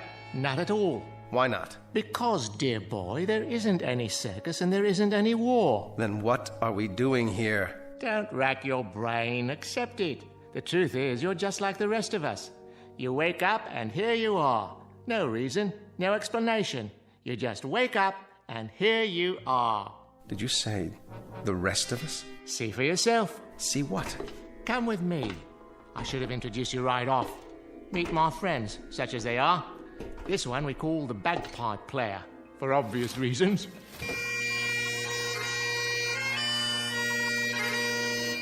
Hello, laddie. And this is, well, I suppose one would call him a tramp or a hobo, judging from his stereotypical appearance. A familiar sight no matter where one goes, wouldn't you agree? Hey, pal, you wouldn't have a drink, would you? And the most beautiful of us all, the ballet dancer. How do you do? How do you do? I'm... Don't worry about names. They don't remember theirs either. Gentlemen and lady, I'd like to introduce the Major. Hello. Meet our collection of walking, talking question marks. 5 improbable entities who are all in the same predicament, trapped side by side in a pit of light and darkness. No logic, no reason. Just a prolonged nightmare in which fear, loneliness, and the unexplainable walk hand in hand through the shadows. In a moment, we'll start collecting clues as to the whys, the whats, and the wheres. We will not end the nightmare. We'll only look more closely into the shadows in search of an explanation. Because you've already fallen with them, headlong and without a compass, into an uncharted region known as the Twilight Zone. And now, the Twilight Zone, and our story, 5 Characters in Search of an Exit, starring Jason Alexander, with Stacy Keach as your narrator. The clown was right. One was a bagpipe player, complete with plaid kilt. The tramp was, well, a tramp by the looks of him. And the ballet dancer really was beautiful. She had on a white leotard and one of those little ruffled skirts. What do you call them? Tutus. The 4 of them acted like they weren't surprised to see me there. Not a bit. But why? Why weren't they? If you don't mind, would someone please tell me? Or is it a secret? Tell you what, dear boy? What do you think? What's going on here? Going? Going where, old boy? I don't know. What are we? Who are we? None of us know, Major. We don't know who we are. Each of us just woke up one moment and here we were, in the darkness. But this isn't really darkness. Not quite. I can see all of you and you can see me. It might as well be dark. The light, whatever it is, wherever it is so far away. I can't tell anymore if it's real or just something I'm imagining, because I need it to be there. Instead of what? Of nothing. That's absurd. Is it? Each of you woke up, just like that. Correct again. Give the man a cigar. But how did you get here? What were you before? Who put you in this place? You sure got a lot of questions. I told you, Major. We don't remember. Are you sure you didn't fall? We may have. The memory fades after a while. Well, that's how I got here. Did you? Yes, he did. He did indeed. I saw him. A nice pratfall, as a matter of fact. Quickly, before it fades. What's the last thing you remember before you fell? I don't know. I must be suffering from amnesia. Oh. Then you're like us. Time to join the big parade, Major. If you could find your hat and sword, you could lead us. Oh, what a splendid drum major you'd make. Followed closely by the clowns and acrobats, of course. This is incredible. Oh, isn't it? What a troupe we've put together. The crowd will love us. But how did this happen? How could it? That's the same question we asked ourselves. How could it happen? A question with no answer, Major. A question with no hint of an answer. At least, not a rational one. Nonsense. Everything has an answer. You just have to find it. Consider all the evidence, sift through the clues. Oh, is it this exciting? Where do you want to look first? It doesn't matter. Of course it does. Please, try to understand what I'm saying. It will be easier for you that way. We're things with no memory, no knowledge of what went before, no understanding of what is now, no knowledge of what will come. How long have you been here? Hey, it's part of the mystery, too. We don't know nothing. At least I don't. You got any ideas? No idea at all. Then don't fight it. Live it or live with it. Know what I mean? Whoever left us here must have a plan. How long will we be here until the next phase? Now, that's a very good question. The best question of all. But, alas, no one has the answer. You mean you don't? Who else is there? We've discussed it like a proper committee, and we're no further along than we were at the beginning. Talk, and more talk. So I ask you, man to man, clown to officer, what's the point? Sit down, Major. Conserve your energy. For what? For whatever the fates have in store. I suggest you listen to the beauteous ballerina and fasten your seatbelt, because we may be in for a very bumpy ride. Or then again, perhaps not. Perhaps what will happen is only more of the same. Perhaps we're all doomed to die of terminal boredom.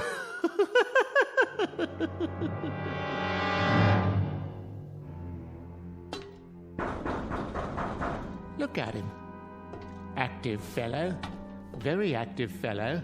Very much army, in other words. A man who has to do something, anything. A compulsive type. A regular worker ant. Oh, you're a big-time psychologist now, huh? By no means. I'm only a clown, which is neither here, there, nor anywhere. I could as easily be a financier, a certified public accountant, or a left-handed pitcher who throws only curves. What difference does it make? We're here because we're here because we're here. And what are you? You're an idiot. An energetic idiot, but an idiot nonetheless. You know you're wasting your time, don't you? I know I want out of here. I'm not satisfied sitting around and heaving deep sighs. I just want out. You have no monopoly on that, Major. We all want out of here. I second that emotion. Aye, but you're wasting your time. We've all gone around and around like bloodhounds with our noses to the wall. We can even give you the dimensions of the room. 39 feet. Starting where? It doesn't matter, does it? When you measure a circle, you may start anywhere. Am I right or am I right? What's the height? We figure about 40 feet to the top. What's up there? Oh, the sky, artificial light, maybe a fluorescent lamp, an illuminated microscope, you name it. One guess is as good as another. You have made guesses, then? Oh, all kinds. We could be on some other planet, or on a spaceship, or... Go ahead. Or we're all insane, and this is just a mirage, an illusion. Oh, we're dead. Dead to the world. Well, if we are, it certainly isn't heaven. How do you know? It ain't so bad. I've been in lots worse places than this. Limbo, then? Quite possibly. All together now. Limbo, limbo, limbo like me. Limbo, limbo, limbo like me. Or we really don't exist. We're figures in somebody's dream. Cogito ergo sum. I exist, therefore I am. Or each of us is having a dream, and everyone is a figment of someone else's imagination. Lots of possibilities. Makes your head want to blow up, don't it? That's one thing we have an abundance of. Possibilities. An infinite number of possibilities. What about getting out of here? Anyone examine that as a possibility? Have you? It's a solid wall. No crevices, no outjuttings of any kind. Nothing to hold on to or scrabble over or get your fingers around. Time to face the music, Major. We're trapped down here. There is absolutely, positively no way out. A nightmare, then. That's all it is. A nightmare. It is indeed. But whose? Yours? Mine? The Scotsman? The ballet dancer? Just whose nightmare is it? Can you tell me that? It doesn't add up. Someone knows we're here. Of course. We do. I mean someone else. Why do you say that? They have to. You've all been here a while, possibly quite a long while.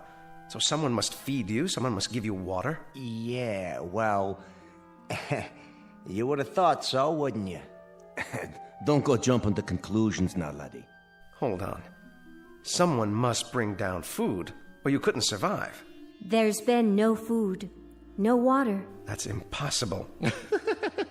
Oh, is it really? In that case, we'll starve to death, or die of thirst, or... That's the oddest thing of all. What is? Don't you understand yet? No, I don't understand. Why don't you tell me? Do you feel hunger, Major? Or thirst? Or heat? Or cold? Or fatigue? Discomfort of any kind? Or anything? Do you feel anything at all? No.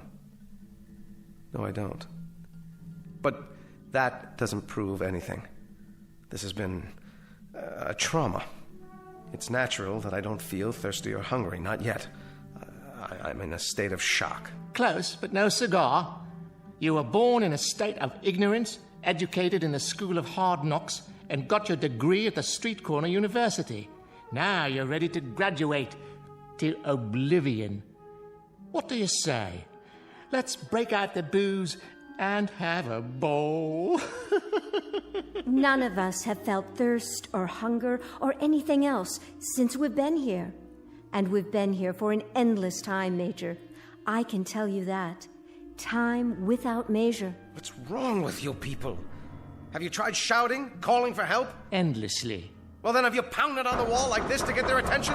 I mean loud. I'm talking about taking off your shoes and really pounding. Have you done that? Often. Well, have you looked all the way around? Have you felt every square inch of the wall? Maybe there's a control button or a panel of some kind, a hidden panel, or a lever, something. Yeah, sure. At the start, that's all we did. Hunted and searched and peered and felt with our hands. And you know what we found out? Sure you do. We found out that this right here is the whole shooting match. This little room. What you see is what you get, Major. There ain't no more.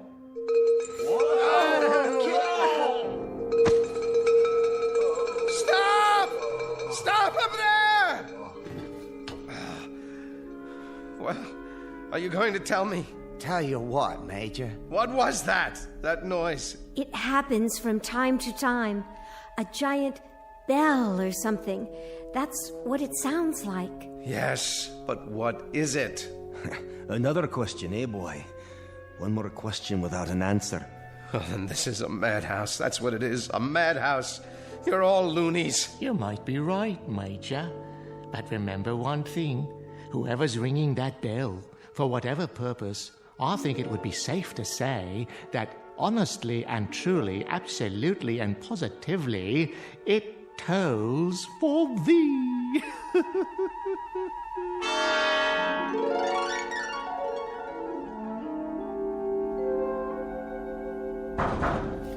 Hey! Hey up there! It's no use. Let us out! Let us out of here! What do you want from us, please? Just let us out!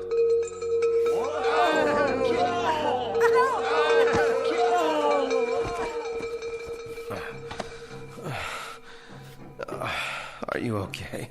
Don't be afraid, Major. Take my hand. Where? Here. Please don't be afraid. In the beginning, it's hard. But after a while... There must be a way. Something we can do. There has to be. This sort of thing just doesn't happen. A few more like that, and it'll wreck my bagpipe. You there. Girl. What is it? Why don't you dance for us? Leave her alone. It'll make the time pass. A capital idea. I'll play a tune. I've already danced for you. It doesn't do any good. Don't be modest. The Major's never seen you dance. How about it? The Major doesn't want to see her dance. Careful. You'll hurt her feelings. The Major's not interested in passing the time. All the Major wants to do is get out of here. And how do you propose to do that? All right. It's smooth. Absolutely smooth. Unbroken. And high. Too high. Not even a place for a foothold. Nothing. That means we have to go through the wall. With what? Did you ever think of that, huh? A hole through the wall? Or what about the floor? What about it? If the wall is solid, smash a hole in the floor and tunnel out. Easier said than done. At least give it a chance. We don't know how thick it is. The wall or the floor. Or even what they're made of. Then find out. Find out. Don't just sit there like lumps, like things, like mindless, soulless things. Playing your bagpipe, telling her to dance. What's wrong with you? If this is a madhouse, maybe that's where you deserve to be, in a madhouse. And what about you, body boy? I think you're mad, all of you. I think you're out of your ever-loving heads. I know you are, but what am I? Try a hole through the wall, right about here. That's the first thing to do. Try to force a way through it. Industrious, isn't he? How about it, huh? A hole through the wall. See if we can get out that way. That's very bright. Terribly ingenious. Highly imaginative. Incredibly inventive. Except for one thing. With what? With our bare hands? With our fingernails? With this. Why, wherever's your sword been all this time? It must have come off my belt when I fell into this place. Here. Watch this. Now you've gone and broken it, dear boy. Nice sword, I must say. Was it Sheffield steel or only pot metal? No. I will not have this. I will not have it. Major, please, Major, listen to me. After a while, it becomes easier. I promise. I need to make a plan. I need to do something. Perhaps there have always been dungeons like this, and we've just never heard of them before. Maybe they're for the unloved. Maybe that's what we are. The unloved. Don't let me hear you talk that way. Come here. Get a hold of yourself. Think. Don't be afraid. We have names. We're people, and that means we belong somewhere. Do we? There are others who care about us. You can count on that. Somewhere, somehow, we've got a life of our own, each of us, and people who care. And remember, out there. And we'll find them again. Together. Do you really think so? I'm sure of it. A tunnel. That's what we'll do. We'll dig a tunnel. The boy simply doesn't give up, does he?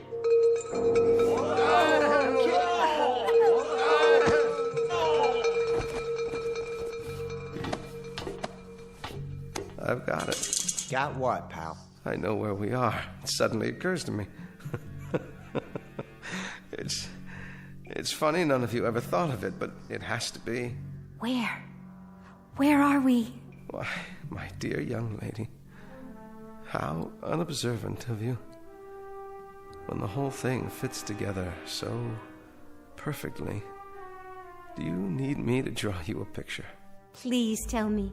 Ladies and gentlemen, it seems quite apparent, doesn't it? Absolutely unequivocal. We, all of us, are in hell. God help us. We are in hell.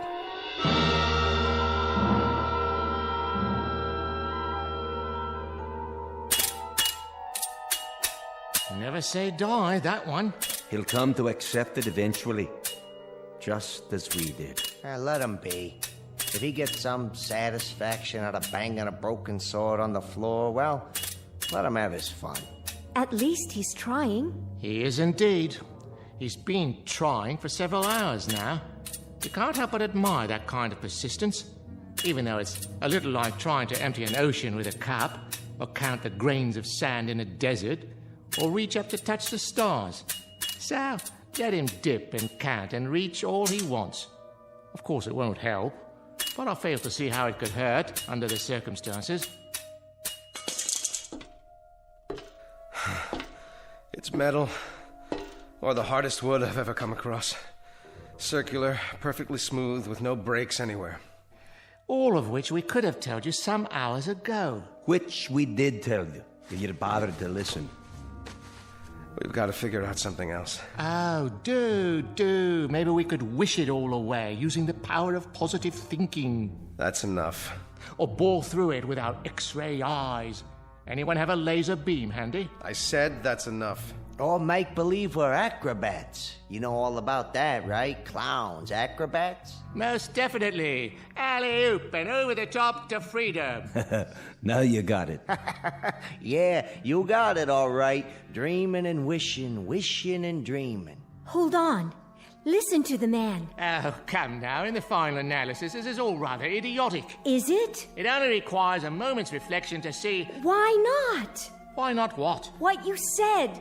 Acrobatics. A figure of speech, my dear, not meant to be taken seriously. Isn't it? I will grant you that we have somehow forfeited some of our human dignity, but we are nonetheless governed by human frailties, not the least of which is gravity. You may know some advanced acrobatics that I'm quite unaware of. But for the moment, unless you can find a circus gun big enough to launch one of us skyward like a human cannonball... I see what she's getting at. Well, kindly elucidate, if you please. Don't any of you see? Yes, of course. One on top of the other, standing on each other's shoulders. What about that? It's the way they do it in the circuses, isn't it? Is that query directed at me? You're a clown, aren't you? I'll ask one if I see him. I can assure you I may wear the costume of a clown, but I have no recollection whatsoever of having been one, if ever I was. Then the only thing you ever were was a coward. That's uncalled for. Consider the consequences. We may not feel thirst or hunger, but the pain of a broken bone is quite another thing. We might very well feel pain. And a fall from, 10, 15 feet up, down to this hard floor, well, that's a sensation I'd as soon do without. It's a chance. With all due respect, miss, no thank you. She's right. It is a chance. Consider the consequences of not trying. It won't work. The weight will be on the first person, so I'll bear the brunt of it. That light's too far away. Come on. The clown on top of me, then the tramp, then the bagpiper, then the dancer. What do you say?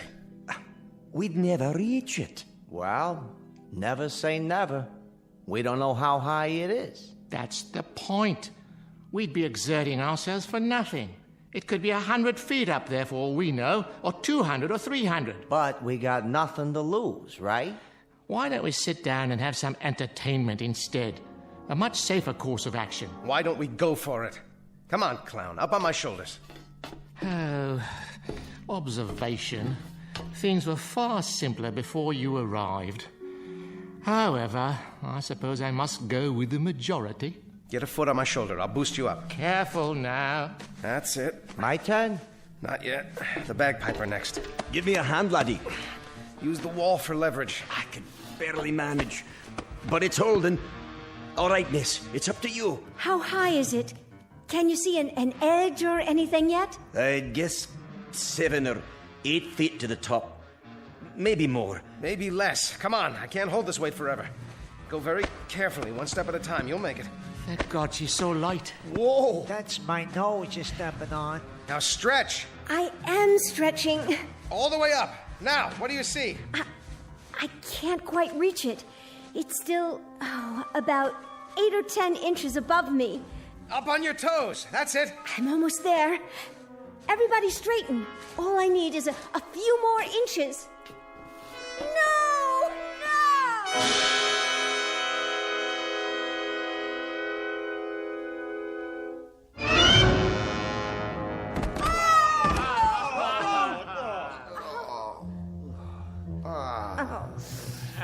We were so close. Yes, I think we were. We'll try again. Nonsense. We could have broken our necks. But we didn't. I, for one, am not trying it again. How much farther? How much more would it have taken? Only a few inches. I could almost feel it. What if... What if what? I respect persistence as much as the next man, but stupidity, that happens to be a waste of time. A useless expenditure of energy. If we were just a few inches shy, if that's all it took, I could straighten up more on the bottom. We could each straighten an inch, 2 inches. That would give her the height she needs. Let's go. One more time. My dear young warrior, would that you had not arrived. Things were so much more peaceful before. Why not? We got something else to do? Not that I can think of. Please, I was so close. And heaven help us all. Leave us give it the old college try. Come on. Steady now. Steady. Okay. Easy. Just a little more. Okay, watch the foot. There we go. This is as tall as I can stand. Quite an exercise for the lower spine, I must say. Now, young lady. Here she goes. Oh, there's a rim of some sort. Yes, I think I have it. Now pull yourself up. Hold on. Yes, by all means. I can't.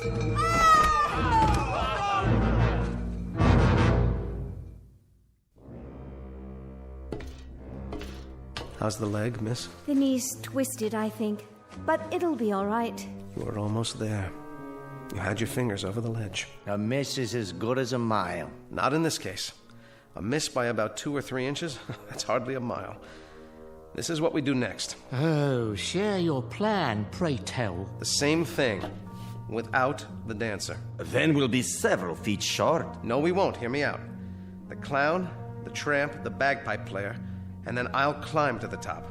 I'll tie a rope to the haft of this sword, fling it over the edge. Let it catch there like a grappling hook. Now that's thinking. Ingenious. But first, hadn't one of us better run over to the hardware store and pick up the rope? He's right. There's no rope around here. Strips of cloth. Torn from what we're wearing. You mean tear our clothing? It's a chance, and a good one. Yours has the most material. You said yourself you don't feel the cold. So give me those balloon sleeves. The things we do for a man in uniform. 6 feet of excellent material, courtesy of Pagliacci, or whoever I am. Good, but I need more. Twist it and start tying it together. Big knots. That's it. Takes me back to my Boy Scout days. Were you a Boy Scout? Who knows? I might have been. I got one question for you. Aye? What the heck is a Boy Scout? Anybody remember? We're almost ready. Now this time, we make it. The rope tied to the sword and over the top of the ledge. It catches, and I'm up and out. And then what? We'll worry about that when it happens. Somehow, I will get you out of here. All of you. But nobody gets out until one of us does. Now that's logic you can live with, right? If we live. You, tramp. It's time. Indeed. Leave us get on with it. I can't take this much longer. Good luck, Major. Thanks. I'll need it. All right. Now swing that rope, man. You can do it. Ride him, cowboy. You got it. Almost. Watch out below. One more time, Major. I believe in you. Second time's the charm. Good show. I believe he's done it. How does it feel? Tight. I think it'll hold. Then go. Major, you don't know how spectacular you look. At least the weight's off. Quick, everybody down before we fall down. Got the ledge. There. Yes. If I can pull one leg up. No. Well, what's there? What do you see? Major, you've got to tell us. Where are we? No.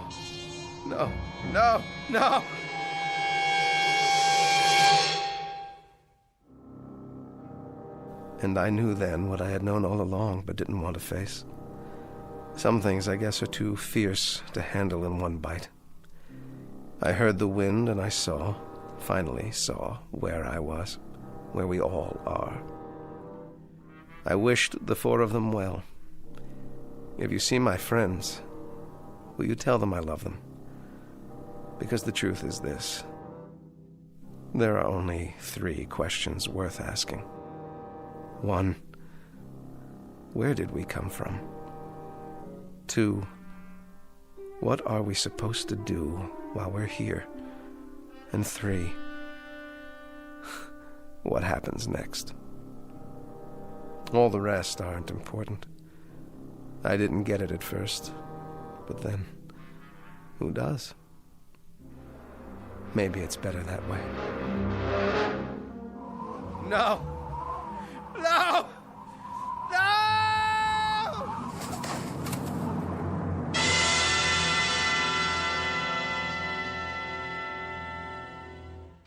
He made it. I don't believe it.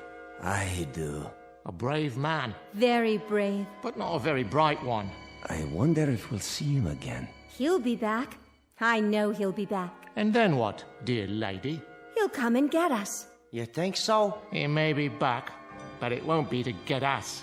How can you say that? I'm beginning to get a feeling, and not a very nice one, I'm sorry to say. All the little details, they're starting to fit together. This place, our costumes, the bell. He may have been right at that. What do you mean? He may have been right all along. This may very well be a kind of hell. At least for us.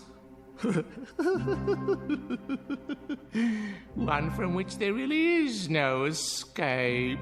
No escape at all.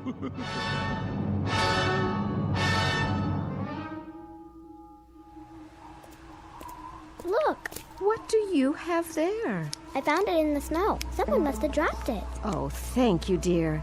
Just drop it in the barrel there, would you? He looks like a soldier, but his coat's all torn. That's all right.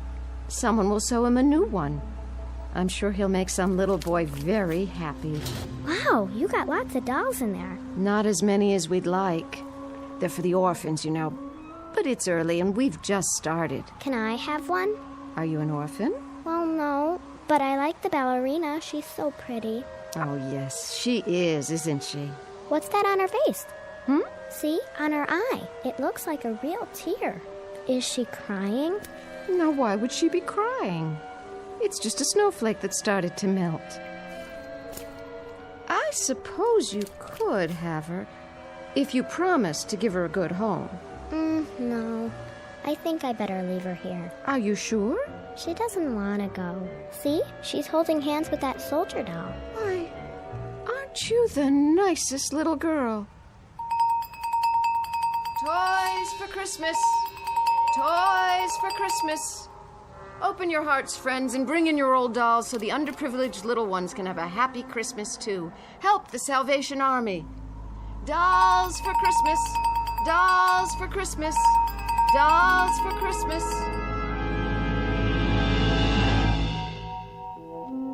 Just a barrel.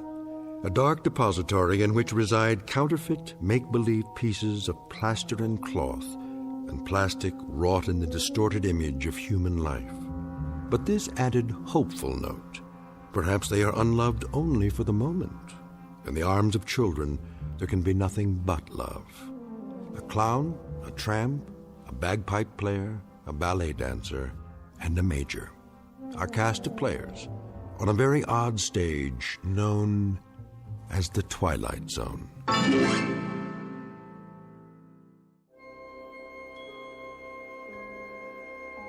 Hi, this is Carl Amari, producer of the Twilight Zone Radio Dramas. I'd like to take a moment to tell you about our official website at twilightzoneradio.com, where you'll get the latest news and information on these Twilight Zone radio dramas. Plus, at twilightzoneradio.com, you can digitally download 3 free episodes or any of our episodes for only $1.95 each. In this age of ever-changing technology, we've decided to make these episodes instantly available to you by making the Twilight Zone radio dramas a digital download-only series. This means that this series will no longer be offered on CD. The CD collections at our website are now being offered while supplies last at buy one, get one free. So be sure to get your favorites before they're sold out. Be sure to visit us often, and I'll see you in the zone.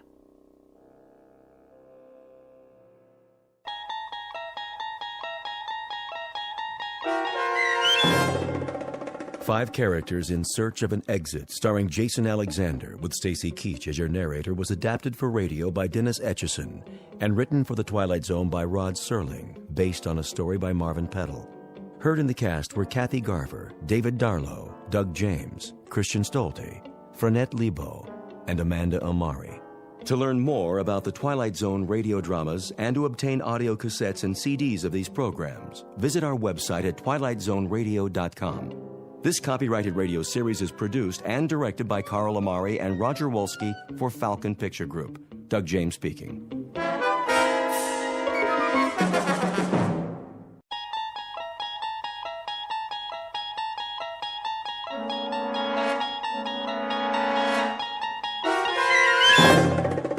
You're traveling through another dimension. A dimension not only of sight and sound, but of mind. A journey into a wondrous land whose boundaries are those of imagination. Your next stop, the Twilight Zone.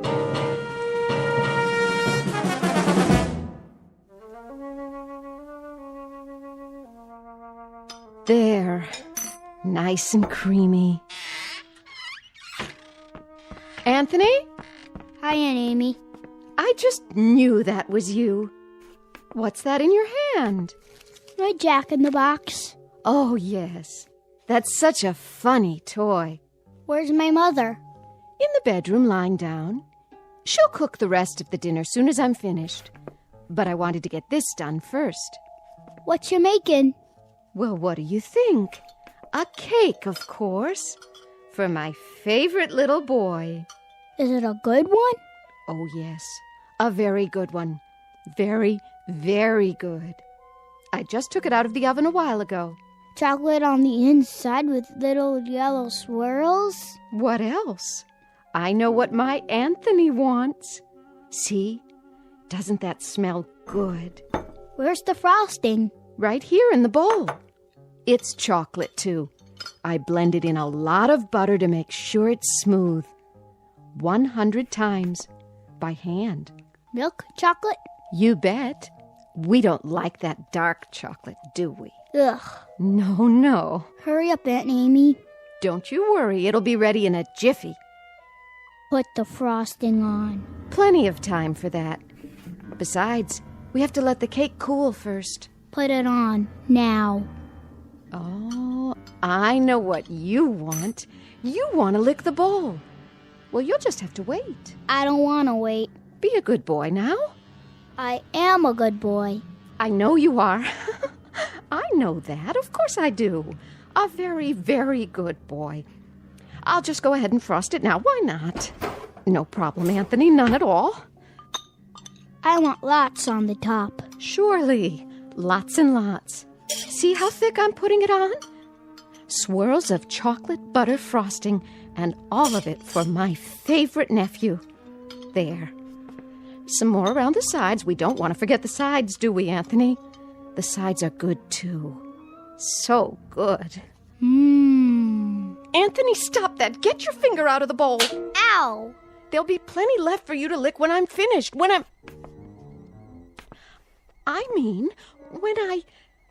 You hit me. Oh, I didn't hit you. I barely touched your hand. You're a big boy, aren't you? That hurt.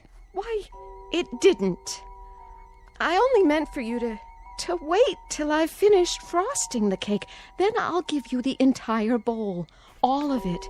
Everything's for you. It always is. You know that, don't you, Anthony? I don't think I like you anymore. Well, I like you. I love you. You're my favorite boy in the whole wide world. I mean it. I really, truly mean it. Come and give your Auntie Amy a kiss. No. Then I'll give you one. I'm going outside now. Yes. Yes, you do that. Go outside and play. Playing is good. Here, take the bowl with you.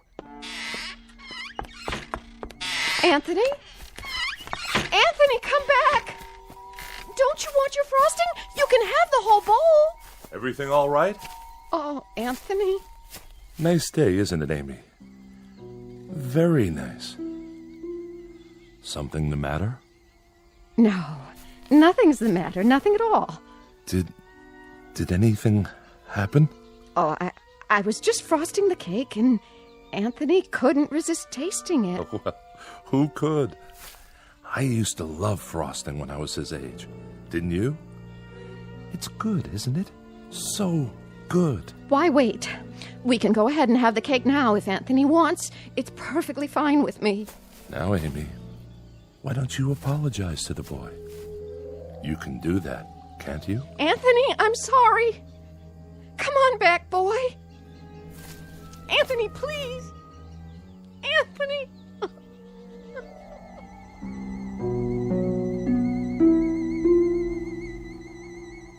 Welcome to Peaksville, Ohio on a hot July afternoon. At first glance, you'd think this is a farm like any other, and the little boy, Anthony by name, is like any other little boy. But Peaksville is a place not found on any map, and those fields of wheat and barley, they're not the only crop. Something else grows in Peaksville, and for want of a better term, we'd call it horror.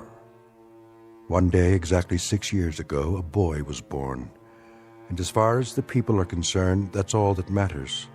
There isn't anything else. Because Anthony controls it all. In just a moment, we'll take a closer look at Anthony Fremont and the people in the village and the village itself. A world in which nothing exists except Peaksville. A world Anthony manufactured and which he now rules with absolute power. A nightmare of rare design, located dead center in the Twilight Zone. And now, The Twilight Zone and our story, It's a Good Life, starring Mike Starr, with Stacy Keach as your narrator.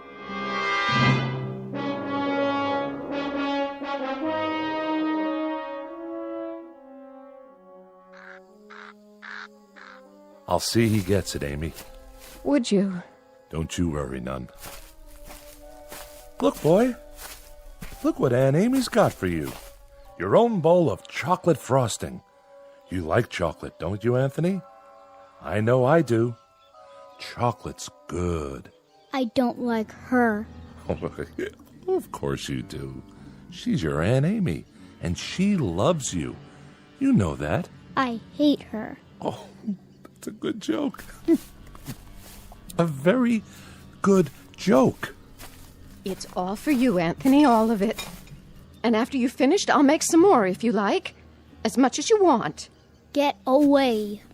Oh, now, darling. Don't look at me. What? I don't like you to look at me. Hear that, Amy? Anthony's got a point. Why don't you go back in the house for now, so you can help Agnes cook dinner? Yes. Yes, I'll do that. It's going to be a good dinner, isn't it? I believe it will be, yes. You know, just the way he likes it. Don't you? It'll be delicious, Anthony. You'll see. I told you, don't look at me. She's not... I'll make it so she can't look at me. So she can't look at anything ever again. Watch your step there, Amy. I can't see. What do you mean? Sure you can. That would be some joke. Just go on inside. The light. That's all I can see. The sun. It's so bright. The sun blazing in the sky. Like white fire all around. Amy? Help me. Please. I can't see. I can't see. Help me. It's nothing, Amy. I'll help you up. Sit here in your chair. There you go. That's right. Sit and rock. You'll feel better real soon, I'm sure. It's good to rock, isn't it? Yes, it's good to sit on the porch and rock. There now.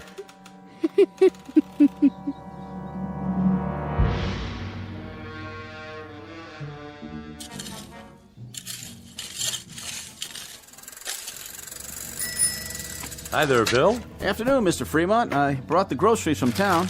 Gee, that was fast. Thank you, Bill. Very thoughtful of you. My pleasure. Howdy, Anthony.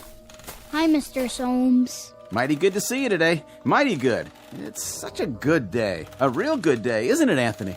It's terrible hot, though. Terrible hot. Oh, I wouldn't say that. No, ma'am.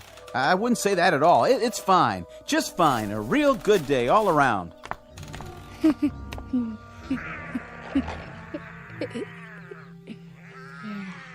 What are you doing, Anthony? Playing. My, that's real good. Whatever it is. You like it? Sure do. I was just wondering, what you were doing. I made something. By golly, you did. Know what it is? Can't rightly say that I do. Take a guess. Oh, I'm not very good at guessing. Guess. Go on, Bill. You can do that, can't you? Well, now, some kind of animal, is it?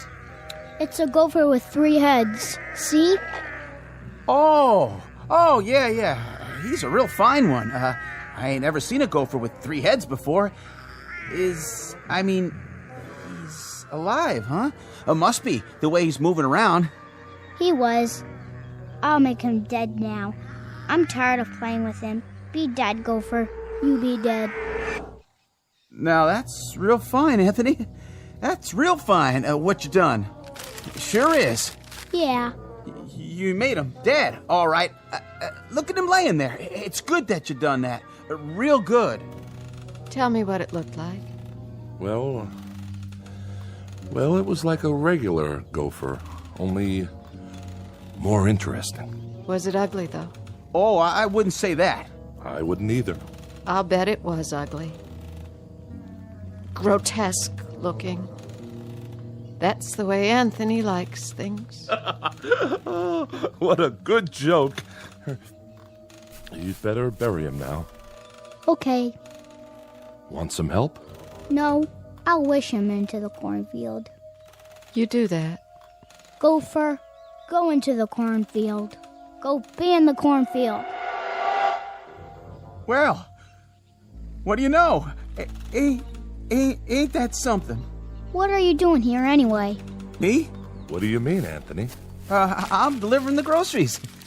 What do you think? Go ahead and do it then. Why, sure. I'm the delivery man. That's me. You better. You don't want me to wish you did, do you? Why, no, Anthony. No, I don't. But what? But I just wanted to say, you do some real fine things. Real fine. You're a good boy. We all love you. Don't we, Miss Amy? Don't we just love Anthony? Oh, yes. We love him. Everybody loves Anthony. Yes, sir. We sure do love him. We love that boy. Well, hi, Bill. Mrs. Fremont, how are you? I was just checking the roast in the oven. Got everything we asked for? Pretty much. I have your list here. Let me see. Didn't have any laundry soap. General store's all out of the laundry soap. Well, that's to be expected. Not even bar soap, though, huh? All out of that, too? Oh, we've been out for a year. You know that, Mrs. Fremont. We ain't had no bar soap for over a year, so I guess nobody has to wash their hands or behind their ears anymore. That's right, Bill. That's exactly right. I got a couple of cans of soup in there. That's nice, huh? Didn't even know we had them on the shelf. And I remembered Anthony loves tomato soup, doesn't he? So I brought that. How thoughtful. You'll tell him, won't you, Mrs. Fremont? Tell him I brought the tomato soup because I heard he liked it. Tell him I brought it, won't you? Why, of course I will, Bill. I'll tell him. Matter of fact, I'll tell him right now. Oh, no, Mrs. Fremont. You don't have to go to the trouble. I gotta get going anyway. I gotta get back to the store. You don't have to be frightened of him, Bill. He likes you. He told me that several times, how much he liked you. Oh, that's real nice to hear. He's a clever boy, Mrs. Fremont. That he is. About the cleverest boy I've ever seen. Know what he was doing out there? Making something, I imagine. You got it. Yesterday he made some kind of furry animal. I have never seen the likes of it, but he invented it all by himself. Had real sharp teeth, too. Long and sharp. Could have done some real damage. It tried to bite him. I was kind of hoping that it would. Mrs. Fremont. But Anthony wished it into the cornfield before it could do him any harm. I gotta be going, Mrs. Fremont. I'm real glad. I mean, it's real fine that Anthony keeps making these things. Real fine indeed. Yes, ma'am. It's great. See you tonight, won't we, Bill? Tonight? Why, sure. It's TV night tonight. Oh, yeah. Anthony's going to put pictures on the television, and we're going to have a surprise party for Dan Hollis. A real nice surprise party. I'll be there, Mrs. Fremont. You can count on me. Where? What? Nothing. Bye now, Miss Amy. Be sure to say goodbye to your nephew for me. I will.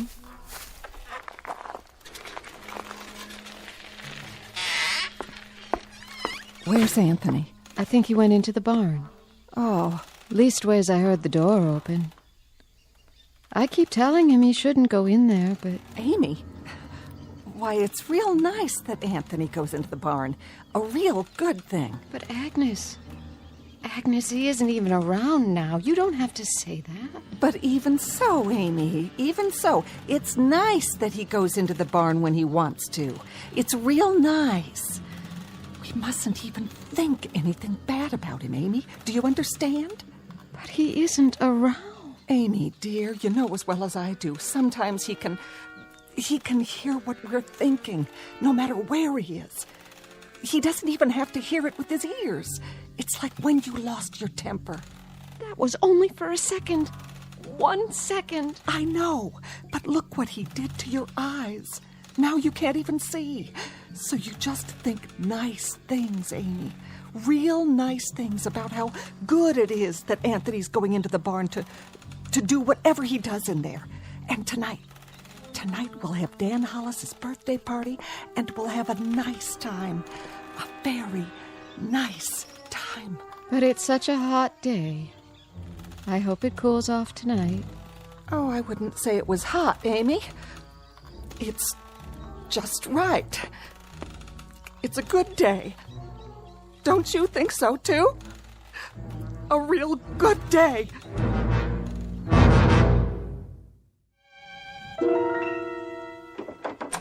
Who's... Oh. It's you, Agnes. What are you doing? Thought I'd lie down and try to rest before dinner. Oh, that's a good idea. You worked hard today. Always do. Got to get the crops in. Come in, honey, if you want. And close the door. He's still playing outside? Good. That's good. I put Amy to bed in her room. Did you? I had to lead the way. Is there a cane in the house? Do you remember? She's going to need one. I'll sure check. I told her to try and take a nap. Good. Jeff? Naps are great this time of day, don't you think? Yes, I do. I wanted to talk to you about... Sure, honey. We can talk all you want. Later. I was just going to change my clothes. Why don't you check on the roast while I wash up? How's that sound? All right. I'll do that. And you get a little rest, too, if you can. Sounds like a good idea. See you at dinner.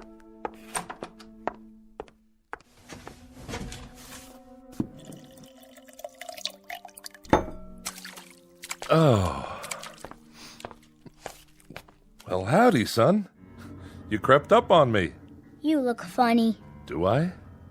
You need a towel. Well, by gosh, I sure do. I was just about to dry my face. I was looking for you a while ago. What for? Your mama said you was out in the barn. Yep. Did you have fun? I was looking at the cow. Oh, that's good. That's real good, Anthony, that you were looking at the cow. Now, you wouldn't be playing any tricks on your dad, would you? Tricks? I mean, well, you remember a year ago when we had the pigs? Oh, yeah. And what happened to the pigs? You remember that, too? I turned them into monsters. Oh, doggone if you didn't. Real odd-looking things. They were funny. That's it. Real funny looking. But good things, Anthony. Real good things. And it's good that you did that. It's real good. Like tonight. Yeah? It's television night. I'm gonna make television for everybody. It'll be real funny. It sure will be. Everybody's looking forward to it, too, just like they do every week. And then we're going to have the surprise party for Dan Hollis. It'll be so much fun. Yeah. I can hardly wait. So, are you looking for something? Can I get anything for you now, son? No.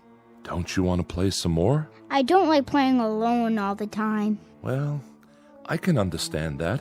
No kids came over to play with me today. Is that right? Not a single one. I wanted someone to play with. Well now, Anthony, you remember the last time some children came over? Mm-hmm. The little Fredericks boy and his sister? I had a real good time. Oh, sure you did. Sure you had a good time, and that's great. Great. It's just that... It's just that what? It's just that you wished them into the cornfield when you didn't like the way they played. That's okay. But I hear their mom and dad were real upset. About what? If you wish people away like that, pretty soon there won't be no one left. So maybe next week we'll talk to some of the folks about having their children come over. We'll do that, won't we? Talk about it first. Yeah, and when they come over, I can make some of those funny animals. That's fun, isn't it? That's a lot of fun. That's Bill Soames's collie. Is it? Yep, that's the dog that always comes around. Yeah, that does sound like Bill Soames's dog. Not many dogs left now, Anthony. You wish them all away. I didn't like them. They didn't like me. I hate anybody who doesn't like me. But everybody loves you. They love you, son. You're everybody's favorite. I heard somebody think one time. Somebody thought I shouldn't have wished away all the automobiles and things. And the electricity. They said it wasn't good that I did that. Somebody thought it one time. Who? Who thought that? Was it Teddy Reynolds who thought that? He owned the farm up the road. Oh yeah, I remember. He shouldn't have thought those bad thoughts. That's why I made him go on fire. Sure, that was why... That dog, that collie, he doesn't like me. Oh, I don't know about that. He's a bad dog. Well, now, Anthony, did you do something to Bill Soames's dog? Guess you must have. He isn't outside anymore. I put him in the cornfield. I'm gonna go out in the yard now. Bye. No. Bill Soames's collie was out by the tree just now. I heard him barking, and then he just... Well, why Anthony done that? It was a good thing that Anthony done that, wasn't it, honey? Wasn't it a real good thing? Oh, yes, indeed. It was a real good thing that Anthony did it. Well, I've got to get back and get supper ready. Stay a minute. Ethel's bringing over the candles for Dan's cake. Amy already made it. She got the last box of cane sugar there was to be found. Agnes? The very last box. And Dan hasn't got one single inkling that there's a surprise party for him. Not one.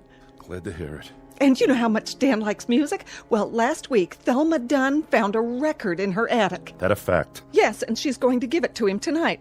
Isn't that a wonderful surprise? It sure is. A record. Imagine. That's a real nice thing to find. What record is it? Perry Como singing You Are My Sunshine. Well, what do you know? I always liked that tune. How did Thelma happen to find it? Oh, you know, just looking around for new things. Or old things. The ones that are still left. Say, who has that picture we found a while back?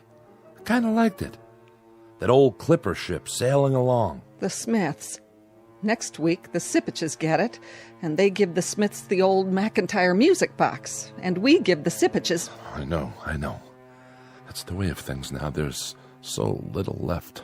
But that's okay, isn't it? Everybody keeps a few things for a while, and then they trade off. There's about 3 books left, and each family... Oh, now, honey. And each family can keep it for a week, and then trade it for something else. Like with the stereoscope the Van Nusens found in their cellar, or the can of beer that Bill Soames found wedged into an old icebox in the junkyard. I'd better go check on the kitchen. You see, the thing of it is, Anthony fixed it so that we're alone in the world. Nothing new ever gets built anymore. Nothing new at all. That's enough. No, it's not nearly enough. Remember 6 years ago, old Doc Baker, rest his soul, he took one look at Anthony when he was born, and he screamed and dropped him. Tried to kill him right then and there. He knew. Somehow he knew what Anthony was, and he thought it would have been better if he had been born dead. But Anthony, my son, he whined and let out a cry, and then he done this thing. He took his revenge. Oh, didn't he? Please, I beg of you, don't. No. And he either destroyed the world and only left this village, or he took the village someplace away from everything. We don't know exactly which, do we? All we know is that we're alone, and there aren't any towns or villages or anything else left except this place. And Anthony, he controls it with his mind. He controls everything. That's right. That little boy in the yard outside. He can make it rain or snow. He can wish people into a grave, or he can turn them into anything he wants. That's why you got to keep smiling or laughing, or you got to mumble something to keep your mind clear, because Anthony can tell what you're thinking. And if it's a bad thought, his mind will snap at you and he'd do most anything at all. Please, for the love of God. Mom? Dad?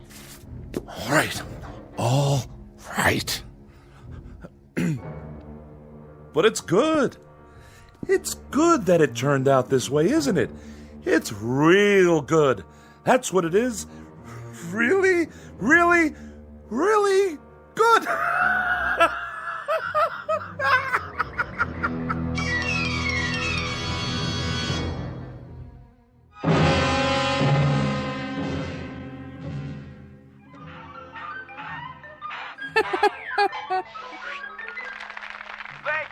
Thank you, ladies and gentlemen, and especially you kids.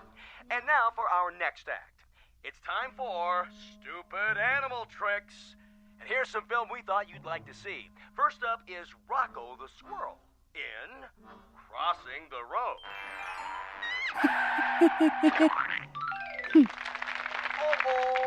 Oh, poor Rocco. And now, the bird and the BB gun. Oh, my. Will you look at that? What, Ethel? It's just like cartoons, only better. And last but not least, the turtle crossing the street. Well, that's all, folks. And now, time for our next program. Welcome, horror fans, to tonight's episode of Scary Nightmares. This one's a real killer of a story. It's called Pleasant Dreams. Let's watch, shall we? Think I'll go get some fresh air. Shh. Not now, Dan.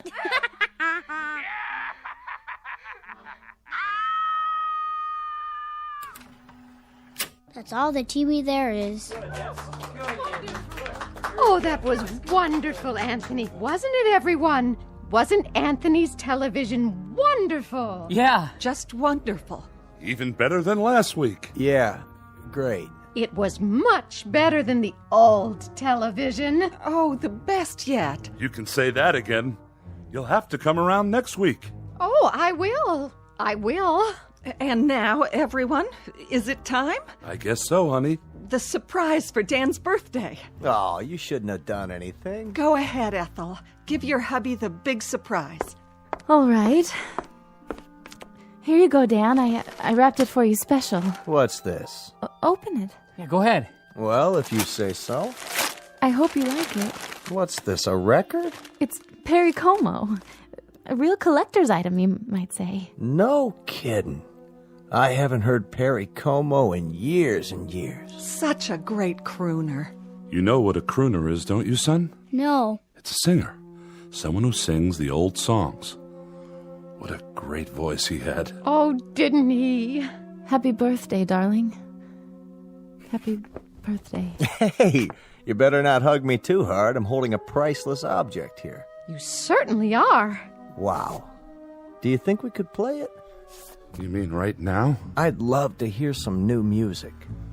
Well, what I'd like to hear is the first part, just the orchestra part, before Como sings. Would that be all right? I don't like singing. I don't think we'd better, Dan. After all, we don't know where the singing comes in. It would be taking too much of a chance. Better wait till you get home. Put it on the table for now. But we don't have a Victrola at home. That's all right. Better to keep it safe. These old records break so easily. I guess you're right. Of course I am. There. It's good that I can't play it here. And now I think it's time for Pat Riley to play some piano for us. How about it, Pat? Would you? That's a great idea. Well, then, it'd be my pleasure. Move right in, Anthony, so you can watch him. It's great what he can do with those fingers of his. I'm a little nervous. Oh, don't be. You play beautifully. Okay, then. Here goes. Guess I'm out of practice. It'd be good if you told me what to play, Anthony. It'd be real good if you tell me what music you like. Just play. Play anything. All right. I'll play Night and Day. That's a nice old tune. It sure is. That's always lovely. Yeah, go ahead.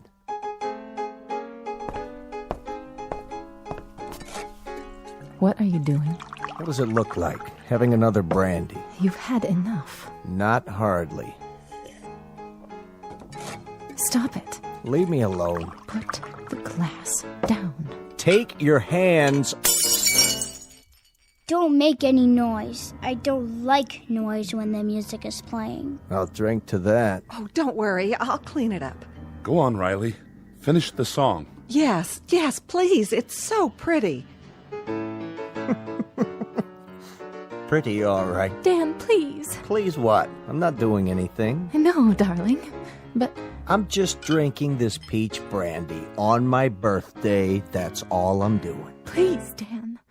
For the love of heaven, please don't say anything else. Who's saying anything? I'm not saying anything. I'm listening. Shh. Play, Pat.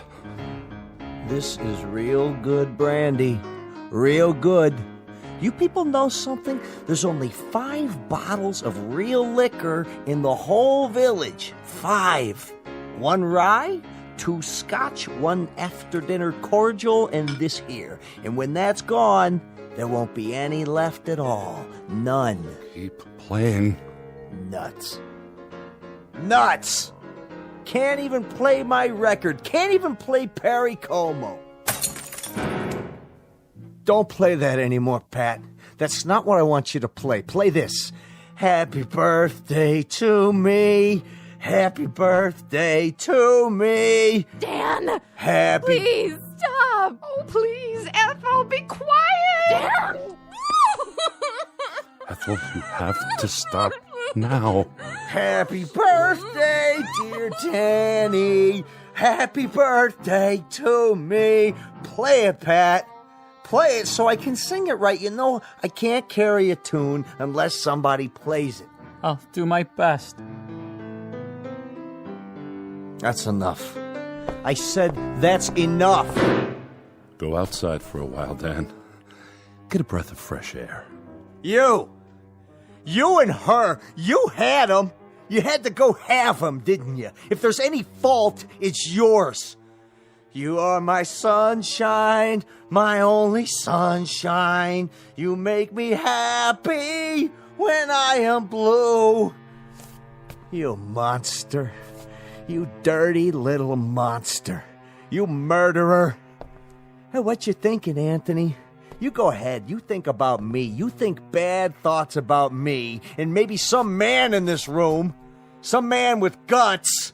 Somebody who's sick to death of living in this place and is willing to take a chance. Maybe he'll sneak up behind you and lay something heavy across your skull and end this once and for all. You're a bad man. You think that, Anthony.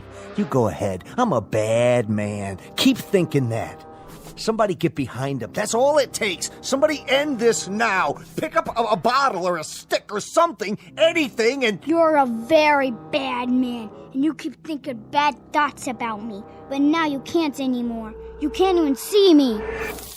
My eyes? Your eyes aren't real. They're like a toy. That's all you are now. A toy jack-in-the-box.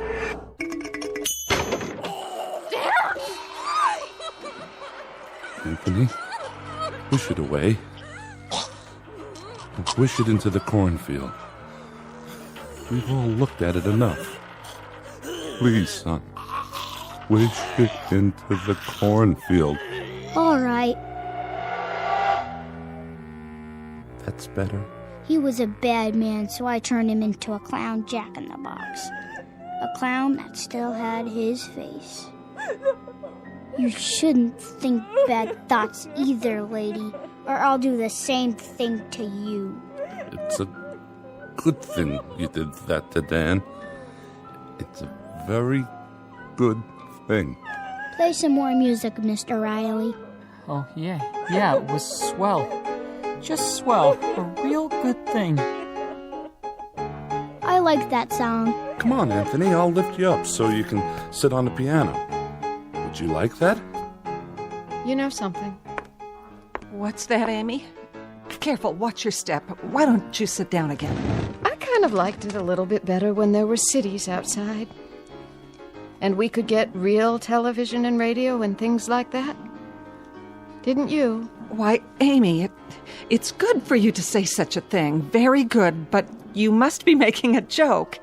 Anthony's television is much better than anything we ever used to get. Oh, yes. It's fine. It's fine. Anthony's are the best shows we've ever had. Yeah. Very best. Look at that, will you? It's snowing outside. Anthony, are you making it snow? Yeah, I'm making it snow. I like snow. So do I. We all do. But that'll kill off half the crops. That's what it'll do, Anthony. And then we won't have anything to harvest or eat. Did you know that? Mm-hmm. But I guess it's good that you're making it snow. It's real good. And tomorrow will be a good day. No matter what. A very, very good day. No profound comment here. No clever words about the human mind and the power of thought or the need to survive. We only wanted to introduce you to one of our favorite citizens, and we do mean favorite, little Anthony Fremont, age 6, who lives in a village called Peaksville, in a place that used to be Ohio. And if by some strange chance you should ever run across him, you'd best think only good thoughts, because anything less than that is attempted at your own risk in the Twilight Zone.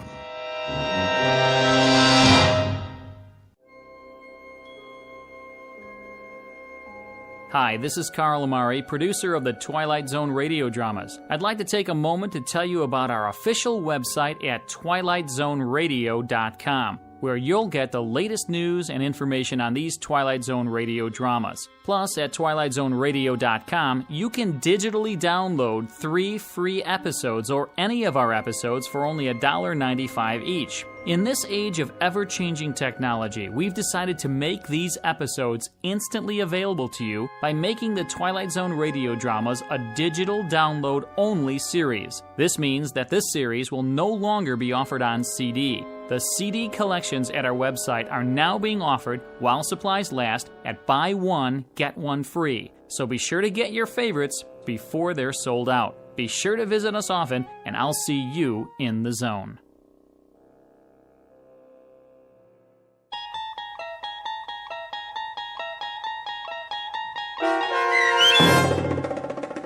It's a Good Life, starring Mike Starr with Stacy Keach as your narrator, was adapted for radio by Dennis Etchison and written for The Twilight Zone by Rod Serling from a story by Jerome Bixby. Heard in the cast were Meg Thalken, Fernette Lebo, Christian Stolte, Jeff Lupetin, Doug James, Brooke Sanford, Carl Amari, piano stylings by Daniel Choka, and introducing Zachary Leipzig as Anthony.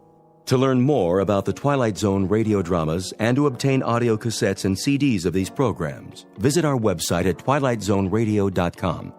The producers of The Twilight Zone wish to thank CBS Enterprises, Carol Serling, Dennis Etchison, Dick Brescia Associates, Claire Simon Casting, Terry Jennings, XM Satellite Radio, Sirius Satellite Radio, our sponsors, and our radio affiliates for helping make this series possible.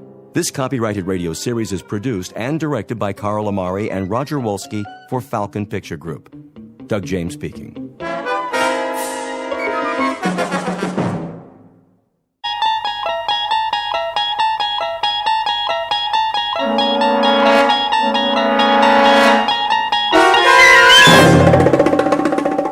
There is a fifth dimension beyond that which is known to man. It is a dimension as vast as space and as timeless as infinity. It is the middle ground between light and shadow, and it lies between the pit of man's fears and the summit of his knowledge. This is the dimension of imagination. It is an area which we call the Twilight Zone.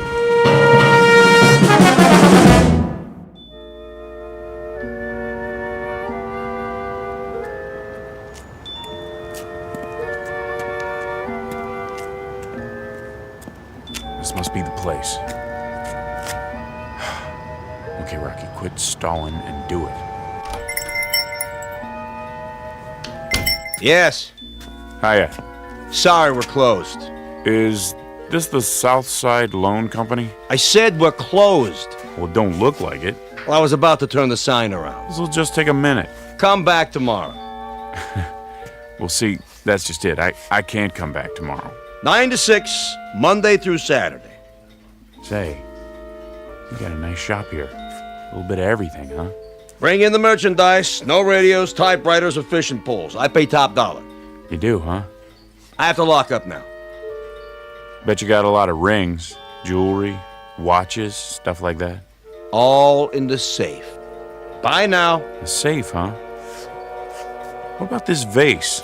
Worth plenty, I bet. I told you. I'm closed for the night. What do you want, anyway? Just this.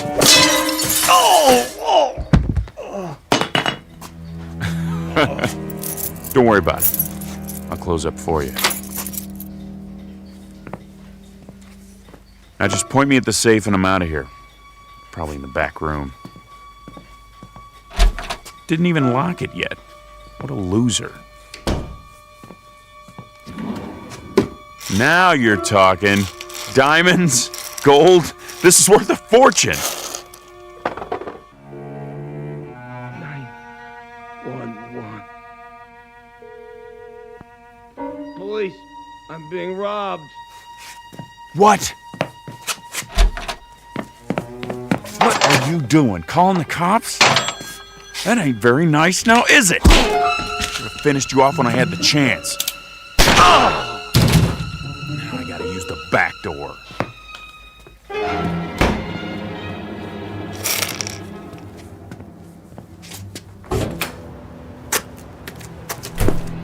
Hold it right there. Put your gun down and throw your hands over your head. Not this time, Screw. I ain't going back in the joint. Stop! Stop or I'll shoot! Missed me! Eat lead, copper! The alley's a dead end. You ain't going anywhere. We'll see about that. Oh!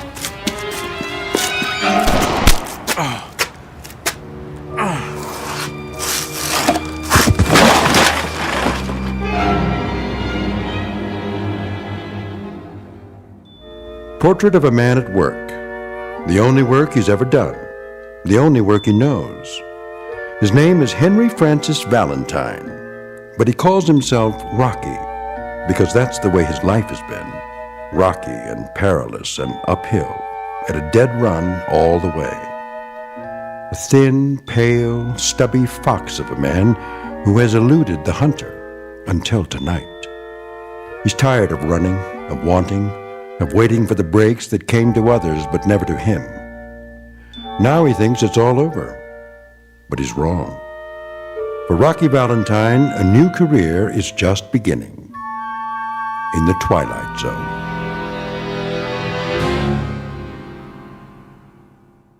And now, The Twilight Zone and our story, A Nice Place to Visit, starring Hal Sparks with Stacy Keach as your narrator. Mr. Valentine? What? Mr. Valentine. Who are you?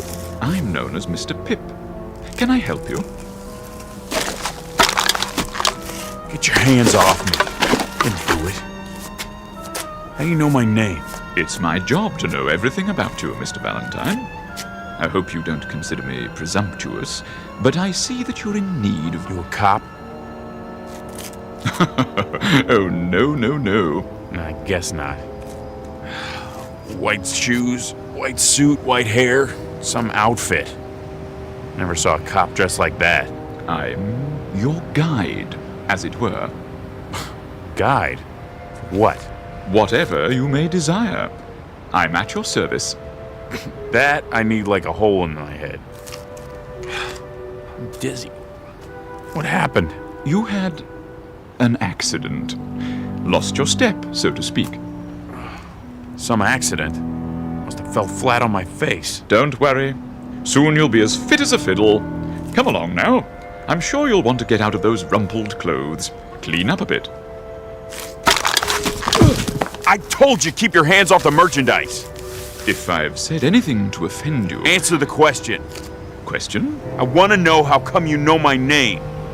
I believe I already told you. You told me nothing. Let me clue you, fatso. I don't like games. Oh, but that isn't true. You calling me a liar? Not at all, sir. But according to my notes, you like games very much. Roulette, blackjack, poker, craps. Let me see that. Between the ages of 7 and 10, you were quite fond of mumbledy-peg. Say, what do you want anyway? One thing and one thing only, Mr. Valentine. Your comfort. My job is to see to it that you get what you want, whatever it may be. Ha! Your heart's desire, as it were. It's a pretty big assignment, pal. I know, and I must say I'm rather looking forward to it. I'm sure it will entail a good deal of activity. Now, shall we go? What if I don't want to? What if I got other plans? Then of course you don't have to. It's entirely your decision. From now on, what you ask, you shall receive. Yeah? In exchange for what? How do you mean? What do you get out of it? Oh, nothing at all, Mr. Valentine. I assure you, the service is free. Don't put me on, fat boy. Nothing's free. Nothing. Anything I ever got in this lousy world I had to take. You know why? Because there wasn't nobody going around passing out favors. I'm sure there wasn't. So what's the pitch? You want me to pull a job for you? Is that it? I'm afraid you don't understand. No? We'll see about that. Guess what I got in my pocket? I'm sure I wouldn't know.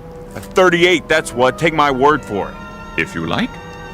Oh, wise guy, huh? Well, here's a good look. Okay, Santa Claus, hand over your wallet. But I don't have a wallet. Sure. Tell me another one.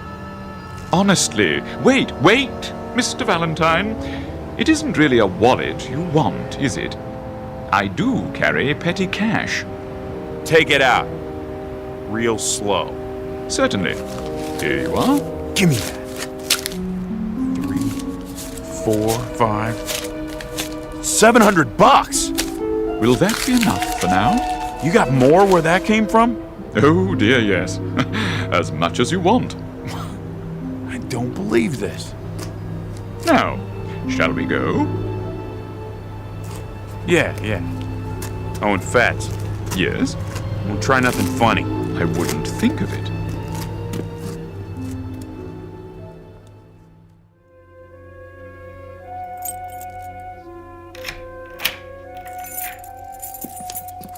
Here we are. The penthouse. Hey now. You like it? Sure I do. Oh, I'm relieved.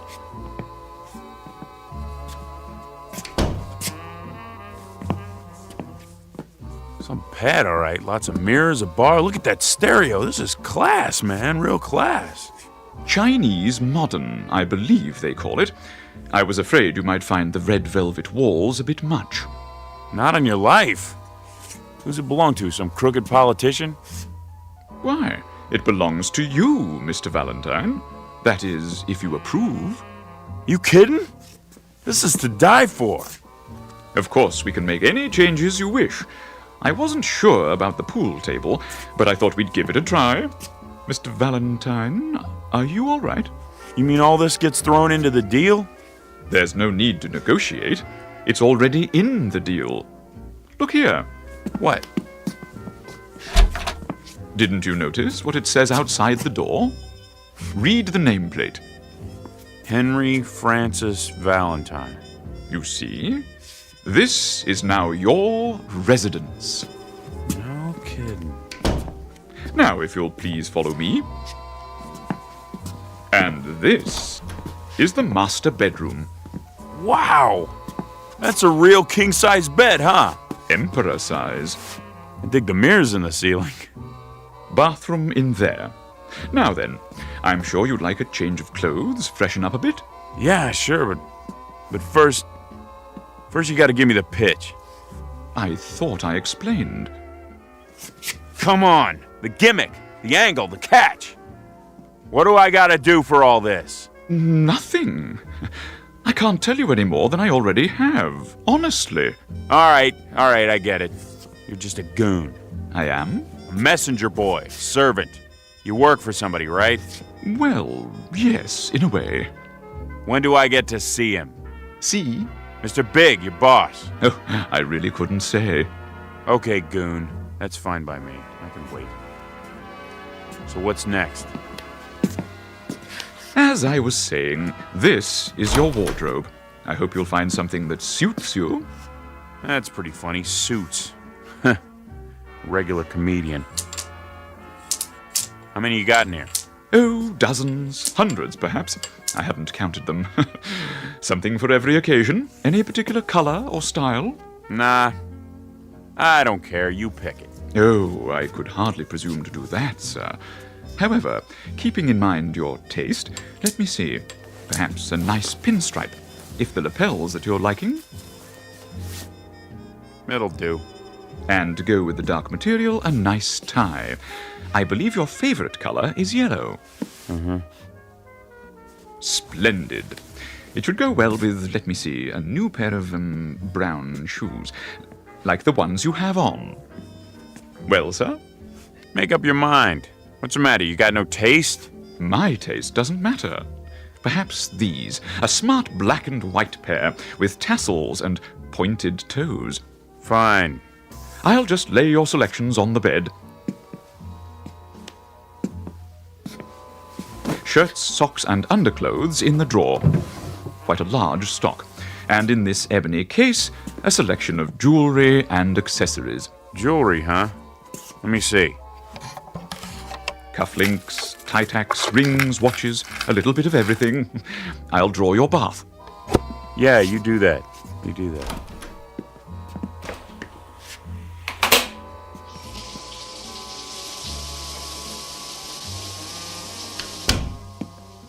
All ready, Mr. Valentine. I've adjusted the water to medium hot. Hey, between you and me, Fats, who do they want me to bump off, huh? Must be somebody important, you know? A real VIP. Oh, no, sir. As I've already explained. I know it's free because I'm such a good guy. I'll leave the room while you bathe. Sit right there and wait. Yes, sir. I'll be out in a couple of minutes. Take your time. Please. Hey, Fats? Yes, sir? Don't try anything while I'm in here. I got my gun with me. One wrong move and you're Swiss cheese, you understand? Perfectly. When I tell you, pass in my new clothes one at a time. Absolutely. And no funny business.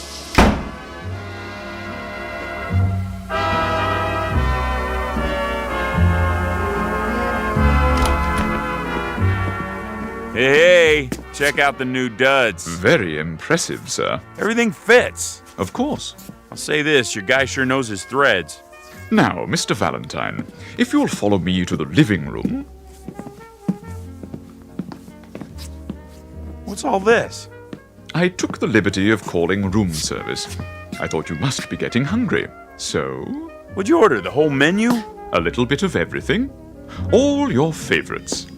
Steak, potatoes, spaghetti with meatballs, a hero sandwich, French fries, ketchup, chicken noodle soup, peanut butter and jelly, fried chicken strips, donuts, and a banana split. Won't you have a seat? You first. No, thank you. I'm not asking, I'm telling. I want to see you taste everything. Oh, but I don't eat. So I was right. You're in on it. I haven't eaten in... Why, it must be 2 or 3 centuries. That's a good one. Eat! Or is there something wrong with it? No. Then chow down. I can't. I've forgotten how. Pretty slick. You give me a bath, some clothes, then poison me. I'll tell you something. You gotta get up pretty early to put one over on Rocky Valentine. You think you're smart, don't you, Fats? Yeah, you're smart, all right, but you're not smart enough. What are you doing? Just this. If you won't eat the food, you're gonna eat lead, big boy, because this here is the final course.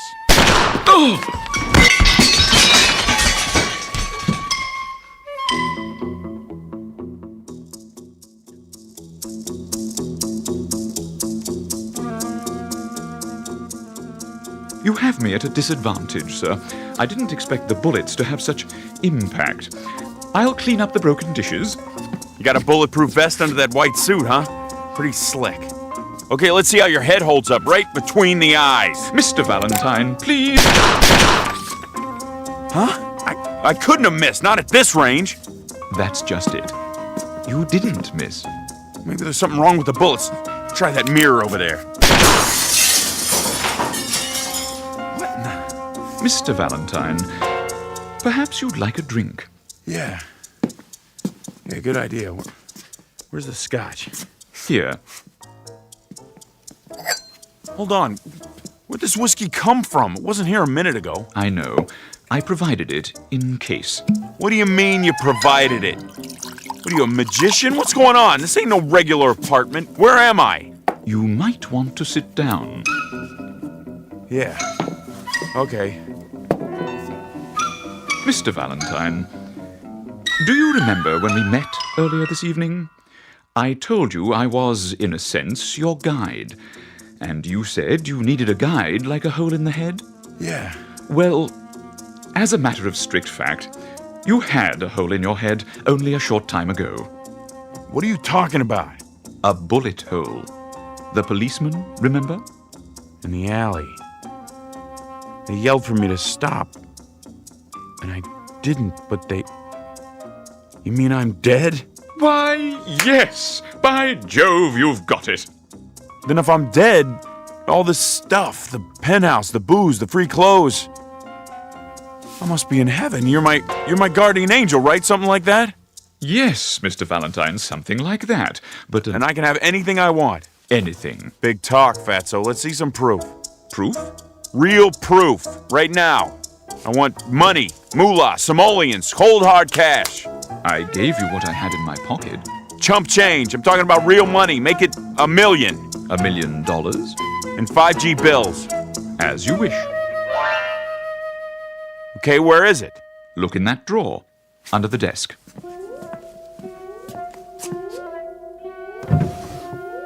You're putting me on $1 million. But what am I supposed to do with it? I don't want to spend it all by my lonesome. No? That's no fun. I need a chick. I take it you're using a slang term. A broad, a dame, make sure she's stacked. Curves all over the place, you dig? I'm not sure. Let me spell it out for you. Beautiful. Oh, now I understand. So, when does she get here? Hi. Hi. Who are you? I mean... My name's Lita. What's yours? You did good, Fats. Real good. Thank you, sir. Do you mind if I dance? Go right ahead. When I hear music like this, I don't know. I get this feeling and I have to move my body. Me too. May I have this dance? I thought you'd never ask. Hiya, doll. Hi, yourself. Call me Rocky. Now I know I'm in heaven. Will there be anything else? Not right now, Jeeves. Very good, sir. But hang around. I might need you later in case I want more. Of course, Mr. Valentine.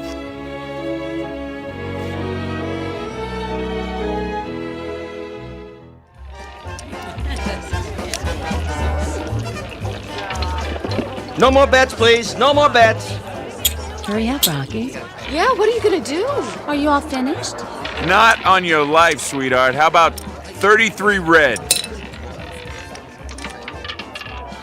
33 red! Yeah! Hey, the gentleman in the pinstripe suit. the best. How about that? I win again. Hey, Fats! Something I can do for you? No, something I can do for you. Put your money on the table right there. 14 black. Rocky's hot tonight. Am I right, dolls? You sure are. He is. He's a winner. I'm afraid I don't have any money. You don't? Well, what do they pay you in? Halos or something? Place your bets, ladies and gentlemen. Combinations, odd and even. Okay, let's go. No more bets. Come on. 14 black. 14 black. That makes what? 80 grand. Closer to 100. In an hour. How about that, Fats? Is Rocky hot or is he hot? He is most definitely hot. Hey, Lita. What, Rocky? Open your purse. Go cash these in for me, okay, babe? Sure. Hold on. Yeah? 100 G's, sweetheart. I count real good. Get me? Don't worry, Rocky. Be right back. What now, sir? Come on, let's see what's shaking with the cubes. I got this table spooked. Very well. The dice table is this way. No more bets.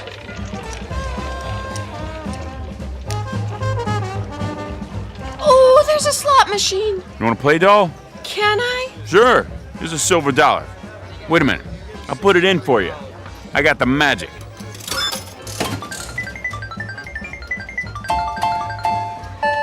Jackpot! I told you. Would you like me to carry them for you? Yeah, sure. And give the ladies a tip. Very good, sir. 7 out. Line away. Step aside. Let me show you how it's done. That, sir? Here's your money, Rocky. Put it on the line. All of it, sir? Why not? When you're hot, you're sizzling. Money talks. Get your bets down. Hard ways, horn bets, any craps. Breathe on them for me, doll. Sure, Rocky. New shooter coming out.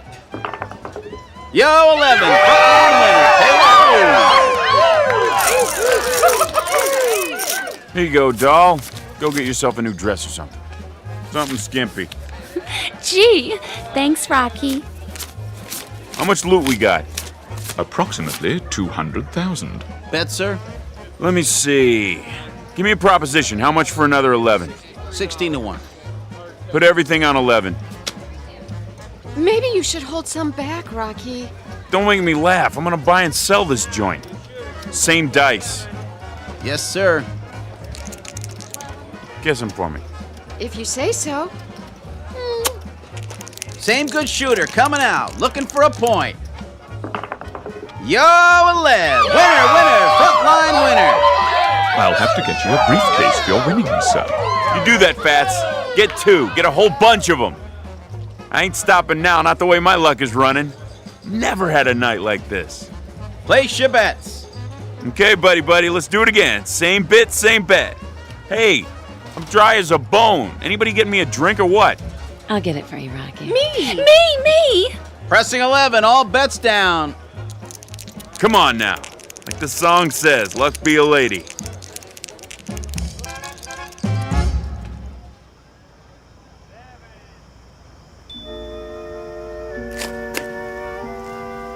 Move your car, please. This is a no parking zone. Whew. Making money really takes it out of you. Where's the loot? I have 2 briefcases, sir, and the ladies each have 1. Good, my arm's sore. They're heavy. I don't mind. Where are we going now? Get your car, sir? Yeah, big convertible, pink and white. And be careful with it, you hear me? Yes, sir. Loading and unloading only. No parking. Huh. Something bothering you, Mr. Valentine? Yeah, him. The policeman? He's only doing his job, maintaining order. Lousy screws. Think they're the king of the hill just because they got a badge and a few lousy inches? How do you mean? Every cop I ever see is about 6.5 feet tall. Look at him. Lording it over everybody. Oh, dear. That was indiscreet of me. I should have realized. Not your fault. Oh, but it is. I'll fix it for you. Officer, Yeah. come over here for a moment.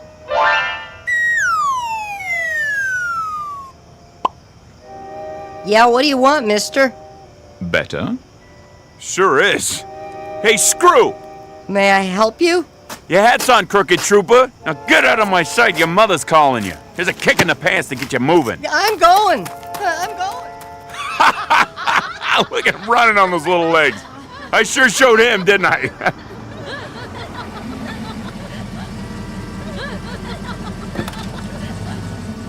Your car, sir.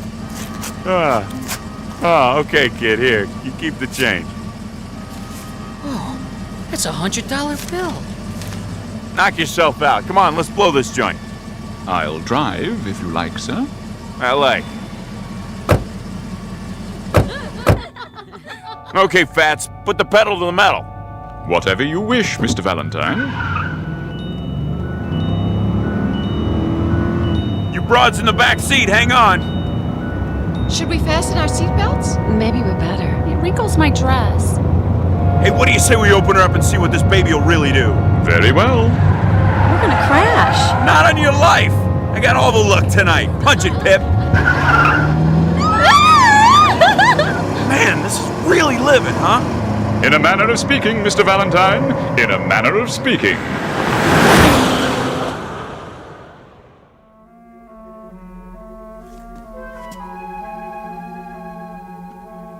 Where's my pad?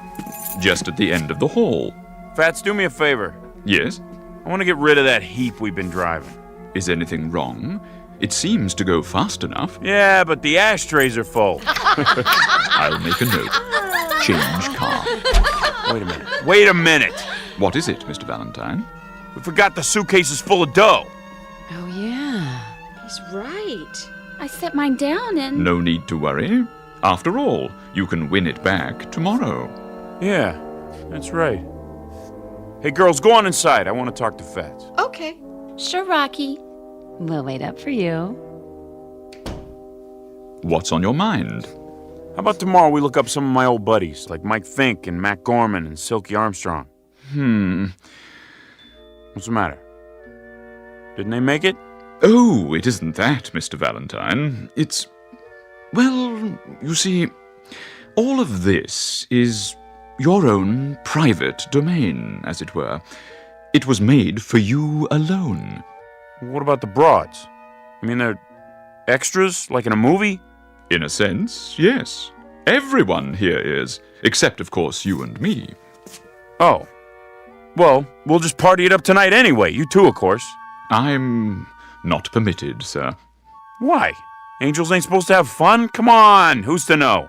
Sorry, sir. Man, you really pulled rough duty with this job, didn't you? It has its compensations. Hey, Fatso, let me ask you a question. Go ahead. Something's been kind of bugging me. Don't get me wrong. I ain't ashamed of my life. You know, anything I did, well, I did it because I had to. You understand? Perfectly. Of course, I ain't saying I was the greatest guy in the world. Maybe I made a few wrong moves, but, you know, like a shrink said one time, I'm sort of a victim of my environment, you know? Can't get away from that, right? Whatever you say. I never got a break, you know, never. Old man a drunk, old lady a tramp, no lousy dough in the house. I mean, what do they expect? I should grow up to be president?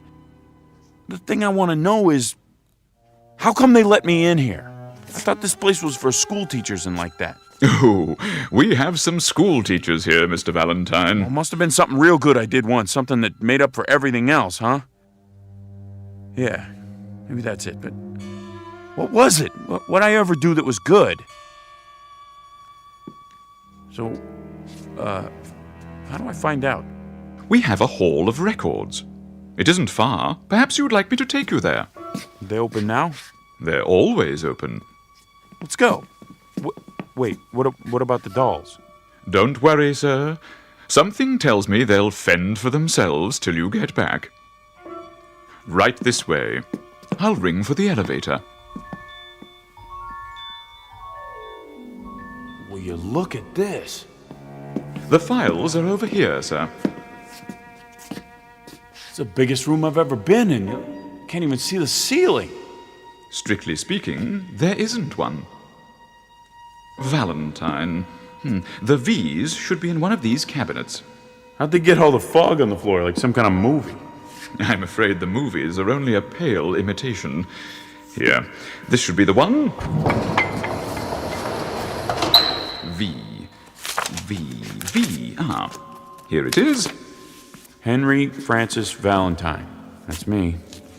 Born Brooklyn, New York, cried a lot as a baby. I did? At age 6, tortured small dog. Well, why not? It bit me. At age 7, began stealing toys from dime store. Age 8, organized street gang known as the Angels. How about that? Great bunch of kids. That's what we called ourselves, the Angels. Can you believe it? Age 9, broke into bicycle store. Age 10, beat up smaller child, hospitalized with injuries. Hey, what is this anyway? Your permanent record, sir. But it goes on for pages and pages. Nothing but all the bad things I ever did. It's thick as a book. I don't get it. Get what?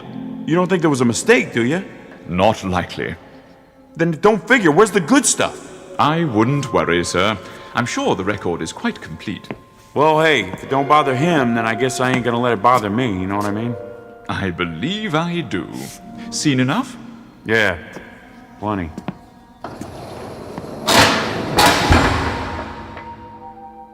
What now, Mr. Valentine? I don't know. Maybe fool around with the dolls, maybe go and shoot some craps first. I'll bring the car around. Nah, I can catch a cab. I got some thinking to do anyway. Very good. If you need me, just pick up any phone. Dial 1-800-PIP. Sure thing. I'll see you, Fats.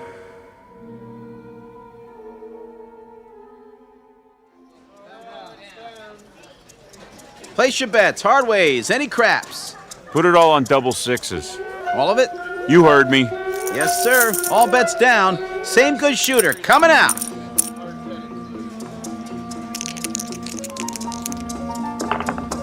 $12, midnight, winner 12. Say, you want to stay up all night? What? Double sixes, midnight. Let it ride, sir? No, forget it. Your chips. Yeah, sure.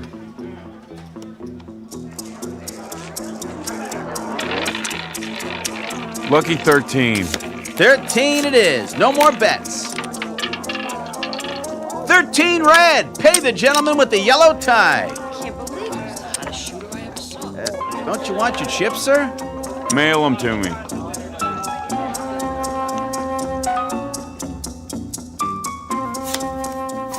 Okay, pick up your hand. That's it. How many cards you want? I'm okay. How about you? I don't need any either. Lita, how many? I think I'll play these. Dealer stance, Pat. What do you got? Huh? Now's the time when you lay them down. Oh. Let me see. I got a full house. Great. What do you got, doll? I'm not sure. I'll tell you. Looks like a straight flush queen high. Oh, is that good? It's great. It's just great. Lita, show me your cards. But everybody will know what I have. It's okay. Yep, you got her beat. Straight flush king high. I win. Not so fast. Any other game you could bet the farm. But here, read 'em and weep. I got a royal flush. You win again, Mr. Valentine. Yeah, I know already. That's all I ever do in this nutty place. Win, win, win. Is there anything else you'd like us to do? There must be something. Nah, get out of here, all of yous. Sick of looking at you. Can we come back later? Don't call us, we'll call you. Go on, scram. Now what am I supposed to do? Play tiddlywinks? Maybe a game of 8-ball. Nah, straight pool.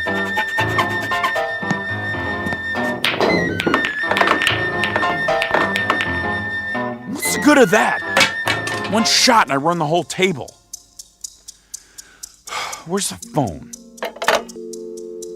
1-800-PIP. Yes, Mr. Valentine. What can I do for you? You can get yourself over here right away. I got a bone to pick with you. Really? Stop all that creeping around. Why don't you use the front door like regular people? Anything you say, Mr. Valentine. Anything I say. Will you knock it off? Is something wrong, sir? No! Nothing's wrong. Everything's peachy. Look, I've been here for a month and I can't take it anymore. I don't understand. I'll spell it out. I'm bored, Fatso. I'm bored. There's no excitement around here, you dig? No kicks. But the gambling, I thought you enjoyed it. I do, but when you win every time, that ain't gambling, that's charity. I could arrange for you to lose occasionally. Would that help? Yeah, maybe. No good, I'd know. Perhaps you miss your old vocation. Now you're getting warm. There's a nice bank you could rob. It's on the corner. Or would you prefer a jewelry store? Bank's okay, I guess. Fine. Now, as to the getaway car, we have quite a wide selection. Something inconspicuous, I imagine. Any chance I'll get caught? Certainly, if that's what you'd like. Let me make a note of it. Look, don't bother. Look, Fatso, I don't know how to say this, but it just ain't the same thing. What's the kick in knocking off a bank if everybody's in on it, huh? Even the dames. I never thought I'd get bored with beautiful dames, but... See, I wouldn't expect an angel to understand this. Scoring with a chick doesn't mean anything if she's set up in advance. I mean, everything's great, really great. It's just the way I always imagined it. But, see, I tell you, Fats, I don't think I fit in here. Oh, nonsense. Of course you do. No, I'm serious. Somebody must have goofed. Look, I'm gonna go nuts if I have to stay here another day. I just don't belong in heaven. I want to go to the other place. Heaven? Whatever gave you the idea you were in heaven? Mr. Valentine, this is the other place.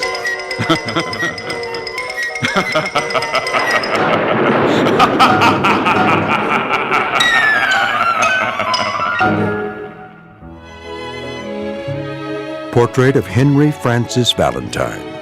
Small-time crook, grifter, thief, and worse. A scared, angry little man who never got the breaks he thought he deserved. Now he has everything he ever wanted, and he's going to have to live with it for all eternity in a place called the Twilight Zone.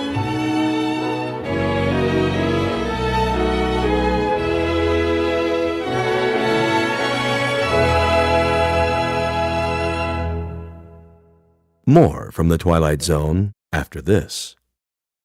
Hi, this is Carl Amari, producer of the Twilight Zone Radio Dramas, and I'd like to take a moment to thank you for tuning into our show.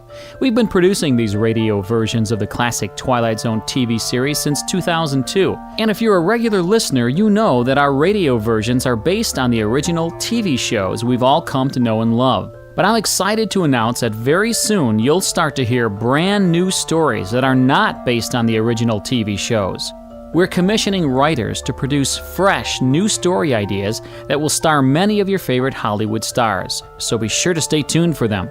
Also, I want to stay in closer contact with you, so I've started a producer's blog on our website at www.twilightzoneradio.com.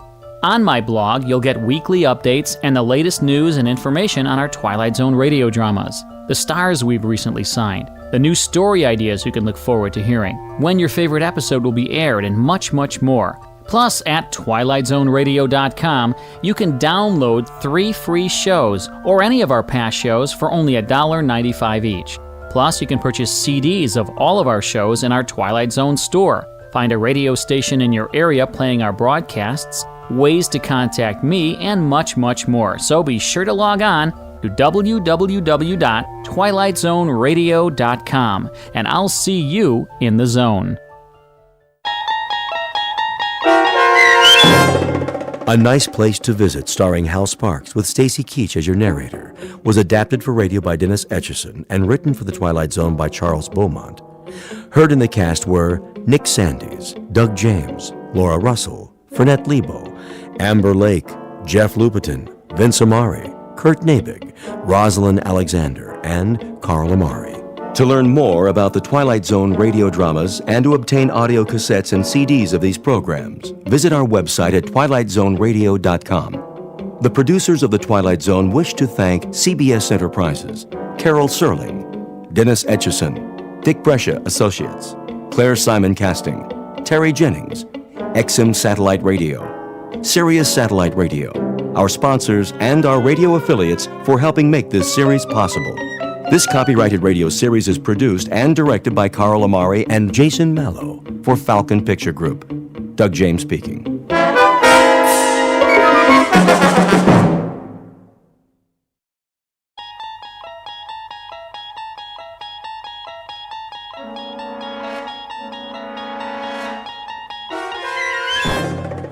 There is a fifth dimension beyond that which is known to man. It is a dimension as vast as space and as timeless as infinity.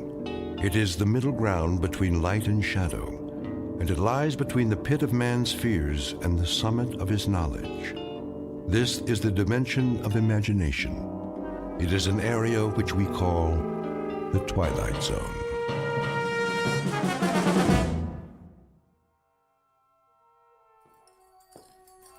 Let's get going. Yeah. Wasting too much time already. We've turned this place into a courtroom long enough. Barman, give me a drink. Coming right up. Hey, barman, pour me one too while you're at it. Court is back in session. Put that bottle away, Earl. You heard the judge. No drinking while the circuit court's here. Everybody sit down. Let's get this thing going. Come on. In the case of Joe Caswell, will the defendant stand? He means you. Stand up. I heard him, Sheriff. You don't talk until the judge tells you to. Now then, Joe Caswell, in the shooting of George Bamber's son, Will, you carry a Colt .45, same as the hole in Will Bamber's back, and there was an empty shell in your gun. He was spoiling for a fight. You're a dirty liar. My boy wasn't even armed. If he hadn't have called me out, he'd still be breathing, and I'd be halfway to Cheyenne. Hear that, Judge? Sit down, George. But he admits it. Quiet. This trial is over. Now, seeing as how there were no eyewitnesses, I can't say who started it and who deserved what. But there's no way this is self-defense. And it's not the first time you've been in circuit court. I've seen you too many times, Caswell. Fighting, thieving, drunk and disorderly, running horses off somebody's spread, and most of the time folks end up dead. Too many times, mister. You've had your chance and then some. Well, this is the end of the trail. Do you have anything to say before I pass sentence? I never back down from any man, no matter who he is. Joe Caswell, I hereby find you guilty of murder and sentence you to death by hanging. Such sentence to be carried out at sunup tomorrow. May God have mercy on your soul. Court's adjourned till next month. Yeah, guilty. This way, Caswell. Then I guess I'll just see you in hell, Judge. We'll have a drink on it, you and me. Drink? Yep, I'm mighty thirsty myself. I was here first. No, you weren't. Take your turn, boys. Everybody gets served. Now, who's next?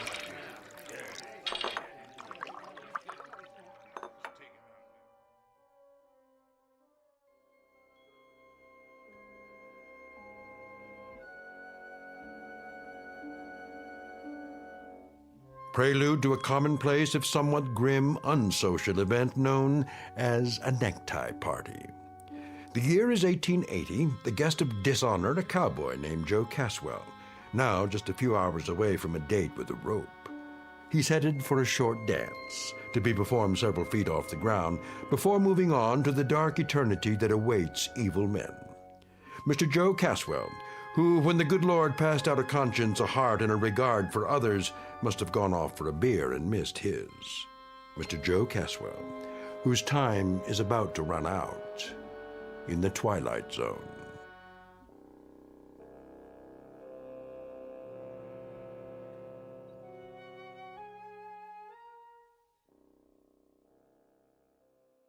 And now, The Twilight Zone, and our story, Execution, starring Don Johnson, with Stacy Keach as your narrator.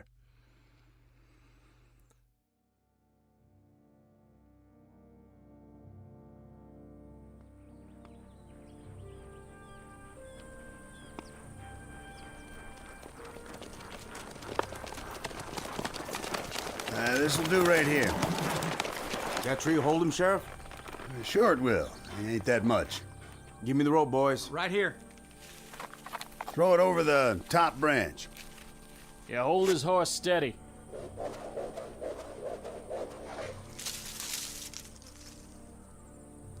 I made the knot real good. Yeah, he did. It's a big one, too. You did fine, boys. Lo, though I walk through the valley of the shadow of death. Reverend. Shut up, Caswell. I shall fear no evil. No need, Reverend. I ain't interested in any prayers. And your immortal soul. Are you interested in that? It's my immortal neck I'm concerned about now. It's your pleasure to see that it gets stretched a couple of feet. And since that book of yours ain't gonna stop it from happening, I'd as lief make this short and get it over with. Go ahead, then. I'm finished. Judge?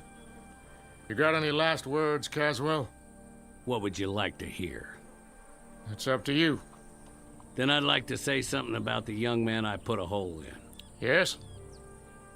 He had too much mouth and not enough brains. Why, you... And I'd invite him out again this morning if I had to do it all over again. You shot my son in the back, Caswell, which is a long country mile from an invitation to a showdown. If that's all you got to say, I got this to add. I'd like it to take a while. I'd like you to feel it, Caswell. The more you kick, the more justice I figure there is in the world. I'll do a jig for you, Papa. Just like a puppet. With my hands tied behind my back. How's that? Now, can we get it over with? All right, put the noose around his neck.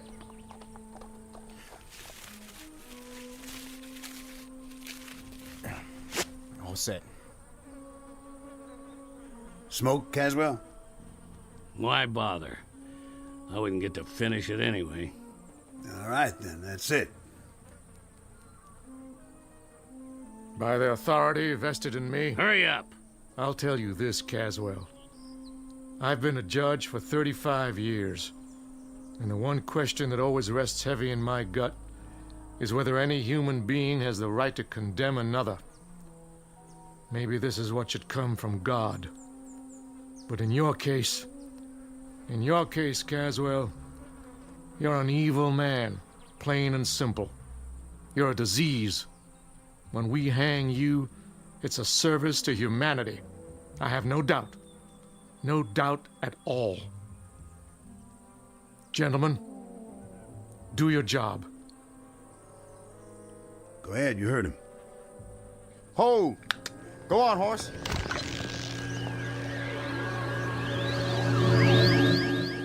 What in the... Where'd he go? He was here, and then, just like that, he... Oh, my dear God. I tied the rope around his neck. It was tight, I swear. I know you did. I saw it. Then where is he? That's a good question. What happened to him?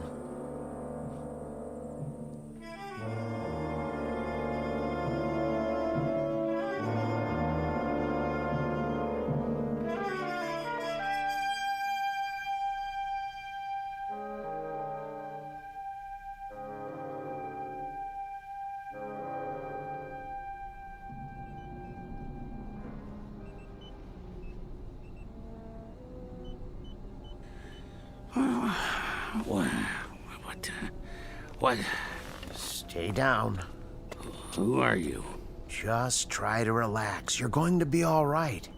Where am I? A long way from home, old friend.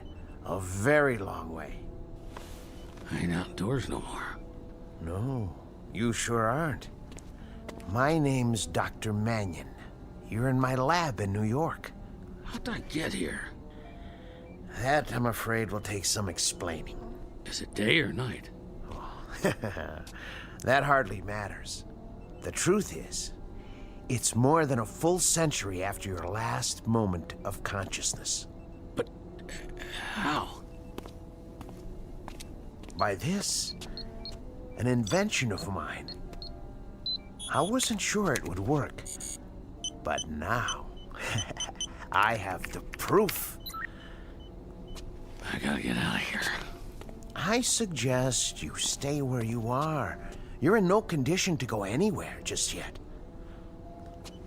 Can I get you anything? A drink of water? What's that contraption? A time machine. Pretty big for a clock. I wouldn't expect you to understand. What's happened involves principles of physics you know nothing about.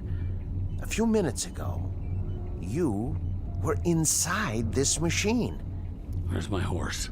Well, it's just large enough for a man. It brought you here from where you were. You mean Montana territory? Yes. Yes, I suppose that's right. I'd have to check the coordinates. But you have a most distinguished future. You're the first time traveler in the history of man. I'm going to introduce you to a new world, and you're going to tell me all about the old one, firsthand. Now, let's loosen your collar and see about that drink of water.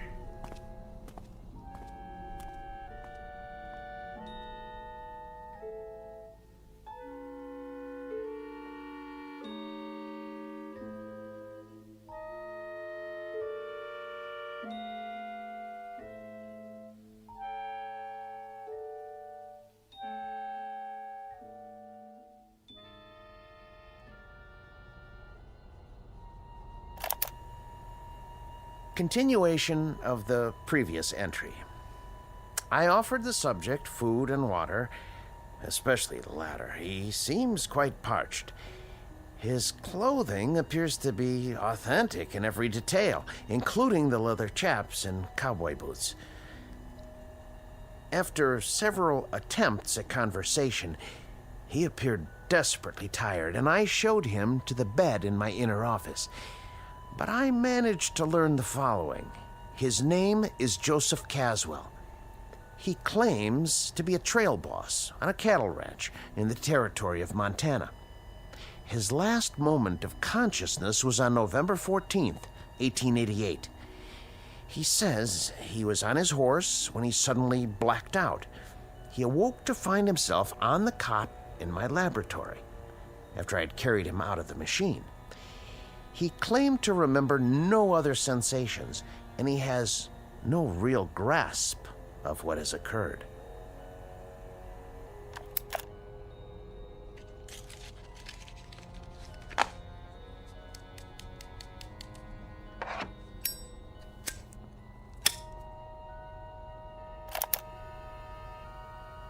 There's one disturbing point.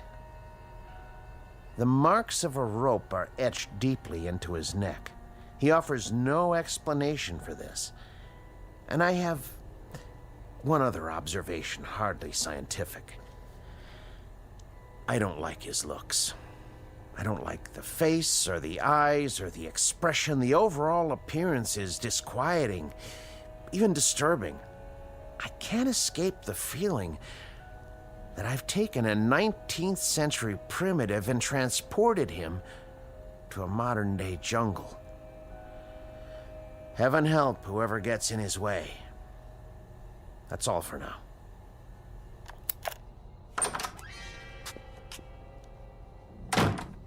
Who are you talking to? No one. Don't lie, I heard you. This small device is called a digital recorder. I speak into it, and it records my voice. A way to make notes, you might say, without pen and paper. Yeah? Here, I'll show you. There's one disturbing point. The marks of a rope are etched deeply into his neck. He offers no explanation for this. See? That's my voice, stored in the machine. Ain't that something? What else you got in here? You should rest. Huh? Oh, yeah. Bed's might soft, though.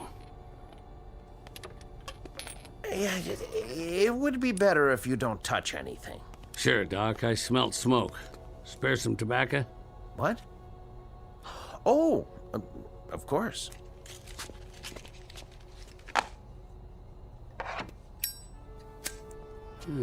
Look at that. Fire right out of the air. Just a cigarette lighter. It's not magic, I assure you. Look. On, off. On, off, huh? Mighty slick. Here, take it. Go on. What else? I thought you were tired. Yeah, plenty of time to sleep, plenty. I want to take a look at the world out there, see things like you showed me in those picture books. Carriages without horses and buildings that go up in the sky. Oh, they're out there, Caswell. Things you've never seen before. Then let's get to it. No hurry. It'll all take some getting used to. Things you can't imagine. I'm ready. All right. What are you doing? Just pulling the cord on the drapes so you can get a better view. Huh? Ta-da! Now, look out the window. What is that? New York City. Just as I told you. Make the noise stop.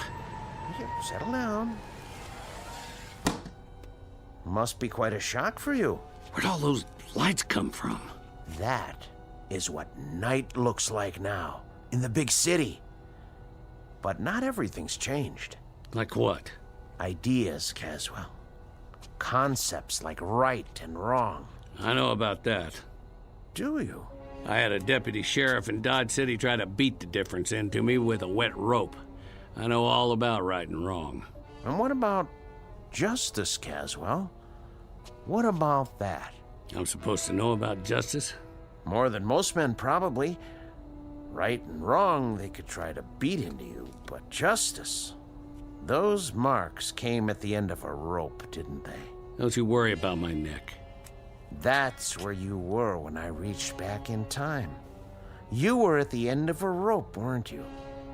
6 or 8 feet off the ground, and I got to you in that one fraction of a second before your neck was broken. When you're dangling at the end of a rope, it don't matter whether you're 1 foot off the ground or 100. You're just hanging there. Seems like it ain't ever gonna end. You were hanged because you killed someone, weren't you? A whole territory full of them. I stopped counting after 20. 20 men? Yeah. They all had it coming. In that case, I'm going to have to send you back. Back? To where you belong. To the very same moment, if I can. And that'll be justice, huh? I died once already, mister. I've been to hell. You try it sometime. Try getting your head put in a noose. And when they run the horse out from under you and that rope pulls you up and you hang there with your feet kicking and your hands tied behind your back and the pain, then you tell me about justice. And the victims you killed, Caswell, those 20 men, they died with no pain? You're just talking words now. Victims and justice and right and wrong. Well, they sound good in a nice warm room on a full stomach. They sound nice and they go down easy. But you try them on an ice cold mesa, where another man's bread and another man's jacket are all that's left between you and staying alive. Or try them in a dirty town where you gotta walk backwards from morning till night because 10 men got a target picked out between your shoulder blades. And for every one of them, there's a whole lot more with the same idea. No, you get in that machine and go back to where I was. And then you talk about your law and your order and your justice. The words will sound plenty different. That may be. But I've made my decision. I'm sending you back. Oh, you are, huh? I know your kind. Clean-faced Johnny-come-lately dandies who'd ride around in trains, rolling nice and easy over the graves of men like me. Stand back. You think I'm scared of a little gun like that? I had me a Colt 45 with a whole lot of notches on the grip. Get in that machine now. You don't tell me what to do. I hate your kind. I'm warning you. Yeah? Well, I'll do more than that. I'll take that pop gun clean away from you, because you don't have the guts to use it. Let go!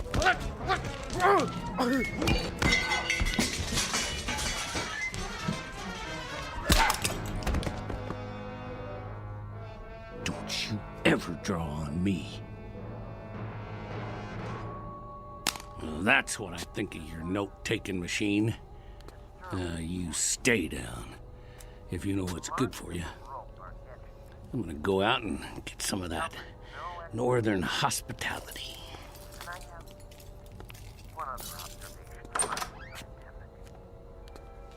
I don't like his looks. I don't like the face or the eyes or the expression. The overall appearance is disquieting, even disturbing. I can't escape the feeling that I've taken a 19th century primitive and transported him to a modern day jungle. Heaven help whoever gets in his way.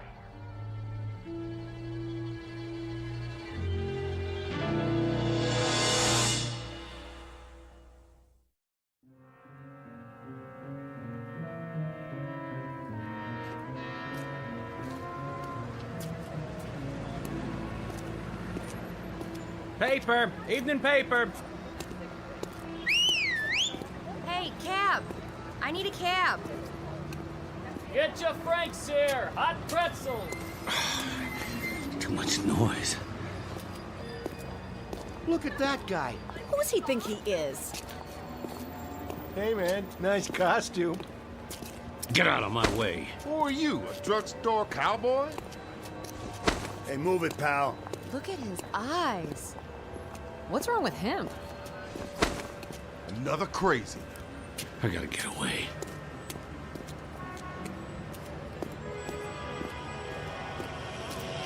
Are you still there? Honey, we can talk it over, can't we, honey? Don't you hang up on me. Don't you dare, you rat. Let me in.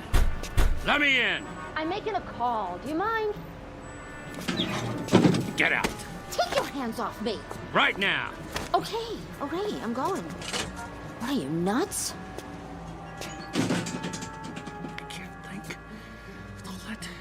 With all that noise. What happened? That man, he threw me out of the phone booth. He looks dangerous. I'm calling the cops. Stop it. Stop it! There was an overtime on your call. Please deposit 25 cents. Who's talking to me? Who's talking to me? Where are you? Please deposit an additional 25 cents. Shut up! Shut up! Let me out! Hey, that guy wrecked the phone booth. That's vandalism. Grab him. Not me. Somebody get the police. Out of my way.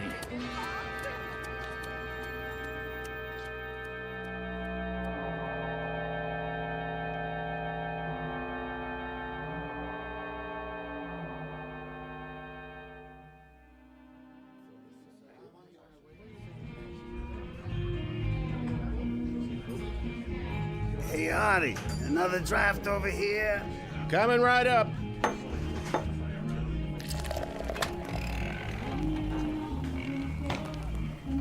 Hey there, cowboy. You from the village people? What'll it be, pal? Make it stop. Something wrong? Too much noise. Too much noise. You mean the music? Whoa, now. Hey, what are you doing? Put the gun away. I said, make it stop! Something tells me we better get going. Excuse me, Artie. We need some fresh air. Yeah, that's it. It's gonna be an expensive evening, pal. What? That'll cost, you know. Plenty. It was too loud. Hey, look, buddy, I don't want any trouble. But if you don't pay for it, I'm gonna have to. It's worth a bundle, too, so... Whatever cash you got on you, you know, a credit card. No checks, though. Give me a drink. Hey, easy, pal. Right now. Sure. You want the bottle? Here you go. Something wrong? No, nothing, pal, not a thing. Good. With that gun sitting there, you could tell me it was high noon on the 4th of July, and we were fishing for whales off a canoe, and I'd say you was right as rain. How's the whiskey? I can give you the good stuff if you want. What is that thing? That thing? In the corner. Where'd the music come from? It's a jukebox. Just a plain old jukebox. You been in stir, buddy? Sir? Up the river. What river? The big house. Jail? Yeah, I've been in jail lots of times. Matter of fact. But I got out. You sure did. This last time, though. I'm trying to remember. Well, you take your time now. There's no pressure. Matter of fact, why don't you just mosey on out? Have yourself a nice hot bath. You got baths? Not here, but you can get one almost anywhere. Try the Carlton Arms. Rooms don't cost much. I just need sleep. That's what I need. There you go. Some quiet and some shut-eye. Sure, I understand. It's crazy out there. That it is. All those things running around. Which things is that now? With the wheels, the carriages with no horses. You mean cars? They make all that noise. Worse than a herd of cattle. There's too many of them nowadays, that's for sure. It's like thunder all the time, and lights everywhere you look going on and off, and... Well, that's life in a big city. You know what you ought to do. Move out of Manhattan. Go on upstate, in the country, where you can get some peace. Yeah. Catch a train. Like to do that myself one of these days. Where's the station? Well, you can go out of Penn or Grand Central. But first, take my advice. Get some sack time. Have yourself a good night's sleep. Things will look better in the morning. I already tried that. Take a bottle with you. On the house. Take two. It'll help you sleep. Go on now. Carry these home and... What's that? Where? On the wall. Just a flat-screen TV. You know what that is, don't you? Looks like a window. Yeah. That's what it is. A window. You can see whatever you like. Take your pick. Got all kinds of channels. Here, I'll give you a demonstration. What do you want to watch? You like this show? Well, it's okay by me. I'll turn it up for you. Not too loud.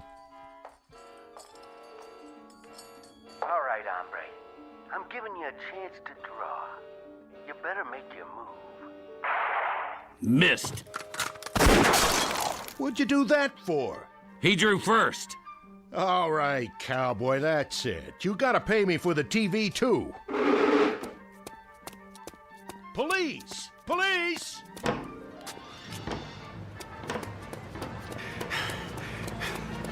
Stop that man! He's got a gun!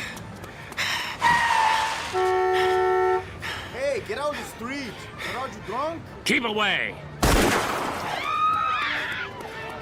Did you see that? That guy shot the taxi cab. Wait, here comes the mounted police. He'll stop him. You! Hold it right there!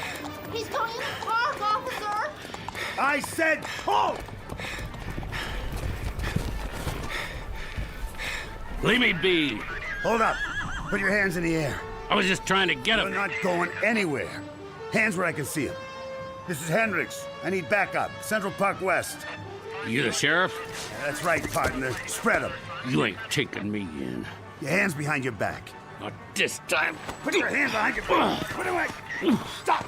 Don't resist arrest. Easy, horse.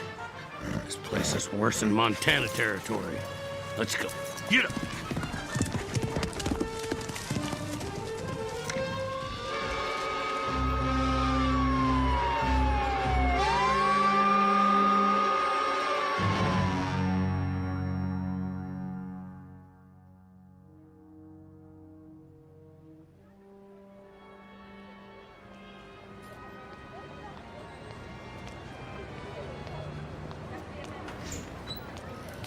Evening, sir.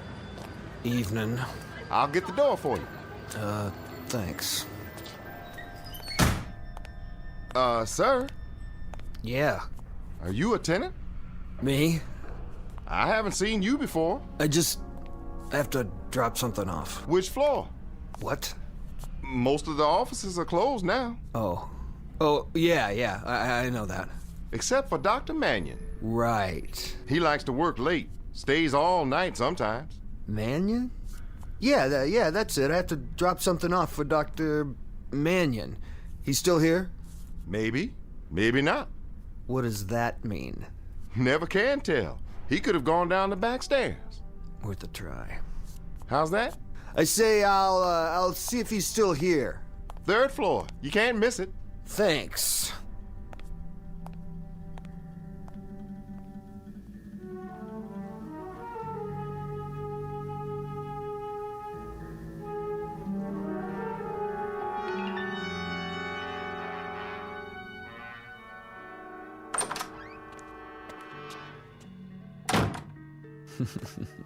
Yeah, worth a try, all right. Didn't even lock his door.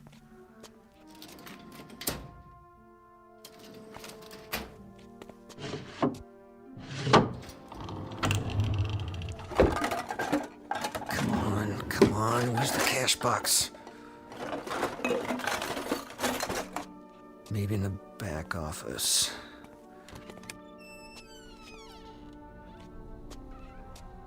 Gotta be a wall safe somewhere. What in the...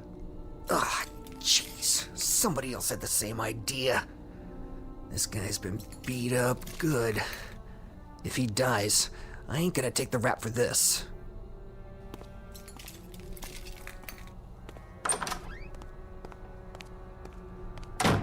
Doc. Hey, Doc. Doc, wake up. You gotta help me. I can't make it here. Just move away from the body, cowboy. Who are you? Me? Who are you? Buffalo Bill? Help me lift him up so we can bring him around. Forget it. He's all right. We just had a little scuffle is all. Well, he's stone cold now. Doc. Hey, Doc. I told you, forget it. What are you doing here? I thought the place was empty. What do you want? Same thing as you. I'm gonna help myself to whatever I can. But it looks like you got here before me. With the place being dark, I figured I'd be all alone. You checked the desk, did you? Get out. My, what big muscles you have. I'm shivering in my boots. Get out, I said. Not so fast. What's that? What's it look like? You'd pull on me? If I feel like it. What are you gonna do about it? Well, how about this? I'm waiting. What you got there? Cat pistol? No more shells. Now, as I was saying, I don't expect he keeps much cash in here, but he must have a safe. You know where it is? I asked you a question, cowboy. So, what's all this on the wall? Some kind of electrical stuff. He's a doctor. Oh yeah? That means he's rolling in dough. I told you to get out. All right, you asked for it. Missed. Shouldn't draw a gun unless you know how to use it.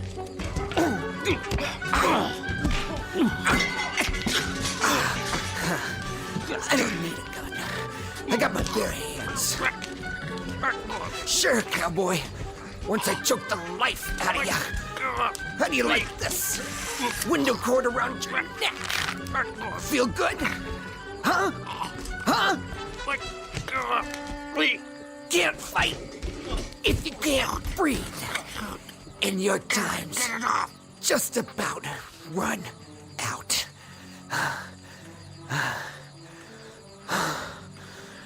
Sweet dreams, cowboy. Now, get my gun. Go down the back stairs. Wait a minute. Didn't see that. What's in there? Some kind of secret chamber. Maybe that's where he keeps his dough.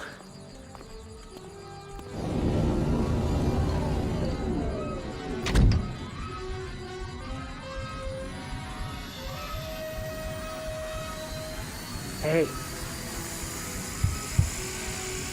Hey. Open the door.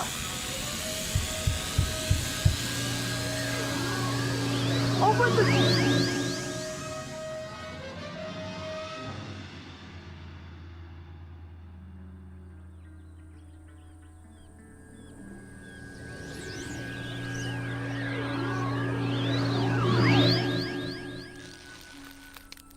Hold it.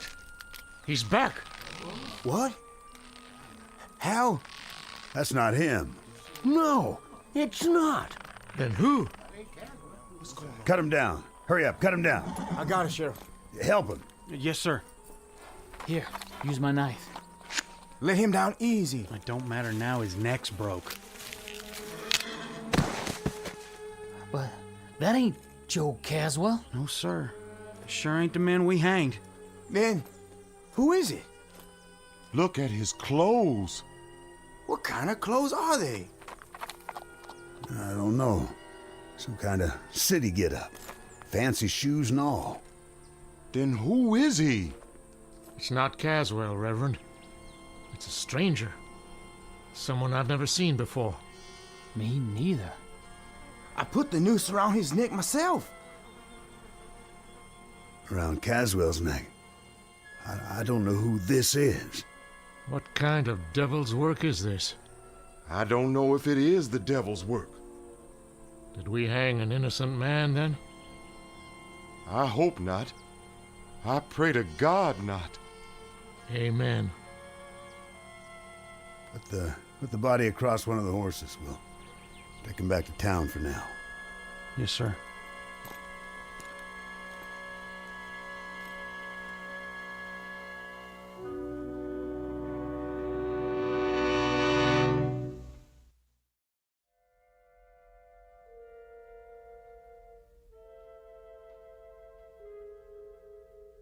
This is November 14th, in the year of our Lord, 1880, the aftermath of a Montana necktie party.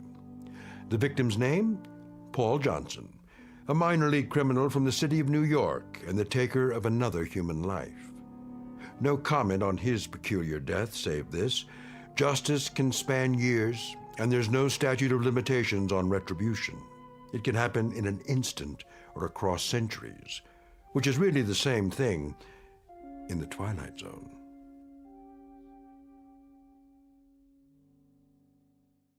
More from the Twilight Zone after this.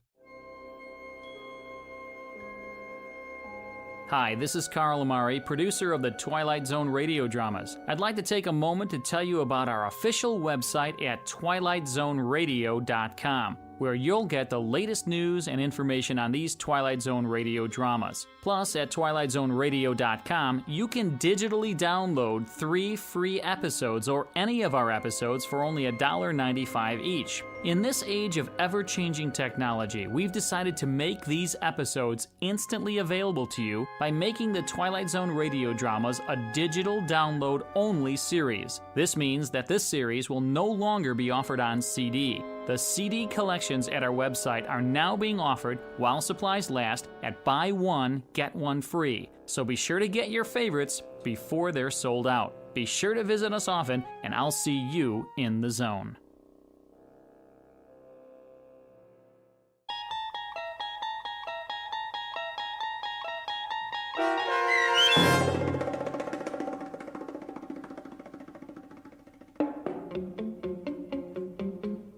Execution, starring Don Johnson with Stacy Keach as your narrator, was adapted for radio by Dennis Etchison and written for The Twilight Zone by Rod Serling, based on a story by George Clayton Johnson. Heard in the cast were Joby Cerny, Terry Berner, David Darlow, Norm Waddell, Richard Hensel, Rick Arthur, Rick Peoples, Brandon Ells, Oksana Fedanushin, DJ Howard, Sarah Court, Carl Amari, and Karen Anglin. The producers of The Twilight Zone wish to thank CBS Enterprises and the Rod Serling Estate for making this series possible. This copyrighted radio series is produced and directed by Carl Amari for Falcon Picture Group and Westwood One. Sound design and custom Foley effects for The Twilight Zone by Cerny American Creatives Bob Benson, Craig Lee, Matt Sorrow, Tim Cerny, and Todd Beyer. To learn more about the Twilight Zone radio dramas and to contact us, visit our official website at twilightzoneradio.com. Doug James speaking.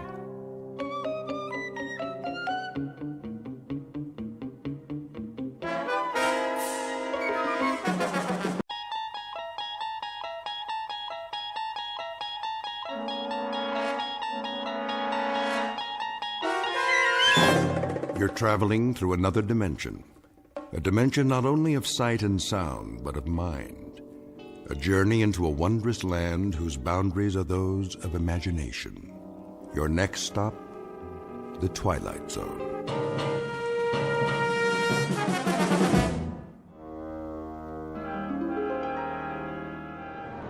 Shouldn't be long, eh, Cap? Not unless they move to Italy. I bet old Benito would like to do that. We're almost there. See that mountain range just over the horizon? Well, now, what do you know? I think I might have seen that a few times. All we do is maintain course and the boot will pop right up, big as life. Sounds like you've done this before, Captain. You like Italian food, Blake? Me? Yeah, spaghetti's okay. No meatballs, though. They give me heartburn. Okay, no meatballs. Beautiful day like this, I thought we'd just bomb the supply dump, then sit down and have us some lunch before we head back. How's that sound? You picking up the tab? Don't worry about it. This one's on Mussolini, his own personal mess hall. Yeah? Special orders. I hear the Allies can drop in anytime. Oh, I get it. So we'll quit pounding him, huh? Plus, he wants to show off what a good cook he is. Watch out for the garlic, though. That's his secret weapon. Lousy greaser. I got something for him. There it is. Target in view, Jimenez. How's our time? On the money, Captain. Set the bomb bay doors. Check. Ready to release on your command. Take her down 400 feet. Hope they don't have no big guns today. They don't. That's why we're gonna win this war. Another 200 feet. Let's drop these babies right down the smokestack. Yes, sir. Is that flak? I don't believe it. Give me some altitude. Looks like the jerks finally got some artillery. Pull up on the stick. I'm pulling. That was too close for comfort. Pull up, I said. Climbing, Captain. Higher. We're hit. Kransky, you okay? Waist gun good, Captain. Connors? Missed the tail by a mile. Fine. We took a hit on the starboard engine, sir. Looks like we're losing fuel. Then let's drop our payload and get out of here. Fast. Yes, sir. Mayday, Mayday. This is King 9 calling Firefly. King 9 calling Firefly. Come in, Firefly.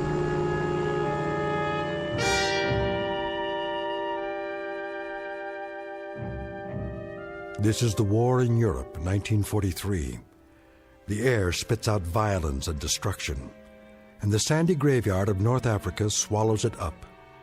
Her name is King 9, a B-25 medium-range bomber, 12th Air Force, USAAF. On this hot, still morning, she took off to bomb the southern tip of Italy, manned by a crew who knew the risks when they signed on. Between them, they have several thousand hours of flight time, much of it in combat. They have followed these coordinates before, armed with a deadly payload for the enemy.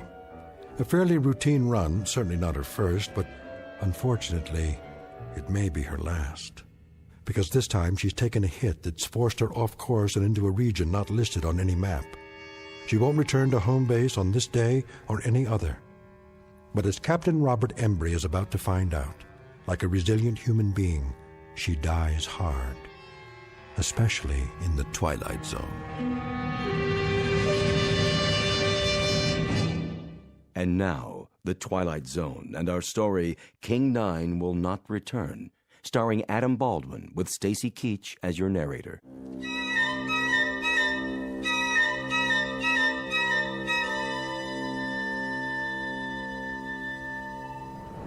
What's the damage, Blake? We took a hit on the wing tank, Captain. How bad? Needle's dropping fast. We're leaking fuel. How much? A lot. Jimenez, what's our position? 10 degrees off course, Captain. Airspeed's dropping. Losing altitude. How far from base? Too far. We'll never make it. We may have to ditch. Down there, oh, mamma mia. Take a look around. See anything? Nothing but sand, sand, and more sand. Looks like one great big beach and no ocean. Then get ready for some belly surfing. Landing gear? Leave it up. Won't do any good. The sand's too soft. Connors, Klein, all crew, strap it in. We're gonna attempt an emergency landing. Flaps down. Level her out! She won't hold! Pull up! Get over that dune! There goes the other engine. Hang on! She's holding.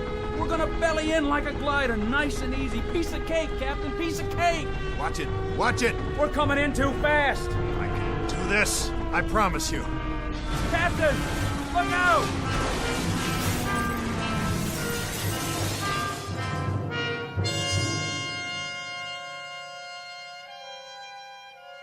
I remember now. More and more, one piece at a time. First the wing tank was hit by flak. Then we lost fuel. fell behind, veered off course. Not the moment of impact, though. The crash, that's still pretty much a blur. But I remember holding the wheel, trying to hold it. The way she bellied in and then yawed at the last second. That brought the nose down into a dune, and all of a sudden it was over. When I couldn't hold her straight, she yawed and skidded through the sand. That must have been the way it happened. It must have been. I honestly don't know how long I was out. It might have been minutes or hours. Hey, guys! Guys! We made it! Hey! Where are you? Where is everybody? We're alive, you hear me? We're still alive! The crew. What about the crew? Did they bail out? Did I order them to bail out? No. No, I didn't. I remember that much. We rode it in together. They stayed with me all the way down. Because I'm the captain. Yeah, that's right. Captain Robert Embry. That's who I am. Blake's my co-pilot. Jimenez the navigator. Kransky, radio op and waist gun. Connors, he was tail gunner. And Klein. Sure. Klein, he was the upper turret gun. Let's see. Who else? Think. Gotta think. It was coming back to me, but I wasn't 100%, not by a long shot. My leg was racked up and my head felt like someone caught me with a left jab and a right hook that put me flat on the canvas. Now I saw the plane about 100 yards away and I knew I had to get back inside to see if the guys were okay. Blake! Jimenez! I kept walking toward it, but it didn't get any closer. That's the way things are in the desert. Something about all that sand and nothing to measure it by. But I kept going. I had to help them if I could.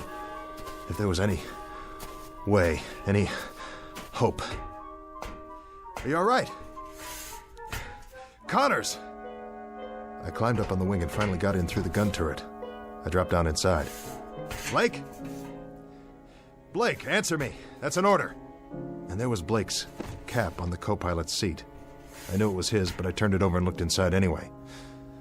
Blake, Gerald S., First Lieutenant, USAAF. And the radio op. His headset still plugged into the radio, but he wasn't there either. Jimenez. And Connors. All gone. If they were still on board when the plane crashed, then where were their bodies? No, I couldn't let myself think that way. Piece it together, that's what I have to do, piece it all together. We bellied in, and I must have been thrown clear of the plane. That's what happened. Sure. Knocked me cold. I could have been out for hours. And the others, they... What about the others? Where are they? They didn't jump, they couldn't have. The chutes are still here, all of them. And they're not dead, they couldn't be dead. There are no bodies. But if they left the plane and started walking, why didn't they take me? Morse code. Yeah, I'm here. We're here. Wait. Give that to me one more time. Mayday, Mayday, this is King 9 calling Firefly. King 9 calling Firefly. Pancaked in the desert, 1 hour 30 minutes from last checkpoint. Bearing 290 degrees, terrain flat and sandy, low hills to the north. No other landmarks, no sign of crew. Mayday, Mayday, King 9 to Firefly. Come in, please. No answer. Nothing in the headphones, not a blasted thing. Easy now. Easy, don't panic. Go back to where this all started, the last thing I remember. I'm sitting in the cockpit. Right here. We're dipping. The ground's coming up to meet us, and we're sitting down hard. Flaps down. Level her out. Get over that dune. She won't hold. I can do this. I promise you.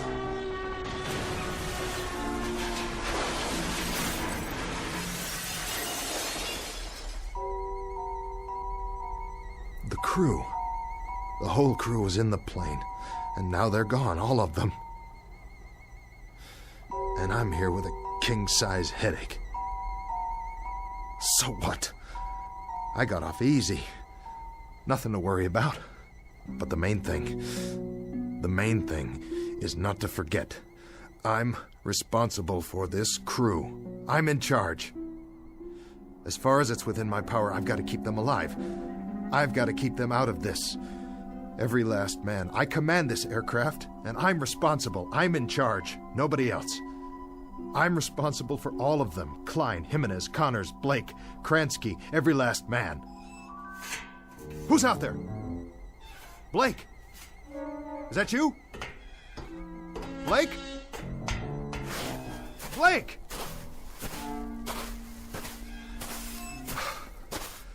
No. It's not you, is it? Just a piece of the tail assembly. Well then, where are you, Blake? Guess you wouldn't leave any footprints. Not for long in this wind. What in the... What is this? Klein, William F., Tech Sergeant, USAAF. Klein? Sergeant Klein, you incredibly stupid jerk. You dropped your canteen. You dumb Bronx cowboy, you idiot. You're gonna need water out here. Don't you know that? Don't you know anything? I still got a nursemaid, you, huh? Is that it? This is some crew I got here. Some crew, all right. Run around dropping canteens full of water. You couldn't find your way off a golf course without a map. And I gotta stick around and wipe your noses and comb your hair and see that you wash behind your ears because you're the worst bunch of survivors I ever... Wait. That's the plane. Somebody's trying to start her up. But... who? Hey! Hold up! That's my plane! But... who's in the cockpit?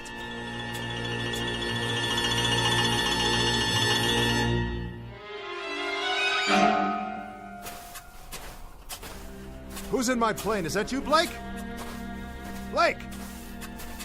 I see you. Right there in the pilot's seat. Don't tell me that's not you. Look at me, over here. I'm over here. Blake! Blake! Blake! Blake, it's Embry. It's me. It's the captain. I'm here. I'm here, Blake. Blake, what's the matter with you? Can't you hear me? Blake! Where are you? Where'd you go? What's the gag, Blake? Hey, come on, fellas. If this is a gag, knock it off. It's not funny anymore. Strictly not funny at all. Why are you guys hiding from me? Don't you get it? I'm only trying to do my job. That was when I knew, really knew, something was very wrong. It was more than the flak and veering off course and the crash and not knowing where I was. Oh, I was in the desert, all right. But where exactly, and where was my crew? Huh? If someone was playing mind games with me, the question is, who? And for what reason? Because wherever I was now, I wasn't just in the middle of a desert in North Africa. If I was the only one there after all, then the mind games had to be going on in my own head, and not anybody else's. The big question was, why? The first thing I had to do was pull myself together and find out if I really was alone. And if I was, what the devil had happened to the others. I had to find out, don't you see? Whether I survived or not, I had to know.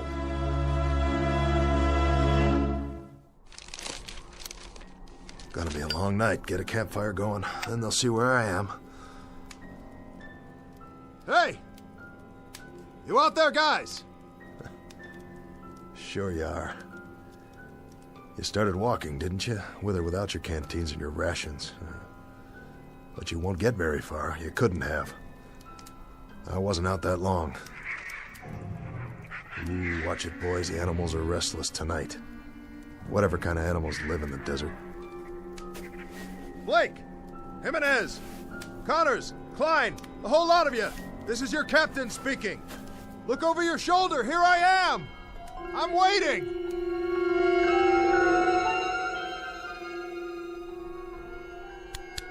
This is King 9. King 9 calling Firefly. Come in, Firefly.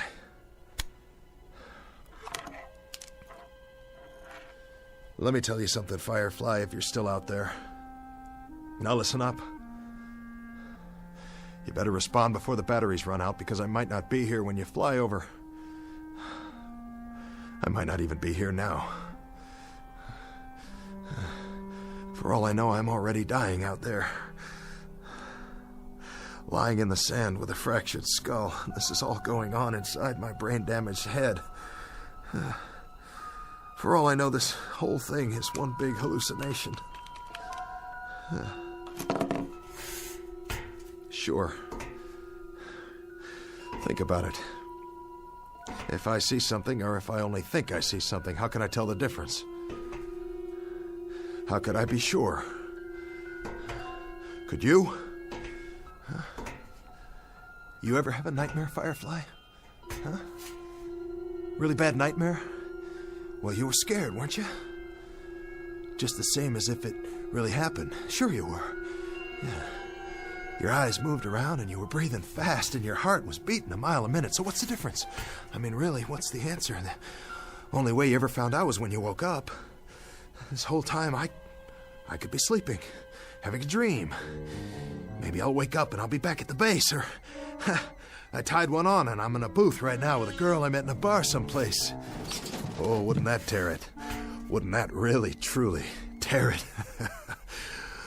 When the medics get a hold of me, they'll never let loose. They'll put me in a straitjacket and send me on tour like a freak. If they ever let me out of the loony bin, that is. But for now, I think I'll just take that chair Jimenez was sitting in and carry it outside and keep the fire burning. Because that's the only thing I can do till wake up.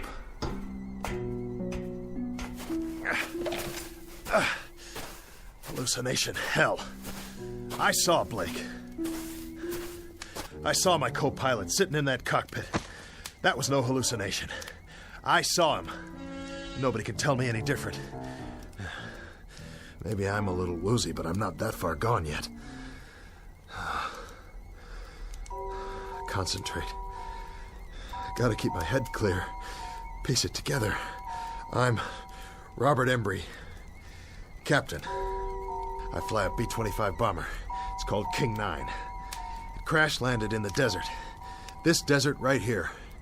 Because I ran out of fuel. Yes, I did. I did that.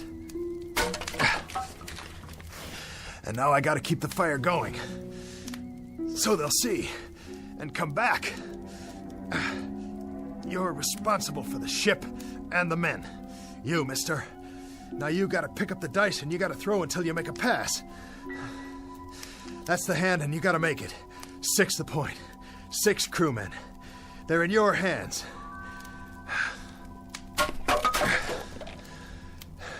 So what do you do first? You build the fire up. The chair will burn a long time soon as it catches. Here's some more newspaper from the base this morning. What's it say on the front page? Can't make it out.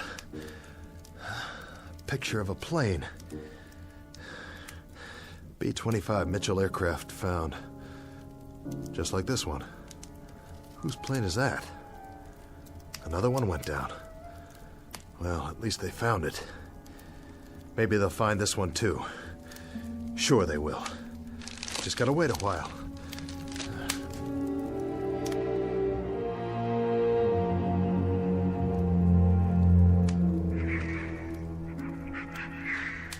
Embry, Robert, 24 years old.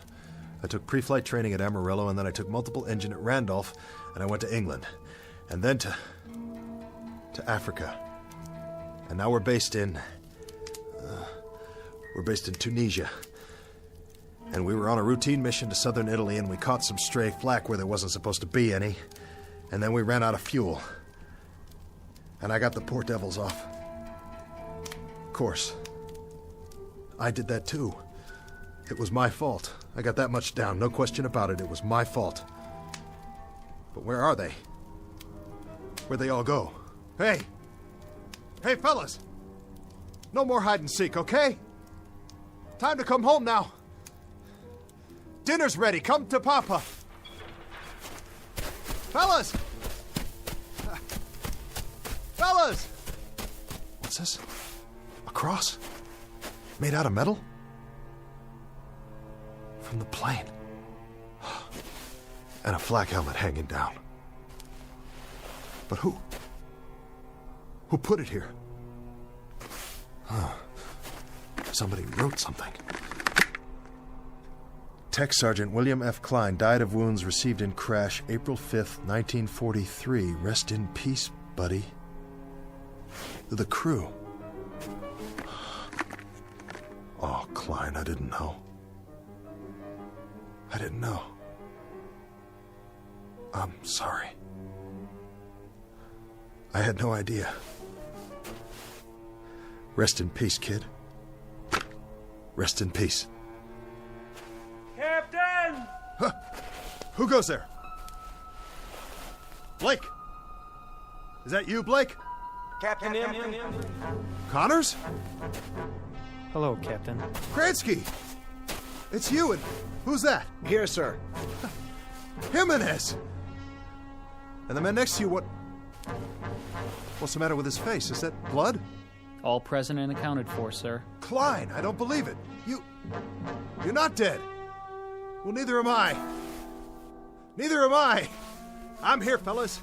We're all here. We can do it. Whatever it takes. Come on. Plane's over here. I'll show you. See? It's kind of banged up and the aft fuel tank's definitely shot, but the other engine looks okay. And some of the instrumentation's haywire. Of course, we'll have to get our wheels down. We'll have to raise the ship and get under there. Because we're not going to walk out of here, that's for sure. That's a definite. Can't walk out, so we're going to have to fly. But I'll get her up, boys. You can trust me. I'll get her back up. How does that... Hey! Hey, where'd you go? You hiding behind that sand dune again? What do you want to do that for, huh? Hey, guys. Where are you? Listen to me. We can do it. I can do it. You'll see. All we have to do is get this propeller out of the sand and free it up.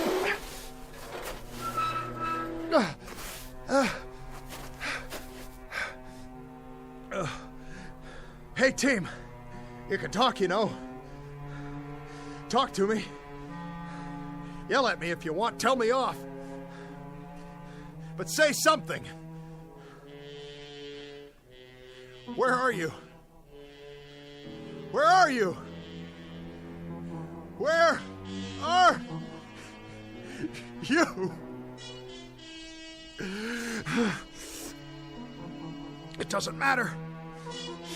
You were never here. You were never here. You're illusions. Mirages. That's all you are. You don't even exist. But there are no mirages at night. Only during the day, when the heat waves come off the sand. So either I'm dead, or out of my mind, or I'm off in limbo someplace. I'm unconscious, I'm sick, that's it. I'm cracked up in an army ward, or I'm down in the drink somewhere, drowning. Or I don't even exist any more than you do. There isn't a thing here, not a single thing that's real. Oh, God. Oh, God, you gotta tell me what's happening here. You gotta tell me. Please. You gotta give me a sign. What? What is that? Aircraft. I can see their lights. Yes! But they're moving too fast. I've never seen planes like that before. I've never even seen jets. I couldn't have, not yet. Jets. Jet aircraft. What do I know about jet aircraft? It's 1943. There's no such thing as jets yet, but I know about them. F-106s, F-105s, B-47s, B-52s, B-58s. I know all about them. I am Captain Robert Embry, United States Army Air Force. I'm the pilot of this bomber right here. We went to Italy this morning because it's World War II, and it's not over yet, and I'm right in the middle of it. Hey, crew! We've got to get out of here! We got to get out of here! We got to get out of here! Because if we stay here, I'll have to dig more graves and bury you all with my bare hands. Don't you worry, I'll take care of it because it's my responsibility. Yes. Yes. And I'll dig one more while I'm at it. One for your captain. One for me, too.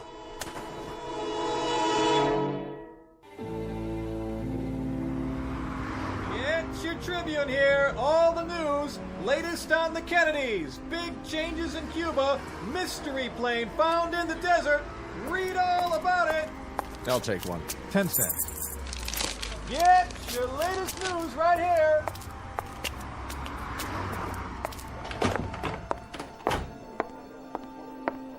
Paging Dr. Benway. Dr. Benway, please go to ICU. VA Hospital, please hold. Where's Dr. Martin's office? 3rd floor to your right. Thank you. Veterans Administration, how may I direct your call?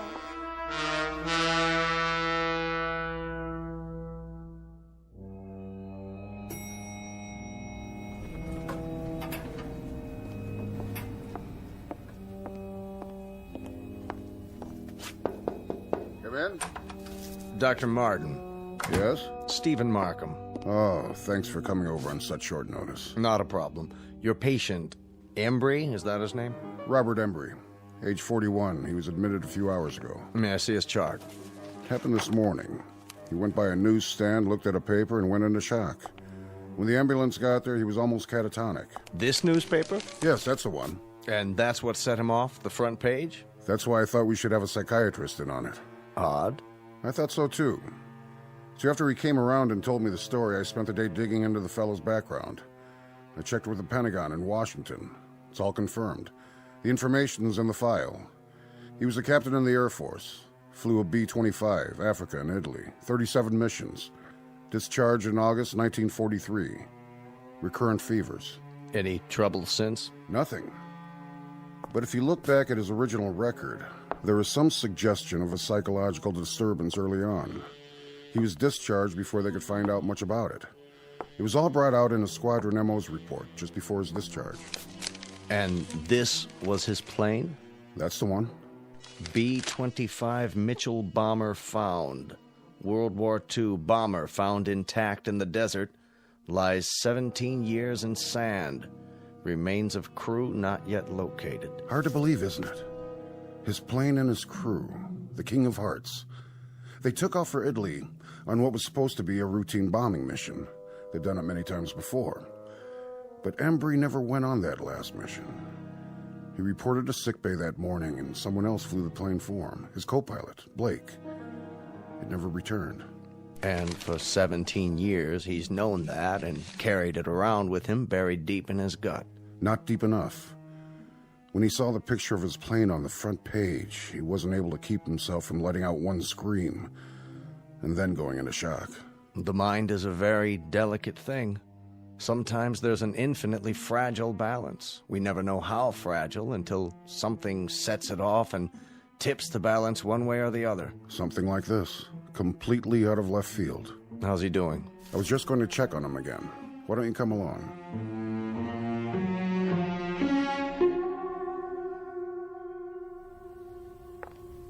Oh, Doctor, I'm glad you're here. Did he get any rest? For an hour or so. He still seems agitated and disoriented. Thank you, nurse. Dr. Markham here would like a word with him. Of course. How are you feeling, Mr. Embry? Sorry, I don't know what's wrong with me. That's what we're here for. To get you back on your feet. That's our job. Crazy dream. Crazy. Was it? I went back. Where? The desert. Take it easy, Mr. Embry. You don't have to go over it again. Go ahead. You went back, and then what? Back to the ship. I tried to find the guys. I looked for them, looked all over, I swear. But they were gone. I thought I saw Blake and then the others, but it wasn't real. A mirage. Yeah, a mirage. An illusion, that's all. He wasn't there. None of them were. It was an illusion, Mr. Embry. You know that now, don't you? I guess so. I guess so. It seemed so real. It's over now. All that's behind you. Is it? I should have been on that plane. I should have gone on that mission. I chickened out. You didn't chicken out. And you had no way of knowing that the plane would never come back. You'll realize that as time goes on, and you'll feel better for it, Mr. Embry. It's out in the open now. You don't have to keep it buried inside you. That's what's been hurting all these years. How did you know? You've been carrying around one gigantic guilt complex for something that wasn't your fault. Buried. Yeah. Buried. I found Klein's grave. Did I tell you that? He was killed in the crash. Take it easy. But then I saw him. And I saw the others, too. I thought I did. I thought I did for a moment. The whole crew. I would have buried them, you know. The last thing I dreamed, I was digging graves for them in the sand so they could be buried just like he was. You need to get some sleep now. I'll ask the nurse to give you a sedative. As soon as you're ready, you can get back to your life, but there's no hurry about that.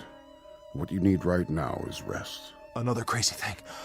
Another part of the dream, whatever it was. I was standing in the desert, and I asked for a sign. And I looked up, and there were these planes overhead in the night sky. They were moving fast, and they made streaks, and I could tell by the sound. They were jets. Isn't that wild? It was 1943 in the African desert, and up above me were jet planes. F-105s and 106s. Just as if I'd gone back there today. Did I? Did I go back? To the plane? Is that possible? Well, of course it is. In your mind. That's how you went back, Mr. Embry. In your mind. The greatest time machine of all. Go to sleep, Captain Embry. You're entitled. You're going to be all right. Thank you, Doctor.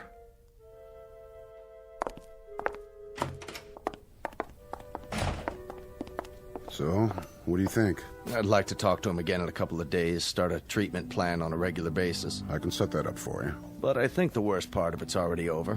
The guilt's out in the open, and he knows what it is. And the dream? The delusion? Right now, it's still so fresh, it feels very real to him. In a few days, in a week or two, it'll lose its reality. You sure? Nothing's guaranteed, and that's why I want the follow-up. But in a case like this...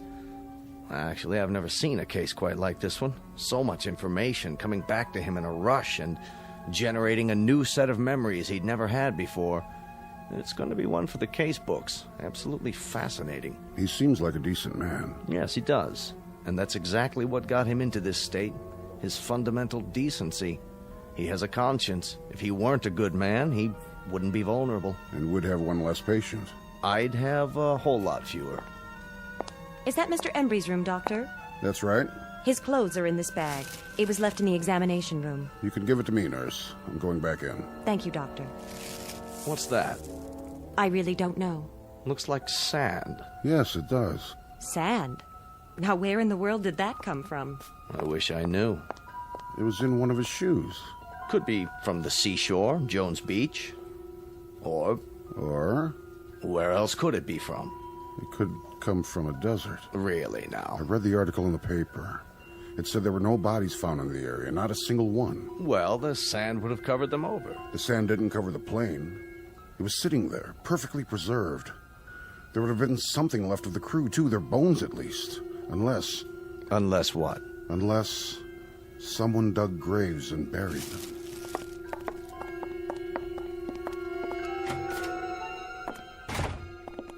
Mr. Embry. Looks like he finally dozed off. Good. Good for him. I'll just leave his things. Shirt, trousers, jacket, and shoes. Complete with several ounces of white sand. Where do you suppose it's from? Maybe a fishing trip he took recently? Very recently. Or from a plane. From a B-25 called the King of Hearts. Wherever it's from. Rest easy, Mr. Embry. You've had a long journey back. Very long. Now you can rest. Meanwhile, I'll leave your shoes by the bed. You'll need them when you're back on your feet, which will be soon. Very soon indeed. Captain Embry. Godspeed.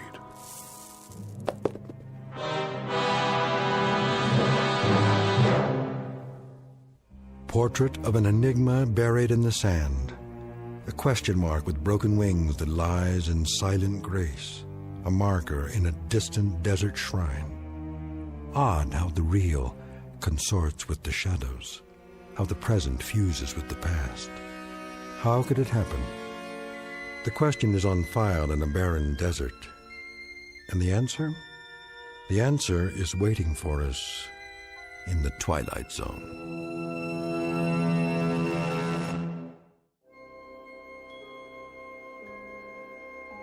Hi, this is Carl Amari, producer of the Twilight Zone Radio Dramas. I'd like to take a moment to tell you about our official website at twilightzoneradio.com, where you'll get the latest news and information on these Twilight Zone radio dramas. Plus, at twilightzoneradio.com, you can digitally download 3 free episodes or any of our episodes for only $1.95 each. In this age of ever-changing technology, we've decided to make these episodes instantly available to you by making the Twilight Zone radio dramas a digital download-only series. This means that this series will no longer be offered on CD. The CD collections at our website are now being offered while supplies last at buy one, get one free. So be sure to get your favorites before they're sold out. Be sure to visit us often, and I'll see you in the zone.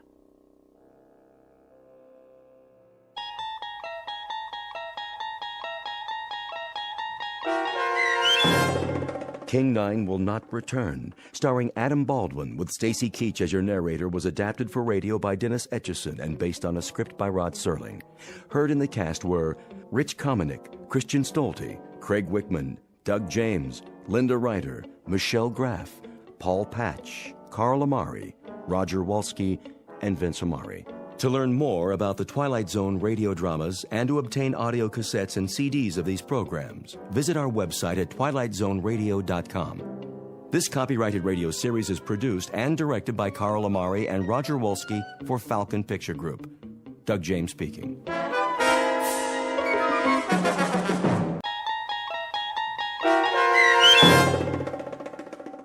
Elegy, starring Blair Underwood with Stacy Keach as your narrator, was adapted for radio by Dennis Etchison and written for The Twilight Zone by Charles Beaumont. Heard in the cast were Jeff Lupetin, Christian Stolte, and Joby Cerny. To learn more about the Twilight Zone radio dramas and to obtain audio cassettes and CDs of these programs, visit our website at twilightzoneradio.com. The producers of The Twilight Zone wish to thank CBS Enterprises, Carol Serling, Dennis Etchison, Dick Brescia Associates, Claire Simon Casting, Terry Jennings, XM Satellite Radio, Sirius Satellite Radio, our sponsors, and our radio affiliates for helping make this series possible. This copyrighted radio series is produced and directed by Carl Amari for Falcon Picture Group. Doug James speaking.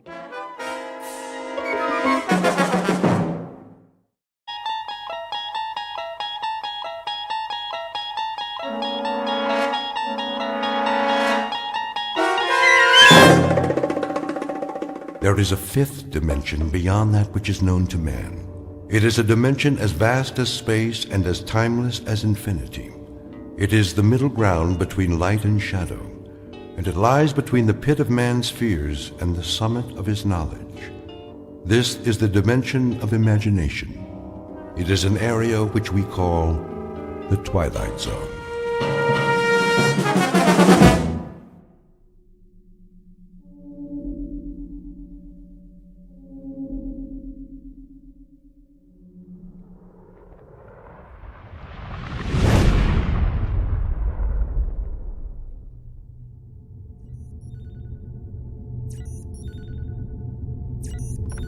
Kirby. Yes, Captain. Give me the readings. Course stable, 7.9 off vertical axis. That's why I can't stand up straight. Speed 2650, steady she goes. How close are we to that asteroid? In range, gravity detector starting to read. Say 100,000, give or take. Piece of cake. We still have to maneuver for a landing. Fuel supply. Well, Captain, let me put it this way. If I was back home in my car, I'd pray for a steep hill so I could put her in neutral and coast all the way down. That bad, huh? I think the expression is running on fumes. What's the terrain? Spectrographics coming in. And? Not too hot, not too cold. Volcanic activity, 1 million or so years ago. We are hitting atmosphere. At least it's got an atmosphere. How much oxygen? I'm trying to get a reading. Deceleration chairs. Just a minute. Now! Better do it, Pete. All right, Myers, I'm going. Firing retro rockets. The fuel tank's empty, Captain. Anybody got a parachute? Hang on. Angle looks good. Thank heaven for small favors. The surface is coming up fast. I'll try to level her out. Nose up. Up!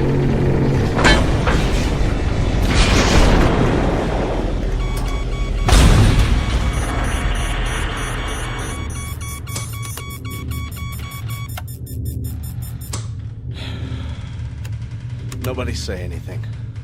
I want to remember this magic moment. Oh. Ooh. Everything seems to be in one piece, except for the communications module. And it sounds like we damaged the tail assembly. Instruments are still working. How's the atmosphere? Take a reading. 20.95 parts oxygen.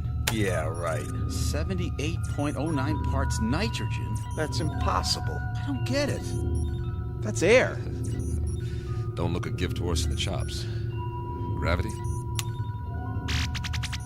1 unit to 0.99. Are you sure? See for yourself, Captain. I don't believe it. You got something better to believe, Myers? But that's incredible. Conditions identical to Earth, and yet we're 655 million miles away from Earth. Let's get the airlock open. Hold up, Pete. What for? I'm sick of breathing recirculated air, eating freeze-dried tofu, and we're almost out of that. The instruments could be wrong. What's the difference? We aren't going anywhere for a while. We can't even radio for help till we fix the module. The man has a point. I suppose you're right. At least put on your helmets. Forget it. If this is all she wrote, then I'm ready for it, one way or another. I'm afraid I'm with Pete on this, Captain. Either we die now or we die later, starving to death like dogs. All right, open it. Now, this isn't an order, but I'd recommend everyone take a very deep breath.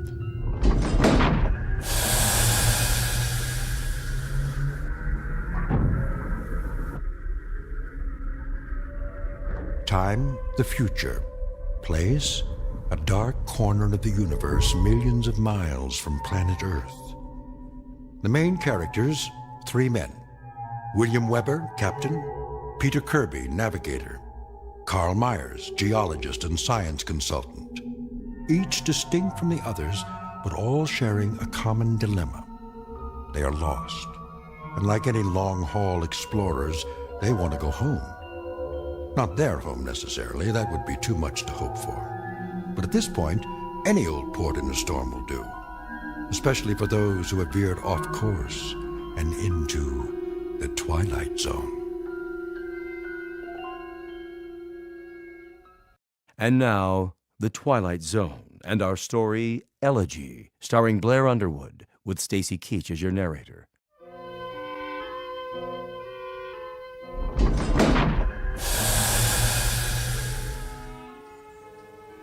Captain's notes. We made a rough landing, but no injuries. According to our instruments, the atmosphere is breathable, so we've opened the airlock. It's hard to believe, but the temperature is that of a spring day on Earth. And it smells clean. Well, I'll be. Get the ladder into position. Watch your step.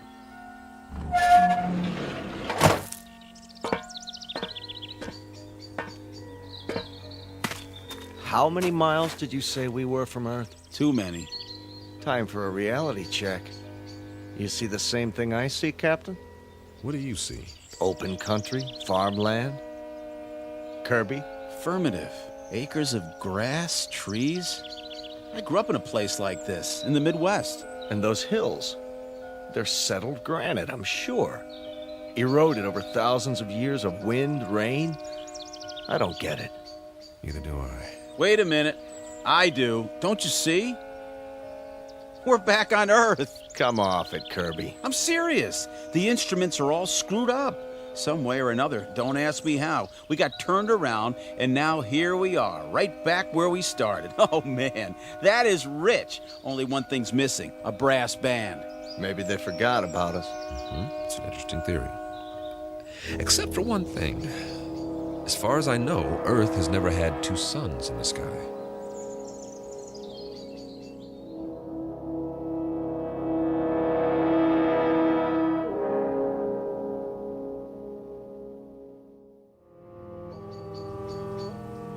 You're right. But the temperature's perfect. That means they're smaller than our sun. Added together, they put out just enough energy to duplicate conditions on our own planet, including evolution. And the people learned to build farmhouses exactly like ours. What? If that's not a barn over there painted red, then it's a pretty good imitation of one. What in the name of... Better check it out. Be careful, men. We don't know what we're dealing with yet.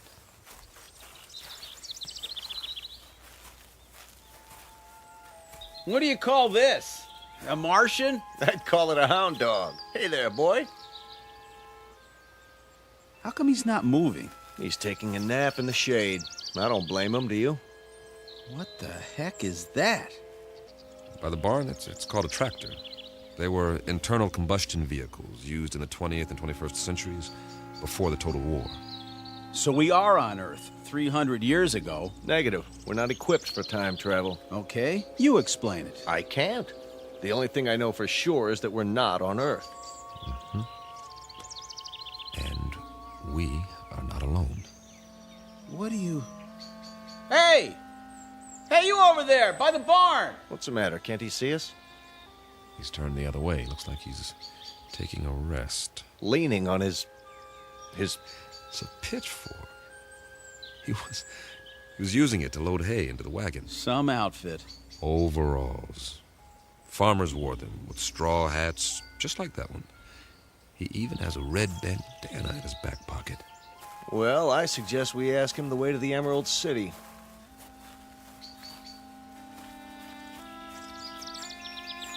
Excuse me, sir. My name is Captain Weber. My men and I... Sir? Sir, I hate to bother you, but that's our ship over there. We've crash-landed. If you can tell us, sir... Sir, can you hear me? What's the matter with him? Seems to be in some sort of trance. Are his eyes open? Yes, but... Move your hand in front of his face. Nothing. As if he's... Don't touch him. It's all right. His skin's warm, but there's no respiration. He seems to be frozen in place. Well, let's move on. Let's say that again. This is giving me the creeps. We'll recon the surrounding area. There may be others.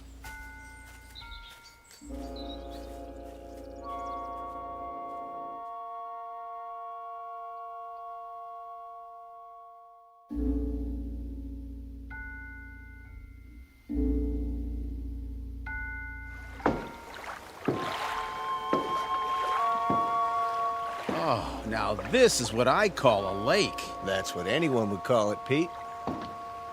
Easy, easy. Be sure the bridge will hold.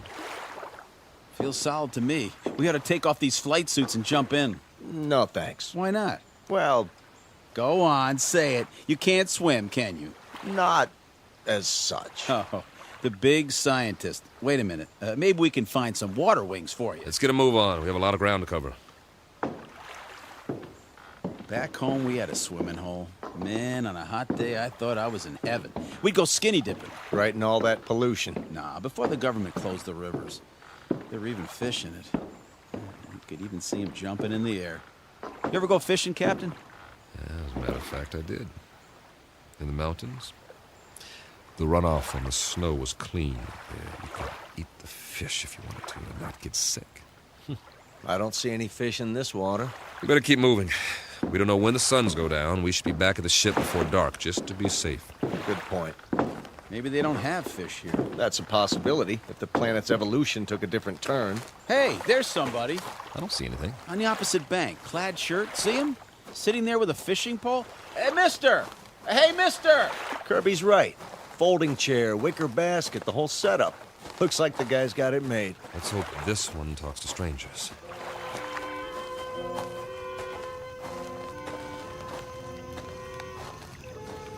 Hi there, fella. How's it going? Fish biting today? Mum's the word, huh? Let me try. Sorry to bother you, sir, but you might say we're lost. If you could give us directions to the nearest town. Don't waste your breath. This one's a stiff, too. Maybe he's asleep. If he is, he's done well for himself. This basket is called a creel, and it's full of fish. Quite a haul. Fresh? Smells like it. Hold on. Is that a bottle of beer next to him? It is indeed. Only, it's empty. Well, where's he got the cold one stashed? Fella, can you hear us? Do you even know we're here? Can't see his face. Lift up the brim of his hat. Okay, here goes. Sorry, nothing personal. I just like to look a man in the eye when I talk to him, even if he doesn't talk back. What did you do? Nothing, just barely touched him and he fell over. Well, at least we know he's not a statue. No pulse, like the farmer. But his skin feels real.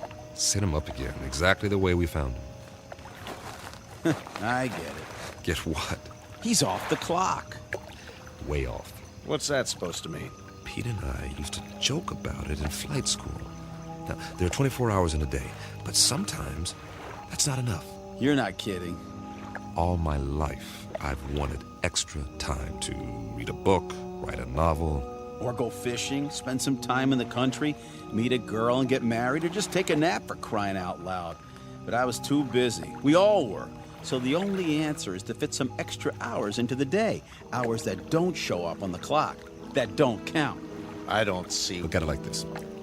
What if you could stop time? For a few minutes or a few hours? At least as far as everybody else is concerned. Think of what you could do. They stand there, frozen, while you run off and do whatever it is you need to do. Then, when you're finished, you run back and time starts again. They move and walk and talk and go on with what they were saying, and they never so much as know you were gone. Is that a plan or what? I wish we could have done something like that on the ship. If I'd had time for pure, uninterrupted thought, I might have, I don't know, perfected Sheldrake's theory of causative formation while the ship ran itself. That's right, and get home to find you've won your own Nobel, right? Now, we make planetfall, and we run into these people, if that's what they are, and it's as if we've finally done exactly that, taken ourselves off the clock, at least temporarily. Permanently would be fine by me. Nice theory, Captain. I'm afraid there are reasons, though, why it wouldn't work. I am sure there are. It's just a thought. If I were a science fiction writer, I could have some fun with it. But we've got more important things to do, like finding out what options we have, now that we're here. Say, I'm hearing things. I hear it, too. Seems to be coming from the top of the ridge beyond that grove of trees. That must be where the town is. We were close after all. Sounds like you got your brass band, Pete. I like it. Maybe they got a ticker tape parade, too. One way to find out.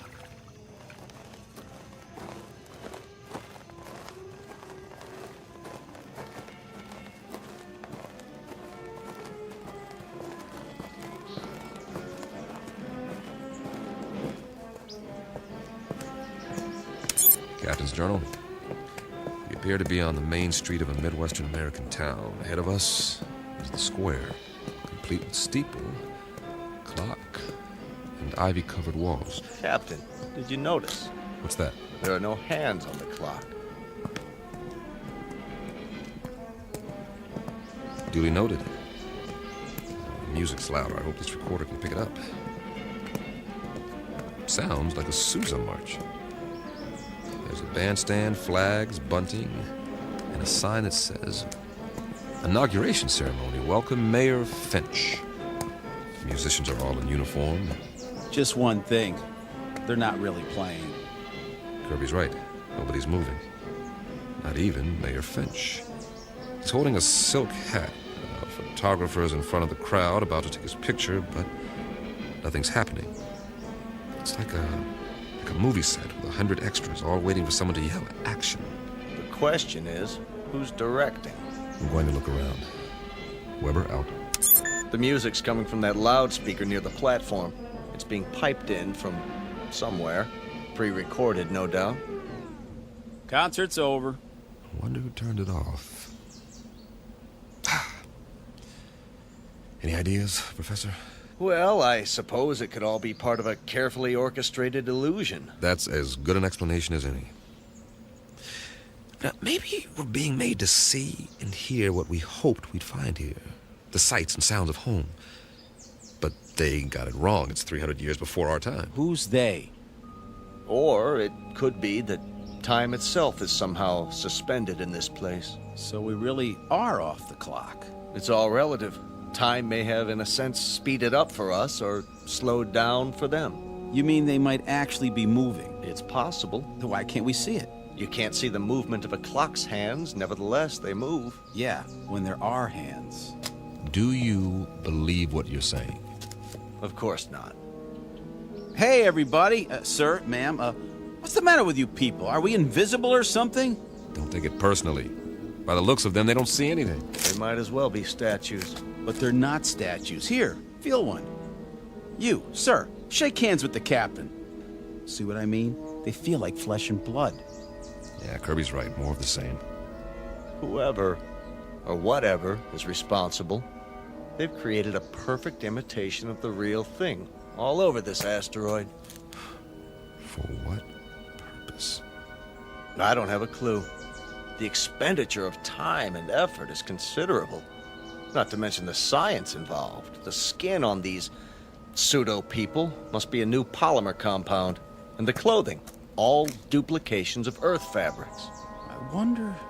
never mind. Say it. Well, we must not be the first to land here. But this asteroid's not on the charts. Then who were they modeled after? Maybe somebody real is still here. Where? Could be anywhere. The streets, the buildings. I say we separate. We'll meet back here in an hour. Well, it's better than huddling together like frightened children. All right. Pete, you go that way, Carl. See where the street leads and take some readings while you're at it. All right. I'll cover the buildings along this side, starting with the hotel. Remember, 1 hour. Are your watches set? Yeah. Yes. Don't ask me what to set it to, though. Earth time or something else entirely.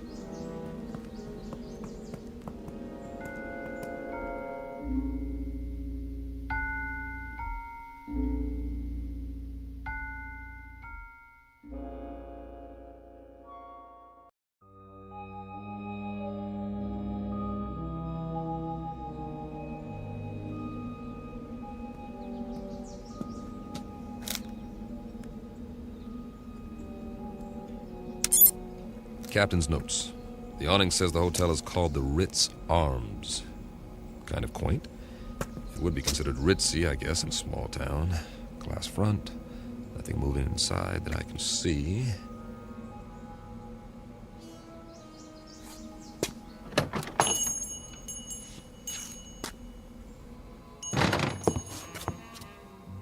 I should have brought the Visicam to record this. There's a clerk behind the desk, not moving, of course. And this is classic. There's an alcove off to one side. I can see 4 men seated around a table. A green lampshade, money. I think they're playing poker. Or they were before they stopped moving.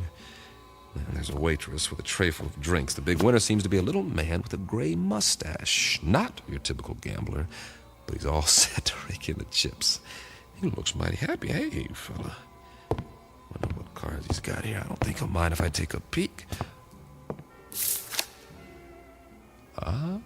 4 big, beautiful aces. Nice work. Oh, hold on. If I'm not mistaken, that's a waltz coming from upstairs.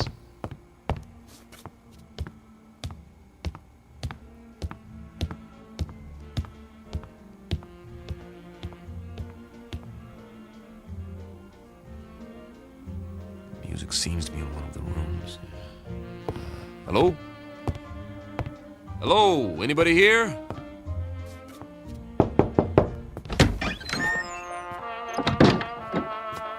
Oh, sorry. Excuse me.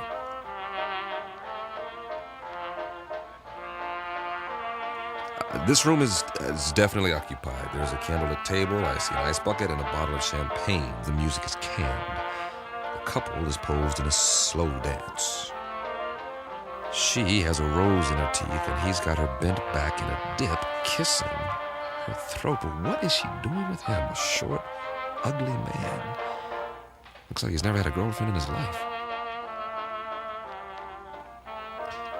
But she's a real beauty. I don't know what's going on here, but I'm beginning to see a pattern. The theme seems to be dreams really can come true. But whose dreams? Who's fulfilling them? For what purpose?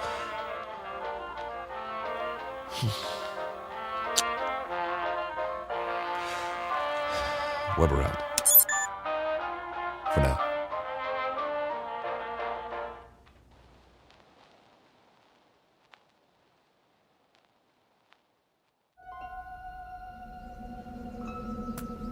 Find anything?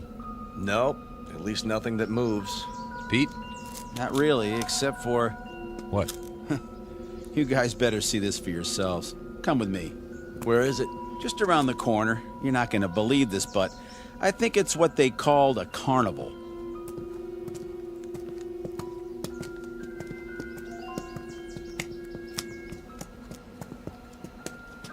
That's what it is, all right. The Midway.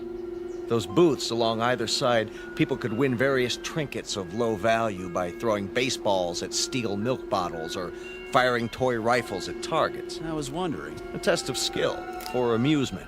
Also the urge to gamble for those with a predilection for obsessive-compulsive behavior. What's in the tent? Oh, just some men in swimming trunks. Win $500. Go 2 rounds with Tiger Loomis. Oh. It's not a real tiger. No kidding, genius. Let's have a look inside.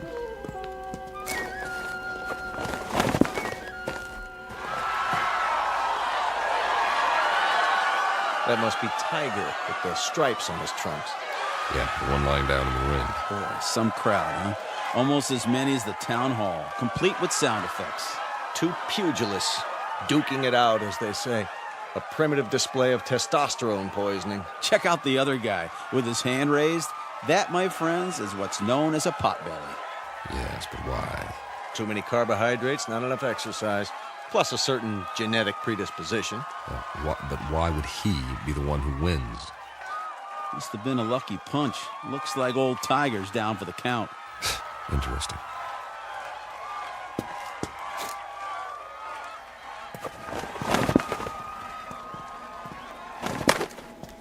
I think it's creepy. All these imitation people posed every which way.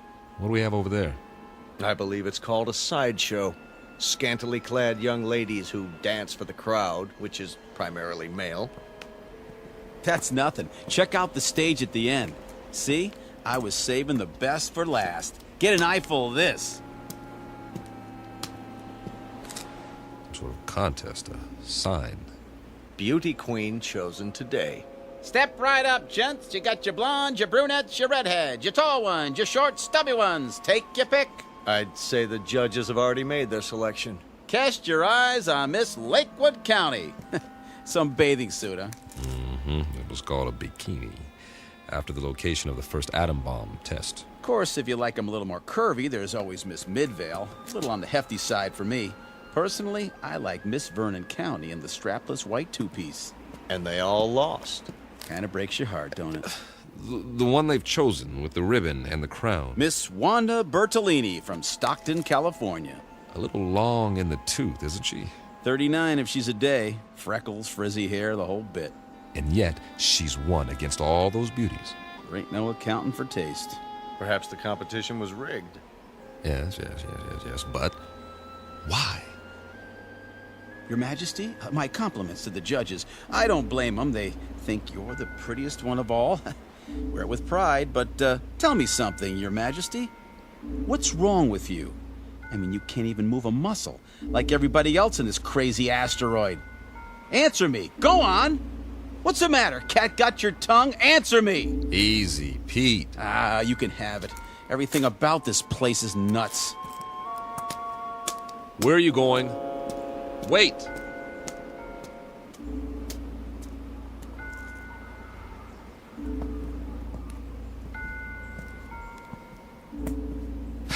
Now, Pete, don't let it get to you. None of us knows what's going on. But until we figure it out... I'm sorry, all right? But you know how long we've been on that ship? Now we sit down, and what do we find? We all feel the same way. Sure we do. But it's like somebody's trying to trick us into something or drive us batty. Something that doesn't even think like us. But it's got our number. Oh, yeah. Let me tell you. You've got to pull yourself together. I'm pulling, all right? But if we just had some idea, some clue about what the deal is here in this crummy place. How are you fixed for ideas, Carl? I don't really have a theory yet. Of course, it's highly improbable, but... So is the fact that we're here. Come on.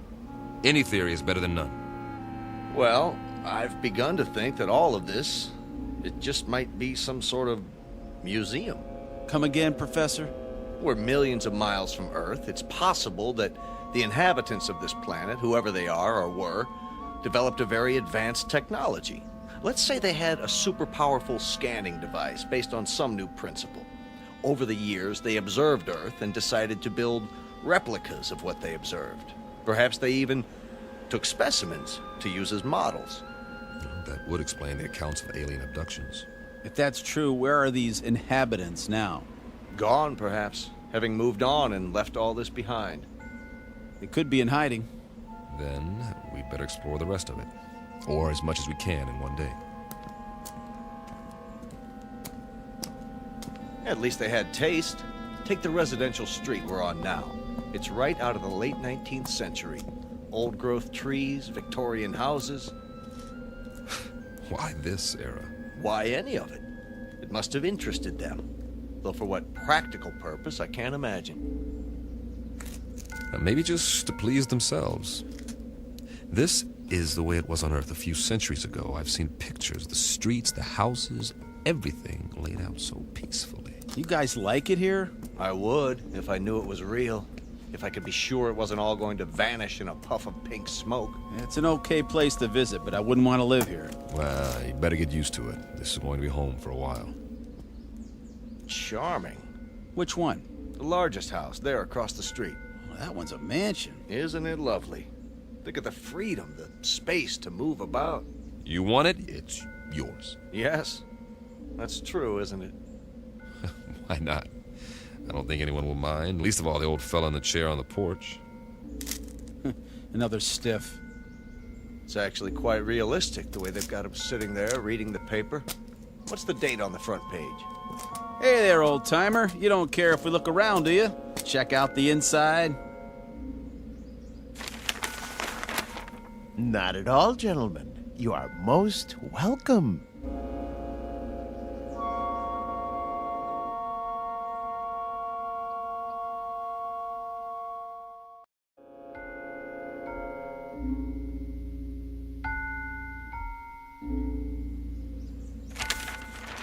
Jeez Louise! He talks! Forgive us, sir. You all look as though you've seen a ghost. We assumed that you were like the others. Oh, no. I'm Captain Weber. The name is Wickwire. Jeremy Wickwire. Ah, our pleasure. Peter Kirby, my navigator. Hi. Carl Myers. How do you do? Can't believe you're real. Isn't everybody? We used to think so. Not around here. Oh, the others are nothing to be afraid of. Really, they're not. We have so many questions. I don't know where to start. We can talk inside. Some tea, perhaps. Please, gentlemen, won't you come in?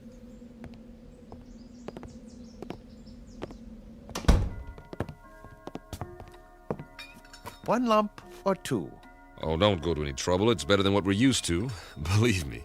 I don't know about you, Captain, but I must have my tea this time of day. I wouldn't feel complete without it. Oh, it tastes great. Nice and hot. Beats the heck out of that tang. I'll say. A remarkable collection of artifacts you have here. Artifacts? The oriental rugs, the tapestries, all this furniture. I've never seen anything to compare. It provides a certain level of comfort. Must have cost you a fortune. Oh, not me personally. We had it built for a Mr. Let me see, Jenkinson, I believe it was. You mean the pieces aren't antiques? Oh, heavens no. They were made to the client's specifications. At the last moment, however, he changed his mind, decided he really wanted to be a knight in shining armor. So now he's over in the medieval section, slaying a dragon. Then there's more that we haven't seen. Dear me, yes, we have many sections. Rome, Egypt, the Wild West. But the one we're in right now is very popular. It represents a period when creature comforts were most abundant, before peace in the world became impossible. By the world, you mean? Earth. Mr. Wickwire. I don't know where to begin. You see, we are from Earth. Yes, of course. We were on a routine geological flight in search of ore to be mined. We ran into a meteor storm and, it knocked out some of our equipment and put us off course. That was 6 months ago. Really? That long? Feels a lot longer, believe me. Please, go on. We saw this asteroid and landed as well as we could. But there's no more fuel. We're going to have to stay here until we can repair the communications module and signal for help. They'll think our ship was destroyed without an SOS beacon. I see. Then you're not from the Glades. The what? I've been expecting them. I'm due for a delivery. From Earth? May I ask a question about the Earth? Did they, by any chance, have that atomic war? Not as such. A cluster of smaller wars almost simultaneously. Most of the Earth's surface was destroyed. We're still picking up the pieces. Oh, dear me. That is bad news. More tea, gentlemen. Mr. Wickwire, explain some things to us before we go out of our minds. Certainly, but you do look hungry. You can say that again. Let me fix us a light lunch first, Then we'll talk. No, Mr. Wickwire. Explain some things to us before we go out of our minds. If you like. Where are we? Why, you're in a memorial park. A memorial? More commonly known as a cemetery. Didn't you know? Please, make yourselves at home. I'll be back in no time. Did he say cemetery? Well, at least we know more than we did. You act like nothing's happened. Nothing has happened yet. Just give it time. What would you suggest we do? I'd suggest that you... Settle down, fellas. Getting upset isn't going to help. Help who?